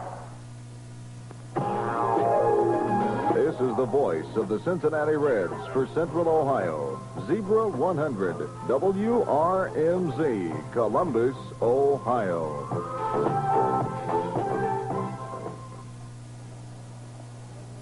Ozzie Smith, the batter, following the strikeout of Richards, and Doug Bear delivers a fastball for a taken strike 1. Pitch is foul back. Reds leading 3-1 in the 8th inning after San Diego scored 1 in the 3rd. The Reds take advantage of an Ozzie Smith throwing error in the bottom of the 7th inning to tie it up, and then 2 more runs cross the plate. 0-2 pitch, just low for a ball. In the 7th inning in St. Louis, the Cardinals lead the Mets 3-1. George Hendrick has hit his 11th home run. Houston trailing Atlanta 2-1 at the end of 5. Here's a ground ball base hit down the third baseline, rolling into the San Diego bullpen. Foster up, Smith on his way to second, and he'll be in with a head-first slide as the ball skips by Junior Kennedy. Danny Dreesen on the pickup, so a two-base hit to left field for Ozzie Smith.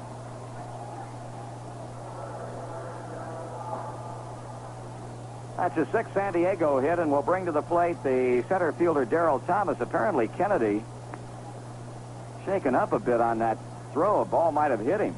Artie, the ball is Junior trying to make the quick tag on Ozzie Smith. It looked like the ball might have hit Junior, the heel of Junior's glove, and came up and hit him in the choppers. I think he's all right, though. Might have a fat lip. Fools with me, I'll give him one. I think he'd take a fat lip any day to get 3 hits in a game like Right he's had on. today. Well, I'll tell you, he has really done some kind of job at second base. 1 out, 1 on. Darrell Thomas, 0 for 3. Rose even up with a bag at third as Bear looks in for the sign and sends a pitch to the plate. Swung on, ground ball right side. There's Dreesen. He leads Bear with a throw at first. 2 down as Smith moves to third. Well, Oscar Gamble will be the 2-out batter. He's bounced to short, single to right, and grounded out to the mound. At Pittsburgh-Philadelphia first game, the Pirates are hitting in the bottom of the 8th, 1 run short of the Phillies, 3-2.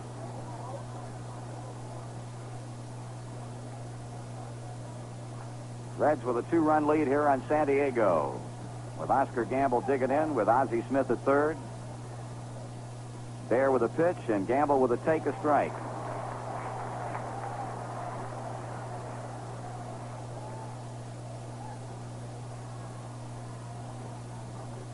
Oscar batting .290. He swings and fouls this one back. Pete Rose sneaking in behind third base. Possibly could have seen a throw from Vic Corral if Gamble not fouled it back. No balls and 2 strikes. They have posted the pitchers out at Candlestick as we gave them to you earlier today. Bert Hooton, 11-8. Bob Nepper, 11-8. Check swing. That's a ball low. 1-2.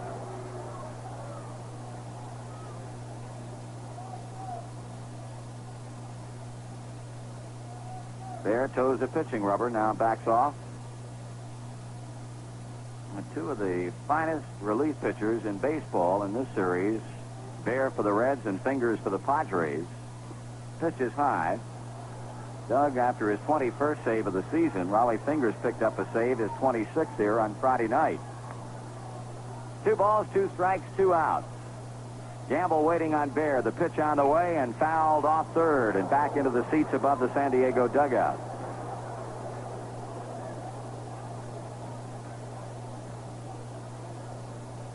So Oscar Gamble hanging in with Doug Bear, who wants another baseball from Nick Colosi, the plate umpire. Over in the American League, the Tigers having a field day against the Chicago White Sox. 8-0 at the end of 7.5. Staub and Kemp have homered for the Tigers. Bear checks, kicks, and fires. Gamble swings, and he misses, and that's all for San Diego in the 8th. No runs, 1 hit, and 1 left. We played 7.5, and the Reds lead the Padres 3-1. Man, I love to drive on the open road and listen to that old night wind blow. Chewing Red Fox, it sure does ease my mind. Riding this ribbon on through the dark. No place to stop, no place to park. Me and Red Fox chewing tobacco, making up lost time. The Red Fox folks know what they're doing when it comes to making tobacco for chewing. For relaxation, man, it's one of a kind. It's moist and soft and mild for sure. The flavor's fresh, the taste is pure. It settles you down and helps a man unwind.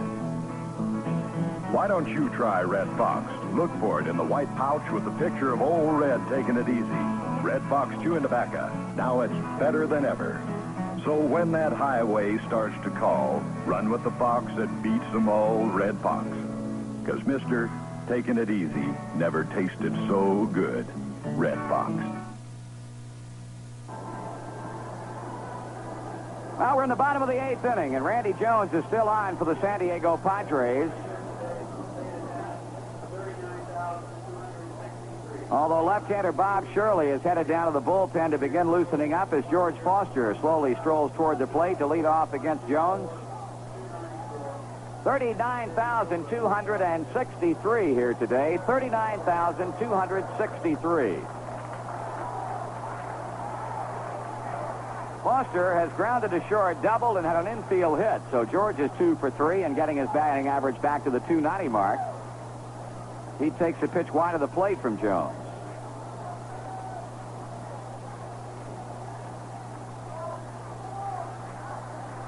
Reds would like to tack on a couple more runs before this one is over. George tried to put one in the seats with that swing, but grounded it foul. And Cesar Geronimo now playing catch with bullpen catcher Gary Waite. You might see the Chief go to center field, replacing Kenny Henderson in the top of the ninth. Foster drills one over the leaping Ozzie Smith. Base hit. Cut off backhand style by Gene Richards in the gap. He'll hold Foster to a single. George's third hit.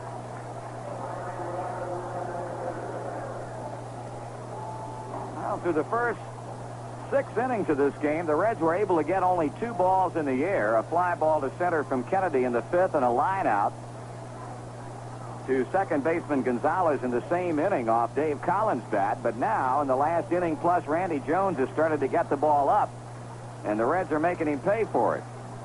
That's the 11th Cincinnati hit. And with Foster at first, the batter Ken Henderson. Ken has grounded out 3 times.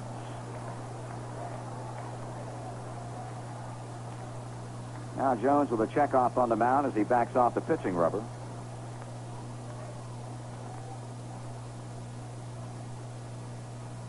He stretches, he throws on to first, Foster is back.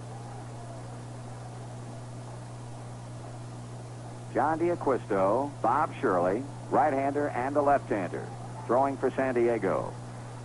Henderson looks at a ball high.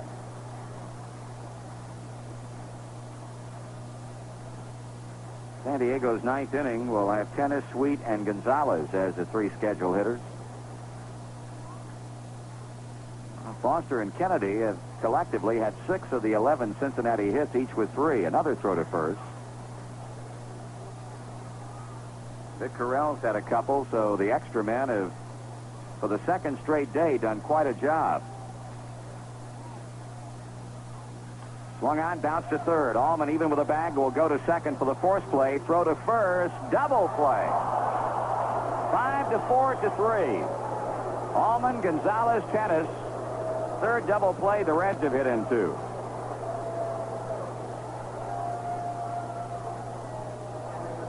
Now Danny Dreesen.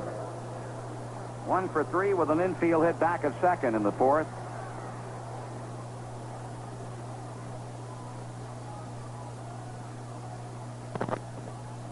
And he takes it high. He bounced one up the middle in the 7th inning, and Ozzie Smith played the ball right behind the second base bag, and boy, they're really pulled around toward the right side for Danny. He grounds to Tennis. Tennis will underhand to Jones. That's the out, and that's the inning. No runs, 1 hit, no errors, and nobody left on. We go to the 9th inning, leading San Diego 3-1.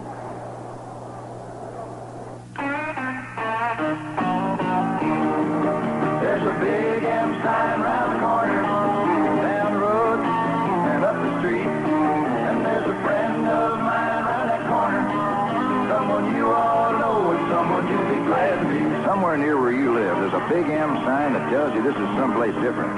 This is the working home of your marathon man. What that means to you is there's somebody there who still thinks wiping your windshield, checking the air in your tires, and the water in your battery are part of what you're supposed to get when you come into his station. That big M sign is a sign there's still a place to take your car and have it taken care of the way it's supposed to be. And that big M sign means there's a man worth knowing working under it. Don't get together with a friend who'll do it better. Go see your Marathon Man. Marathon Oil Company. We got together to do it better.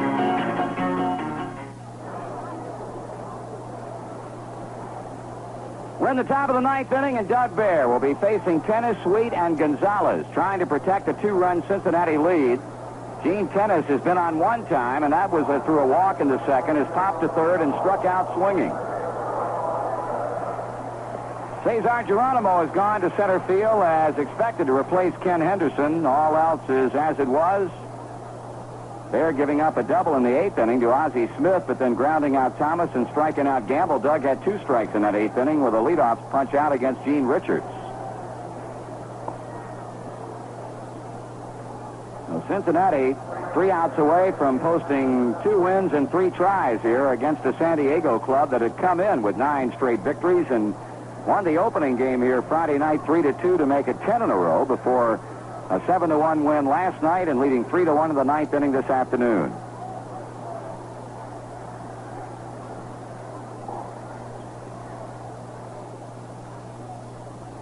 Well, they're waiting for tennis to settle in.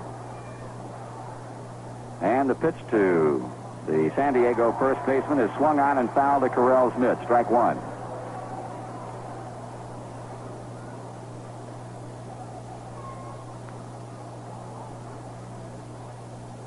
Tennis backing off the plate. Now the strike 1 pitch. That is low for a ball. 1 ball and 1 strike. A couple of guys swinging bats over in the dugout trying to pick up their numbers for you. Swung on and hit into right field. Ken Griffey started in. Now backs up to his left a step and he puts it away. 1 out.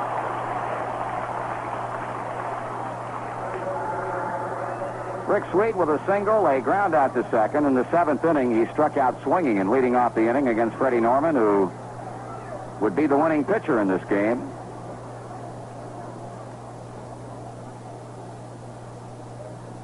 Reds receiving strong pitching throughout this entire series, despite the loss here on Friday night. San Diego had only 6 hits. Pitch is inside a ball. 2 of the 3 runs were earned. They had 4 hits and a run yesterday and have had only 1 run on 6 hits today. 1 ball, no strikes to the left-handed batting Padres catcher. He swings and fouls it out of play. 1-1.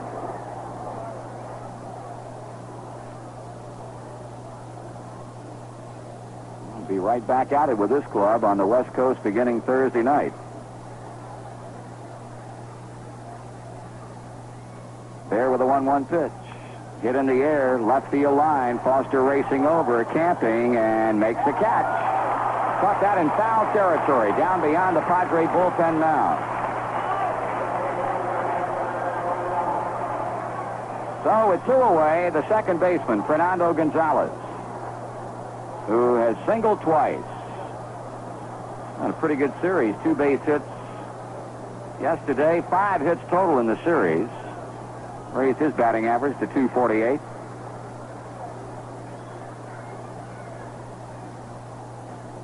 Oh, Gonzalez, who wears the same number as Red shortstop Davey Concepcion, 13. Practice swinger 2, and in and waiting on Doug Baer with 2 away. The pitch, check swing, and it's low for a ball.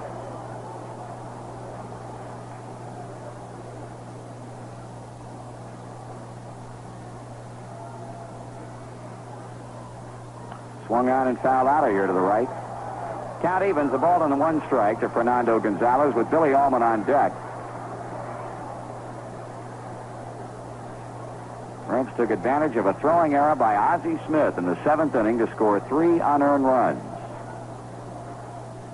Swing and a miss. Boy, Gonzalez was spinning on that 1-1 pitch. He's had a couple of home runs since joining the Padres back in June, and he was trying to play long ball with that one.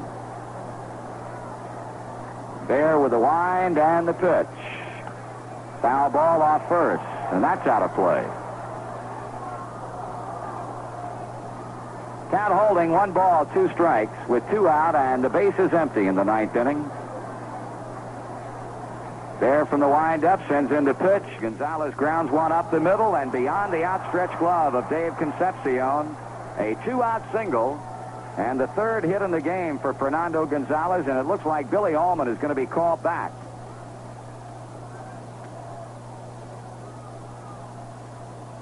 Roger Craig, it looks like Jerry Turner, a left-hand batter, will be coming to the plate to swing the bat.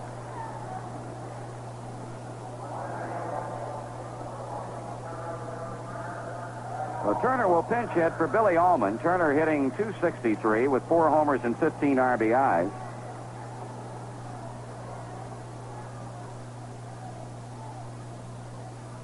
Been up to the plate 40 times as a pinch hitter, responding with 14 hits.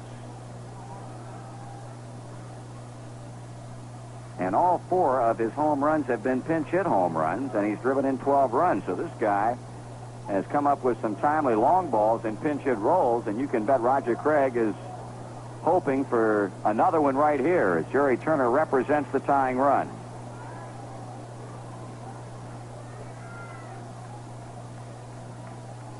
Fair to face a left-handed batter with 2 out and Gonzalez at first base.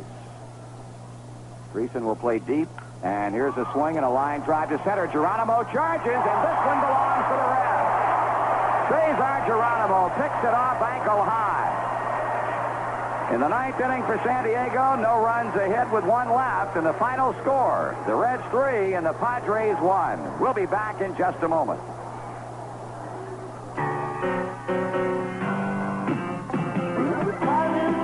That feeling's coming through, real feel of the snow. Only one beer will do. Stroll for the real beer lovers. Stroll, take back no other. Stroll for the real beer lovers. Everyone knows it's the beer lovers beer. Family fruit for over 200 years. Real beer lovers say they go out of their way.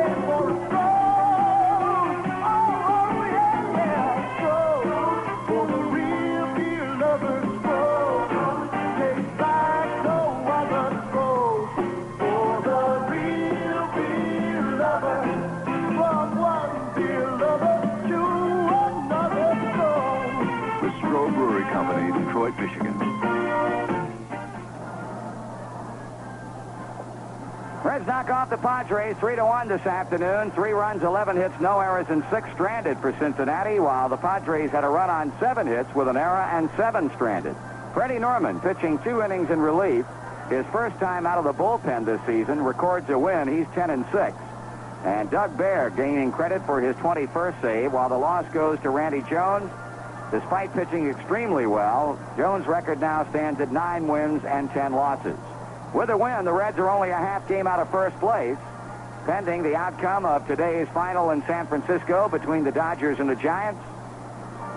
The Dodgers should win that ball game. The Reds would be in front of the San Francisco club by 2 percentage points, and that would be if a Dodger victory came about over San Francisco as Bert Hooton opposes Bob Nepper.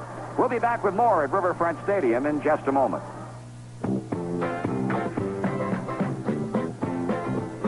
Have you always waited for the day that you could cool it? Doesn't it seem like all of your friends are cooling it? Have you promised yourself that this is the summer you will cool it? Well, isn't it time you Cool it the Crawford Nichols way. Cool It means Crawford Nichols Heating and Cooling wants to cool your home with Lennox Air Conditioning. Cool It means that your family can relax at home during these hot, sticky summer months. Cool It means 24-hour service, 365 days a year. Crawford Nichols works hard to keep you cool. Cool It means an increase in the value of your home. That's right, air conditioning is a wise investment. So join the comfortable crowd this summer and cool it. For a free home cooling estimate, call Crawford Nichols Heating and Cooling today and say cool it. Now you can cool it with Crawford Nichols, that's the way. 876-1234.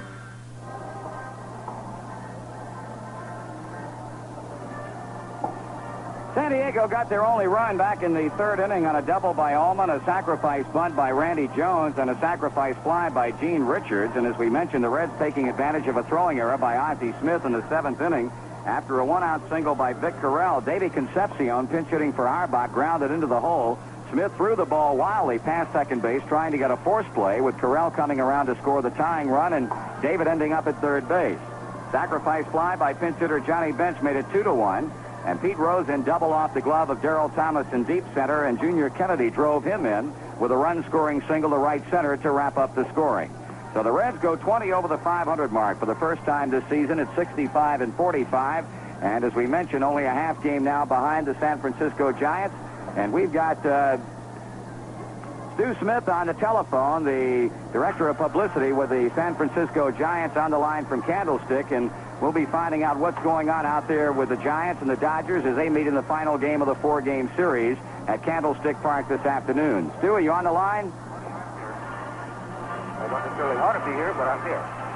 I guess you've got another big crowd at Candlestick this afternoon. Looking around the park, I would say somewhere at 53, 54,000, maybe 55, Marty.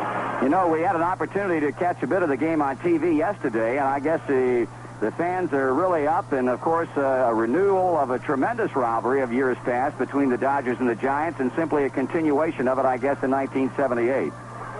They was talking, I'm sure you saw the story on Sports Illustrated this week, that the rivalry had kind of lagged a little bit in the last few years, but it's back alive, stronger than ever right now, I'll tell you. There have been some incidents in this 4-game series that have already happened just to prove that it is, once again, as strong as ever. How about the Giant feeling, the fact that the Reds are playing good baseball right now, and of course, if the Giants should lose to the Dodgers today, the Reds would be in first place by 2 percentage points. Much conversation about the fact that the Reds have played well since the All-Star break? To be very truthful, Marty, our Giants are not really concerned about any other team. They're just concerned about playing themselves and how they are playing at the moment. They aren't looking behind them. They aren't looking ahead.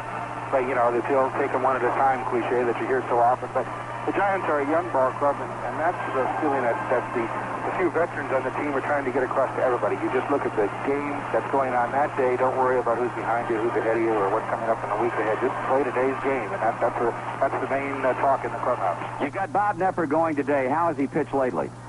Bob has pitched, well, he was a little bit spotty going into the All-Star break and a little bit coming out, but he has pitched stronger in the last couple outings. I don't know if you want an update in today's game or not. Absolutely.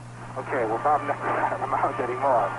Charlie Williams is on the mound. I've been trying to avoid saying this to you, but I can't any longer. The Dodgers lead in the top of the first inning, 4-0. There's 1 out, and Bob Knepper has been replaced by Charlie Williams. Any home runs in that Dodger first? No, there haven't been any home runs. Knepper was hit fairly strong. He gave up 3 consecutive hits, a single to Lopes, a single to Russell, and a double by Smith, scoring both Lopes and Russell. He walked Day. He had a fielder's choice on Garvey. He walked Baker, and then Lacey doubled with 2 more runs. So at the moment, 4-0, the Dodgers lead, and we're in the top of the first with 1 out. Stu, we appreciate the update from Candlestick Park, and look forward to seeing you folks a few more times in what's going to be a very interesting final 2 months of the season. No question about that, Marty. It's going to be very, very interesting. Thanks again. Stu Smith from Candlestick Park in San Francisco, and as he pointed out, the Dodgers have scored 4 times in the first inning to knock out Giant left-hander Bob Knepper, and L.A. still batting in the first inning at Candlestick, leading 4-0 before a crowd of over 50,000 at Candlestick Park. We'll be back in just a moment. Adventure, fantasy, excitement, mystery. Something fun for everyone, Kings Island for you. If you want to know what my idea of fun is, just listen to Dick Van Dyke's ABCs of Kings Island. There's air shows, bluegrass, clown bands, dolphins, the Eiffel Tower, Firestone Balloon, giraffes, Huckleberry Hound, International Street, jazz, keelboats, lions, magic, nightlife, Oktoberfest, penguins, quaint carousels, Rivertown, Scream and Demon, twin racers, ukuleles, variety shows, wild animal safari, xylophones, Yogi Bear and zebras. Wow, you know, from A to Z, Kings Island does have something fun for everyone. A kingdom where all your dreams come true. I told you, it's a whole world of fun right down to the last letter. Kings Island for everyone. So come on. Kings Island for you. The Reds and the Atlanta Braves in the first of a 3-game series at Riverfront tomorrow night. Plenty of seats available for all 3 games of the series. And in the 8:05 start, it's going to be Tom Seaver on the mound after his 12th win of the year against Atlanta left-hander Mickey Mailer. We'll be on the air with the pregame shows on most of these same stations beginning at 7:35 Cincinnati time. Now, on most of these same stations, don't forget to stay tuned for Joe Nuxall with the Star of the Game program. And once again, the final score this afternoon, the Reds 3 and the Padres 1. The Reds on Radio with Marty Brenneman and Joe Nuxall.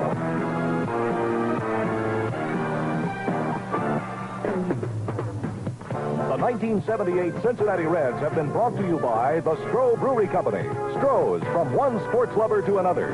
And by your local Marathon full-service dealers and distributors. By the makers of Red Fox chewing tobacco. With Red Fox, taking it easy never tasted so good. Also by Grange Mutual, your partners in protection. BJ Industries, the new sash distributors for Central Ohio. Crawford Nichols, the heating and cooling experts. And the WRMZ Sports Department.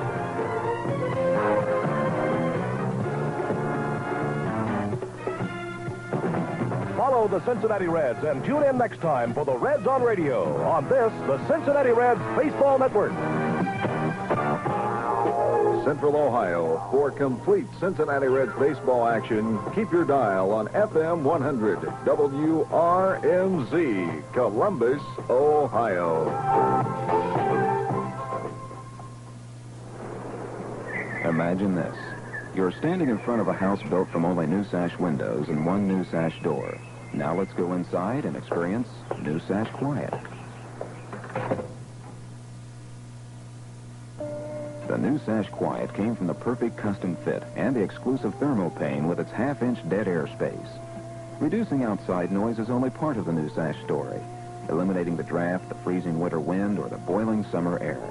The outside stays out because of the perfect new sash fit. For you, this means lower fuel bills, up to 30% lower.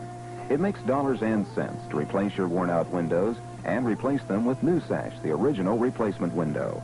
For more information, call New Sash Collect, 267-8396. Your new sash windows also tilt in for easy cleaning and for enjoying the fresh spring and fall air. Ah.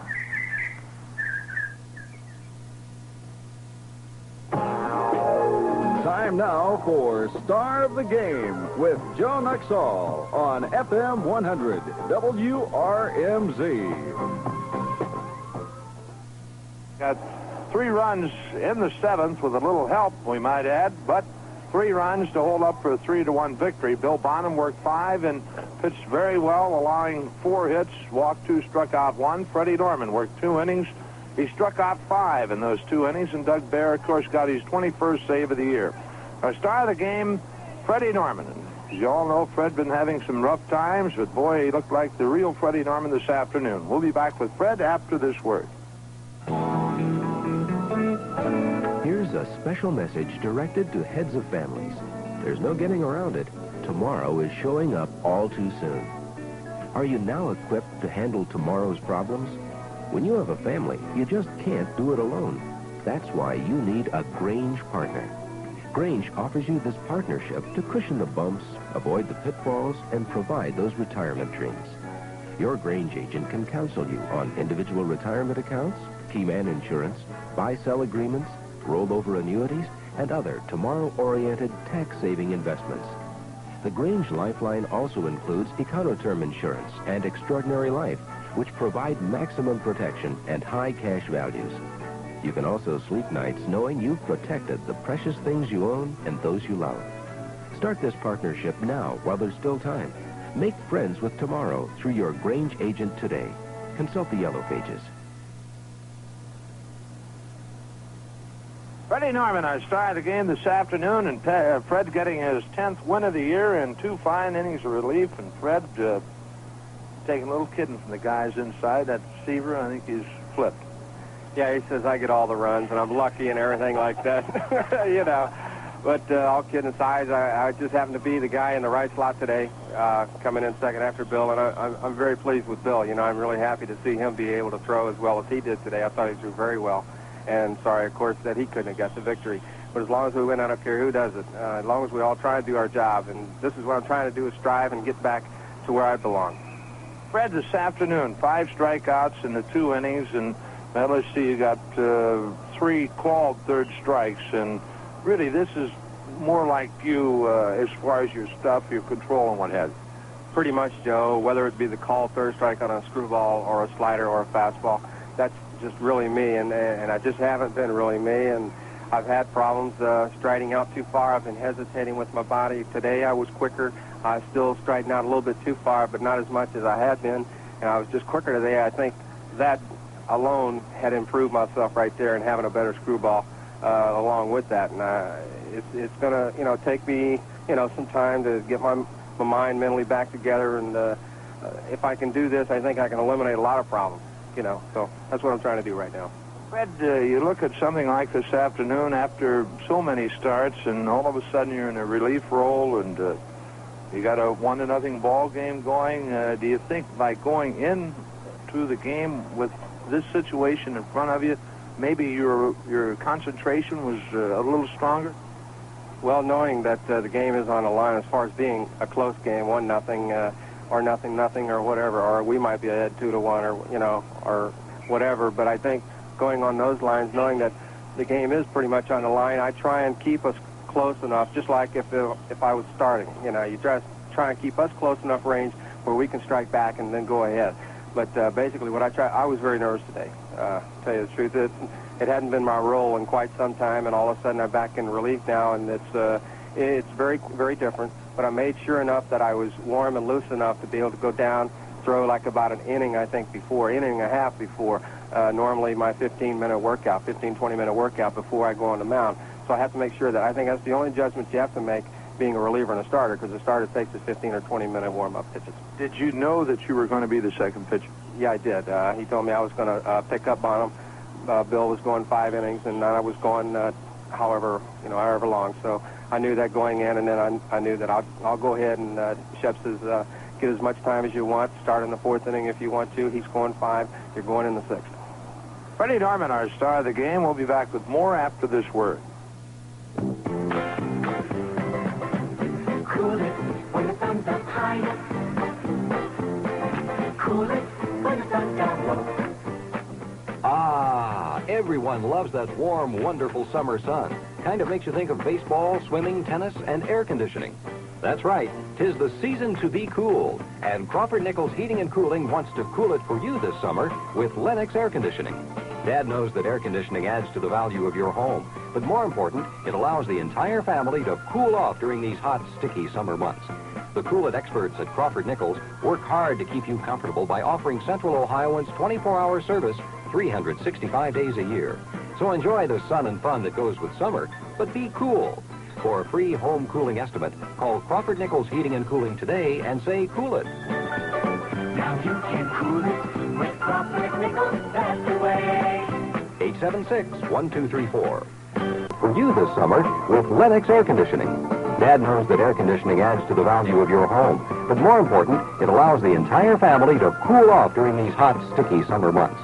The Cool It experts at Crawford Nichols work hard to keep you comfortable by offering Central Ohioans 24-hour service 365 days a year. So enjoy the sun and fun that goes with summer, but be cool. For a free home cooling estimate, call Crawford Nichols Heating and Cooling today and say cool it. Now you can cool it with Crawford Nichols, that's the way. 876-1234. Fred, I guess when you look at pitching and the mechanics of pitching, and you say, well, here we are, 100 games or so into the season when things started going a little haywire for you, and a lot of people say, well, how can this happen after pitching so many innings and starting so many ball games? Well, sometimes I wonder about it, but I think if I really do stop and think about it, it can happen very easily, and I think I know why, and that's... It's just a matter of not letting that happen. I don't know why it did happen. I told myself that it's not going to happen any time this year. I'm going to be the same way all year long, fluent, the short stride, the quickness that I have that's made me successful as far as when I get into a good groove and win a lot of ball games in a row. And I don't know how I happen to get away from it, but you do. I think maybe that's just pitching, and baseball. Hopefully you just try and eliminate too many losses in a row or too many mistakes in a row. Like right now I'm going through the 0-2 pitches. It's just something that I cannot afford to do. I cannot let that happen. A guy like me gets ahead 0-2, 2 strikes off to get. That guy is mine until he goes to 3-2. It doesn't matter to me. And I've just been making that one bad pitch 0-2. And of course today the one hit off of you was Fernando Gonzalez, an 0-2 pitch. That's right, Joe. That's what I've been talking about last week and in Atlanta, I had the first two hitters up were 0-2, and I threw the high slider, and they hit them for base hits. I just, you can't believe in yourself that, well, I'll get away with it. You cannot let yourself think that way, and on occasions you will. But most times when you're in the areas where you're supposed to be, then you happen to throw one like that. If it's out of the zone a little more, you'll get away with it. But generally, when you're doing things like that, you're not going to get away with them. Freddie, does it boil down to one pitch when I'm saying one pitch, maybe the fastball or the slider that maybe you've been throwing a lot of them, you get a lot of confidence in them, which you need, certainly, but for some reason you become too reliant on that particular pitch? Yeah, we call it falling in love with a pitch, and you just don't want to be, you don't want to get into that groove. When you start getting in that groove, then you're going to do nothing but throw slider after slider or whatever you've fallen in love with. Like me, it would have been the slider. And I've made mistakes with my slider. And again, I've gotten hurt, I think, with the home run pitches I've been giving up. It's been my fastball and my slider. Hadn't been my screwball or my curveball. So there's something wrong there when your thinking is not right. Well, you have to feel that after this afternoon that the 2 innings you worked and the pitches you made, and when I say it wasn't a case of you over